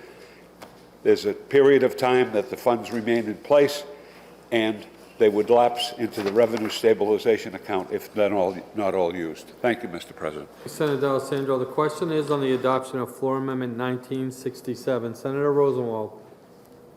Mr. President, you can't see me rising, but I am. And I rise in support of this floor amendment, which speaks to the settlement funding source. Now, since the Great Recession of 2009, we've worked hard together to rebuild the Rainy Day Fund. This is critically important because the bond rating agencies look at our cash reserves as they determine our bond rating. And our bond rating is essential in determining how much interest we have to pay on our capital bonds. Our Rainy Day Fund is still not as high as it should be, and as written into state law. But even so, this bill takes the $100 million, more than 1/3 of the assets, out of the Rainy Day Fund in defiance of state law and against the concerns expressed by the state treasurer. And it's also unnecessary, given that we have enough money in the current year's surplus already to cover the cost. The other day in finance, the treasurer reminded us that our bond rating is dependent on how the rating agencies take our rainy day reserves into account as a critical measure of our state's financial health. She stated that taking more than a third of the assets out of the rainy day fund could cause our bond rating to be lowered, meaning that borrowing money for capital projects will cost more, which is not a good idea, especially now as interest rates are rising. And I'm sure you saw that just yesterday the Fed raised the interest rates by 0.5%.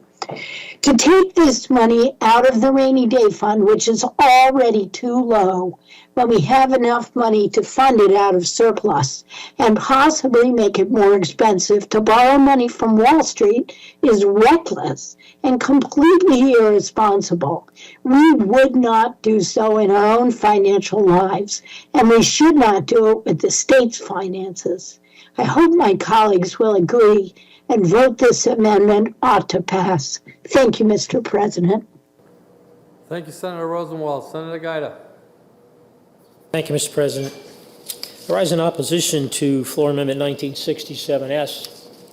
The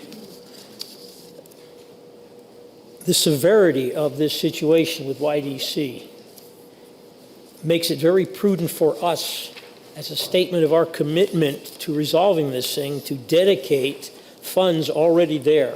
The general fund can fluctuate, recession comes, things can happen. Dedicating funds already reserved is a good signal that we intend to make sure this thing is resolved right. Okay? Secondly, any surplus, okay, that's continuing to accrue is going to wind up ultimately, a good part of it, in the revenue stabilization account. So we'll be adding to that, I'm sure, this fiscal year, and I'm pretty sure next fiscal year. So I think that if we were to pass this, it would send the wrong signal. It would say that we think just out of general operating funds, we're going to take care of this problem, when in fact, I think it's the more prudent and I think responsible societally to show that we consider this such an important issue that we're dedicating those funds to resolve it. Thank you, Mr. President. Thank you, Senator Giuda. Senator D'Alessandro. President, I think at this time, one should get a little history of the revenue stabilization account. There isn't anybody in this chamber that doesn't want to take care of this problem and do it properly, fund it properly, and make sure that those who are aggrieved are taken care of. But let's talk about a key element of the financial success of a state. The revenue stabilization account was formed in 1986. It was formed to create a revenue source that would come into play whenever the state had a deficit. The fund has been used twice to take care of a deficit. The first time was in 2003. It had a balance of $55.2 million. $39.7 million had to be taken out of the rainy day fund to handle a deficit. It was again used in 2009 when it had a balance of $89 million and $79.7 million had to be taken out of the rainy day fund to deal with a deficit. That deficit came about, obviously, because of different things that happened in the government, but because of the nature of this fund, it takes a certified financial statement of the state that says we have a deficit, and then a process by which the governor goes to the fiscal committee and asks that money be taken from the rainy day fund. In order to take money out of the rainy day fund under any other circumstance, you need a 2/3 vote of each branch of state legislature, the House and the Senate, and you need approval by the governor. That's the only other way to take money out of the revenue stabilization account. The account today is at about $250 million. It has grown over the last 2 bienniums. We have repeatedly increased the amount of money that can be put into the revenue stabilization account through through session laws. Session law after session law after session law. You know, beginning in 2011, in 2013, in 2015, 2016, and the current situation allows for more money to be put into the revenue stabilization account. And that happens at the end of the biennium after we've had a certified statement of where we are financially. The treasurer of the state of New Hampshire came before us and said, the bond raters look at the revenue stabilization account. It's very significant in terms of the sales of bonds. New Hampshire's bonds are very desirable. Why are they so desirable? Because we pay 75% up front. We front load our bond redemptions. So when you get to the tail, that's all we're paying is principal because the interest has already been taken. These bonds go to market once a year. The treasurer has to certify what's in the rainy day account. I think it's very important. We're talking about fiscal stability here, but we're also talking about revenues at this point in time that are 300 million plus beyond what we had projected. That money is there. It's there and it's available. We could take 100 million very easily, and set it aside to deal with this situation. The rainy day fund has always been sacred. Been around here for a long time. We've screwed it up twice. I don't want to see that happen again. You, Mr. President, have spent most of your time in finance, doing a great job, and I appreciate that. I've always appreciated that, the work you've done. You have spent most of your time with these session laws that increase the rainy day fund. We want to increase the rainy day fund all the time. We shouldn't be going to the rainy day fund. We have money available.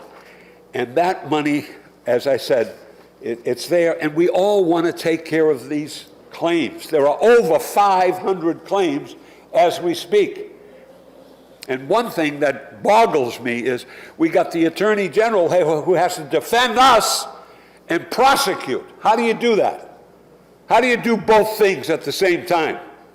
Defend the state and prosecute the state. It's a difficult situation.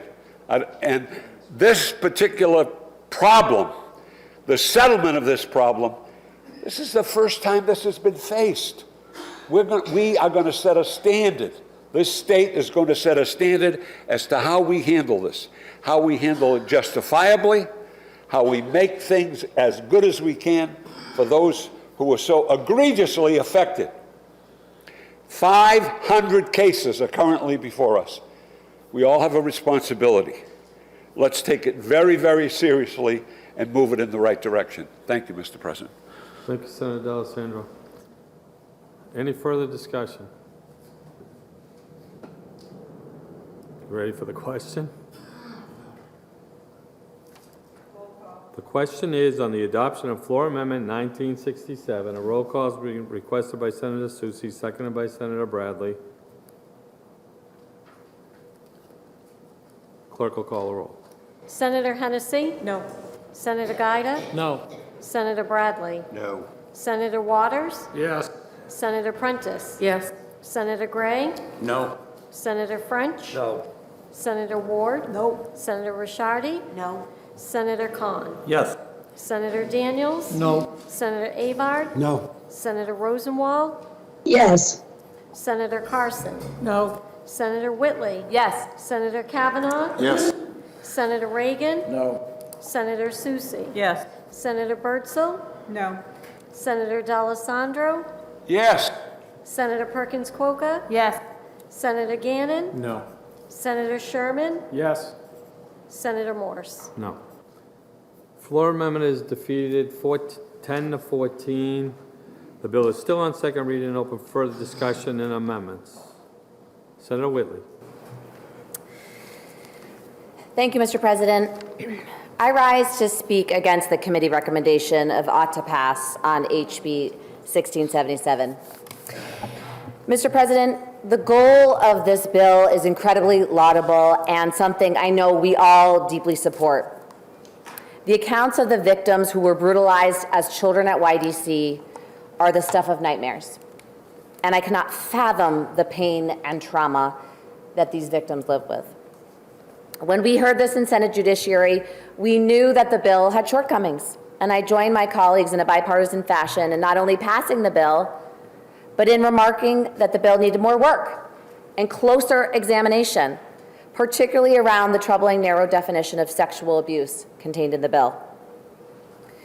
Members of the Judiciary Committee agreed that the bill needed more work, and we expressed our hope and our request that the Senate Finance Committee would take up the work of refining the bill. Unfortunately, that work never took place.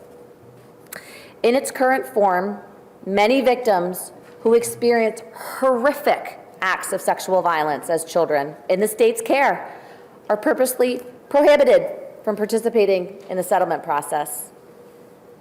This includes children who were forced to view pornographic materials, children who were subjected to acts of indecent exposure, and children who were filmed while being sexually abused.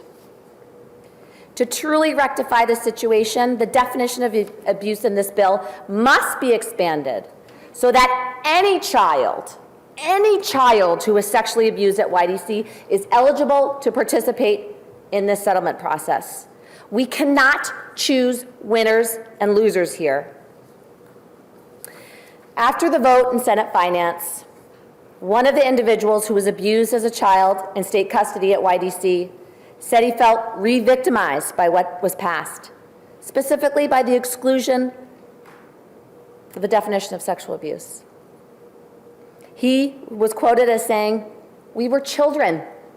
We didn't know anything. Half of us didn't have families. They were able to do whatever they wanted to us."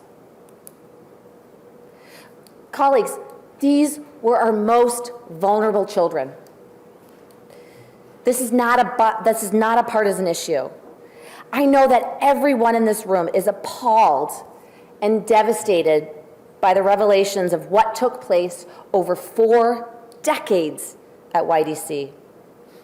And I, as much as anyone, want to pass something as soon as possible to bring relief and closure to these survivors. But as my colleague said, the eyes of the nation are on us. If we pass this today, it will be the first legislatively created and endorsed victim fund of its kind across the country, the first. We are setting national precedent here today, and we have heard loud and clear from victim advocacy organizations at both the state and national level, telling us this bill, this response is inadequate and will set a damaging precedent.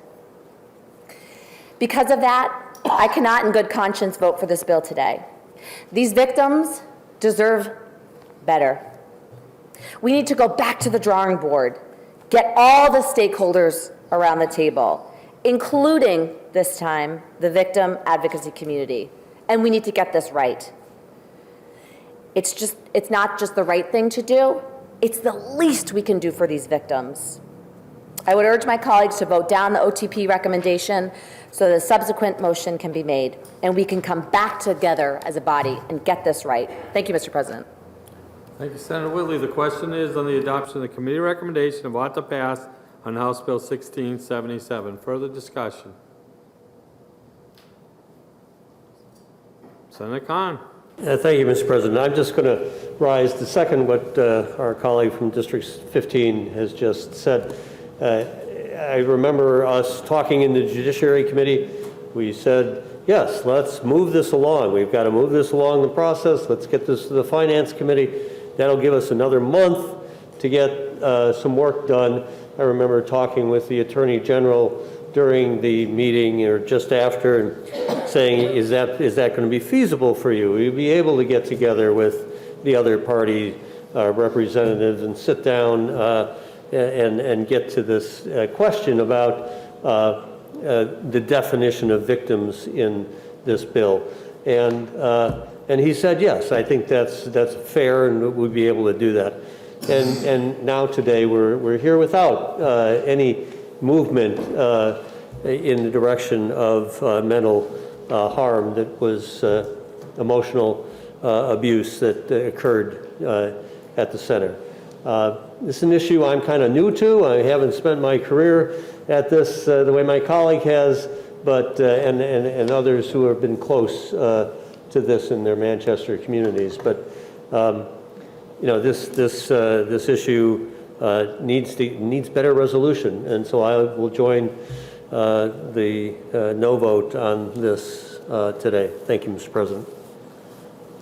Thank you, Senator Cont. Further discussion? Ready for the question? Senator Bradley? Let me try to respond to a couple of things that have been said. Number one, we're appropriating $100 million. So by any way of looking at it, we are meeting our responsibility to these victims. And we all believe that they are victims and this wrong needs to be righted.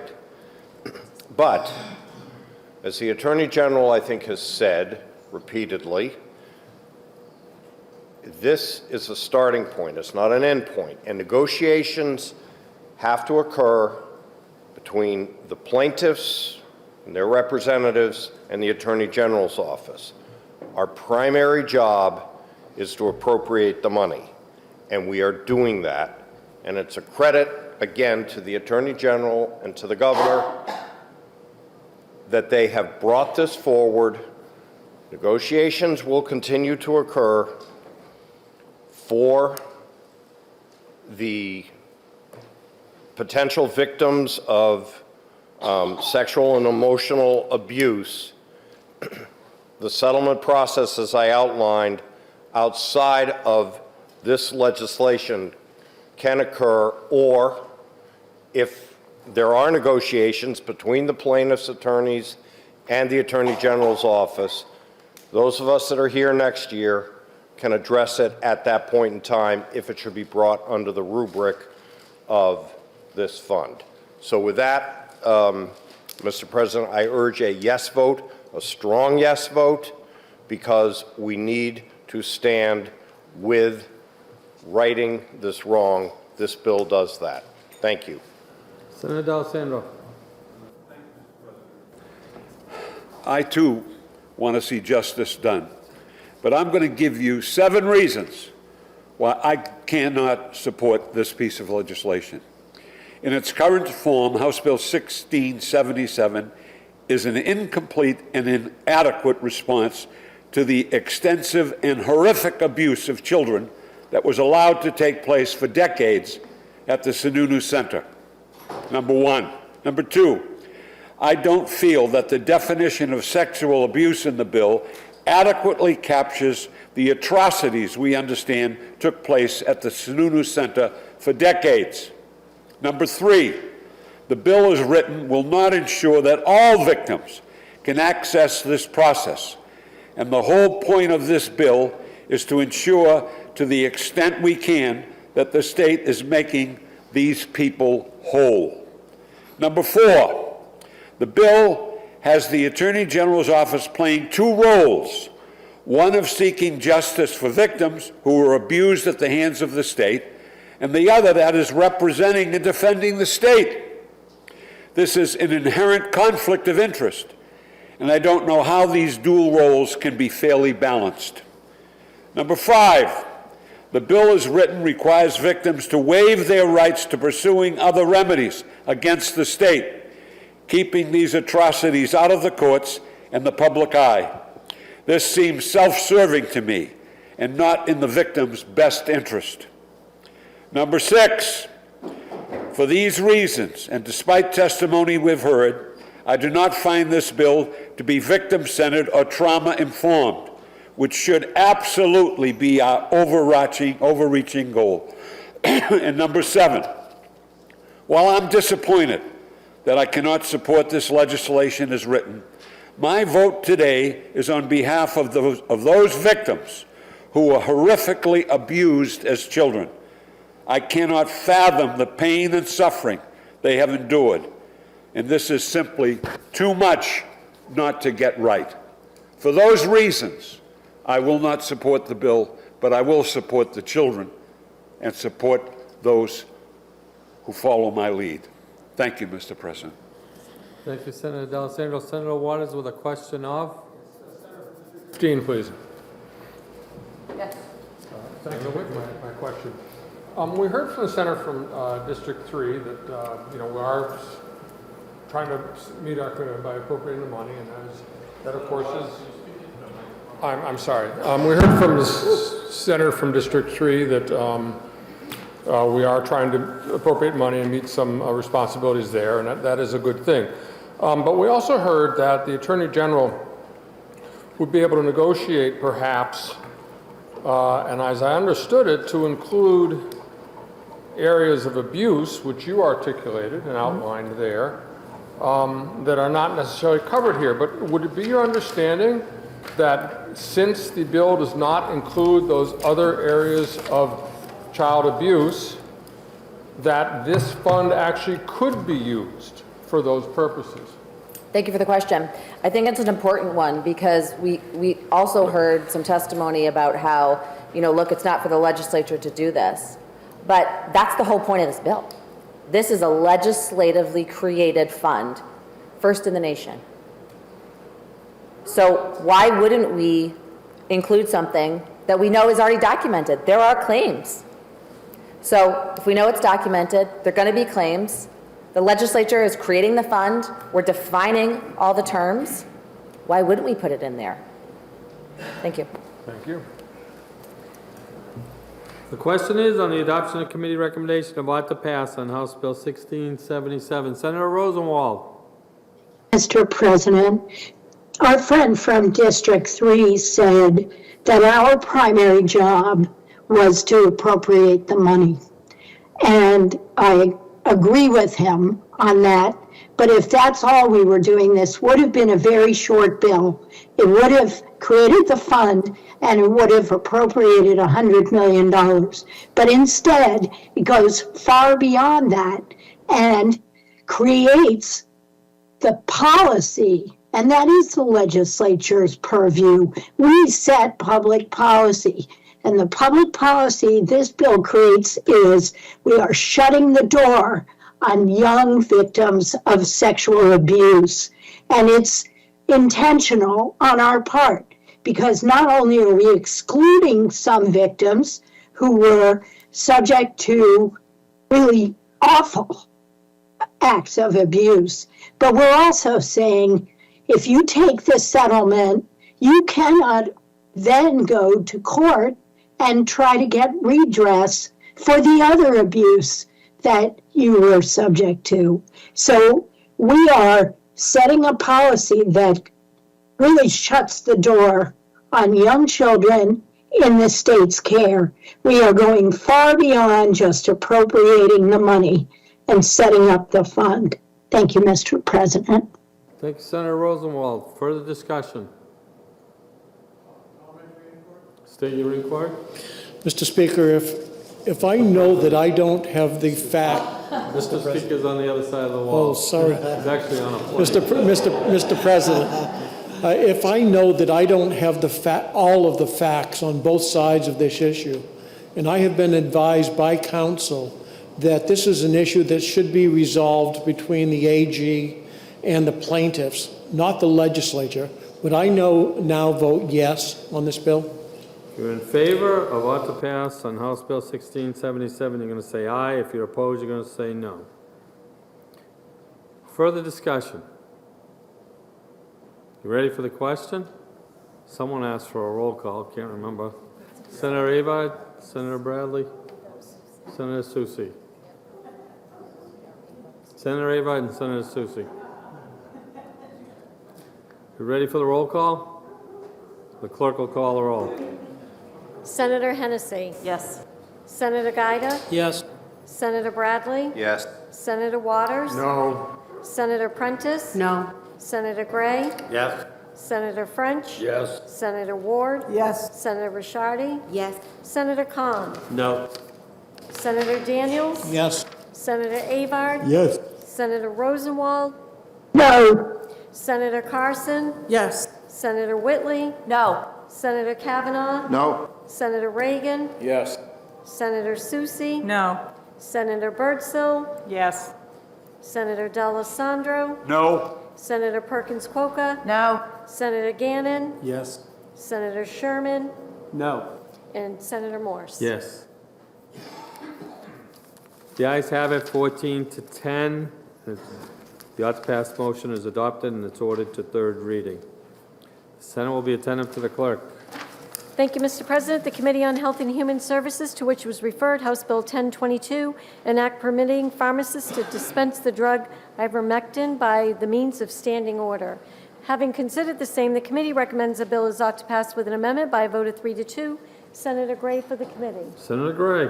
Thank you, Mr. President. I move House Bill 1022 ought to pass with amendment. This bill allows pharmacists to dispense ivermectin pursuant to a standing order by a licensed healthcare provider.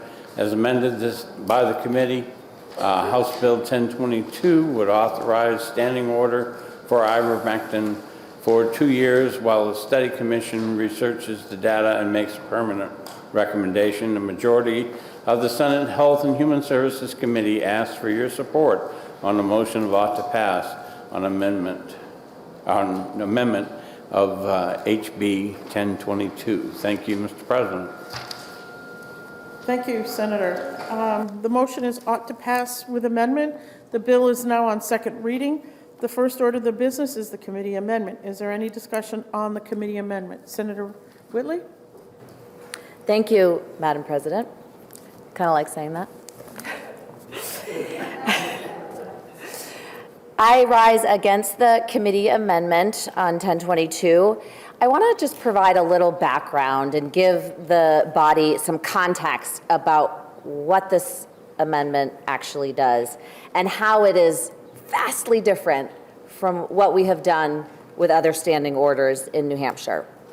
So what this amendment does is create a standing order for 2 years while also creating a commission. So this dual process. But we are creating a standing order without going through this robust process for evaluating the standing order. In New Hampshire, there are only 3 medications available in New Hampshire via standing order. Narcan saves lives, nicotine cessation also saves lives, and oral contraceptions helps women like me come here and have a career and build a career and do all the things that, you know, I'm able to do.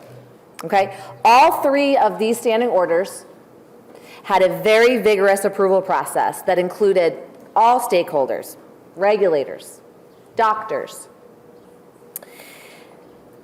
A pharmacist dispensing via a standing order requires protocols established by a broad consensus of providers.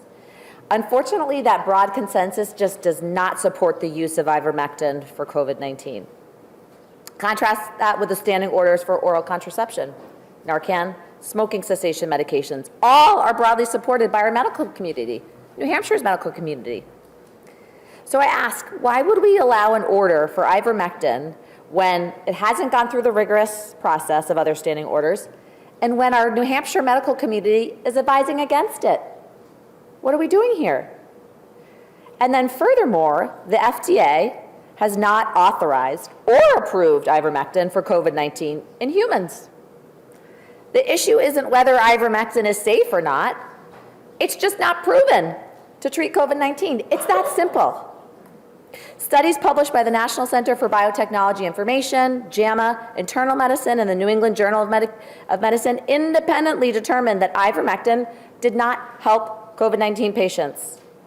My friends, this bill is reactive to the ongoing pandemic. It's politically driven, and it's not grounded in science. Is that how we want to be legislating in this body? Is that what we want to be known for on the regional and national stage? Legislating on anecdotes rather than data? rather than science? Legislating against the recommendations of New Hampshire's medical community? My friends, let's not lose the respect in the eyes of the public and the broader community by allowing this amendment or bill to pass. Thank you, Mr. President. The question is on the adoption of the committee amendment. Senator Gray? Thank you, Madam President. Certainly, I think I can respond to some of the questions that were put forward. People right now are using ivermectin, whether it's prescribed or not prescribed. It's available at animal hospitals, dispensaries. It is available off the shelf in various countries, available through the internet just by asking for it. But what happens is that these people don't get the benefit of the conversation with the doctor, the conversation with the pharmacist, the conversation with others. If I were diagnosed with COVID, I probably would take the antivirals instead of ivermectin. But that's me. There are people out there who swear by this drug, who will do anything to go get this drug without the benefit of anyone helping them along. So, what do? The drug has proven itself across the country, across the world, to be safe. There are restrictions. Our good doctor will tell you that it's not, pregnant women probably shouldn't take it. It will reduce your blood pressure in some cases. It will do other things. But getting it prescribed and available to that people will allow those people to talk to that pharmacist, to get educated on what's going on, to know what symptoms that they have where they should go to the doctor if it doesn't improve. Aspirin. Was that ever decided when they started this that it was going to be good to take for your heart? Rogaine. Your hair, okay? Was that, when they first did that, was that cream, was that prescribed for the thing? No. And even Viagra was never a prescription use. It was discovered that after these drugs had been out there and used, that they had other uses. And that's what the people believe about ivermectin. So let's give it to them safely, and get on with it. Thank you, Madam President. Thank you, Senator. Senator Sherman?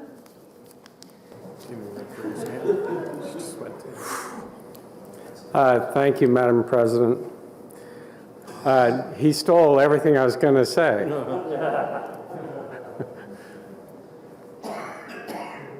There is a process nationally, historically, clinically, scientifically, that we go through with every drug. There is a process that we go through to make sure that drugs are safe, and that's called FDA approval. New Hampshire allows us to take drugs that are FDA approved for one thing and use them for others, and we address that. It's called off-label use. We made a process available so that if a patient really wants ivermectin and their doctor feels like it's appropriate, that can be done off-label. But there is a world of difference between coming to me as your doctor and going to a pharmacist and saying, I want ivermectin. It's not FDA approved. Studies, as the senator from District 15 said, The first study that is the only study that showed benefit has been redacted, retracted, taken back by the author. Why did he take it back? It was a compilation of smaller studies, one of which was fraudulent. Not his fault, but the study was fraudulent. The best studies have been published in the last 2 months. It's what everybody demanded, including the people who were advocates for ivermectin. Just you wait until those studies are out. Good, double-blind, controlled studies show zero benefit. Published in little-known journals like the New England Journal of Medicine and JAMA, Journal of the American Medical Association. That would take one hell of a conspiracy to get them to do that falsely. It's real. It is the latest clinical evidence. They're safe. Wrong. They are not safe. Every drug has potential side effects, including aspirin, as we all know. And ivermectin, I'm going to say this word only once this time, the side effect is diarrhea. In an elderly, fragile patient, that can be deadly. And I can tell you in my career, I've seen elderly, fragile patients who have had loose bowel movements, ended up getting dehydrated, fallen, broke their hips, and ended up dying. These are not benign drugs. We have much tighter FDA controls than any other country, and there's a reason for that. It's because we want to make sure things are safe before we, as a government, say they're safe. So what is the state of New Hampshire doing by making ivermectin okay for a standing order? It's saying it's safe. No doctor from the state of New Hampshire that is practicing clinical medicine in the appropriate field would ever say that this is a perfectly safe drug and it's useful for COVID. My wife says it's pretty good with lice. It works for lice, it's actually an indication, and it's good for parasites. But the side effects are real. There's a protection in here. Can't give it to pregnant women. A lot of women don't know they're pregnant. Could be right before their first period would have occurred, right? They don't know they're pregnant. It's category C. C. That's dangerous. That means we don't know, and it could be very dangerous to the developing fetus. We have a lot of people in here, all of us, who care very dearly about a developing fetus. And finally,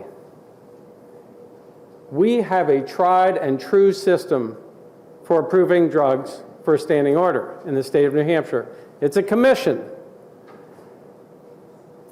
Senator from District 3 and I, and perhaps Senator Rosenwald, worked on the Narcan issue. We're in the middle of an absolute opioid epidemic. 400 to 500 people dying a year. Did we rush in with Narcan, which we were pretty darn sure worked? It was FDA approved. No. We did a commission. That's the appropriate approach. No matter what, before the state puts its official stamp of approval on this, we do a commission, and I will vote every day for that process. I don't know what the outcome will be, but if a commission says ivermectin should be the standing order, I'm okay with it. But other than that commission, we are acting like we know best. And I'll tell you, there is zero well-controlled, well-designed studies that show that this is effective. But there are a lot of studies that show that there are side effects.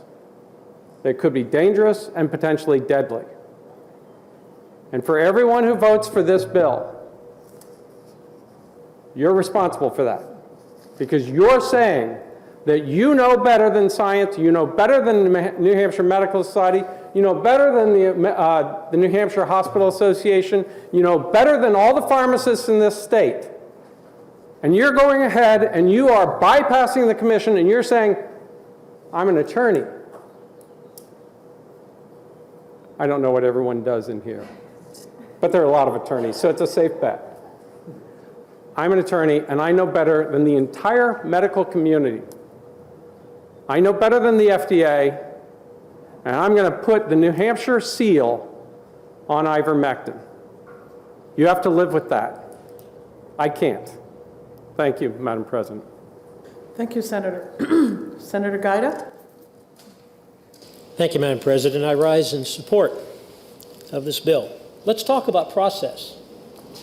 Let's talk about something that's falsely called a vaccine, which the federal government redefined to make it fit what they wanted to do. Untested, the process was totally circumvented and rammed down the throats of millions of Americans, killing hundreds of thousands of them. We're still getting results of the negative effects of an mRNA that's not a vaccine, it's gene therapy.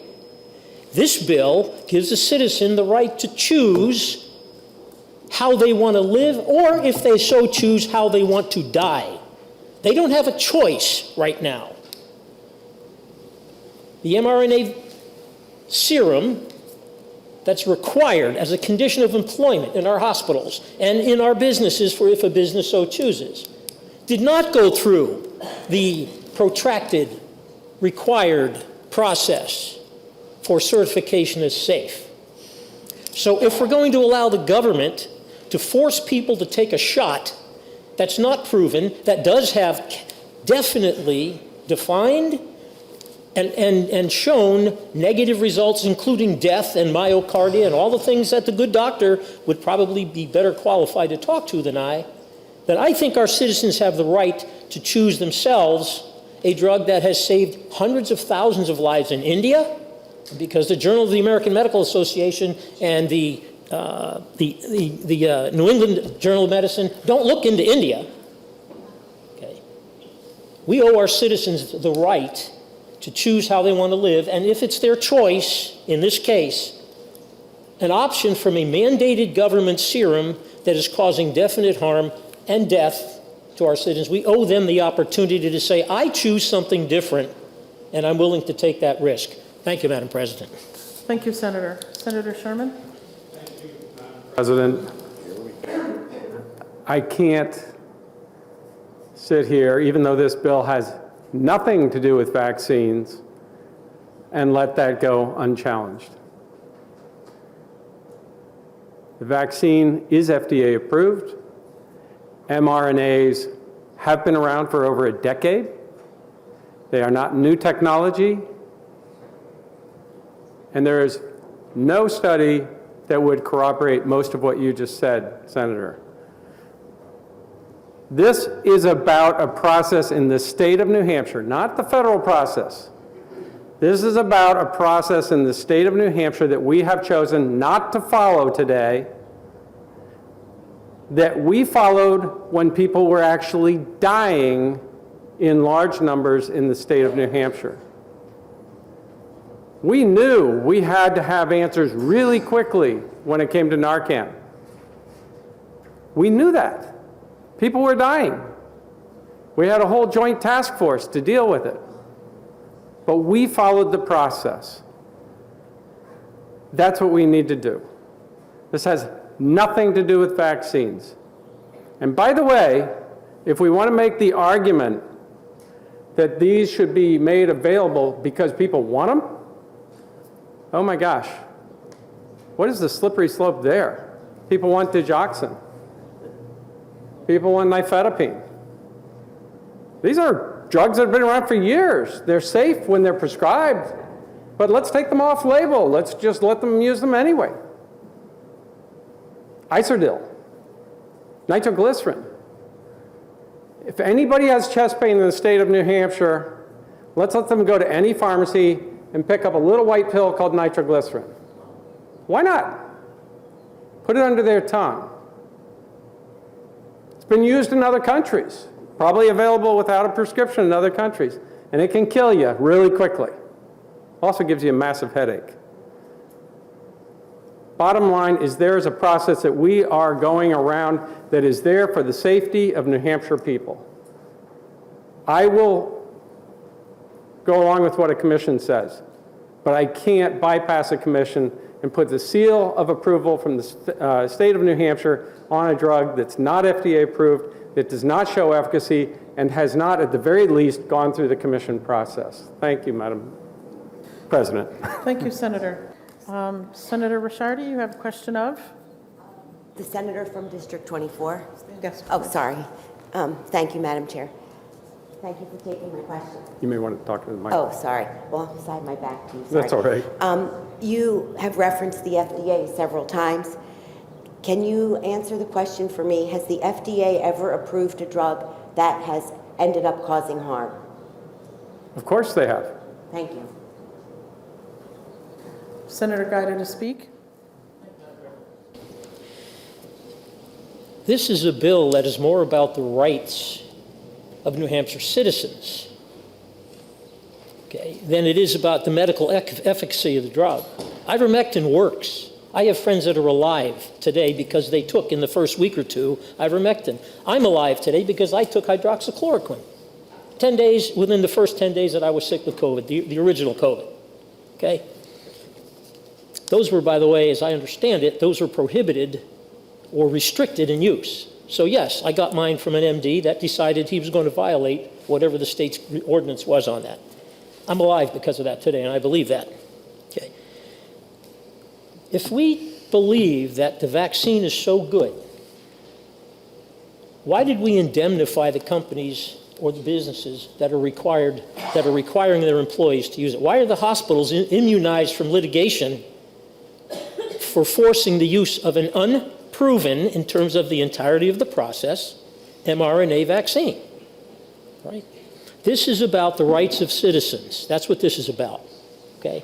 And I find it interesting that the good doctor would, in fact, sanction the use of marijuana, a Schedule I drug, unapproved by the federal government, while at the same time denying citizens the right to choose how they want to be treated for a disease in our state.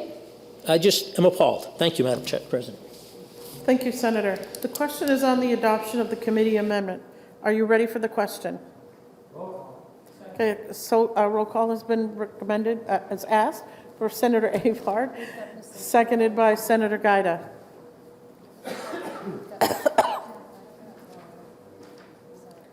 The clerk will call the roll. Oh, not yet? No, I don't we have missing people? No, I don't think so. Senator Morse is going to sit down, and I'm sitting, that's my chair over there. That's right. I'm thinking you're gone. I'm tired. Jeez.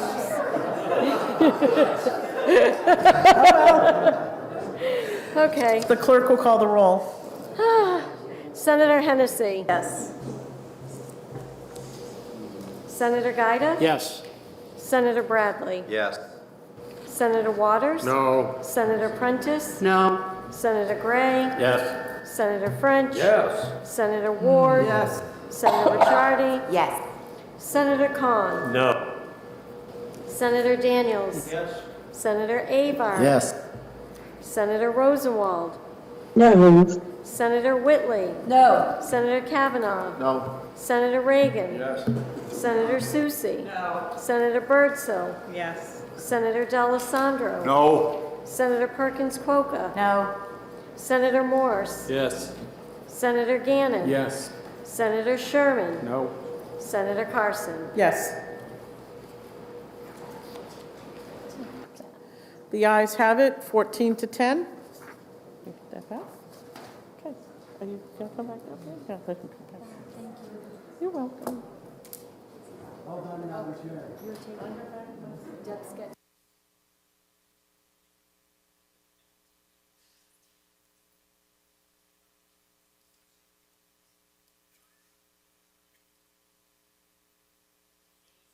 Reading. Open for further discussion or amendments. Senator Sherman. You have two. Can you state the one you're going to present? Senator Sherman. 22S. 1922S. Senator Sherman offers floor amendment 1922S and may speak to his amendment. Thank you, Mr. President.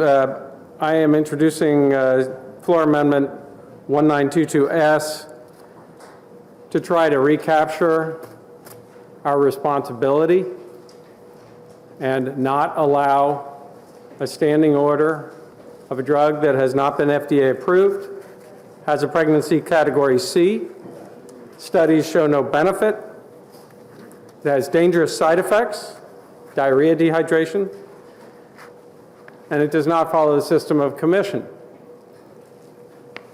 This is something I can vote for.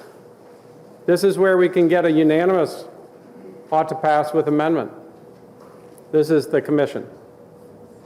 This is the way New Hampshire does things. We do things based on our process. We do things based on careful consideration. This is the way we get a unanimous consent. I hope you all can vote for it. Thank you, Mr. President. Thank you, Senator Sherman. The question is the adoption of floor amendment 1922S. Further discussion. Senator Bradley. Thank you very much. I would just remind the body that the commission that is in this amendment 1922S is in the committee amendment. Obviously, the committee amendment differs in that there is a temporary standing order, but for the sake of brevity, we've kind of already debated the commission. So I would urge a no vote on this amendment. Thank you. Further discussion. The question is on the adoption of floor amendment 1922S. You ready for the question? Roll call. Roll call has been requested by Senator Susi, seconded by Senator Giuda.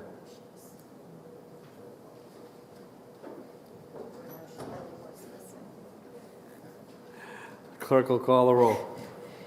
Senator Hennessy. No. Senator Giuda. No. Senator Bradley. No. Senator Waters. Yes. Senator Prentice. Yes. Senator Gray. No. Senator French. No. Senator Ward. Nope. Senator Ricciardi. No. Senator Khan. Yes. Senator Daniels. No. Senator Avar. No. Senator Rosenwald. Yes. Senator Carson. No. Senator Whitley. Yes. Senator Kavanaugh. Yes. Senator Reagan. No. Senator Susi. Yes. Senator Bertzel.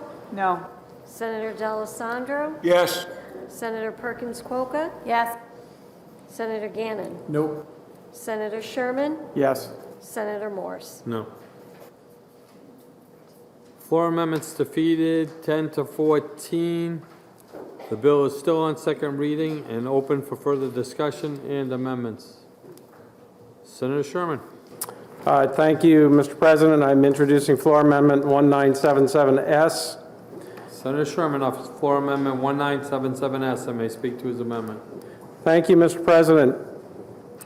In the practice of medicine, and you know, I do your favorite procedure, colonoscopy, we have something called informed consent. And it's a huge component of not only making sure patients understand what we're about to do, but also a part of our liability. And since this body has embraced the notion of taking a non-FDA approved drug, pregnancy category C, dangerous, and doing it outside of our standard process of a system of commissions, where studies show no benefit, we should at least hold ourselves to the same standards, which is informed consent. What this very brief amendment does is it says that any person who receives ivermectin through a standing order shall sign an informed consent stating that there's no proven benefit to treating COVID-19 with ivermectin. I want to be clear, that does not mean that you or someone you know may feel that there is a benefit. That's called an anecdote. It's fine. What this says is that you understand essentially that the state and you recognize that right now there is no clinical evidence in any studies that show a benefit from this. That is a protection of the state and the liability of the state if you're going to put in place a standing order. If I do a colonoscopy without informed consent, I'm automatically setting myself up for unnecessary liability. This is the responsible step that the state should be taking if they're going to move forward with a standing order before they have a commission. Thank you, Mr. President. Thank you, Senator Sherman. Further discussion? Senator Bradley. When I first saw this amendment, there were a couple of other provisions in it. I asked Senator Sherman to write it in the way that it is, and I agree with what Senator Sherman just said about informed consent. I'd urge the body to adopt this amendment. Thank you. Further discussion? Question is on the adoption of Floor Amendment 1977. You ready for the question? All in favor say aye. Aye. All opposed say no. The ayes have it. The floor amendment is adopted. The bill is still on second reading and open for further discussion and/or amendments. The question is the adoption of what to pass as amended on House Bill 1022. You ready for the question? Roll call. Roll call has been requested by Senator Sherman, seconded by Senator Avard. Question is on the adoption of what to pass as amended in House Bill 1022. The clerk will call the roll. Senator Hennessy? Yes. Senator Giuda? Yes. Senator Bradley? Yes. Senator Waters? Nay.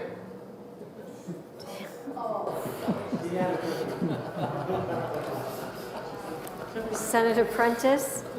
No. Senator Gray? Yes. Senator French? Yes. Senator Ward? Yes. Senator Rishardi? Yes. Senator Khan? No. Senator Daniels? Yes. Senator Avard? Yes. Senator Rosenwald? No. Senator Carson? Yes. Senator Whitley? No. Senator Kavanaugh? No. Senator Reagan? Yes. Senator Susie? No. Senator Birdsell? Yes. Senator D'Alessandro? No. Senator Perkins Coca? No. Senator Gannon? Yes. Senator Sherman? No. Senator Morse? Yes. The ayes have it, 14 to 10. You've adopted the ought to pass as amended motion, and it's ordered to third reading.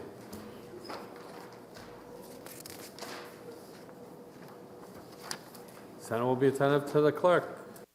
Thank you, Mr. President. The Committee on Health and Human Services, to which was referred House Bill 1080, an act relative to the rights of conscience for medical professionals. Having considered the same, the committee recommends that the bill be referred to interim study by a vote of 4 to 1. Senator Bradley for the committee. Senator Bradley. Thank you very much, Mr. President. I move interim study on House Bill 1080, and let me speak to it. I believe the bill is well-intentioned. That being said, there are a number of pretty significant flaws in the bill. First of all, it applies to a broad range of services: abortion, contraception, and sterilization. And the way the bill is written, every person, whether it's in a physician's office or whether it's a clerk at a pharmacy potentially, could be subject to being able to exercise this right of conscience. So it is extraordinarily broad.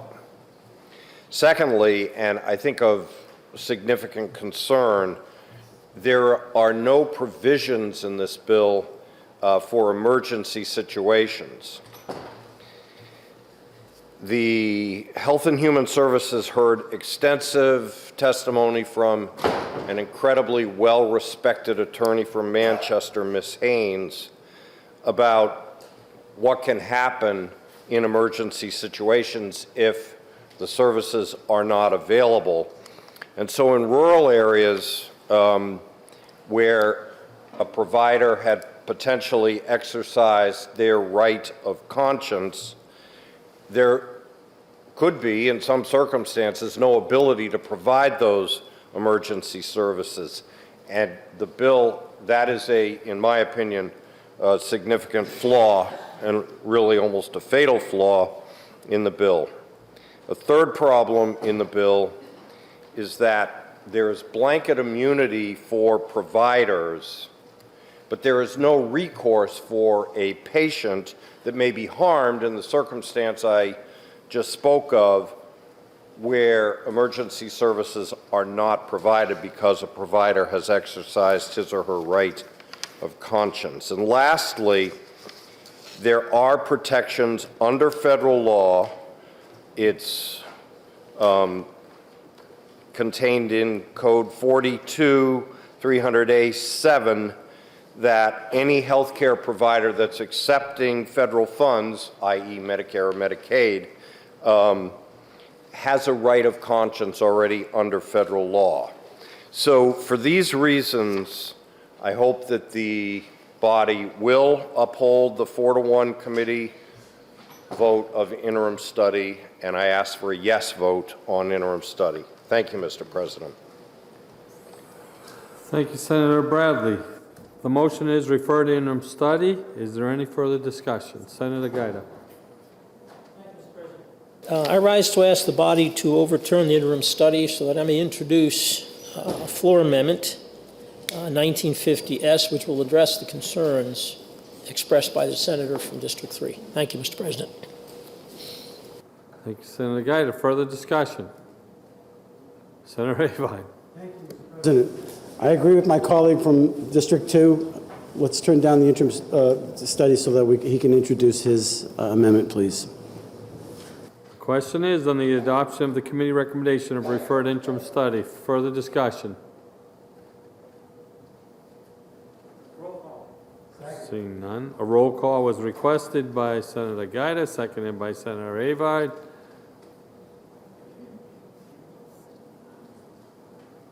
The question is on the adoption of the committee recommendation of referred interim study on House Bill 1080. Clerk will call the roll. Senator Hennessy. Yes. Senators in recess.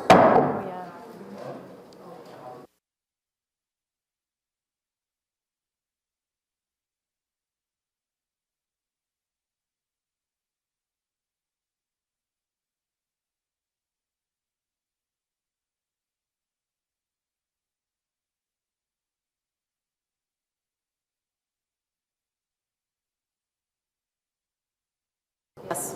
Senator Giuda? No. Senator Bradley? Yes. Senator Waters? Yes. Senator Prentice? Yes. Senator Gray? Yes. Senator French? No. Senator Ward? No. Senator Ricciardi? No. Senator Khan? Yes. Senator Daniels? No. Senator Avard? No. Senator Rosenwald? Yes. Senator Carson? No. Senator Whitley? Yes. Senator Kavanaugh? Yes? Senator Reagan? Yes. Senator Susi? Yes. Senator Bertzel? No. Senator D'Alessandro? Yes. Senator Perkins Coca? Yes. Senator Gannon? No. Senator Sherman? Yes. Senator Morse? No.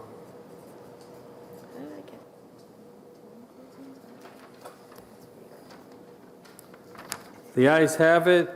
The referred interim study motion passes 14-10. Senate will be attentive to the clerk. The Committee on Health and Human Services, to which was referred House Bill 1210, an act relative to exemptions from vaccine mandates. Having considered the same, the committee recommends that the bill be referred to interim study by a vote of 4-1. Senator Bradley for the committee. Senator Bradley.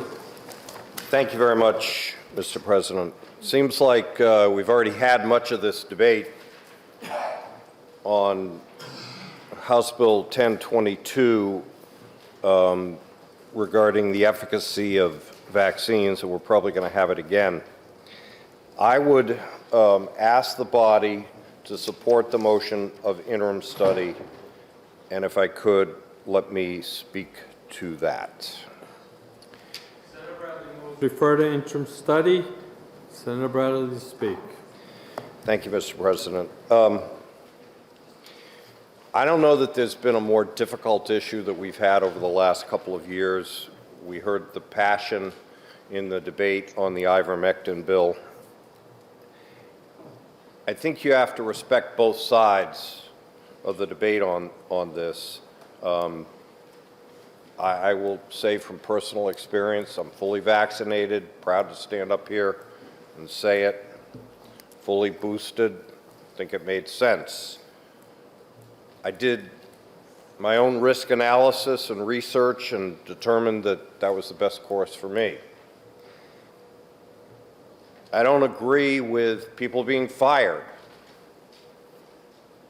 who don't want to take a vaccine that, even though it has been FDA approved and seemingly has been proven both to be effective and safe for the most part, it's still fairly new technology. So I get it.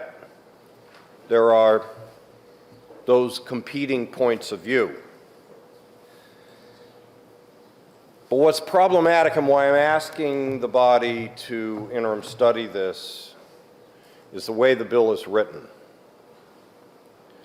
It creates a so-called right of conscience so that somebody under New Hampshire law could exercise their right of conscience over and above the ability that people currently have right now for medical and religious exemptions, to have a right of conscience to refuse the vaccine. Again, I don't believe that people should be fired for not taking the vaccine, but this subject has been the subject matter of two separate United States Supreme Court decisions. The first Supreme Court decision held that the Biden administration that was ordering mandatory vaccines for companies of 100 or more was unconstitutional. In a separate decision, it ruled that the administration had the authority to order any recipient of health care funds from the Center for Medicaid and Medicare Services, CMS, which means Medicare funding and Medicaid funding. The United States Supreme Court upheld the mandatory vaccine. Those are the facts that we deal with. So we're in a dilemma, a quandary, an enigma. Call it whatever you want. But this ain't a quandary, an enigma, or a dilemma when we lose $2.3 billion of funding, which would be at risk for hospitals alone if we say we're going to give people a right of conscience. Sometimes you're faced with those situations in life. And I look around the room. Yeah, you're beautiful, man. And you're probably not 65. Almost. But some of us are in this room. And we have a lot of constituents that are. You know what that means? Captain, what does it mean? You're on Medicare. Proudly so, I bet. So I'm sorry, I can't urge that we vote for this bill when I think there's a realistic chance, because of enforcement actions that have started to take place in Kansas, a realistic chance that Medicare or Medicaid funding will be curtailed. Now, it won't happen overnight. There's a process that it happens, but I think that based on the policies of this administration, whether I like them or not, it's likely to be enforced, and we will lose Medicaid and Medicare funding. The hospitals testified on Senate Bill 378 because I asked the question, and again on House Bill 1210, how much funding was at risk. That was the answer. That's a fact. I try to deal in facts. And so, my friends, I can't ask you to do anything other than vote yes on the motion for interim study. That's the way it is. Now, somewhere in this volume of paper, God knows, I need my glasses. No, I really don't. Yeah, it's right here on the top. Go figure, right here on the top. Last year, we passed House Bill 220. Same sponsor as House Bill 1210, sorry. We threaded a needle. It was actually written by Dr. Marsh in the House, Representative Marsh. We made a few changes to it, and it threaded the needle. It said the government wasn't going to order a vaccine, but we were going to leave it in the hands of employers to determine their policy. That was before a mandatory order by the current administration. That was a realistic compromise. But now we're faced with something different. And I don't believe we should undermine health care for our senior citizens and people on Medicaid. I just don't believe we should do it.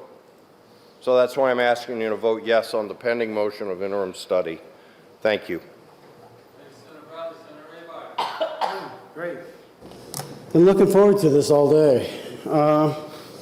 Thank you, Mr. President. I'm going to ask my colleagues to vote down the interim study and pass the bill. Start off with Bugs Bunny. When I was a kid, I watched cartoons, and I remember watching a Bugs Bunny program where Manhattan was sold for some beads and a song. It's tongue-in-cheek, but really, New York was sold for some beads and a song from the American Indians. Where am I going with this? A few years back, we made a decision, both locally and nationally, to adopt the ACA, or the Obamacare, and allowed the federal government to take over our health care. And along with that came a lot of federal money. And that money came to the states. And the states became dependent upon this. Part of the purchase, though, with this, was something that I hold dear, and it's called my inalienable rights, guaranteed by the Constitution.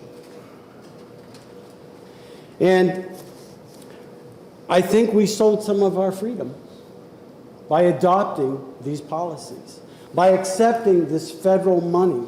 Now the federal government is saying, hey, you want to exercise your inalienable rights and refuse a vaccine? Go ahead. But we're going to take away the money. And this administration, the Biden administration, tried to do it through executive order. That didn't work. So now he's going to do it through withholding money from those that are on Medicare and Medicaid. I find that appalling. I find it appalling. This bill basically says an employee's written request for an exemption shall state, I hereby submit a request for medical, for religious, or for a right of conscience exemption from the mandated vaccine or inoculation. That's all it's asking for, is an exemption. Instead of holding somebody's career, their employment as hostage for taking something against their will. It's appalling. We had some history lessons here about our founding. I'm going to go back a little bit further. There was a place called Babylon years ago. It was impregnable. The Assyrians could not go over that 80-foot wall. They couldn't go over the 80-foot wall, and they were celebrating one day, and they took that which was holy. As they were partying around, they defiled and desecrated something that was holy. And then there came a handwriting on the wall, and it said, "You are tried in the balances, and you're found wanting." Shortly after that, there was a river that went under that impregnable wall. It got all dried up. And the Medes and the Persians, they marched in, and they overtook that impregnable city. Ladies and gentlemen, we have a constitution that is even stronger than that wall. It's impregnable. But there's a river that runs under through it, and it's called the Department of Bureaucracy and the federal government. And we're letting them march right underneath. And we're surrendering our inalienable rights of conscience, of freedom of religion, and medical exemptions. That's what this bill does. It just reinforces our liberties. There are many in the Christian faith that believe your body is the temple of the living God. And it is holy. And it is holy. And in some sects, this is a violation of their religious liberty. There are some people that believe that these vaccines, pharmakeia, are part of this end thing, the end times. But that's their religious belief. And they have a right to that. And they have a right to refuse these vaccines and still have an opportunity to work. One thing that I've learned in testimony in committee was the fact that if you're vaccinated, guess what? You can still spread the vaccine. I know so many people that have been vaccinated, triple vaccinated, and they still got COVID. And if you're unvaccinated, you can still spread the vaccine. What are we accomplishing here? What are we accomplishing here other than submission?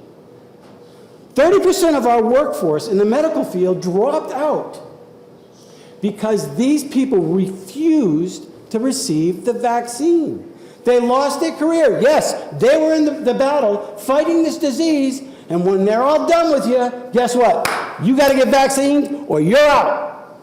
Intelligent people, smart people, people that have invested hundreds of thousands of dollars in their education and put their lives at risk, but they decided, I don't want it, for whatever reason. And it cost them their jobs. We're fighting for a bill that just is reconstituting here statewide. Hey, look, we want to protect your individual liberties.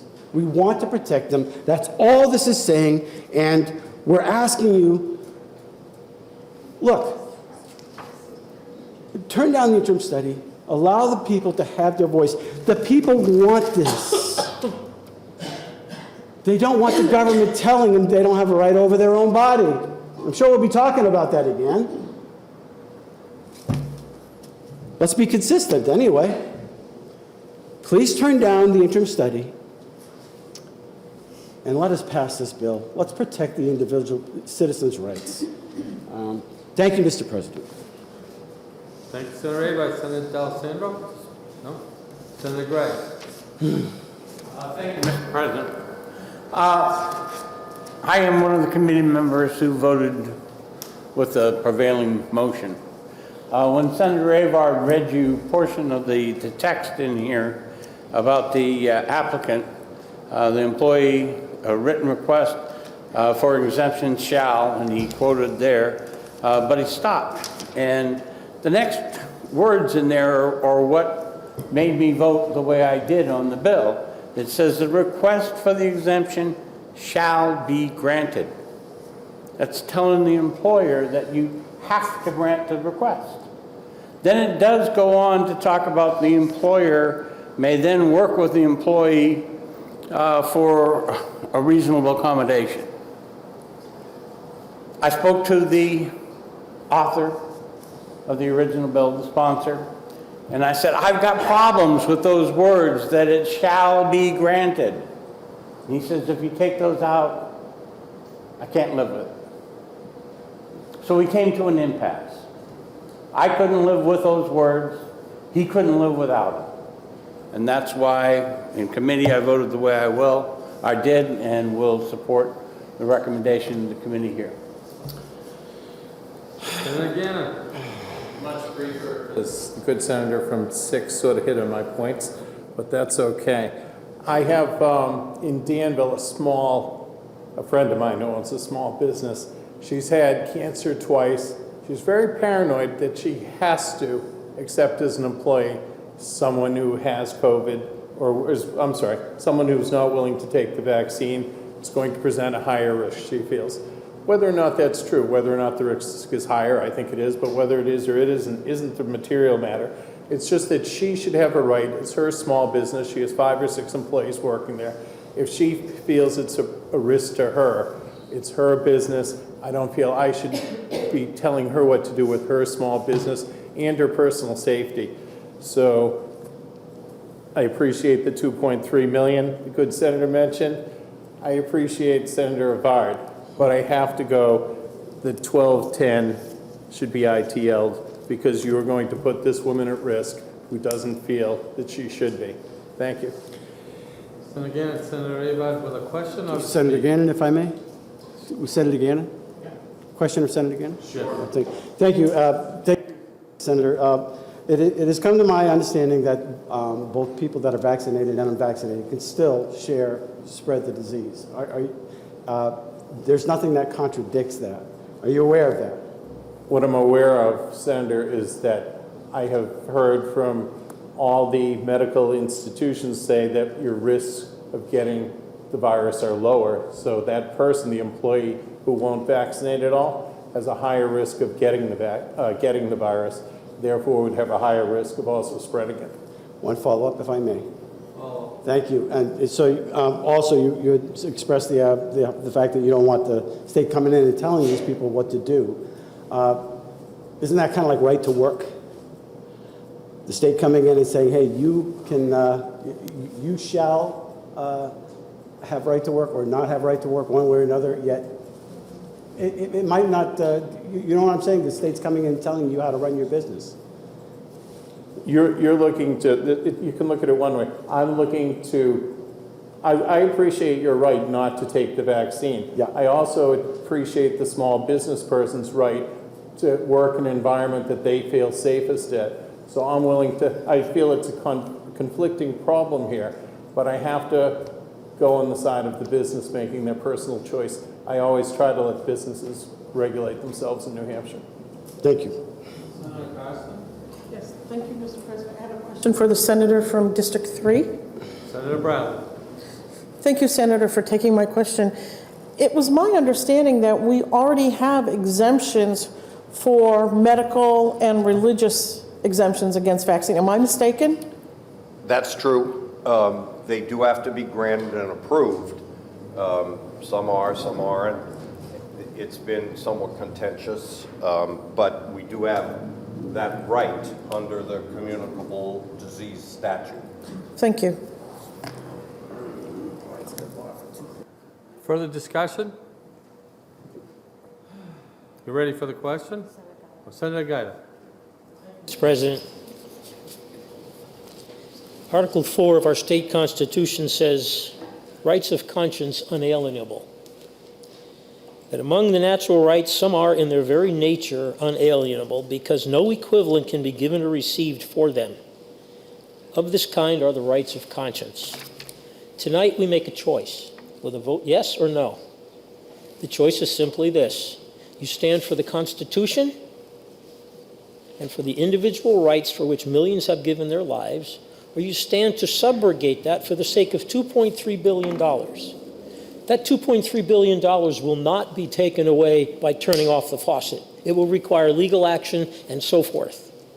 If we don't pass this bill, we are ceding our obligation to support the Constitution for our citizens for money. That money may or may not be taken away from us, but there will be a process that will take time. I'll be voting for this bill because I believe that the challenge needs to be leveled. Okay? We level the challenge, and if perhaps a court of competent jurisdiction finds that we are in error, at least we will have fought the fight. We won't lose a penny, but we will have stood for the Constitution that we swore an oath to uphold. Thank you, Mr. President. Thank you, Senator Giuda. Further discussion? Senator Rashadi with a question of? Senator from District 3. Senator Bradley. Thank you, Mr. President. So I want to be clear about the potential harm to our Medicare and Medicaid patients, because I do believe in the intent of the bill. I believe in what my other colleagues have said. I believe that people should not be vaccinated if they choose not to or lose their job. But I'm wondering, if we pass this bill, would we then be irresponsible to the Medicare and Medicaid people in our state? Thank you very much, Senator, for the question. I believe that based on the CMS guidance that was published as recently, I believe as April 5th, there was a very clear indication in that guidance, which if you give me a moment, I'll find it in the stack of papers that I need my glasses to find, but there is no other option than denial of funding. I agree with my colleague from District 2 that it won't happen overnight. It is a process, but the likelihood of that process happening, I think, is very, very real, given what's happening in Kansas. Now, I believe I have it. And so I'm quoting on page 2 of the April 5th CMS guidance to all of the states. And it says on the bottom of page 2, the sole enforcement remedy for non-compliance for hospitals and certain other acute and continuing care providers is termination. Then it goes on to say, however, the primary goal is to bring facilities into compliance. But it's pretty obvious. If you don't comply, you're subject to termination. What does termination mean? It means at some point in time, a loss of funding for Medicaid and Medicare. After school funding in New Hampshire, Medicaid is the largest expenditure of state funds for people that are eligible for Medicaid. It's a 50-50 match. Medicaid expansion is a 90-10 match, 90% federal, 10% state. Medicare is senior citizen health care policy. God help me, I qualify. When did I become a senior citizen? But I am. And a lot of other people in this room are too. Right, Captain? Absolutely. All right. I don't want to put your health care at risk. It's the daughters that I worry about. Gotta come on. I don't want to put Senator D's health care at risk and a lot of other people in the state of New Hampshire. And the uncertainty for hospitals that, and it's not just hospitals, they're the ones that testified to the $2.3 billion of what loss of Medicare and Medicaid funding would do to just the hospitals. But it's the whole range of providers that accept Medicaid and Medicare funding, so it's much broader than that. I think the threat is real. I think the uncertainty that our constituents would be facing is real. I wish it weren't so. Thank you.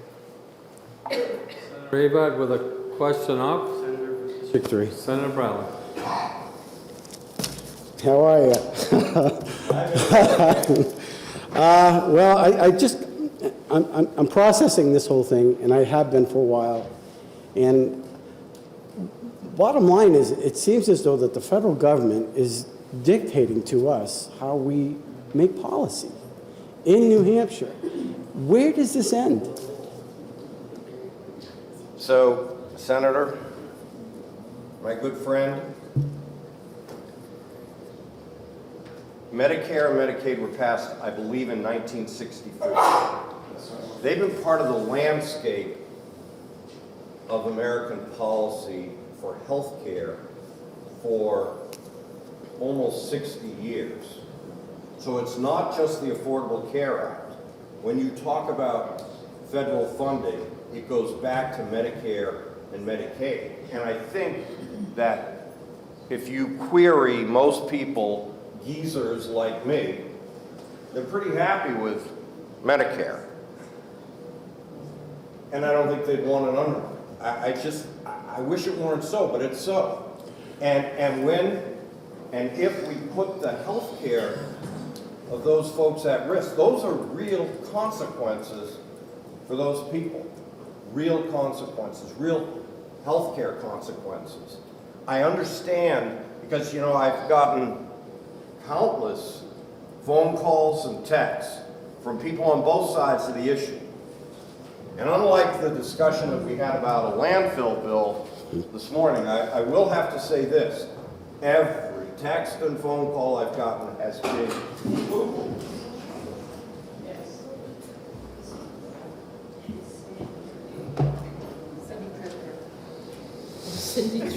Cindy Tripter?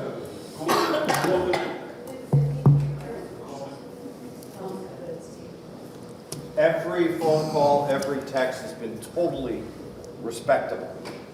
The way that people should contact us. I appreciate that.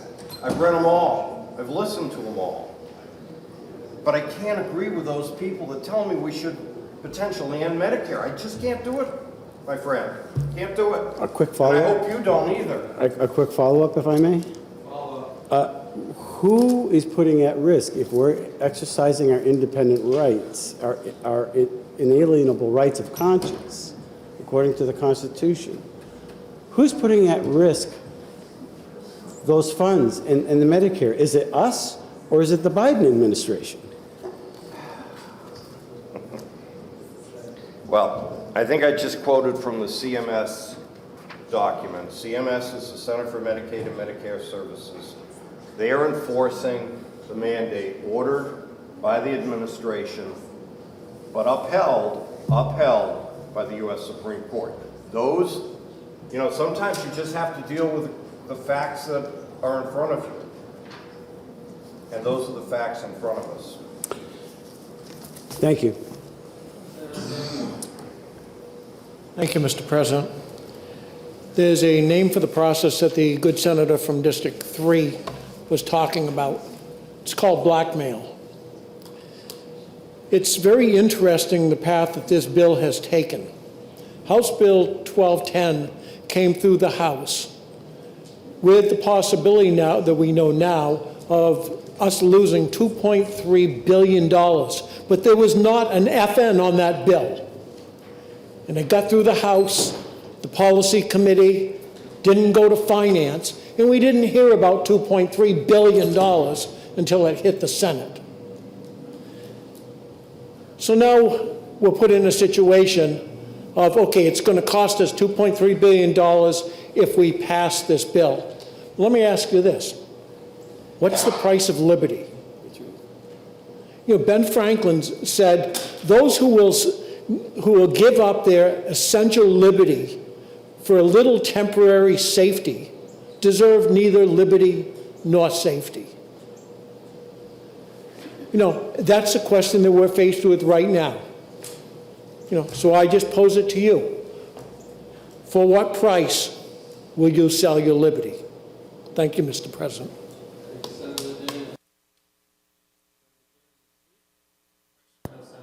From 12, if you take it? Sure.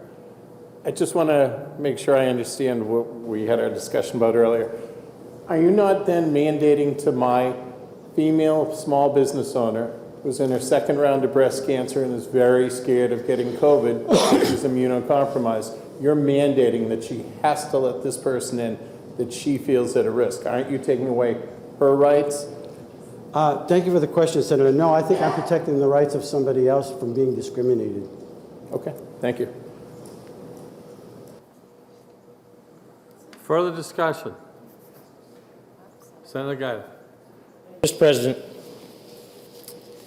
I would dispute the cost of Medicare. That's something we've all been paying into for most of our adult lives. That's not a gift. We're entitled to that. And I'm willing to fight, okay, for the elders, myself among them, who are on Medicare. It works well, but that's not a gift. We paid into that program for decades, okay? And I'll be damned if I'm going to get a shot to be able to get those services. At the end of the day, this is about liberty. This is about whether we choose to be bribed, I should say blackmailed, okay, into subverting the Constitution that we swore an oath to uphold for the sake of a threat, a risk that, while administratively spoken and written, I think deserves to be challenged in the interest of liberty. We continue to submit, we continue to give up incrementally pieces and bits and pieces of the liberties that many have died for. This is about injecting a serum into your body as a condition of employment. I find that anathema. I understand, okay? I understand the both sides of the argument, but that argument has never had its day in court. That argument has never had its day in court. The unconstitutionality was about mandating for businesses of 100 or more in the private sector. But this is a bigger question than that. This is our Constitution. Okay?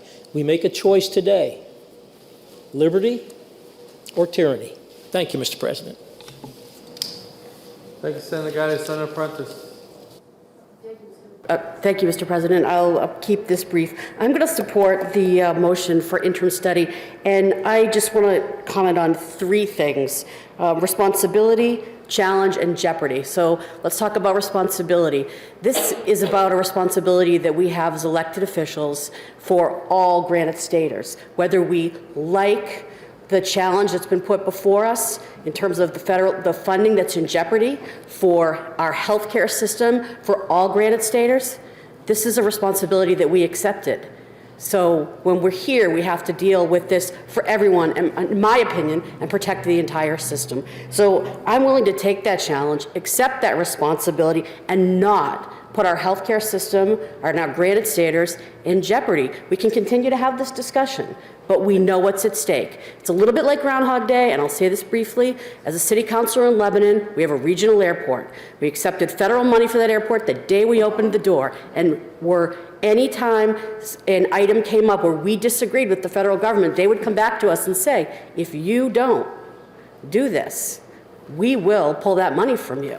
And we knew they were serious, and they took us to task on it, and we decided to take care of everyone in the city rather than put federal funding and actually increase for them their tax dollars that they'd have to pay and the risk that they would accept in liability to keep that airport open if we walked away from the federal money. So I want you to think about responsibility, the challenge that you accepted, and all that we would be putting in jeopardy for Granite Staters. Thank you very much, Mr. President. Thank you, Senator Prentice. Senator Carson. Thank you, Mr. President. I'd like to pose a question to all of us here tonight. Are we voting for ourselves and our liberty here tonight, or are we voting for our constituents? Because if we're voting for ourselves and our own liberty, Senator Avard, I'm with you 100%. But we don't have that luxury. We're voting for our constituents. We have the elderly who depend on Medicare. We have the financially disadvantaged people who depend on Medicaid for their health care, children who depend on health care, their Medicaid for health care, and the handicapped who depend on Medicaid for their health care. What do we say to them? How do we explain to them, my liberty, I really think this is the right thing to do, but what do we say to them when they come to us and say, I don't have insurance anymore. I can't get my drugs. I can't afford these things. What do we say to these people?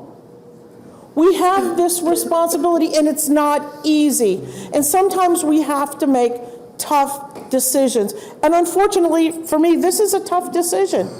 But I have to think about what's in the best interest of my constituents.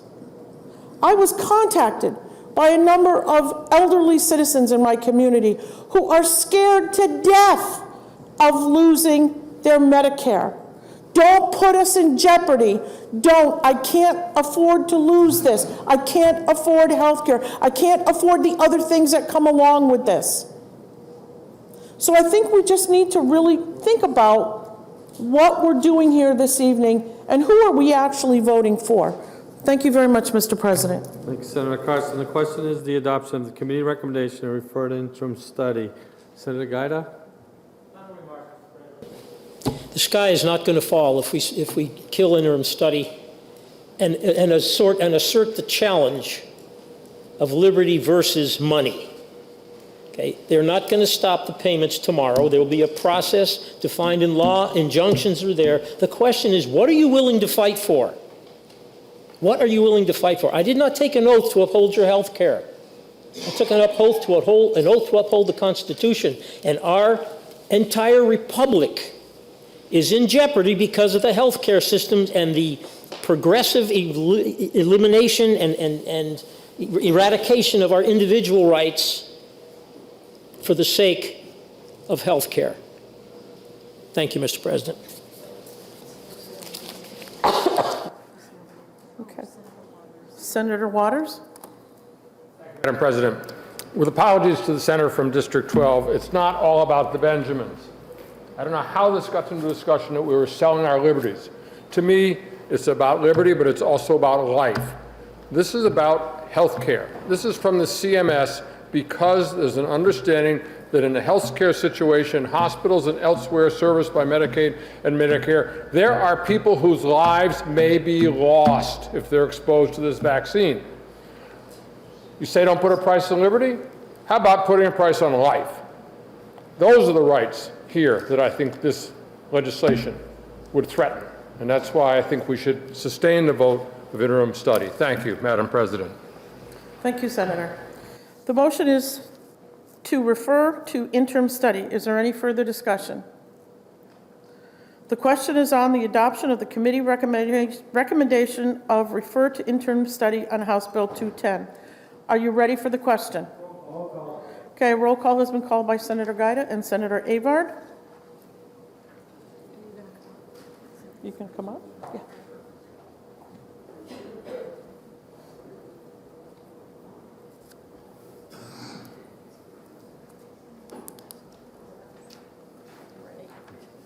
Question is on the adoption of the committee recommendation of referred interim study on House Bill 1210.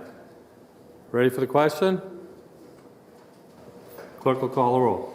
Senator Hennessy. Yes. Senator Giuda. No. Senator Bradley. Yes. Senator Waters. Yes. Senator Prentice. Yes. Senator Gray. Yes. Senator French. No. Senator Ward. Yes. Senator Ricciardi. Yes. Senator Cont. Yes. Senator Daniels. No. Senator Avard. No. Senator Rosenwald. Senator Rosenwald. She didn't text me that she's not there. Sorry, yes, yes. Okay. Whew. Senator Carson. Yes. Senator Whitley. Yes. Senator Kavanaugh. Yes. Senator Reagan. No. Senator Susi. Yes. Senator Birdsell. Yes. Senator D'Alessandro. Yes. Senator Perkins Coca. Yes. Senator Gannon. Yes. Senator Sherman. Yes. Senator Morse. Yes. The ayes have it, 19-5. The referred to interim study motion is adopted. The Senate will be attentive to the clerk.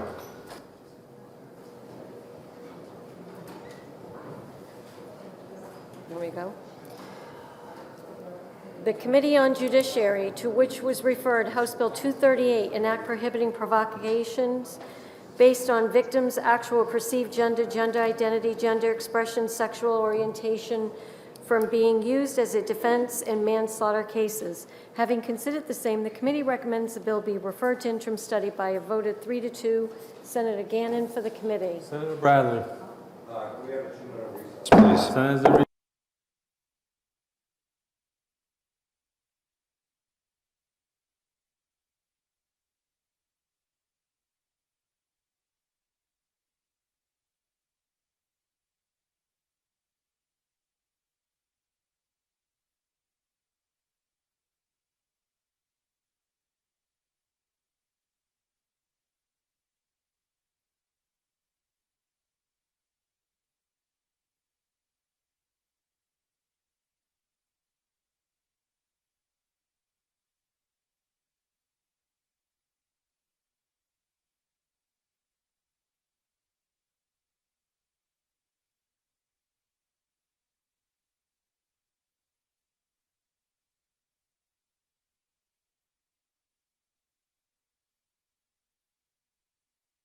Senators, please take their seats.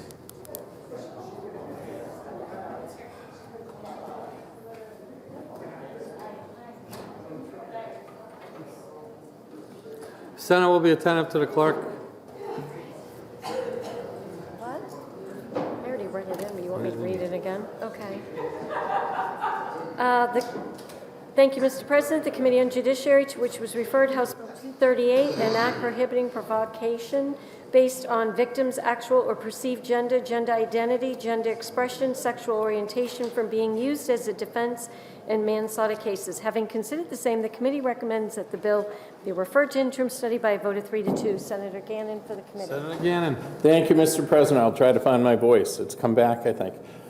I move House Bill 238 for interim study. This bill would prohibit provocations based on a victim's actual or perceived gender, gender identity, gender expression, or sexual orientation from being used as a defense in manslaughter cases. Although the committee understands that some individuals have concerns about this defense being brought forth, New Hampshire Article 15, the right of the accused, says every subject shall have a right to produce all proofs that may be favorable to himself and to be fully heard in this defense. Categorically prohibiting defenses through legislation may be a feel-good measure, but it's a misguided impulse. President John Adams brought forth this concept back when he was defending British troops after the Boston Massacre. He felt that every defendant is entitled to the best defense in all cases possible in any manner. This bill would prohibit and undermine the constitutional right to prevent a defense. The constitutional right of every accused person to present a defense must be assured by the assiduous application of existing rules of evidence and principles of relevance and materiality. Categorical legislation of not allowing specific defenses falsely presumes that the judge is not capable of determining that which is relevant and admissible evidence, when in fact judges who have heard the evidence are in the best position to make such a judgment. To remove this as an option of defense would be antithetical to our constitutional rights, and therefore the majority of the committee asks for your support in the motion of interim study on House Bill 238. Thank you, Mr. President. Thank you, Senator Gannon. The motion is referred to interim study. Is there any discussion? Senator Perkins-Coker. Thank you, Mr. President. I rise in opposition to the committee recommendation of interim study on HB 238. As I'm sure you all know, having met my wonderful wife and daughters last week, I am a proud member of the LGBTQ community. We have made significant strides over the past few years to codify protections for LGBTQ granted staters. HB 238 is simply another level of basic protection. HB 238 would prohibit the use of the gay panic defense here in New Hampshire. For those who may not be familiar with gay panic defense, it is a legal strategy that asks a jury to find a victim's sexual orientation or gender identity expression to blame for a defendant's violent reaction, including murder. In historical context, Aaron McKinney, one of the two men who kidnapped, beat, tortured, and murdered Matthew Shepard in Laramie, Wyoming, attempted to use the gay panic defense during his trial. Currently, under New Hampshire state law, a perpetrator could use a gay panic defense to claim that a victim's sexual orientation or gender identity not only explains but excuses a loss of self-control and subsequent assault. My friends, this is a simple bill, but it holds enormous significance to the LGBTQ community in the Granite State. Passing this bill would be a statement that not only do we see our gay, lesbian, bi, trans, and queer friends, family, and neighbors, but that we, as a body, will not tolerate violence rooted in hate and intolerance. I urge my colleagues to overturn the motion of interim study so that I may offer an alternative motion. Thank you, Mr. President. Senator Waters. Thank you, Mr. President. I too hope that we will overturn the motion of interim study so another motion may be brought forward. And I just wanted to say a few words about this.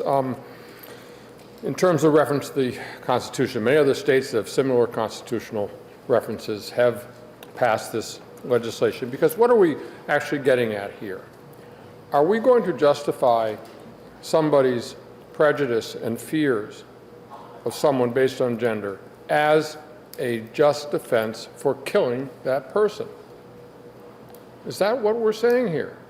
And I don't know what the number is as of today, but around Transgender Rights Day, I think it was 32 people this year, transgendered, who had been murdered. And the count goes on in other categories here as well. I heard the reference from the senator from District 23 to John Adams.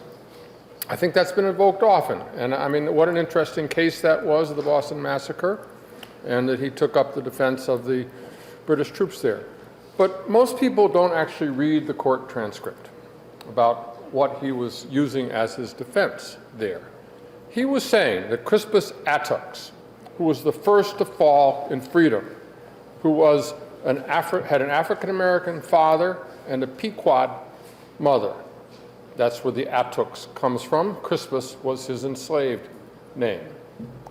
And John Adams said, how could you blame these troops from firing on such a beast?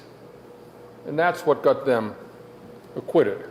So just as I think we wouldn't want now to have a defense for manslaughter because someone was African American or because someone was Native American and therefore a beast, that we'd want to have here this provision that allows the use of this defense in manslaughter because someone has a different gender expression than we may like. Thank you, Mr. President. Thank you, Senator Waters. Further discussion on the referred to interim study motion. Senator Sherman. Thank you, Mr. President. I'll be really brief. This body, I believe it was unanimous or almost unanimously passed protections for minorities and for the LGBTQ plus community throughout our public school system to make sure they were never discriminated against. This is no different. This same body really needs to reaffirm that you cannot use a person's race, gender, or sexual identity or sexual preference as an excuse for any behavior that is hurtful to others. Any. Otherwise, what kind of society are we? Really think about it. Suppose we turned it around. Suppose all of us were in the minority. Suppose our child was trans. Senators, think of it. Feel that empathy. Feel what it would be like if your child were killed because they loved someone of the same gender but you love them so powerfully. And they were killed, and the person who did it says, I wasn't comfortable with them. I didn't like the fact that they liked someone of the same gender. And you, as the parent, are going to say, that's okay? We said 2 years ago, that's not okay. And let's do it again. Thank you, Mr. President. Thank you, Senator Sherman. Senator Giuda. I rise in support of interim study. I will not sign on to a law that is in direct violation of the constitutional provisions established in our system of justice. If you want to fix it, do a constitutional amendment. This will lose in a court case that goes to the Supreme Court because a defendant has every right, even to lie, even to be untruthful. It's up to a jury to decide. We have hate crimes laws that we passed, which I opposed because they changed prosecution into persecution. You're taking what a person thinks and adding a sentence because they were thinking something you find reprehensible. Instead of defending their right to think it, we now add penalties because they thought it. I stand in support of the interim study. Thank you. Thank you, Senator Giuda. Senator Whitley. Mr. President, I had to respond to that. I rise against the interim study and have to speak to this constitutionality because the Judiciary Committee actually discussed this. Not only did we discuss it, but we discussed it with the Attorney General's office, who came in and discussed the provisions of the bill, and we specifically talked about this issue. So if you look at the bill on line 12 through 14, the sentence that begins, "Nothing in this paragraph shall preclude the jury from considering all relevant facts to determine whether the defendant was in fact provoked for purposes of establishing subjective provocation." That makes it constitutional. Thank you, Mr. President. Senator Whitley, the question is the adoption of the committee recommendation to refer to interim study on House Bill 238. Further discussion? Ready for the question? Roll call. Roll call has been requested by Senator Sherman, seconded by Senator Perkins Coker.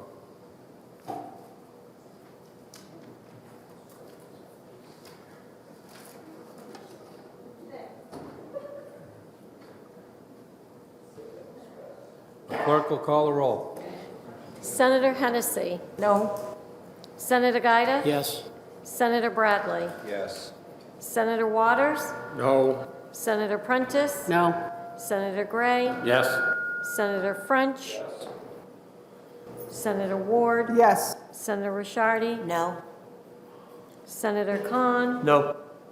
Senator Daniels. Yes. Senator Avard. Yes. Senator Rosenwald. No. Senator Carson. Yes. Senator Whitley. No. Senator Kavanaugh. No? Senator Reagan. Yes. Senator Susie. No. Senator Birdsell. Yes. Senator D'Alessandro. No. Senator Perkins Coker. No. Senator Gannon. Yes. Senator Sherman. No. Senator Morse. Yes. The motion fails 12-12. Senator Bradley. Table, House Bill 238. Motion is to table. Ready for the question? All in favor of tabling, say aye. Aye. Opposed?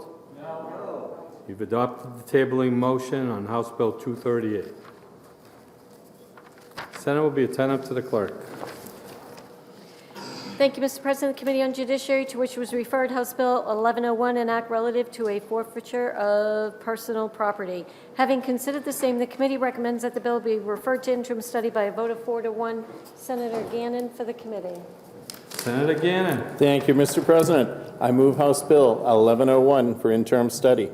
This bill would limit the conditions under which seized property may be transferred to a federal agency. Although we have done vital and crucial work to reform our state forfeiture process and to ensure due process rights, this bill will adjust how forfeitures adopted by the federal government are handled.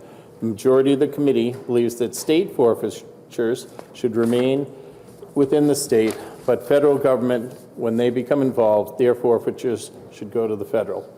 Consequently, the majority of the committee does not believe it is necessary to move forward with this change at this time, and therefore ask for your support in the motion of interim study on House Bill 1101. Thank you, Mr. President. Thank you, Senator Gannon. And the motion is referred to interim study. Is there any discussion? The question is on the adoption of the committee recommendation and refer to interim study on House Bill 1101. Are you ready for the question? All in favor say aye. Aye. All opposed say no. The ayes have it. The motion of refer to interim study is adopted. Senate will be attentive to the clerk. Thank you, Mr. President. The Committee on Judiciary, to which was referred House Bill 1280, an act prohibiting a parent's refusal to vaccinate a child pursuant to an order of the state or federal government to be used as a basis for terminating parental rights. Having considered the same, the committee recommends the bill ought to pass with an amendment by a vote of 3-2. Senator Carson for the committee. Senator Carson. Thank you, Mr. President. I move House Bill 1280 ought to pass with amendment. As amended, this bill prohibits a parent's decision not to have their child vaccinated from being used as grounds to terminate parental rights, and provides for the adoption of the 2009 edition of the Interstate Compact for the Placement of Children, and exempts certain child placements from the Interstate Compact on the placement of children in RSA 170A. Although there have not been efforts to do so at this point, this is a prophylactic measure to ensure that a decision to not vaccinate a child shall not be used as evidence in any proceeding to terminate parental rights. The decision to terminate parental rights is one of the gravest decisions that can be made by our courts, and therefore the evidence submitted in those cases must reach a threshold that is appropriate.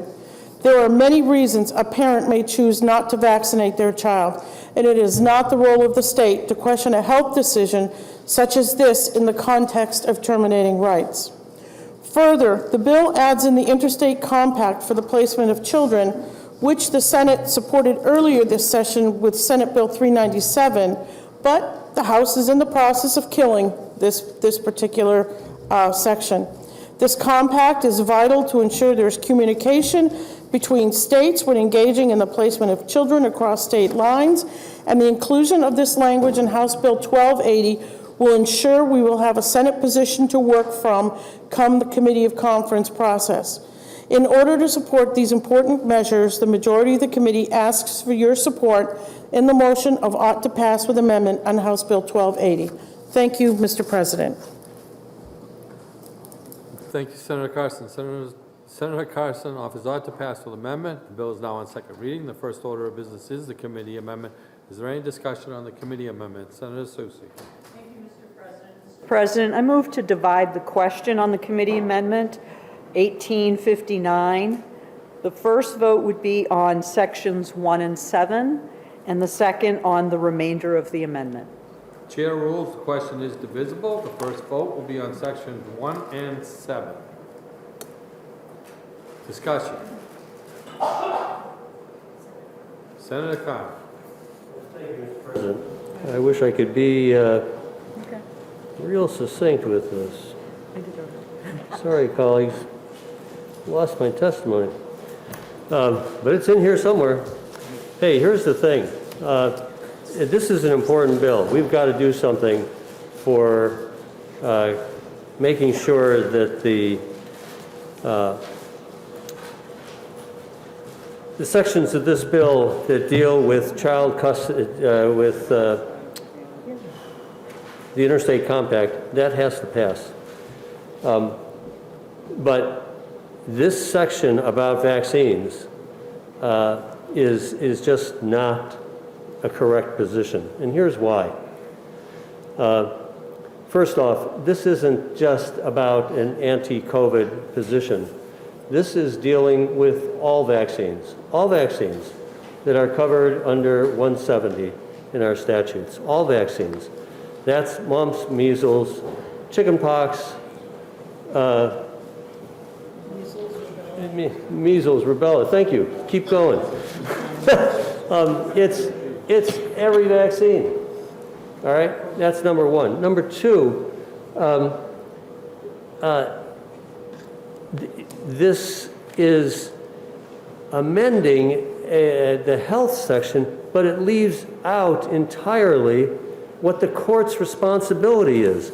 I have to, our colleague from District 23 just gave us a description of what every defendant is entitled to. And that's a defense based on the rules of evidence. You can't even present. This bill says you can't use a vaccine, the vaccination of a child, as even, you can't enter it as evidence. You can't ever, I mean, that's just crazy. I mean, that's not right. Of course it's evidence. Why wouldn't we allow a judge to consider it? And here's the kicker, is when you get to 461, which is what is the custody question about parental rights and responsibilities, we say it's in the best interest of the child. And the judge, the court shall consider the following factors: the relationship of the child with the parent, the ability of each parent to assure that the child receives adequate food, clothing, shelter, medical care, and a safe environment, that the child's developmental needs and the ability of each parent to meet them are both present and in the future, and that the quality of the child's adjustment to the child's school and community and the potential effect of this change. You can't enroll in school if you don't have those mandatory vaccinations. So all of those conditions that the court is supposed to make the determination of what's in the best interest of the child, they still stay in place. But you can't enter the evidence that a child hasn't had their vaccinations. There's just a conflict here. We can't change this one little section in 170 that says you're not going to be able to use this as evidence, and then leave for the determination of the court in a custody case questions about medical care, questions about a child's school and community. And I can just imagine that some parent says, well, I have to, and we all know in judiciary, we have heard alimony issues like every week, right? And what if a parent no longer can work because they've made the decision, well, I'm not going to vaccinate the child. Well, I'm going to homeschool. Now all of a sudden, half of the family's income is lost, right? And somebody's going to go back to court, and the court's going to use these statutes in 461 to determine custody. And and alimony. This is, it's just not conceived well. It took a section, thought it could make one change, and it doesn't negate what the court sees as its responsibility, and the court needs to introduce the evidence of whether a child has been vaccinated or not.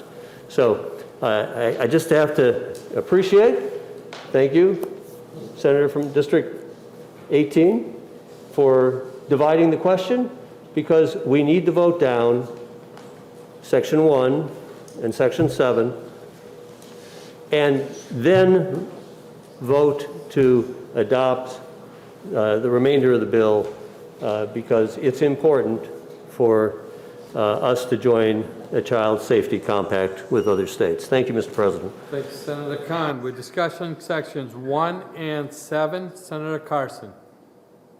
Very much, Mr. President. I'd like to remind everyone, we're not talking about the custody of a child, nor are we talking about alimony.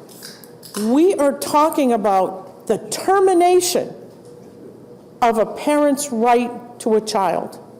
That is an extremely serious issue, and it should be an extremely high bar for terminating a parent's rights. The issue, as we've heard today, the issue of vaccinations, people are divided on this issue. But what this says is that a parent's decision to not vaccinate their child shall not be used in evidence in any proceeding to terminate parental rights. I would sincerely hope, Mr. President, that if DCYF or the court was attempting to terminate a parent's right to their child, that they had something more than the fact that the child wasn't vaccinated. The termination of parental rights happens quite a bit in this state for a variety of different reasons. Drug abuse, physical and sexual abuse of a child, neglect, not feeding or caring for that child. Those are serious issues. Whether or not a child that gets vaccinated, and it's a parental choice thing at this point, I would hope that parents would do the research and they make an educated decision about wanting to vaccinate their child. So we're going to say, well, we didn't like that, so we're going to terminate your right to be a parent. I'm sorry? Oh, I'm sorry. I thought I heard someone speaking. Okay, so please, Mr. President, I would ask the body to seriously consider this. I know that the Judiciary Committee, we had, as always, a very good and very spirited discussion, and support the majority of the committee. And Mr. President, are we going to be allowed to speak on the second part of the bill, or would you prefer that I wait? I'd wait to speak on the balance of the bill. Okay, thank you. Question of Senator Carson.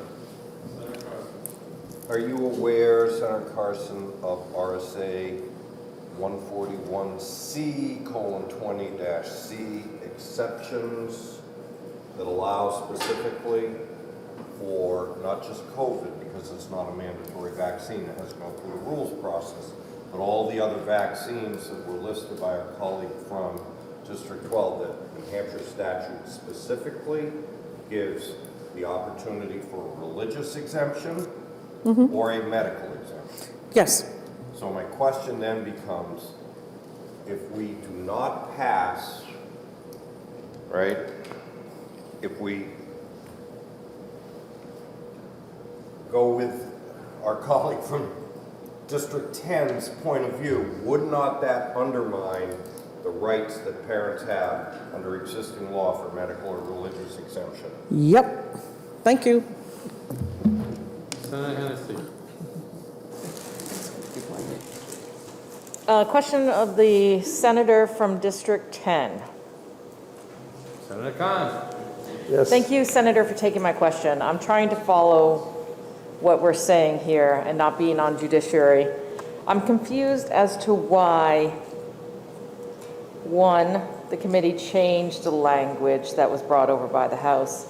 Two, why voting your way would undermine anything that's an existing statute if we do not pass Section 1? If you can explain that to me, I would appreciate it. I can thank you for asking the question, and I may ask my colleagues to answer your first question. I'm not exactly sure why we, about the amendment, but the amendment was specific so that we could introduce the compact on this bill. That was the primary purpose for the amendment. The wording of this bill is that it says a parent's decision not to have their child vaccinated shall not be used as evidence. It doesn't say that it's the cause of termination. It just says introduce as evidence. Our colleague just said that the rules of evidence, the judges are in the best position to make a decision as to whether that's the best defense for somebody's position. How do we rectify this if we believe that the judge is in the best position to make a decision of whether information should be used as evidence. So that's why I rise against this section, is because of those words. And that's the significant change in this, is it shall not be used as evidence, not as cause, just introduced as evidence. Yes, I have a further question of somebody else. Thank you, Senator Cont. I did my best to address that. Senator Hennessy for a question. Thank you. For the senator from District 14. I am trying to figure... Yes. Thank you. In the House version, it says a parent's decision not to have their child vaccinated pursuant to an order of the state or federal government or any agency or person of the same shall not be used as grounds to terminate parental rights. In the House version, it says a parent's decision not to have their child vaccinated shall not be used as evidence in any proceeding to terminate parental rights. I'm trying to figure out why the Senate changed those two. Thank you for the question. If I remember correctly, during our discussions, we wanted to send a strong message that this is something that we felt very strongly about, that it shouldn't even be a factor when you're looking at terminating a parent's parental rights. Thank you. You're welcome. Further discussion on sections 1 and 7. Seeing no further discussion, you ready for the question? Roll call has been requested by Senator Cont, seconded by Senator Susi.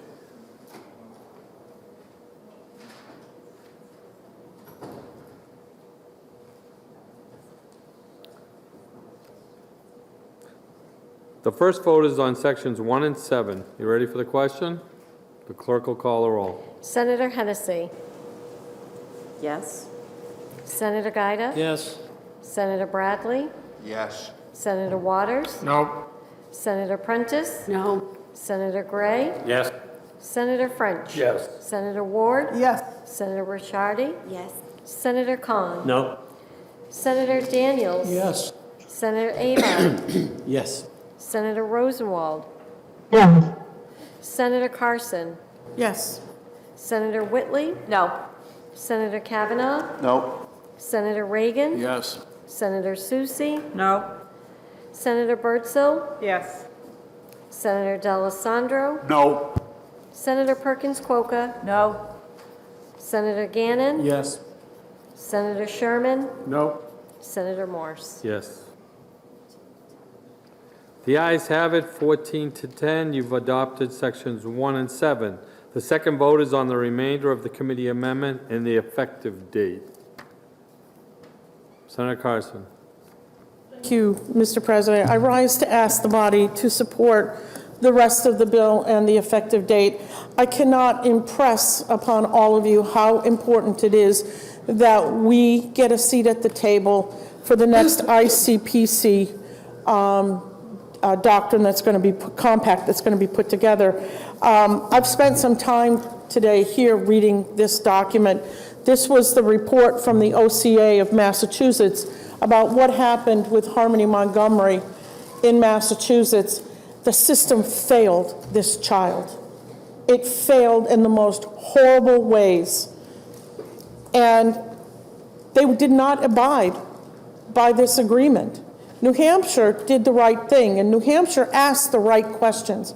But we need to strengthen this compact. And the way that we strengthen this compact is to get it passed, get a seat at the table, and start working on this. We've got to do better about protecting our children. Parents today are very mobile. They move around a lot. And we've got to make sure that if a child comes into our system of care, for whatever reason, that no matter where that child goes to, that their New Hampshire records and what happened to them here in New Hampshire follows them, and that we are assured that that child is safe and being taken care of. There's a continuum of care plan that's being followed. We have that responsibility, so we need to be at this table. and I urge all of you to adopt this. Thank you very much, Mr. President. Thank you, Senator Carson. The second vote is on the remainder of the bill and the effective date. Is there any further discussion? You ready for the question? All in favor say aye. Aye. Opposed say no. The ayes have it, and the motion is adopted. We're now on the ought to pass as amended motion. Senator Susi. I would move to divide the question on the motion of ought to pass as amended, the first vote to be on sections 1 and 7, the second vote on the remainder of the bill. Chair rules the question is divisible. The first vote is on sections 1 and 7. Are you ready for the question? All in favor say aye. Aye. Opposed say no. No. The ayes have it. The motion on sections 1 and 7 are adopted. The second vote is on the remainder of the bill and the effective date. Are you ready for the question? All in favor say aye. Aye. All opposed say no. The ayes have it. The motion of the remainder of the bill and the effective date as amended is adopted, and it's ordered to third reading.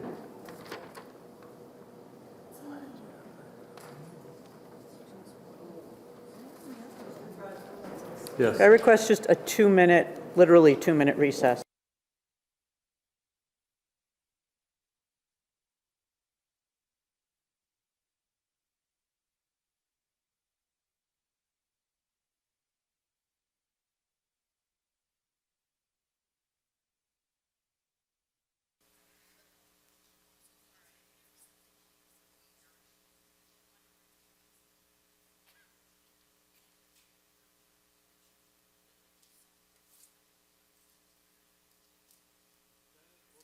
Senate will come out of recess. The Senate will be attentive to the clerk.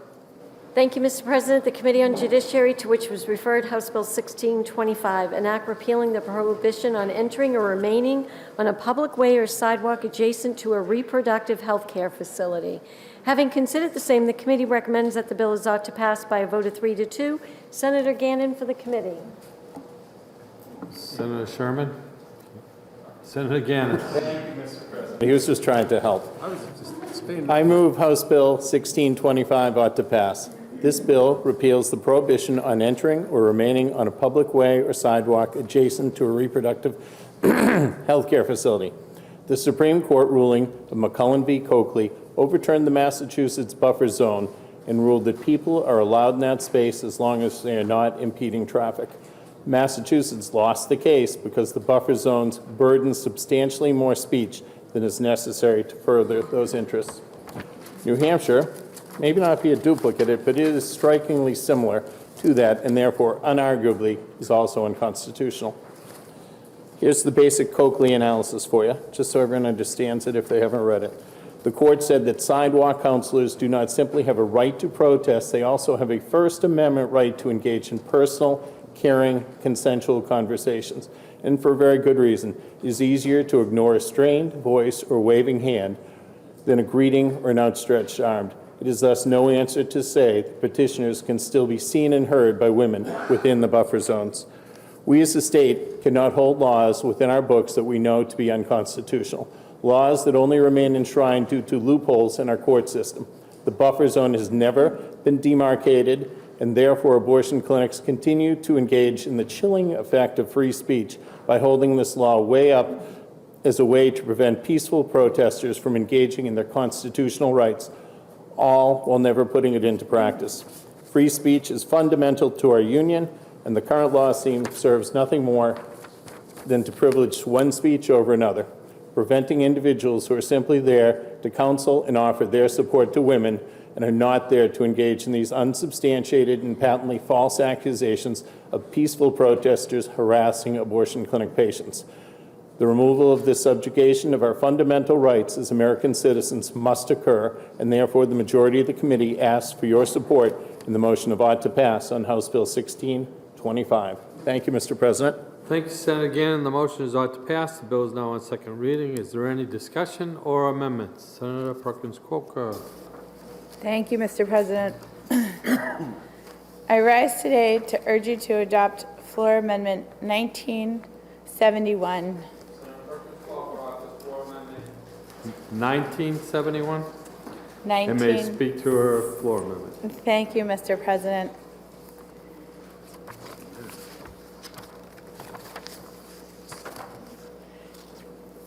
Floor Amendment 1971 is previously known as the language of SB 436, also known as the Access to Abortion Care Act. The Access to Abortion Care Act is a thoughtful, necessary, and popular bill. At the public hearing on January 19th of this year, over 1,600 people signed in to support the language, while only 138 signed in to oppose the bill. The language, now in Amendment 1971, is very simple. It essentially codifies into state law Roe v.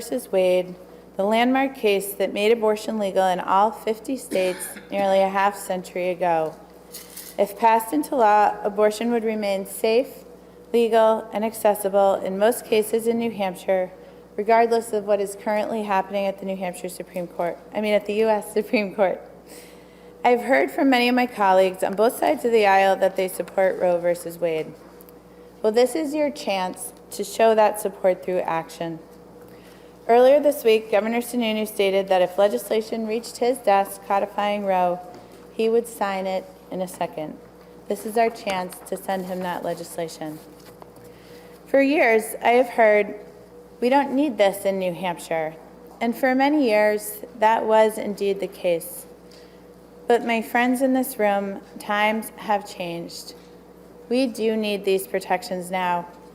Earlier this week, a draft majority opinion was leaked to the public, which confirms what we have known for months, that the Supreme Court may be on the verge of overturning 50 years of the constitutional right to a safe, legal abortion and sending the decision of whether to restrict or protect abortion to the individual states. When we originally debated this language, the overall message I heard was wait and see. We should wait because we couldn't possibly know what the courts were going to do. Well, we waited, and now we are seeing the worst. On Tuesday, within 24 hours following the release of the opinion, Oklahoma signed a 6-week abortion ban into law, which immediately took effect. If Roe falls, up to 26 states will severely restrict or outright ban abortion. 13 of them have already had trigger laws on the books, which will immediately take effect if Roe is overturned. We are a unique state, and we value privacy. We have a long bipartisan history of support for abortion rights, and that's why we need to take action today. There's no more time to wait and see. We know what is coming. The writing isn't just on the wall, it is published and confirmed. The time to act is now. Our constituents, absolutely shaken by the news earlier this week, are watching. Abortion is a deeply personal issue for so many of us in this room and for so many women here in New Hampshire. I can't help but think about Lisa and Michelle, whose brave stories of their need for abortion care inspired this legislative body to act and make necessary fixes to the 24-week abortion ban signed into law last year. Our job again today is to do what is best for our constituents and for the future of our state. We must trust women and healthcare providers. We must remember our granted state values of personal privacy and individual liberty. And we must recognize that the vast majority of our country and New Hampshire support abortion rights. Most importantly, this is about real people like Lisa and Michelle. This is about future generations, like my daughters, knowing that they live in a state that values and actively protects people's dignity and their privacy. By passing this amendment, we will show granted staters that we understand what is at stake in our country, that we understand that it is not the job of politicians to be making these personal decisions for constituents, and we are saying that we value and protect women. Please vote to adopt this amendment. There's no more time to wait. It's time to decide. Thank you, Mr. President. Thank you, Senator Perkins Cook. The question is on the adoption of Floor Amendment 1971. Senator Gannon with a question of? The good senator from 21. Senator Perkins Cook. Sure. I haven't read Roe in 2 or 3 weeks. But what I do remember is it was talking a lot about viability, which was around 24 weeks, where medical science in the last 50 years has progressed greatly. It's probably around 21 or 20 weeks. I know we've saved 21-week-olds. So would you also be wanting to move the 24-week that we passed recently to 20 weeks? Because that would be the Rose standard now with modern healthcare? Thank you for the question, Senator Gannon. What the language of the amendment in front of you does is it protects a person from interference from government except as has already been passed into existing law. Okay, thank you. Thank you. Senator Whitley. Thank you, Mr. President. And just to further expand on that, you'll notice in the amendment, in the language of the original bill, there's nothing about viability. So this is protecting the right to abortion up to what we already have in existing law at 24 weeks. Doesn't change existing law in that the existing abortion ban. I rise today to urge the body to adopt Amendment 1971 to protect the future of abortion access in New Hampshire.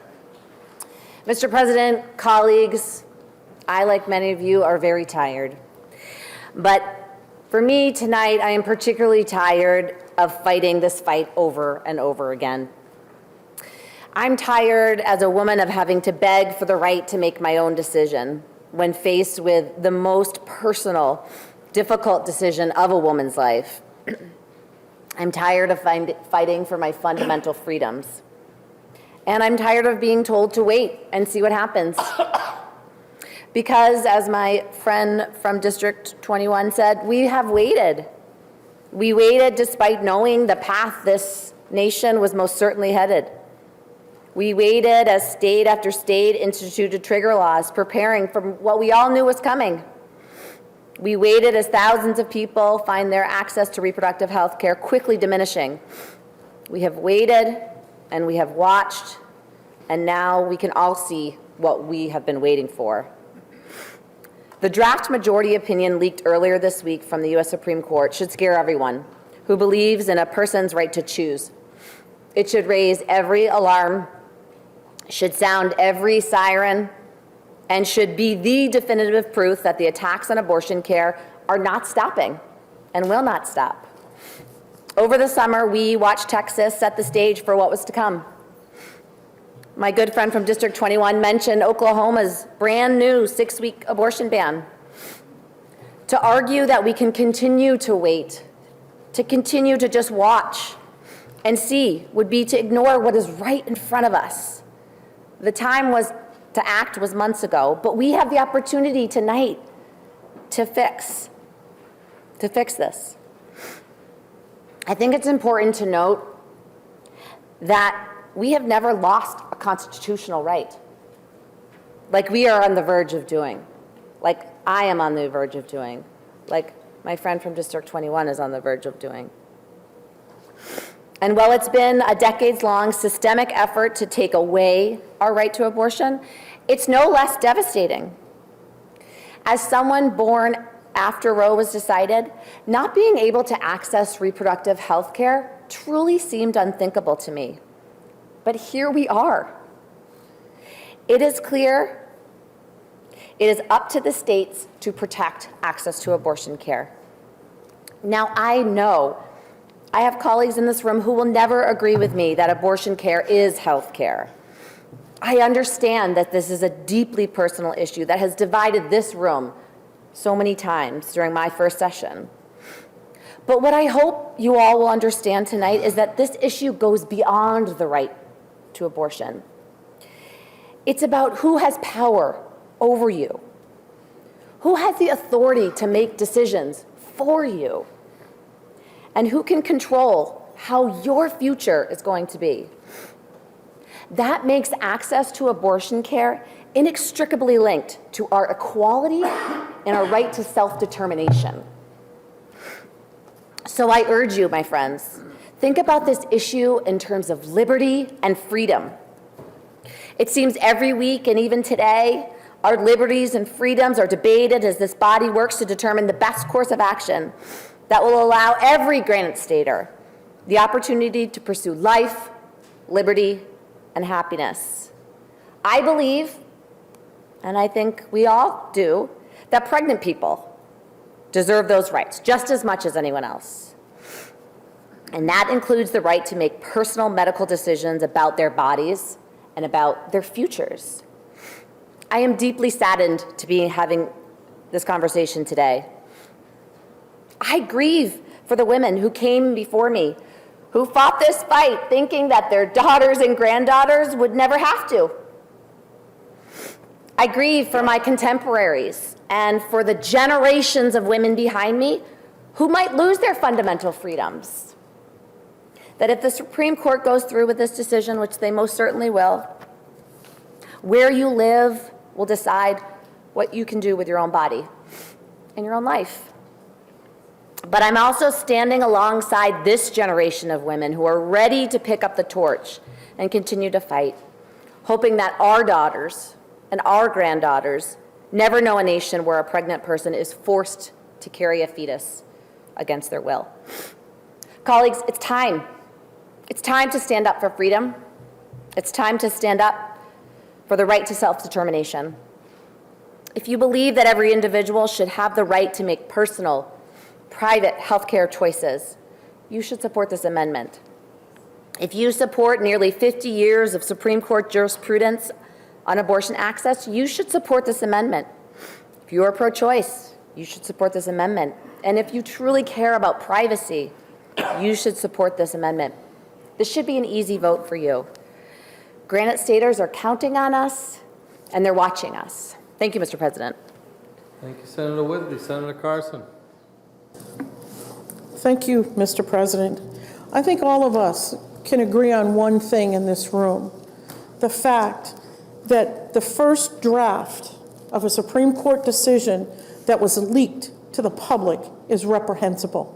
It is entirely irresponsible. And why was that done? Except perhaps for personal or political reasons. But it was a huge disservice to our country.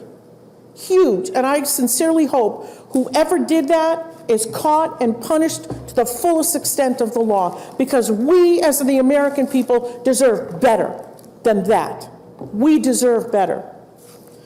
Now, I've listened to my colleagues on this amendment, and I'd like to bring out just a couple of points. New Hampshire removed the ban on abortion in 1997. I also sit on the Rules Committee, and Mr. President, since this document was leaked, we haven't convened. There's been no late introduction of a bill banning abortion in New Hampshire. That has not happened, nor do I believe we have any amendments in front of us this evening banning abortion, or even rolling back the 24-week ban that we put into place. None of that has happened. Not one thing has happened. Why? Because when we passed this, we were careful and we were deliberative. That's the New Hampshire way. We are not impulsive. We are not going to react to this. That law is in place, and it's going to stay in place for at least a year. So if a young woman who is 15 weeks pregnant, 20 weeks pregnant, wants an abortion, she can get one safely here in the state of New Hampshire. That does not change with anything that we do here this evening. So I want to make sure that we're very, very clear on that, and we send the message that what we did was we banned late-term abortions, abortions that are performed after the 24 weeks. But I'd like to talk a little bit about this amendment, Mr. President, and bring what I see are some, in my opinion, some real flaws on this. The first is on line 14, where it says, "The state shall not restrict or interfere with an individual's exercise of their private decision to terminate a pregnancy." So does that mean that we require physicians to be licensed, or anyone who's going to be performing abortions that we can't require that they're licensed, because that can be viewed as an impediment? We cannot license the facilities if it's appropriate? Big question. Secondly, if you look at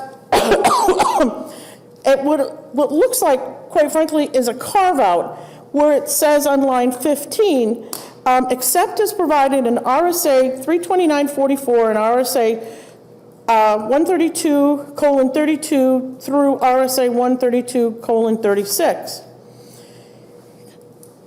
You would expect that you would have some sort of a carve-out, but you would have really expected to say RSA 329:43 through RSA 39:50, as the Fetal Life Protection Act consists of those 8 sections. So those are not included.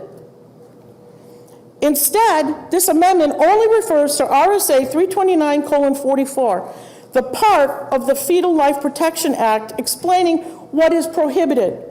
While this isn't a direct attack on the Fetal Life Protection Act, it appears to design to leave room for judicial confusion about the status of the Fetal Life Protection Act.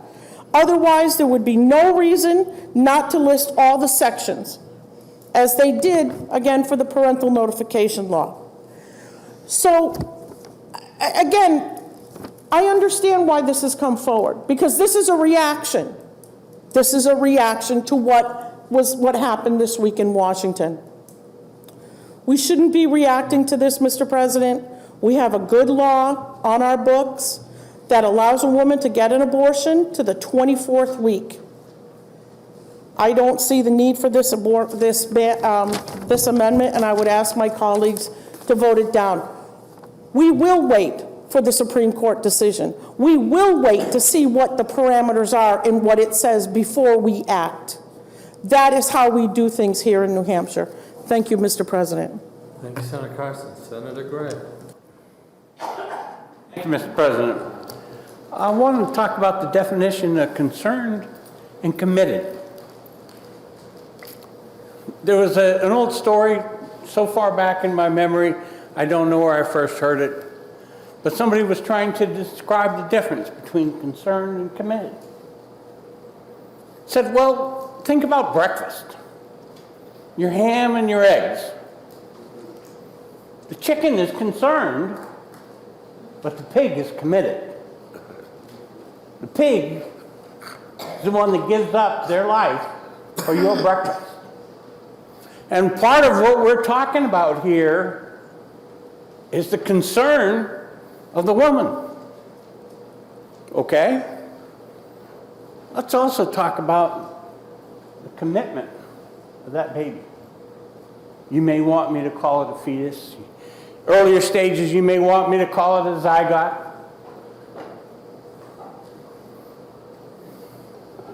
Where does the baby come in? Thank you. Question is on the adoption of Floor Amendment 1971. Senator Prentice. Thank you, Mr. President. I rise in support of the floor amendment. I believe that timing is everything. With the reversal of Roe versus Wade pending, it's up to the states. It's up to our state to pick up the torch, to protect safe and legal access to reproductive care, to abortion care. Key word here is safe. We would be codifying, we would be bringing into law what the current practice, what is currently legal, but not in statute. But with the reversal at the federal level, there's a responsibility, I believe, and I ask you all, I'm urging you to think about the proactive measure here to protect our state, to protect the women, the families, and the medical care providers in our states. We will, I believe, go back in time, and we should never go back, because before, safety was at the forefront where there was legal access. Women, especially women of lower income, would take measures into their own hands to try to end a pregnancy that was unwanted for whatever reason. Okay? And what we know from medical history is that that was not a favorable outcome, that lives were in jeopardy, and that women actually lost their lives or, they lost their lives or became gravely ill. Why would we want to go back?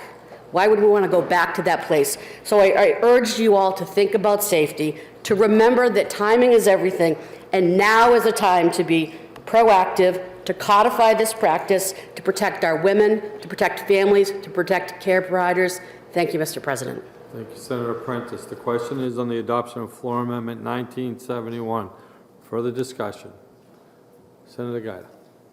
President, I rise in opposition to this amendment. We're presented with the specter that the sky is falling, that women's access to safe abortion is in jeopardy. Absolutely not true. We passed a 24-week bill, and the law in this state is absolutely silent on anything else, which means the status quo remains. What's the rush? The rush, I think, is a political ploy to try to split and pinion Republicans who are pro-life into having to defend an action that could be presented as not supporting the right to an abortion. You have that right. That doesn't change with the Supreme Court decision. The Supreme Court decision, if it happens, when it happens, will merely state that it is an issue to be decided by the states, and we already have. This is an unnecessary bill. I think it's divisive. If you don't mind, I'm going to talk about the issue of abortion care. There's nothing caring about an abortion. I would say that the language might say access to abortion. I would say access to prenatal care. But abortion is not an act of caring on the part of one of those parties. This bill is totally unnecessary because a woman's right to an abortion, safe, legal, and otherwise, is protected under current law. And I thank you, Mr. President. Thank you, Senator Giuda. The question is the adoption of Floor Amendment 1971. Are you ready for the question? Roll call has been requested by Senator Birdsall, seconded by Senator Susi.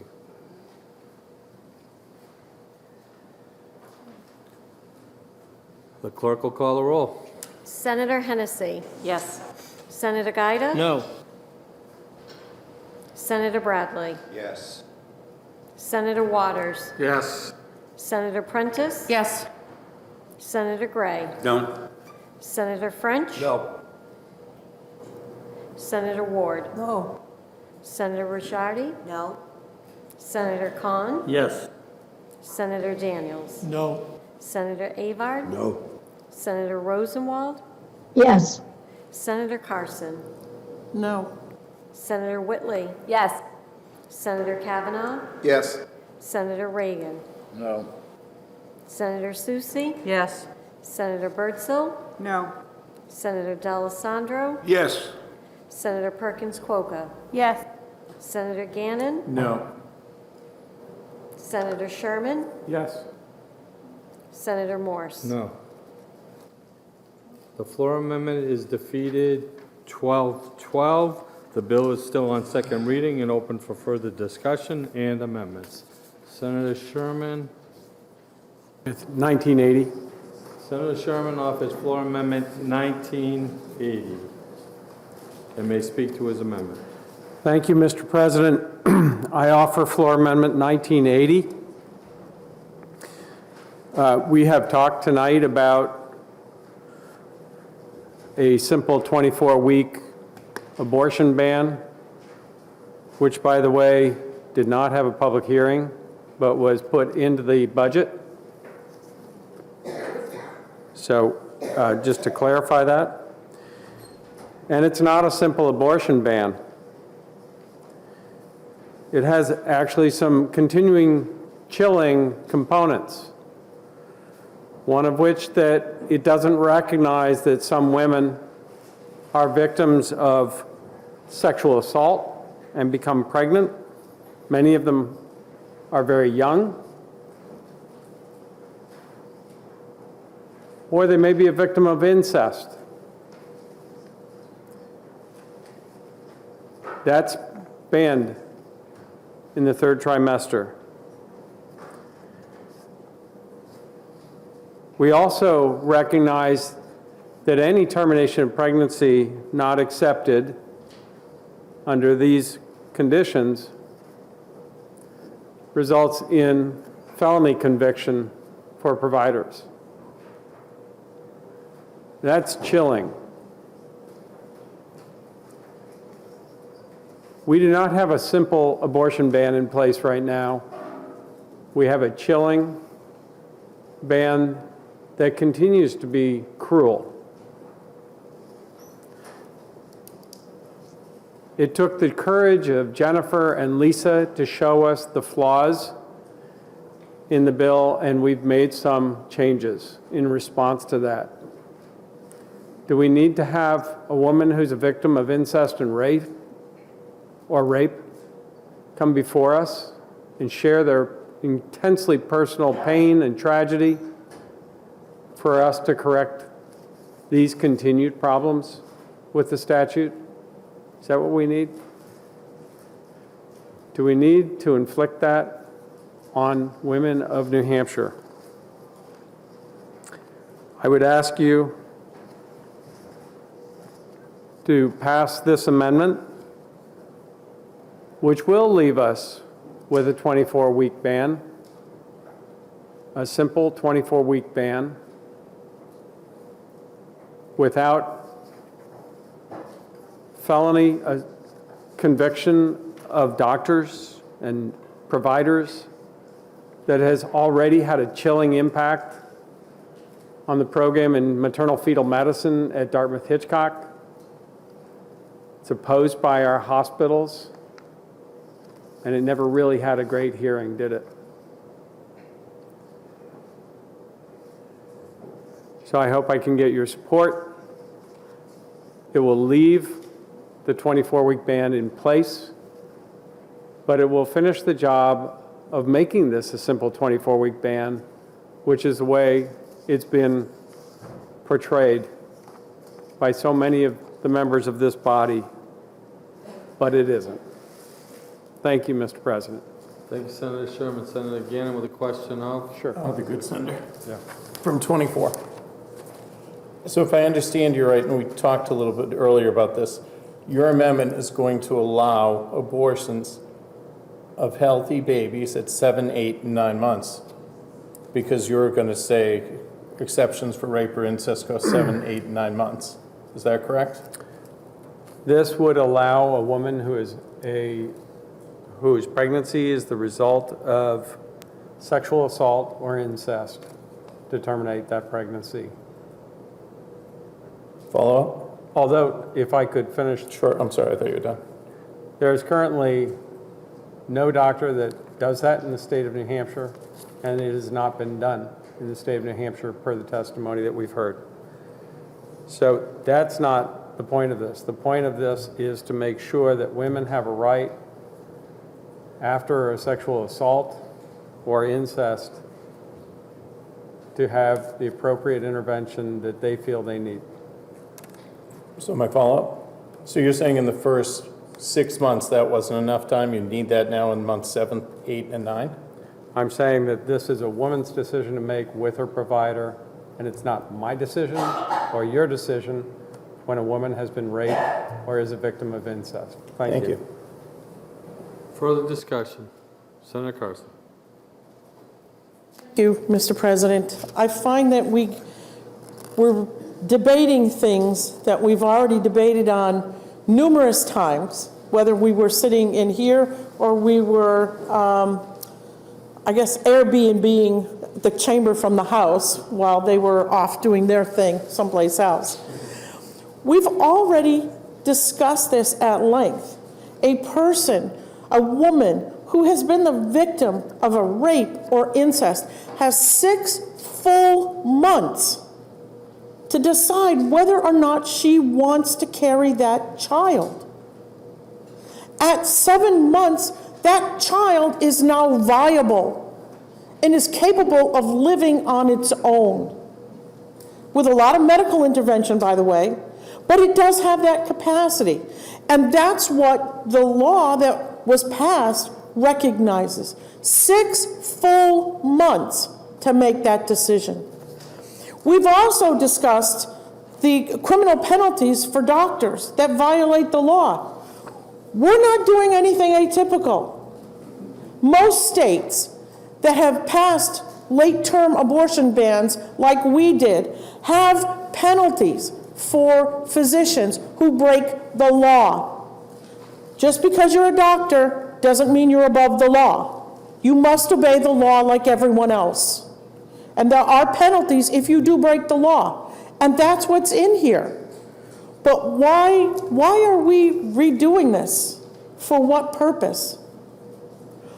We've already acknowledged that we have 24 weeks, the end of the 6th month, safe access to abortion. But now we're going to start chipping away at it. And once you start chipping away at it here, somebody else is going to try to chip away at it over here, and over here, and over here. What we have is a common sense approach that, quite frankly, I've been told 80% of the people of the state of New Hampshire support. They don't like the idea of a late-term abortion. We're not telling young women or any woman, you can't have an abortion at all. That's not what we're saying. We're saying we're giving you 24 weeks to make up your mind about what you want to do about your pregnancy. But once you hit that mark, that child is capable of living outside the womb. You had a window of opportunity. Thank you, Mr. President. Thank you, Senator Carson. Senator Birdsall for a question. From District 14. Senator Carson. Thank you for taking my question. Looking at this amendment, Senator, with regards to the penalty, doctors, it says doctors performing an abortion, they can now perform an abortion up to the moment of birth. They would not be charged with any penalties. Doesn't this basically functionally legalize late-term abortions again? Yes, it does. Thank you. Thank you. Senator D'Alessandro. Thank you, Mr. President. I've been around here for a long time, and this issue has been debated for the last 50 years. I'm old enough to say that I've been around for most of those debates. We have a governor who says he's pro-choice. We have a governor who says he will sign any bill that we send to him that emphasizes the fact that we're pro-choice. Why is it so difficult to protect a woman? And why is it that men always make these decisions? You know, I have a wife that I have a lot of confidence in. All right, we have 3 kids. I've got 3 kids. I've got a son with 5 kids. I've got a daughter with 2 kids. I've got another daughter with 2 kids. I got a granddaughter with 2 kids. What's so evil about letting a woman make a decision? Where's our confidence? Why is it that men make these decisions? I find that abhorrent. I have ultimate confidence in my wife. Listen, my mother died on an operating table because she was pregnant. She had a tubular pregnancy. She died at 33 years of age, having a child. She already had 4 boys. Huh? Why in God's world do we say that men make these decisions?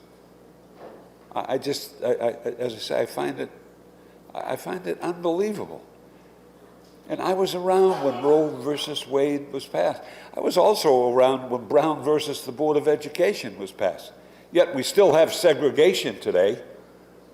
We still have segregation today in many schools throughout the country. What's the point of order? There's no need to scream. Oh, thank you. I apologize. Point of order. We still have segregation today.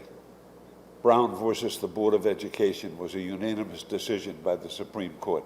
I can remember when the decision was made.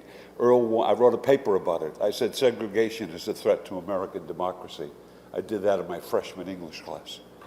Well, I find that this situation is similar to that.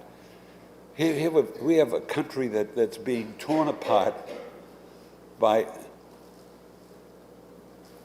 us making a decision that an individual should have the right to make. I just, as I say, I've got great faith in the women of this country. Great faith.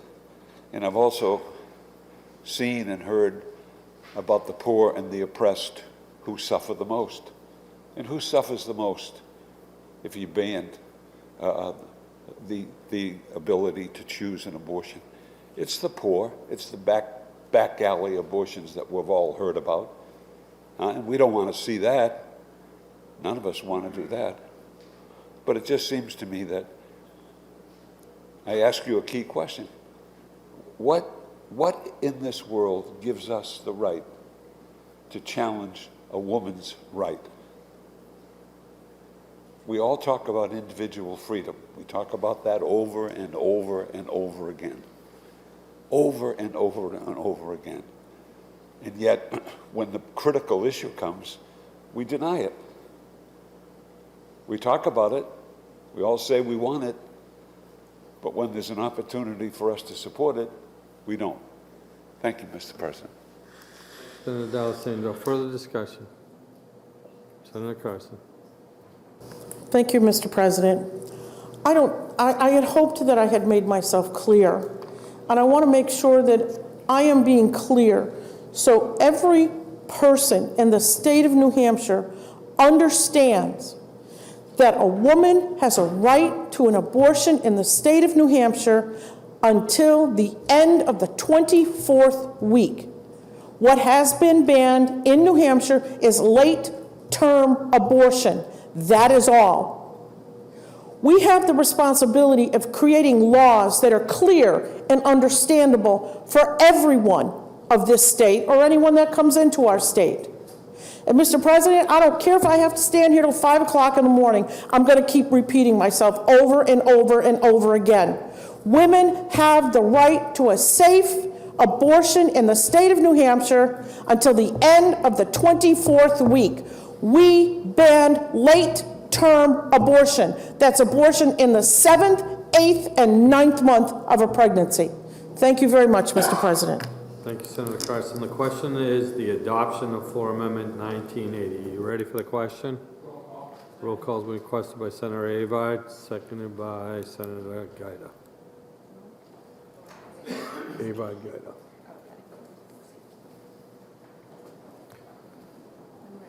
You ready for the roll call? Clerk will call the roll. Senator Hennessy? No. Senator Giuda? No. Senator Bradley? No. Senator Waters? Yes. Senator Prentice? Yes. Senator Gray? No. Senator French? No. Senator Ward? No. Senator Ricciardi? No. Senator Khan? Yes. Senator Daniels? No. Senator Avard? No. Senator Rosenwald? Yes. Senator Carson? No. Senator Whitley? Yes. Senator Kavanaugh? Yes. Senator Reagan? No. Senator Susie? Yes. Senator Bertzel? No. Senator D'Alessandro? Yes. Senator Perkins Quokka? Yes. Senator Gannon? No. Senator Sherman? Yes. Senator Morse? No. You defeated the floor amendment 10-14. The bill is on second reading and open for further discussion or amendments. Senator Whitley.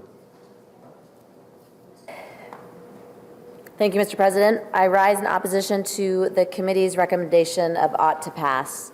Just to reframe us, we're back to the conversation on the buffer zone. In our committee's executive session, the majority cited the U.S. Supreme Court's decision in McClellan v. Coakley as their chief concern with our current law. So just a little bit of background. In 2014, the U.S. Supreme Court ruled in McClellan that Massachusetts' mandatory buffer zone law was unconstitutional.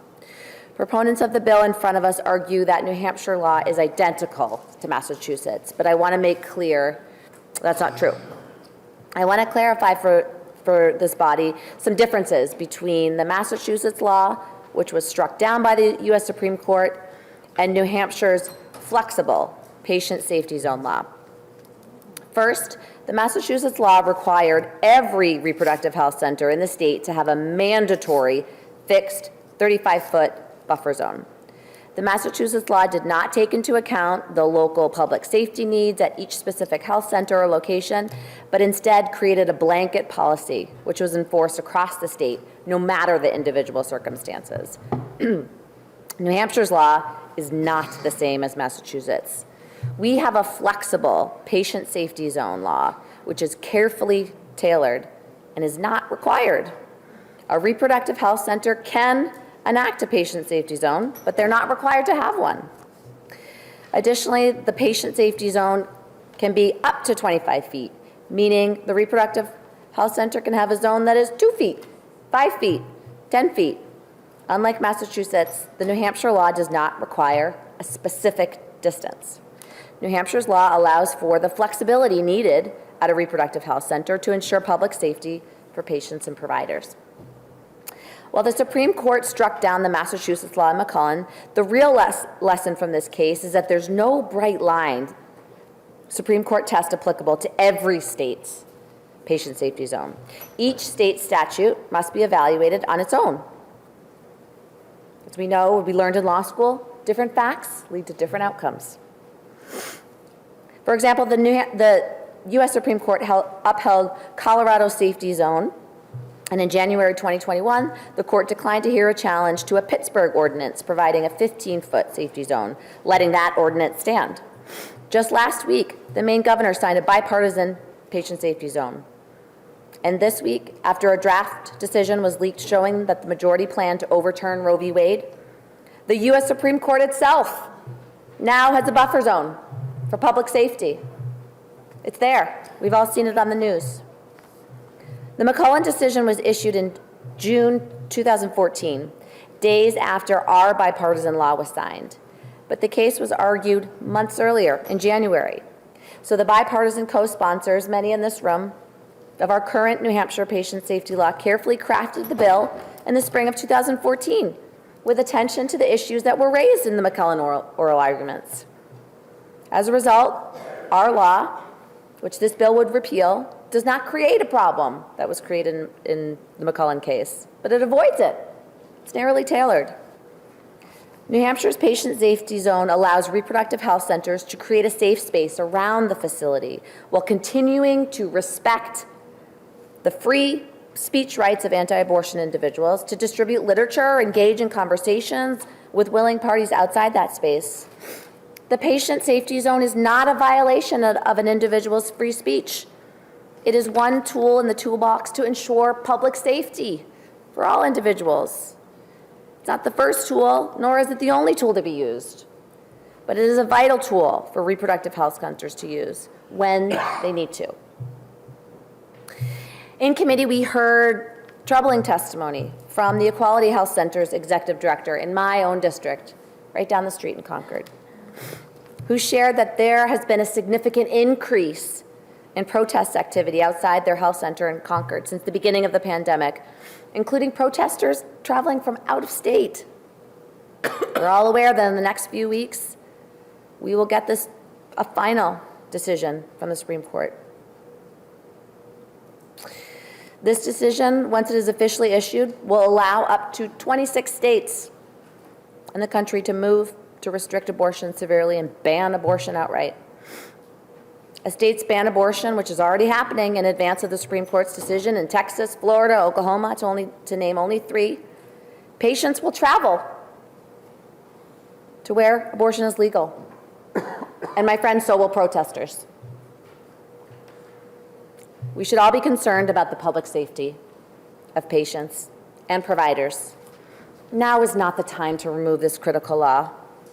Laws securing people's safe entrance into reproductive health care facilities are part of a long tradition of government action aimed at safeguarding the exercise of fundamental rights and public safety, like voting, religious services, and serving on the Supreme Court from interference.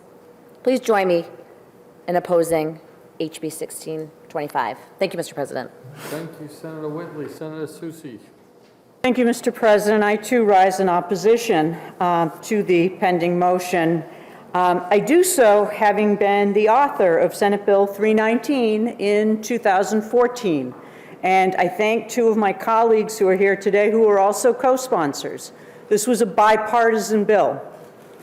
When we enacted this bill, we enacted it because several of us, myself specifically, had heard complaints from those trying to access health care. We don't even need to talk about abortion, simply accessing health care, cancer screenings, other exams, accessing health care. They were prevented in many instances from being able to access a building without people knowing why they were there or what they were there for. It was for that reason that I sponsored this bill. It was about access.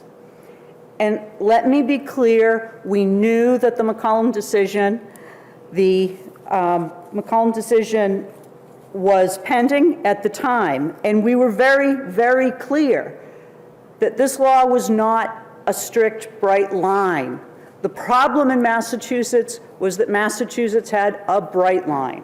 We took painful steps to ensure not only that the buffer zone had to fit the individual location, so it could be 5 feet, 25 feet. You know, 25 feet is about 1.5 city parking spaces. We made sure that this bill was narrowly tailored to ensure the entrances immediately surrounding were clear for both vehicles and pedestrians. Outside the buffer, whichever was set, there would be no limit placed on any protesters or anyone that wants to voice their opinions, hold signs, hand out leaflets, any of that. We were very clear because we're not regulating speech. Let me say it again. This bill does not in any way regulate speech. What it regulates is the behavior and location. And it does it in a way that fits the individual location. How does it do that? Well, the marking has to be placed. It has to be clearly marked. There had to be a consultation with public works officials and local law enforcement to make sure that there were no traffic issues, that there were no issues with those that wanted to access the facility. A lot of time and effort went into this. I had talked to the Manchester police chief at the time. We talked to public works folks at the time. There had been a number of complaints filed with the police. There were a number of incidents where people who were literally minding their own business trying to get a cancer screening had been accosted at the entrance of a healthcare facility. So, Mr. President, I ask you and I ask my colleagues to really think carefully about this and to make sure that we keep in place what is a public safety law, a law that doesn't regulate speech, that regulates behavior. And let me just talk a little bit more about the precedent. We already have precedent in our law. Our election laws say we have 10-foot buffers around the entrance to a polling place. Why do we do that? For the safe and easy passage of the voters that are trying to get in and cast their vote. We don't let people hold a sign in front of them and obstruct them. We also have a very, very strict, bright line when it comes to funerals. And that is in RSA 644-2B, which prohibits protests of funerals by 150 feet. Can't come within 150 feet or within 300 feet of the cemetery and impede the access or egress to the cemetery. And as was mentioned before, Supreme Court of the United States, well, their buffer is enormous. They have a minimum of 250 feet, and if anyone has seen the news lately, the fences have been erected and they're 8 feet tall. You can't get anywhere near the place. Whether you're for or against any issue, the point is that we're not regulating what people want to say, and we're not regulating what they want to hand out or what signs they want to hold. What we want is safety. We want everybody, regardless of why they're near a healthcare facility, to have safety. If people want to pray, if people want to hold sign, they can do that. There's nothing in this law that prevents it. There's no reason to repeal it. It's on the books for public safety. So please join with me in voting down this recommendation and upholding what is a good law, a balanced law, and a constitutional law. Thank you, Mr. President.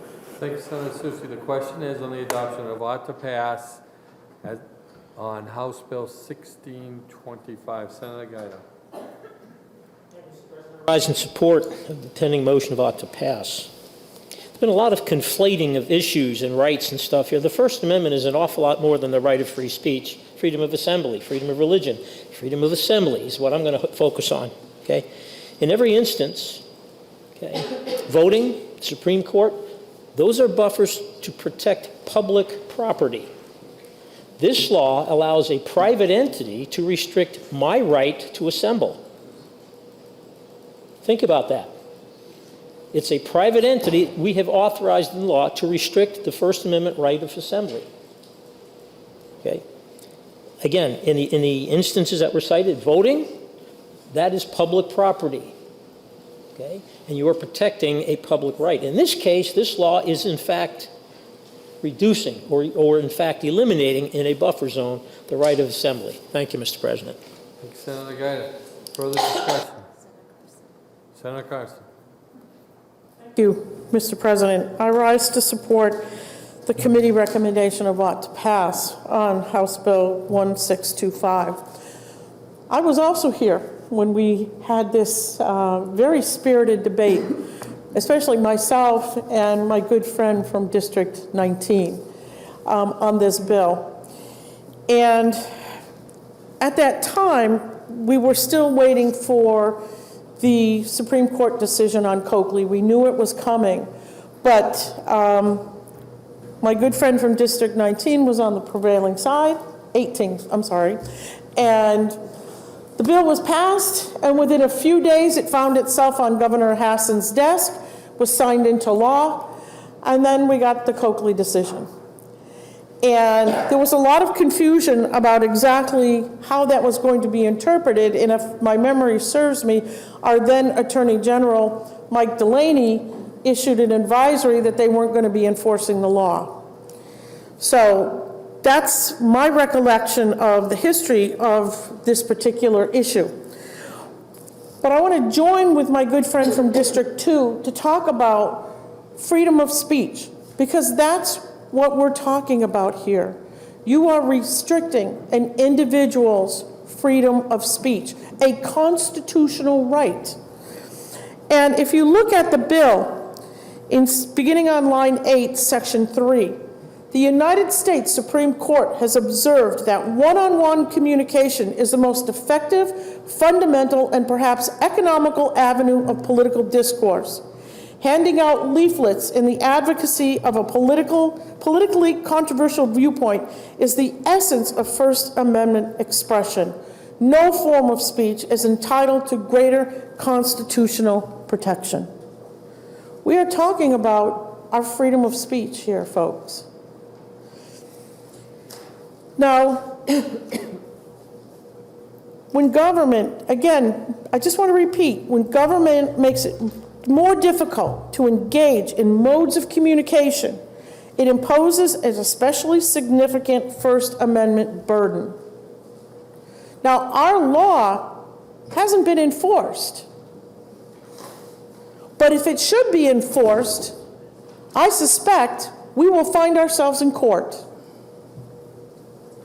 So why are we leaving a law on our books that's not being enforced? Why are we doing that? And the reason I bring that up, Mr. President, is because of another instance.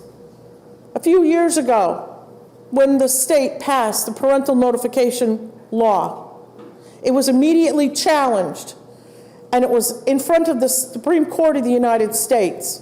And they ruled, okay, you folks need to make a couple of changes to this law. We're going to send it back to the state. So what do you think happened? It was sent back to New Hampshire, and then it was repealed. It was taken off the books with the argument Well, the Supreme Court said it was unconstitutional. So again, why are we leaving a law on our books that's not enforced?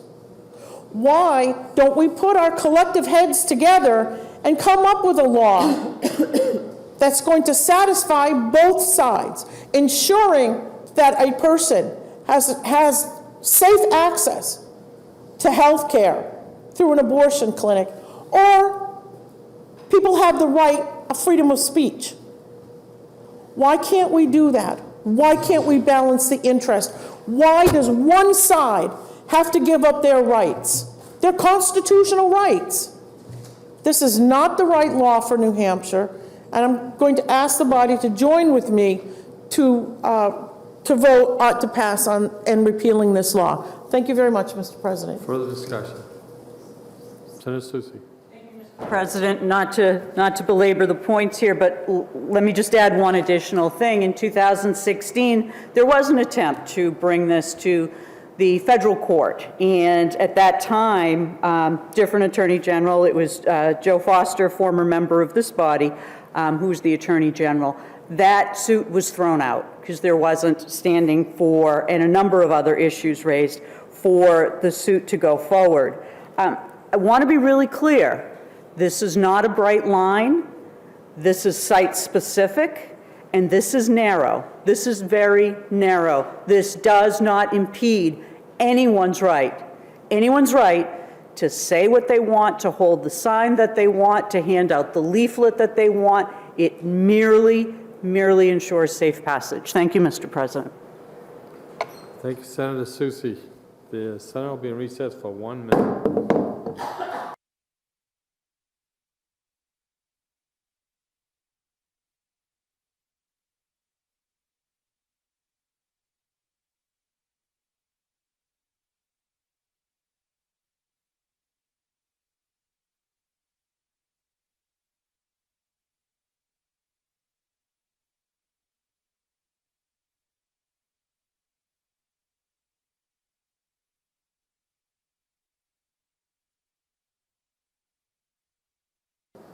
Senate will come out of recess.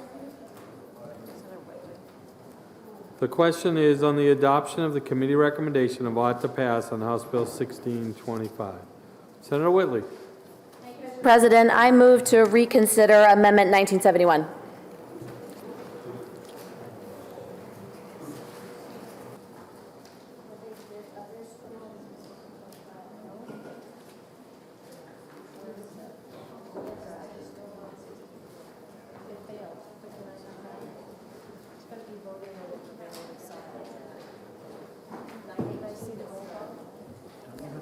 Prevailing side to move reconsideration? Yeah. She didn't prevail. Amendment failed. Okay.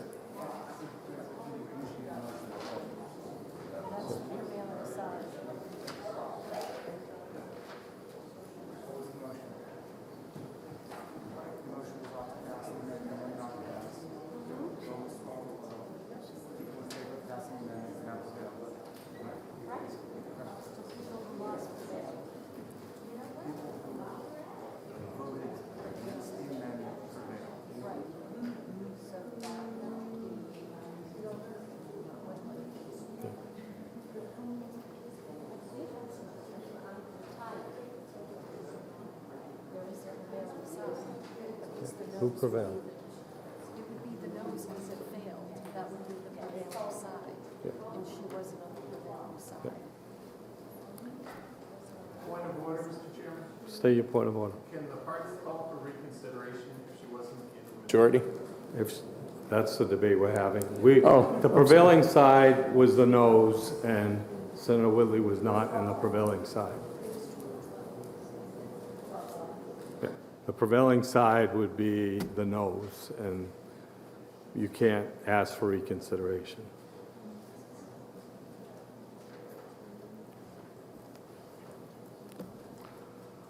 Further discussion?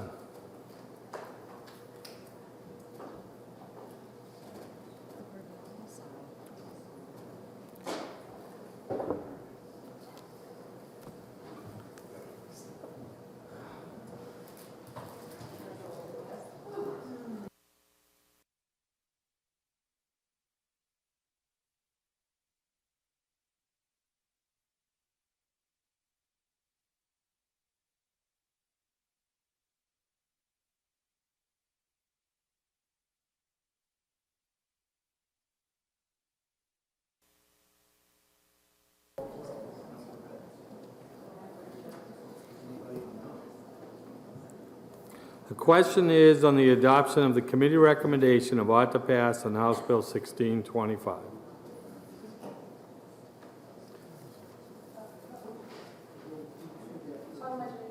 State your inquiry. President, would it be possible to be pointed in the direction of the rule referenced? The chair ruled that you were not you did not vote on the prevailing side.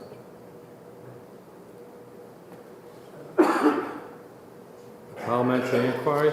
Mr. President, does not Senate Rule 2-13 limit reconsideration to be requested by a member from the prevailing side? Yes, and the chair ruled that she was not on the prevailing side. Further discussion?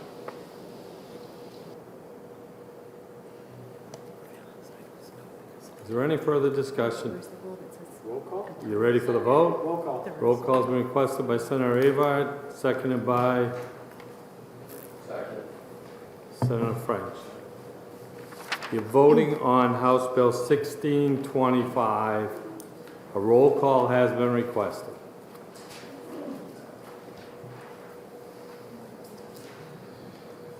The clerk will call the roll. Senator Hennessy. No. Senator Giuda? Senator Bradley? Yes. Senator Waters? No. Senator Prentice? No. Senator Gray? Yes. Senator French? Yes. Senator Ward? Yes. Senator Ricciardi? Yes.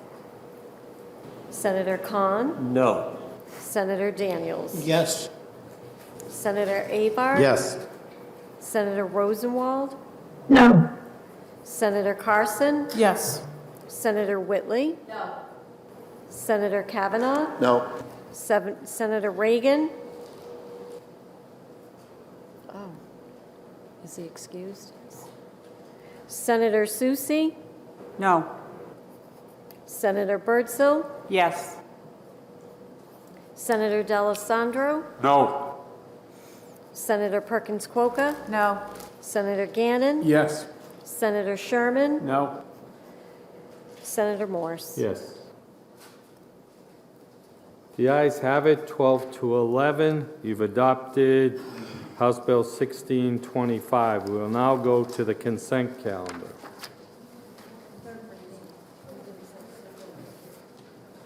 Oh. 1625 is ordered to third reading.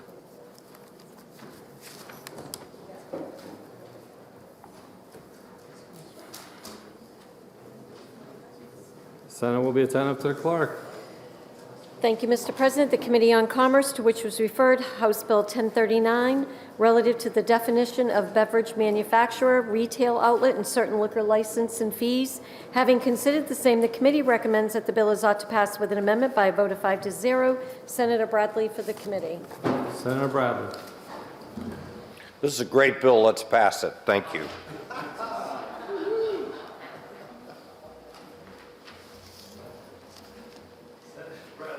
To pass with amendment. The bill is now on second reading. The first order of business is the committee amendment. Is there any discussion on the committee amendment?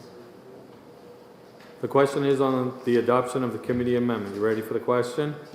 All in favor say aye. Aye. Opposed say no.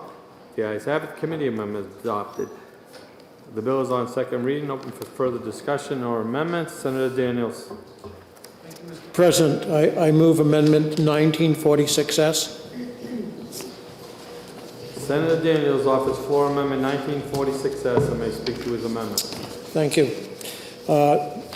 This is dealing with a bill, Senate Bill 340 that we had passed before. It was modified by House Commerce and sent back. What they're doing is they're helping out the small brewers in a little bit different way than I had proposed in the first bill. This one here says that a permit shall authorize a licensee to deliver alcohol manufactured and distributed under their license to consumers 21 years of age or older residing in New Hampshire by means of vehicles registered to the New Hampshire licensee and holding a carrier license. There's also an obligation that the brewers comply with the record keeping and reporting requirements of this section, that direct to consumer permittees and carriers shall not ship into areas of the state where alcoholic beverages may not lawfully be sold, that the person delivering must be an employee regularly receiving a W-2 form, that the person shall obtain a signed receipt, and if the person that they're delivering to is intoxicated or presumed to be intoxicated, or they fail to produce their age or they sign the receipt, then the delivery will not take place. Finally, that no alcoholic beverages will be delivered to any college, university, school, any whether public or private, or public library, public playground, or public park. And finally, it took out one instance in there where it talked about a limitation on the amount of malt beverage and sparkling or still wine. So that's what the amendment does. I would ask your support. Thank you. Thank you, Senator Daniels. The question is on the adoption of Floor Amendment 1946. You ready for the question? All in favor say aye. Aye. Opposed say no. The ayes have it. The floor amendment is adopted. The bill is still on second reading and open for further discussion or amendment. The question is on the adoption of what's passed as amended on House Bill 1039. You ready for the question? All in favor say aye. Aye. Opposed say no. The ayes have it. The motion is adopted and it's ordered to third reading. Senate will be attentive to the clerk. Thank you, Mr. President. The Committee on Education, to which was referred House Bill 1639, an act relative to youth risk behavior survey in schools. Having considered the same, the committee recommends that the bill is ought to pass with an amendment by a vote of 5-0. Senator Hennessy for the committee. Senator Hennessy. Thank you, Mr. President. I move HB 1639 with amendment ought to pass. This bill would require that a parent or legal guardian be notified by their school district in writing and electronically of the administration of the Youth Risk Behavior Survey to students. The committee adopted an amendment that requires school districts to provide at least 14 days notice prior to the distribution of the survey to the addresses known by the district at the time of notification. During the public hearing, the committee heard testimony on the need for better communication between school districts and parents related to their right to opt their child out of participation in this survey.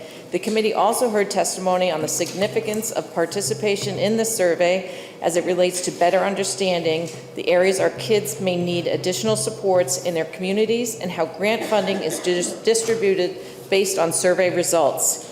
This bill, as amended unanimously by the committee, seeks to strike a balance by acknowledging the crucial data collected by this survey as it relates to the well-being of our children, while also ensuring that parents are provided timely opportunity to opt their children out of this survey if they so choose. Thank you, Mr. President.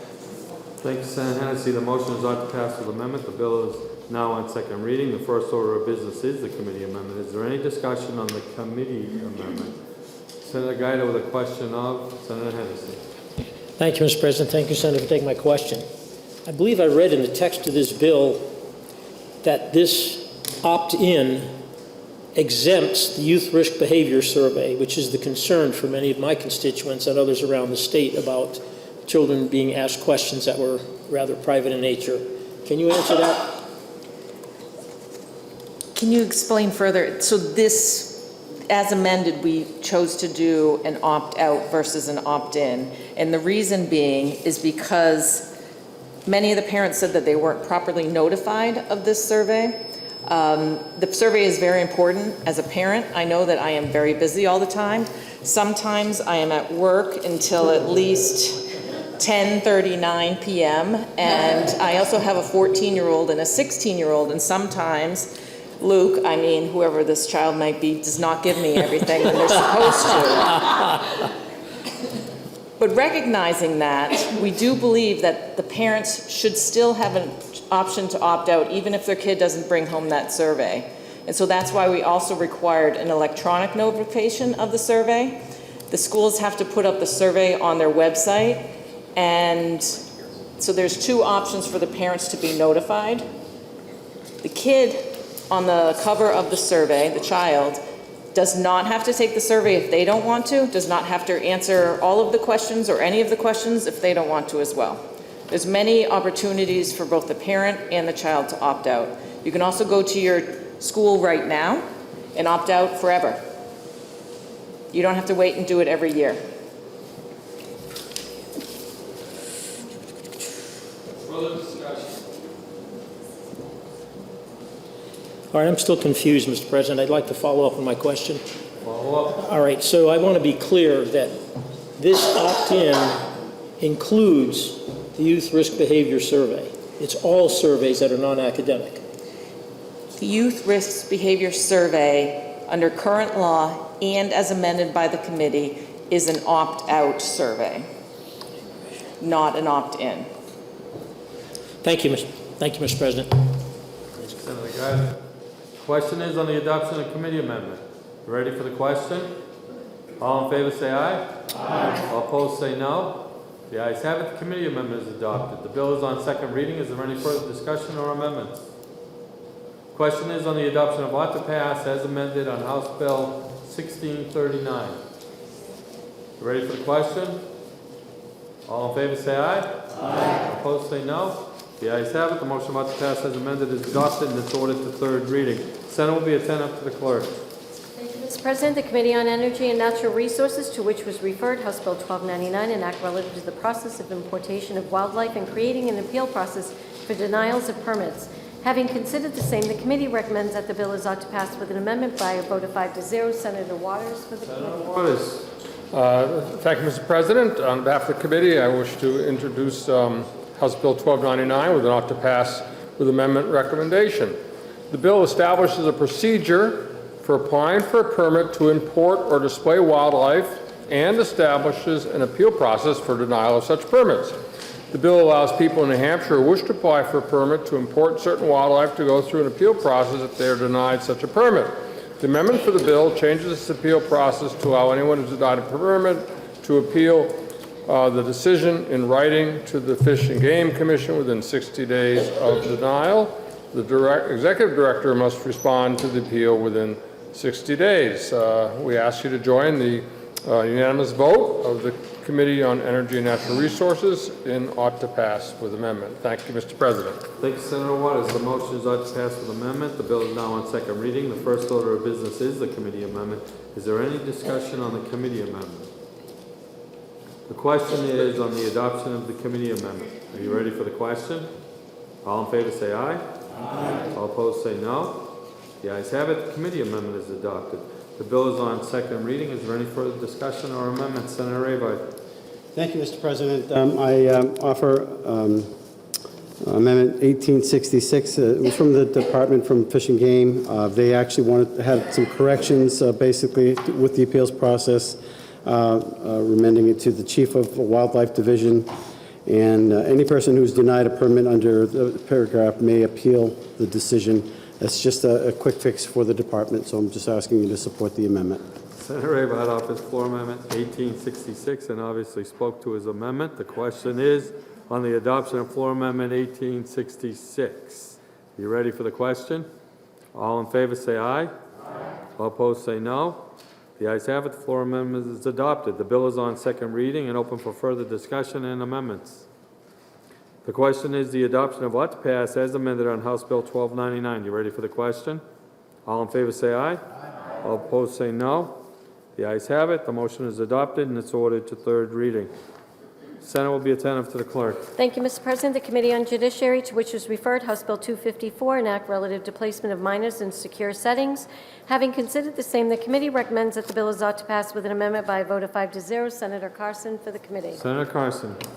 Thank you, Mr. President. This bill addresses the criteria for secured detention pending adjudication and the circumstances in which a minor may be committed to the Department of Health and Human Services for the remainder of his or her minority.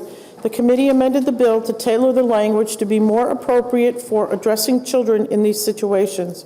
It is vital that children are treated by the system in a way that helps them to lead productive and meaningful lives and not cause them to unnecessarily suffer from irreparable harm to their detriment and that of society as a whole. Thank you, Mr. President. Thank you, Senator Carson. The motion is ought to pass with amendment. The bill is now on second reading. The first order of business is the committee amendment. Is there any discussion on the committee amendment? The question is on the adoption of the committee amendment. You ready for the question? All in favor, say aye. All opposed, say no. The ayes have it. The committee amendment is adopted. The bill is on second reading. Is there any further discussion or amendments? Senator Bradley. Thank you. I want to introduce Amendment 1908. Senator Bradley offers floor amendment 1908S and may speak to his amendment. Thank you very much, Mr. President. This amendment would give judges the same discretion to order a juvenile held pending an adjudicatory hearing, i.e. a trial, that the judge has to order a juvenile to be committed after an adjudicatory hearing.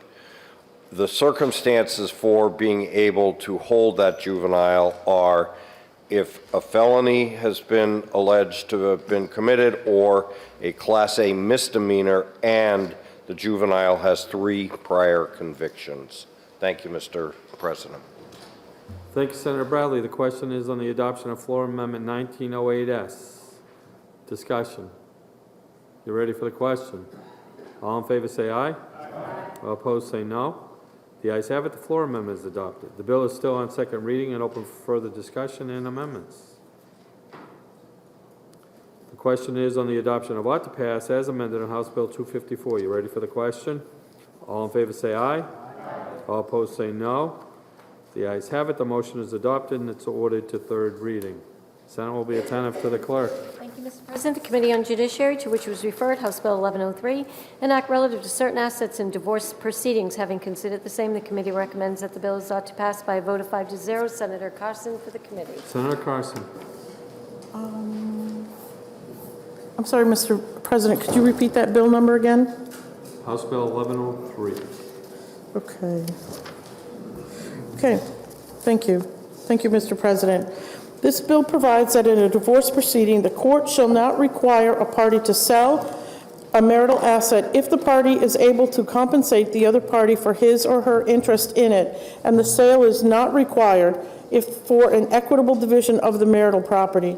This is a simple delineation in the divorce process that balances the interests of both parties in the most appropriate manner. Thank you, Mr. President. Thank you, Senator Carson. The bill is now on second reading. The motion is ought to pass. The bill is now on second reading. Is there any discussion or amendments? Senator Gannon. Thank you, Mr. President. I wish to offer 1965 to the body. It's really simple. Sometimes, and we all love dogs and cats, and sometimes owners don't get along, and the poor animals, they're left in the lurch. But we can take care of that today here. So when things change, a judge now could be, if we pass this, could rule that the pet could go to the different party. So if circumstances should change, then either party could go to the court and say, for whatever reason, the other one can or cannot take care of the animal. So if anyone loves dogs and cats, give me a bark or meow and vote for this amendment. Thank you, Mr. President. Thank you, Senator Gannon. The question is on the adoption of floor amendment 1965. You ready for the question? All in favor say aye. All opposed say no. The ayes have it. The floor amendment is adopted. The bill is still on second reading and open for further discussion and amendments. The question is on the adoption of ought to pass as amended on House Bill 1103. Are you ready for the question? All in favor say aye. All opposed say no. The ayes have it. The motion is adopted and it's ordered to third reading. We'll now go on to the special order bills. We're in the Committee on Finance. The Senate will be attentive to the clerk. Thank you, Mr. President. The Committee on Finance, to which was referred, House Bill 103FN, an act establishing a dental benefit under the state Medicaid program. Having considered the same, the committee recommends that the bill is ought to pass by a vote of 6 to 0. Senator Rosenwald for the committee. Senator Rosenwald. Thank you, Mr. President. I move House Bill 103FN ought to pass.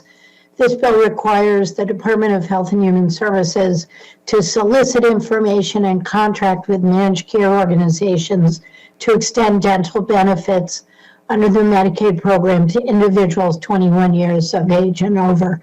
These services include diagnostic, preventive, restorative, oral surgery, and removable prosthodontics. In addition, House Bill 103FN appropriates $21.1 million received from the state's recent settlement with the Centene Corporation. Of this sum, $2.4 million will be used to meet the financial requirements of the Medicaid Care Management Fiscal Year 2020 Risk Corridor calculation. These funds will be used to reimburse the federal government for overpayments made to the state Medicaid program. The remaining $18.7 million will be used to fund the non-federal share of the adult dental benefit. General funds would be needed when the Centene settlement funds are fully expended. The Senate Finance Committee recommends passage of House Bill 103 FN and asks for your support. Thank you, Mr. President, and I would like to request a roll call.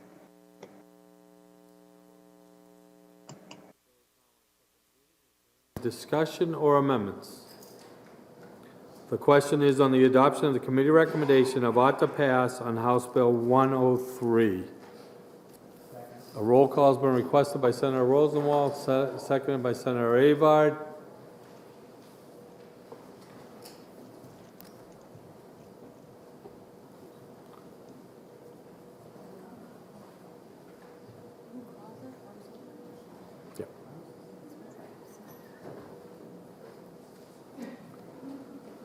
The question is on the adoption of the committee recommendation of ought to pass on House Bill 103. The clerk will call the roll. Senator Hennessy. Yes. Senator Giuda. Yes. Senator Bradley. Yes. Senator Waters. Yes. Senator Prentice. Yes. Senator Gray. Yes. Senator French. Yes. Senator Ward. Yes. Senator Ricciardi. Yes. Senator Cont. Yes. Senator Daniels. Yes. Senator Avard. Yes. Senator Rosenwald. Yes. Senator Carson. Yes. Senator Whitley. Yes.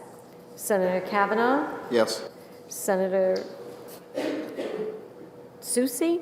Yes. Senator Birdsell. Yes.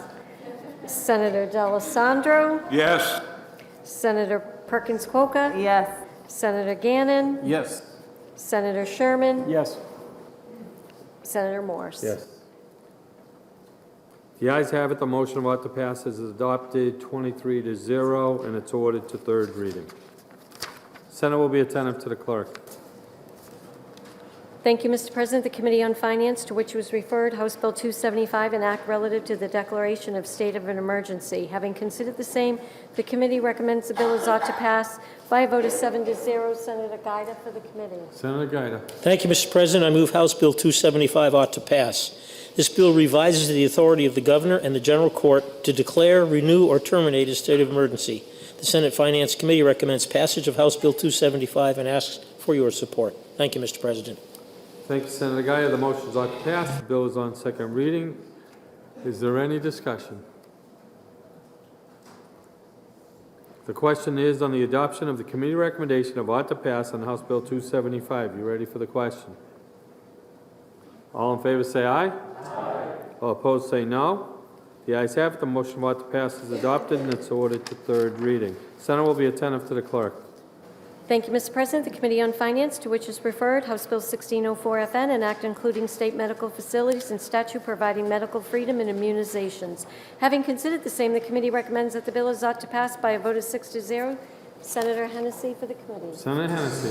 Thank you, Mr. President. I move House Bill 1604 FN ought to pass. This bill requires that state or political subdivisions operated by hospitals and medical facilities that institute a vaccination requirement grant exceptions on medical or religious grounds. In addition to state-operated facilities, HB 1604 FN would also apply to county nursing homes.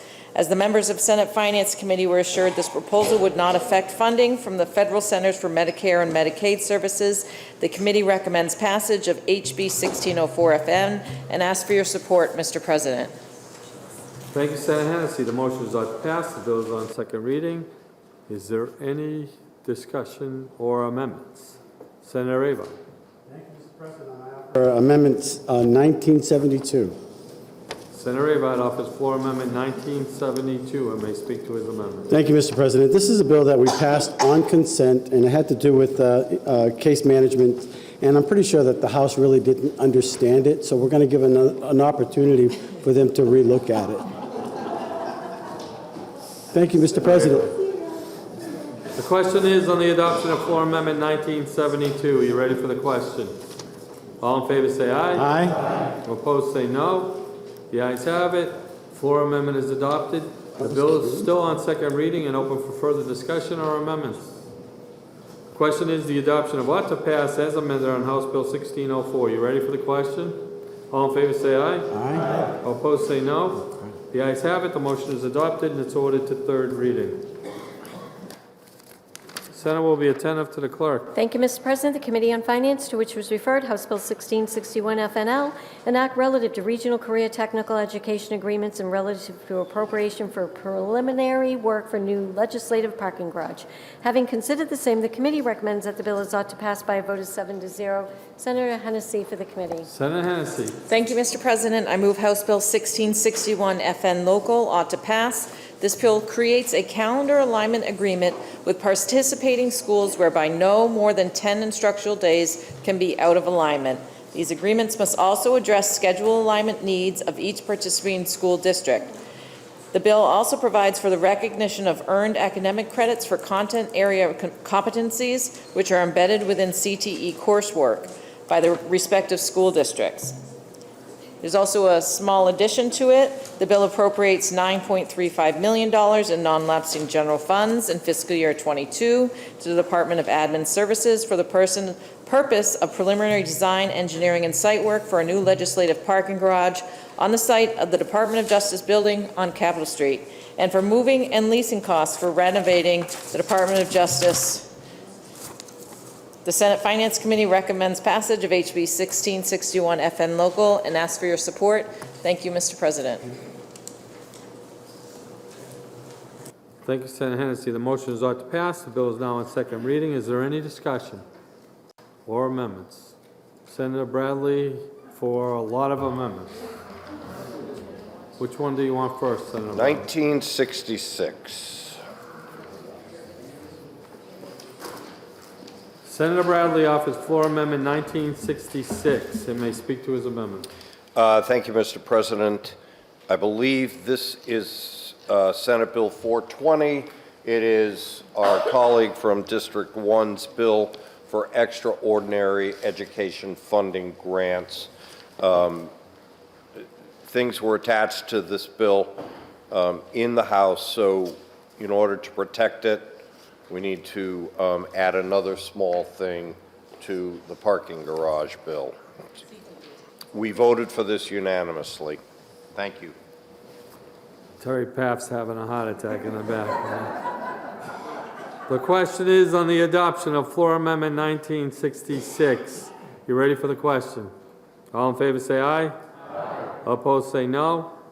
The ayes have it. The floor amendment is adopted. The bill is still on second reading and open for further discussion and amendments. Senator Bradley. Thank you very much. If we could go now to Amendment 1976.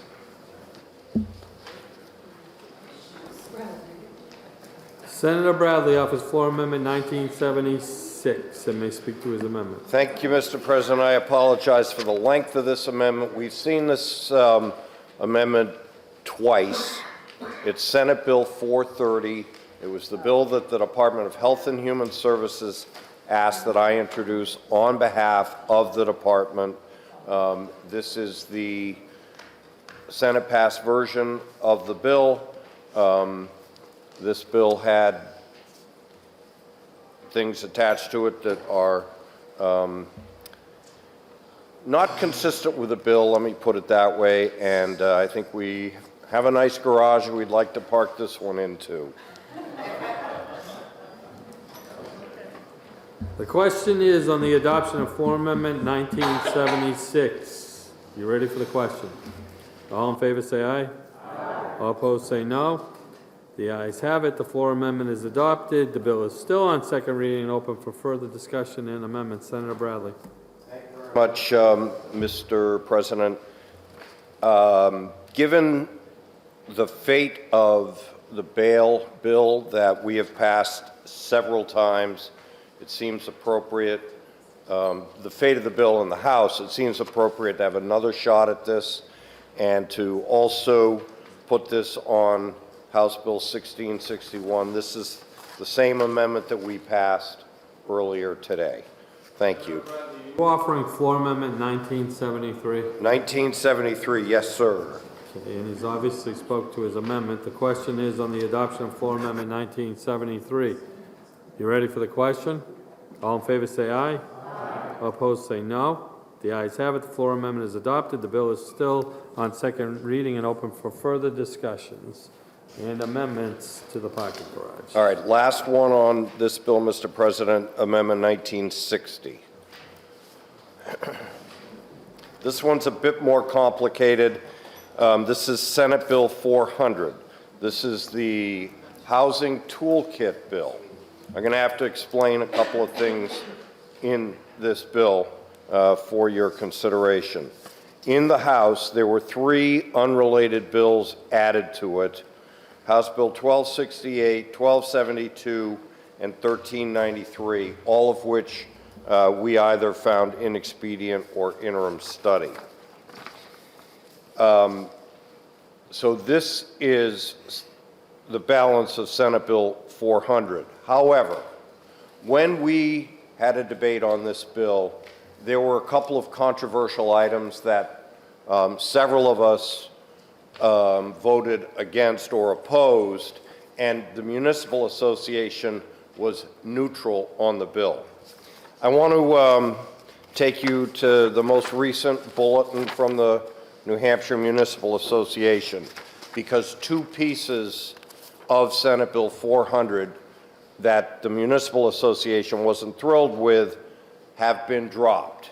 The section on exclusionary or inclusionary zoning has been dropped. I believe it would have been section 9 or 10 of the bill. It's out. It's on either the first or second page. Had it been there, it's gone.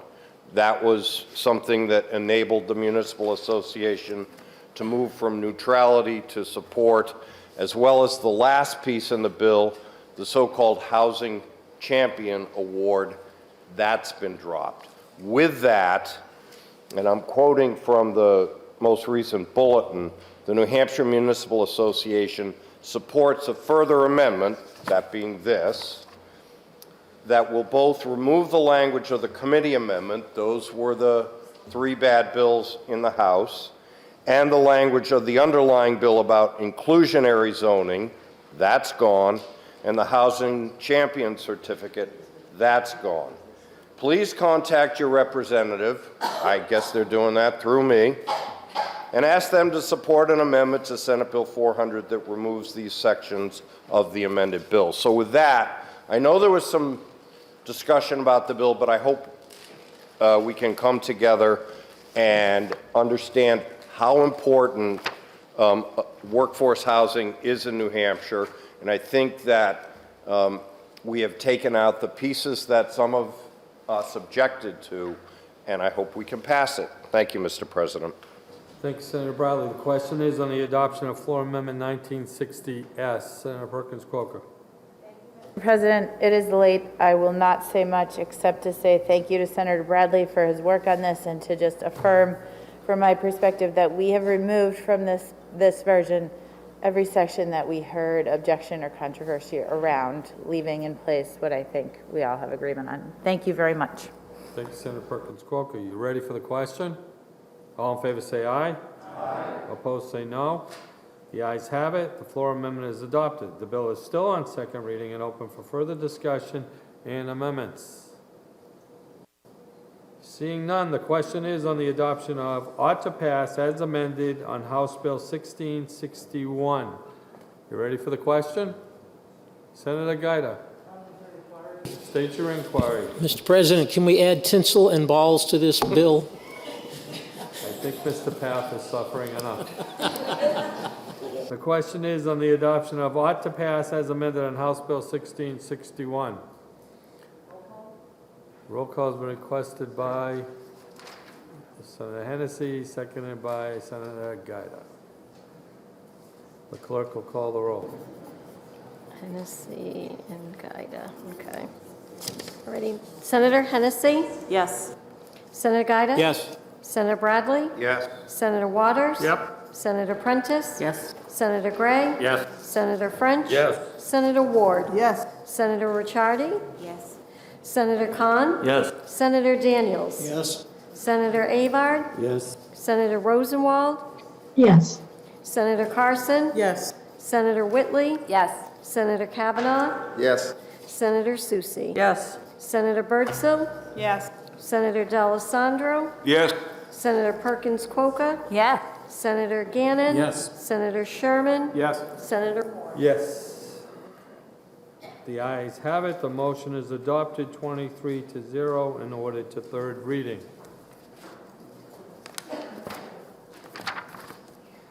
Senate will be attentive to the clerk. Thank you, Mr. President. The Committee on Health and Human Services, to which was referred House Bill 1099, an act prohibiting the Department of Health and Human Services from requiring vaccine passports for services. Having considered the same, the committee recommends that the bill is ought to pass by a vote of 3 to 2. Senator Avard for the committee. Senator Avard. Thank you, Mr. President. I move HB 1099 ought to pass. This bill ensures that the citizens may receive services from the Department of Health and Human Services regardless of their vaccination status of COVID-19. Specifically, HB 1099 prohibits the department from requiring the vaccine passports as well. This bill does not take away the ability for people to become immunized if they choose. It simply prevents people from being forced to be vaccinated by the government in order to access service. The committee further heard testimony that passing HB 1099 as amended by the House would not impede on certain reimbursements for certain medical providers who accept Medicaid dollars. The majority of the Senate and Health and Human Services Committee asks for your support on 1099. Thank you, Mr. President. Thank you, Senator Avard. The motion is ought to pass. The bill is now on second reading. Is there any discussion or amendments? Senator Whitley, can you just tell us which amendment you're taking up? Yes, Mr. President, I would like to introduce Floor Amendment 1852 and speak to my amendment. Senator Whitley offers floor amendment 1852 and may speak to her amendment. Thank you, Mr. President. It should look very familiar because it contains the contents of Senate Bill 403, establishing a farmers market program in the WIC program. This was a bipartisan bill passed by the Senate multiple times, also had a strong vote out of House HHS, but was unfortunately tabled by the full House. This is a good bill. We had a lot of discussion on it. It's good policy. It's good for moms, good for babies, good for local economies, good for our farms, and I ask for your support. Thank you, Mr. President. The question is the adoption of floor amendment 1852. Are you ready for the question? All in favor say aye. Aye. All opposed say no. The ayes have it. The floor amendment is adopted. The bill is still on second reading and open for further discussion and amendments. Senator Ricciardi. For floor amendment 1880S. This too looks familiar to you as I introduced it as SB 286. This bill was to have an association healthcare pilot program. Our Granite Staters are paying the highest costs in their healthcare premiums. It hurts individuals, it hurts small businesses. The point is, this is something that can help every single person in New Hampshire, and again, it's just a pilot to see if we can accomplish it. And unfortunately, fortunately, it was voted unanimously in committee in the Senate and unanimously in this room by a voice vote. And unfortunately, it was killed in the House. So I'm bringing it back because it's the best interest of the Granite Staters. Thank you, Senator Ricciardi. Senator Ricciardi offers floor amendment 1880 and has spoke to her amendment. Any discussion? Ready for the question? All in favor say aye. Aye. All opposed say no. The ayes have it. The floor amendment is adopted. The bill is still on second reading and open for further discussion and amendments. Senator Prentice. Mr. President, I'd like to introduce Floor Amendment 1963 and speak very briefly to my amendment. Good idea. Senator Prentice introduces Floor Amendment 1963. You may speak to her amendment. Thank you very much.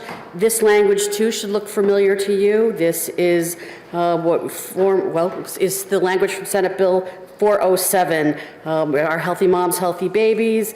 It allows the state Medicaid plan to be amended to provide 12 months of continuous postpartum coverage for new mothers. We do have a group of New Hampshire mothers who become eligible for Medicaid coverage under what's known as the pregnancy pathway. They're not covered by the granted advantage, and this has to do with their income, 196% of the federal poverty level. So therefore, this would provide that coverage. It passed in this body, and we need to protect this. It did not, it actually passed in the House, but then it was amended and has language on it that's inconsistent with the intent and would be harmful. So I'm asking you to support this so we can have safe passage of this and protect our moms and their new babies. Thank you very much. Thank you, Senator Prentice. The question is on the adoption of Floor Amendment 1963. You ready for the question? All in favor say aye. All opposed say no. The ayes have it. The floor amendment is adopted. The bill is still on second reading and open for further discussion and amendments. The question is on the adoption of ought to pass as amended on House Bill 1099. Ready for the question? All in favor say aye. All opposed say no. The ayes have it. The motion is adopted and it's ordered to third reading. Senate will be attentive to the clerk. Thank you, Mr. President. The Committee on Health and Human Services, to which was referred House Bill 1455, an act relative to state enforcement of federal vaccination mandates. Having considered the same, the committee recommends that the bill is ought to pass with an amendment by a vote of 3-2. Senator Avard for the committee. Senator Avard. Thank you, Mr. President. I move that HB 1455 ought to pass with amendment. This bill would prohibit any state enforcement of federal law. Let me read that again. This bill would prohibit any state enforcement of any federal law or mandate to provide proof of vaccination against COVID-19 or to submit more than one per month to COVID-19 testing. The prime sponsor, our illustrious Speaker of the House, is the prime sponsor, and the Speaker of the body stated that HB 1455 is not an anti-vaccine bill. It simply is an anti-mandate bill. The goal of HB 1455 is to preserve the freedom of choice for granted staters, whether they choose to be vaccinated or not. This is about individual choice and preserving that choice. The majority of the Senate Health and Human Services Committee asks for your support on a motion of ought to pass as amended 1455. Thank you, Mr. President. Thank you, Senator Avard. The motion is ought to pass with amendment. The bill is now on second reading. The first order of business is the committee amendment. Is there any discussion on the committee amendment? The question is on the adoption of the committee amendment. You ready for the question? All in favor say aye. All opposed say no. The ayes have it. The committee amendment is adopted. The bill is on second reading. Is there any further discussion or amendments? The question is on the adoption of ought to pass as amended on House Bill 1455. You ready for the question? All in favor say aye. All opposed say no. Chairs in doubt. Roll call by Senator Bradley, seconded by Senator Giuda. The question is on the adoption of ought to pass as amended on House Bill 1455. Clerk will call the roll. Senator Hennessy. Yes. Senator Giuda. Yes. Senator Bradley. Yes. Senator Waters. No. Senator Prentice. No. Senator Gray. Yes. Senator French. Yes. Senator Ward. Yes. Senator Ricciardi. Yes.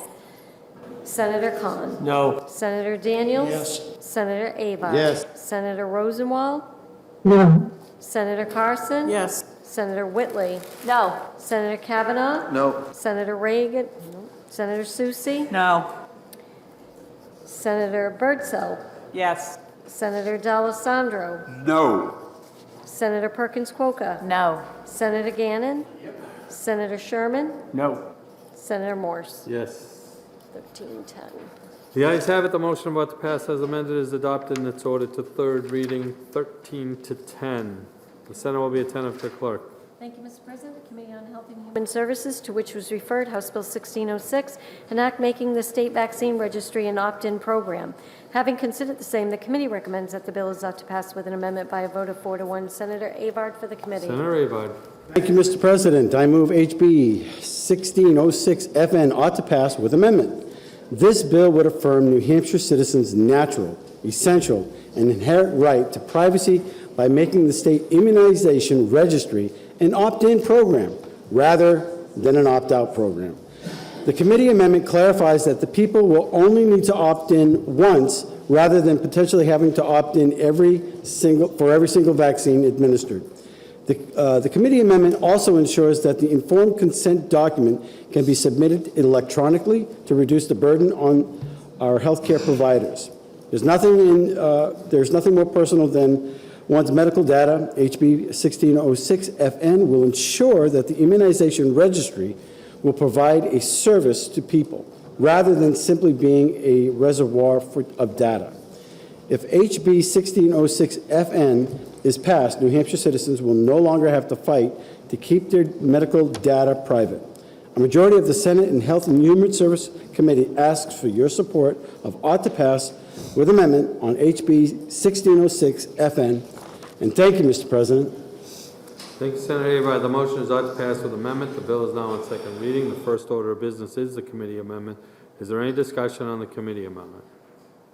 The question is on the adoption of the committee amendment. Are you ready for the question? All in favor say aye. Aye.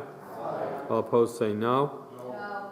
The ayes have it. The committee amendment is adopted. The bill is on second reading. Is there any further discussion or amendments? Senator Whitley. Thank you, Mr. President. I rise against the ought to pass motion as amended. Just to be clear, this bill as amendment changes the vaccine registry from what it is now, an opt-out, to an opt-in. And what we have heard from all the public health professionals that this will likely result in a decrease in participation in the vaccine registry for all vaccines. And I want to make clear that this isn't just about COVID. This is for all the childhood vaccines that my child needs to have to go to school. All vaccines, not just COVID. So we are reducing the participation in the registry. And I just want to make sure the body is aware of what that will do. That basically negatively impacts the very usefulness of the registry, especially for monitoring of childhood immunizations. And what's more, it's going to burden providers, which will leave less time for actual patient care. The New Hampshire Vaccine Registry is intended to serve the common good. We have talked a lot about individual liberties, but we also need to talk about public health and the common good. We know, and we heard testimony, that the current registry is safe, secure, and protects the privacy rights already that we hold so dear. We know that the current registry is useful in identifying under and over immunized children. It's effective at monitoring community immunization rates, and it's effective at identifying coverage gaps and improving vaccination rates, all of which are good for public health and good for the common good. I think it's important to note that what we are doing here, going from an opt-out to an opt-in, only 4 states do this, and they are problematic. Right now, Texas has a bipartisan effort to change back from an opt-in registry because it costs the state money. It's inconvenient for families, and it creates excessive red tape for busy clinicians. Opt-in systems like the one that this bill as amended creates leave out many simply because of the barriers that an opt-in system creates. I also want to be clear that under the current system, parents already are given the right to opt out of the registry, and it's working well. Why are we trying to legislate a problem that just doesn't exist? Now is not the time to weaken evidence-based public health practices. I would ask the body to vote against the ought to pass as amended motion. Thank you, Mr. President. Thank you, Senator Whitley. Senator Sherman. Thank you, Mr. President. I rise in opposition to the to the bill as amended, although I appreciate the spirit of the amendment, which dropped the fiscal note from over $40 million to $1 million. The current system of opt-out, having actually administered the vaccines in 2 booster clinics and also in one of the large mega clinics, is really a fairly swift process. No patient or no person going through getting vaccinated was not asked the question, do you want to opt out? So there was that interaction. If they did want to opt out, then they filled out a form. If they didn't want to opt out, we moved on. This bill, as amended, is actually an opt-out, opt-in model, which will not cause a huge increase in paperwork, but it will create more of a speed bump. But it's an expensive speed bump. While decreasing participation, as Senator Whitley said, decreasing the ability to track someone's vaccination record to their benefit, which actually decreases redundant vaccinations, which could carry some increased risk for them because their medical record is not immediately available. It also costs money. I remember very early in my career as a state rep, I had to almost beg for $30,000 for something that was hugely beneficial and was going to be paid back. But here we're doing something that decreases the efficiency and the effectiveness of a really great program, and it costs us $1 million. That does not seem like the New Hampshire way. So I'll be voting against it. Thank you, Mr. President. Thanks, Senator Sherman. The question is on the adoption of ought to pass as amended on House Bill 1606. Senator Bradley. Thank you very much. I would note for the record that the Department of Health and Human Services worked with the committee on finalizing the language, which is why the committee had a 4-to-1 vote of ought to pass. So I guess my friend from Rye must have opted in before he opted out. And I would ask the body to opt in by voting yes on the pending motion and protecting people's privacy rights consistent with the New Hampshire Constitution. Thank you. Senator Whitley. Thank you, Mr. President. I do have to point out yes, the Department of Health and Human Services participated in drafting, but no, they do not support moving to this new opt-in. They do. I want to be very clear. The Department of Health and Human Services does not support the movement to this opt-in registry. Thank you, Mr. President. Senator Giuda. Sitting on fiscal, I asked a question when an appropriation came. Can the department assure us that the verbal questions asked by the administrators of the vaccine were being asked? And the answer from the department, from the head of the department, Trish Tilley, was no, we cannot assure that people are being asked if they want to opt out. I support this bill. Thank you, Mr. President. Further discussion. The question is on the adoption of ought to pass as amended on House Bill 1606. Roll call has been requested by Senator Bradley, seconded by Senator Ricciardi.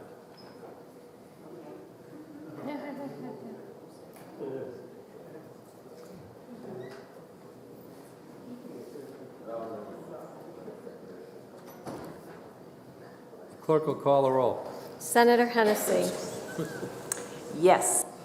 Senator Giuda. Yes. Senator Bradley. Yes. Senator Waters. No. Senator Prentice. No. Senator Gray. Yes. Senator French. Yes. Senator Ward. Yes. Senator Ricciardi. Yes. Senator Cont. No. Senator Daniels. Yes. Senator Avard. Yes. Senator Rosenwald. No. Senator Carson. Yes. Senator Whitley. No. Senator Kavanaugh. No? Senator Susie. No. Senator Birdsell? Yes. Senator D'Alessandro? No. Senator Perkins Quokka? No. Senator Gannon? Yes. Senator Sherman? Nope. And Senator Morse. Yes. The ought to pass as amended motion is adopted 13 to 10, and it's ordered to third reading.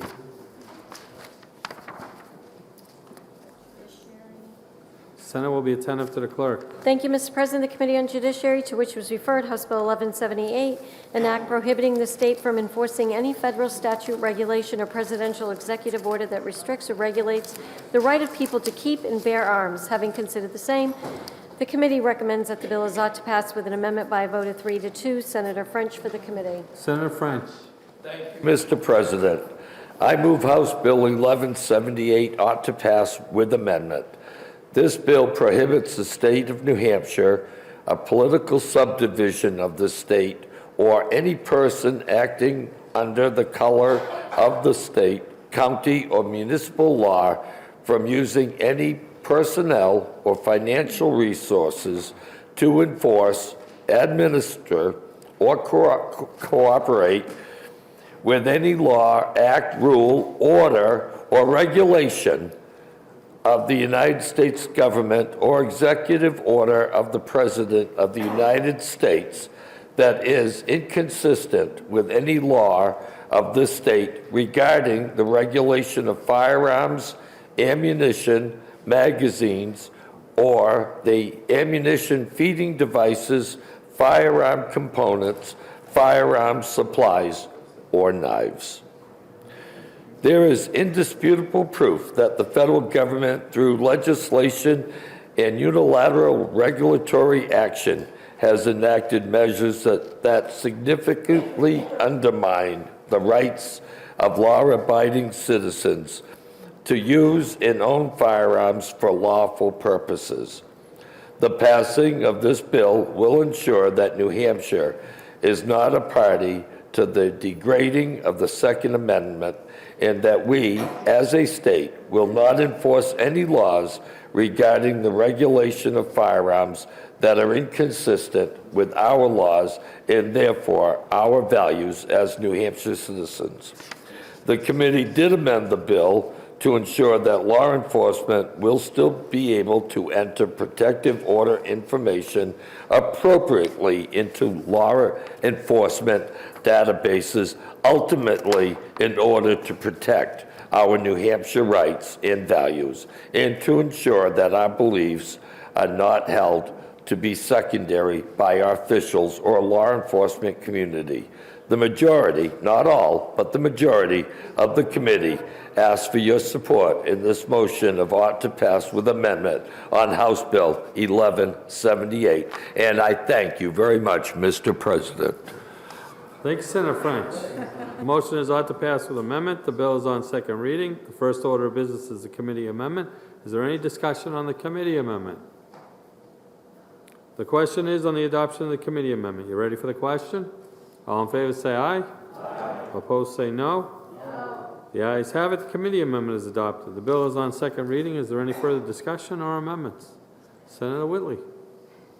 Thank you, Mr. President. I rise against the ought to pass as amended motion.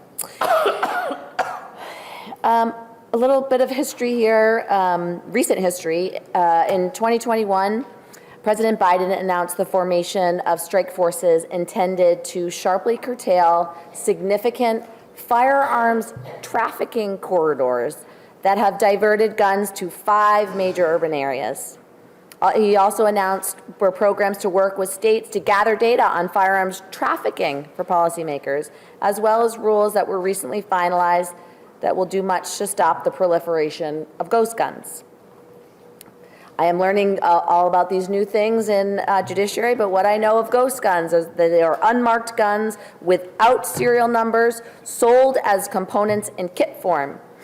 These kits come partially assembled and are currently exempt from background checks, making them, as I understand, hugely attractive to criminals, gangs, convicted felons, and offenders subject to protective orders. And I also want to note that New Hampshire does not have a law restricting ghost guns.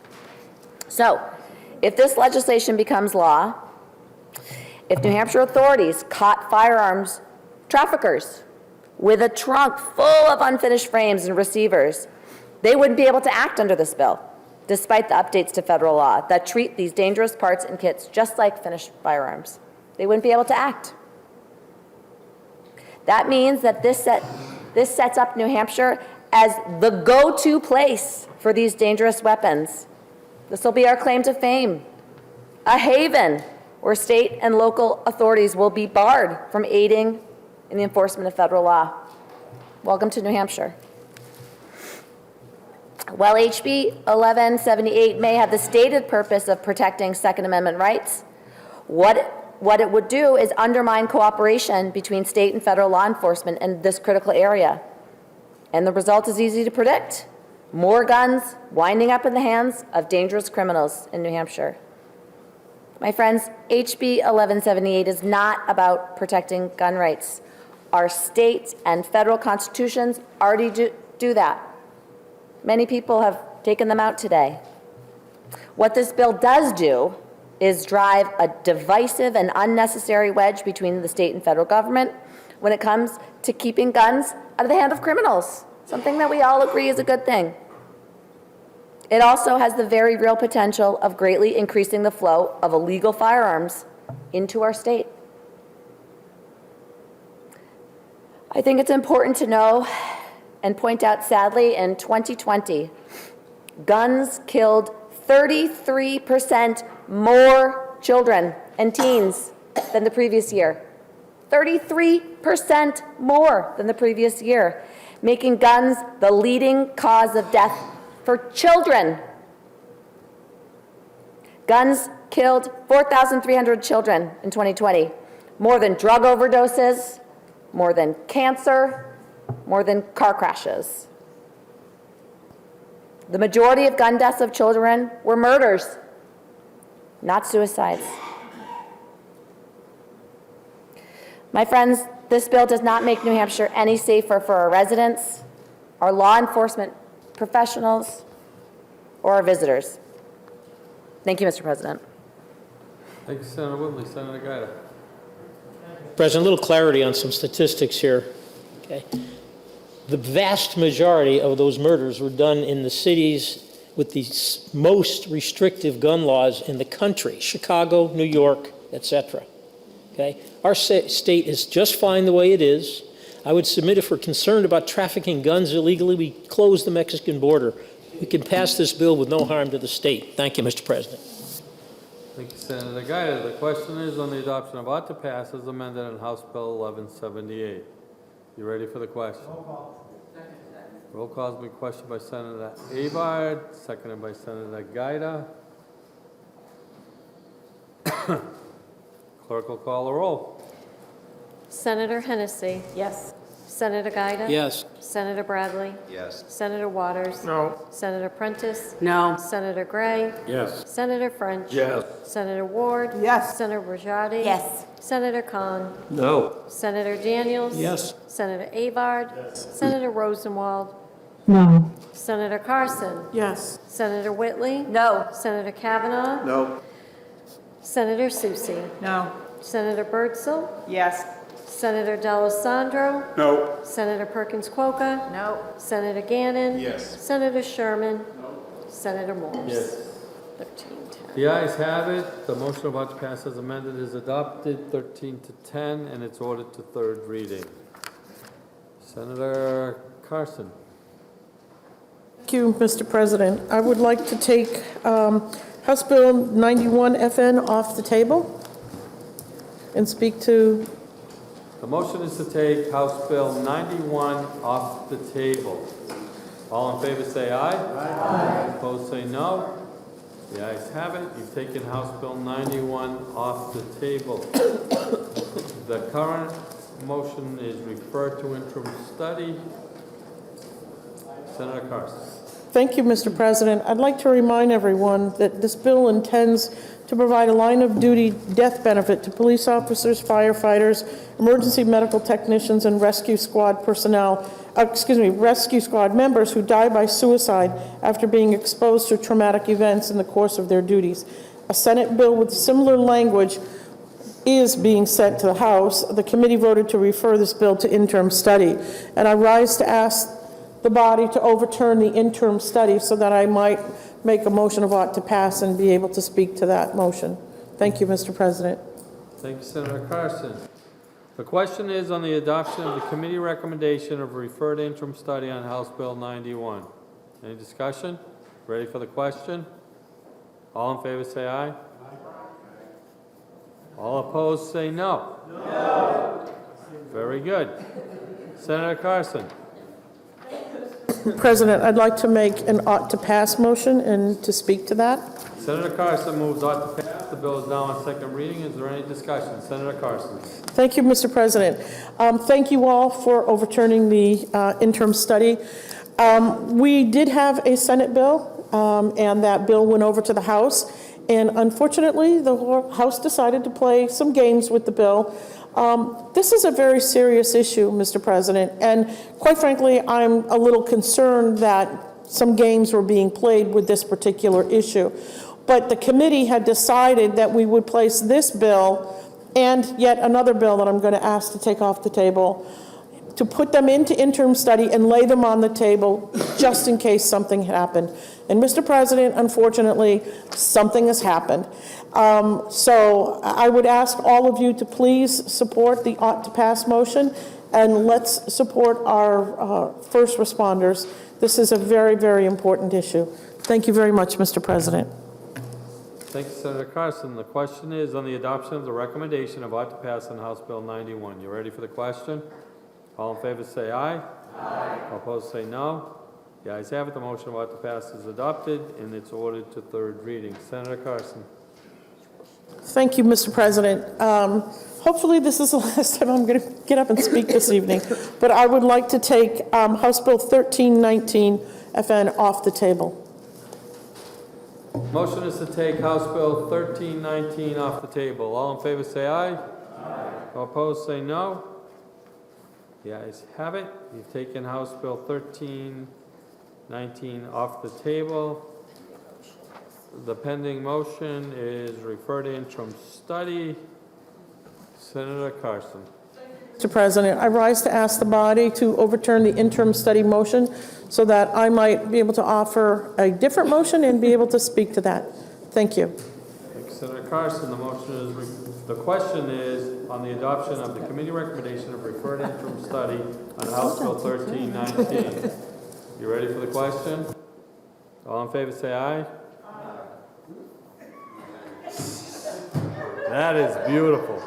All opposed say no.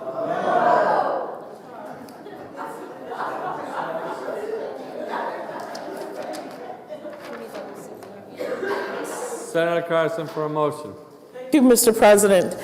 I rise to offer a motion of ought to pass on this bill. This bill intends to add correction officers, probate parole officers, and correctional line personnel classified under Group 2 of the retirement system to personnel granted $100,000 if killed in the line of duty. This bill fixes an earlier omission of corrections officers from the line of duty deaths benefits. A Senate bill with similar language is being sent to the House. The committee votes to refer this bill to interim study. Again, Mr. President, thank you. Same thing as with the other one. We wanted to make sure that all our bases were covered, and we had actually amended the Senate bill that we had gotten with this language. This is, again, very, very important, and hopefully all of you can support this. Thank you very much. Senator Carson offers an ought to pass motion. The bill is now on second reading. Is there any discussion? The question is on the adoption of the recommendation of ought to pass on House Bill 1319. You ready for the question? All in favor say aye. Aye. All opposed say no. The ayes have it. The motion of ought to pass is adopted, and it's ordered to third reading. Are we done? Yes? Yes?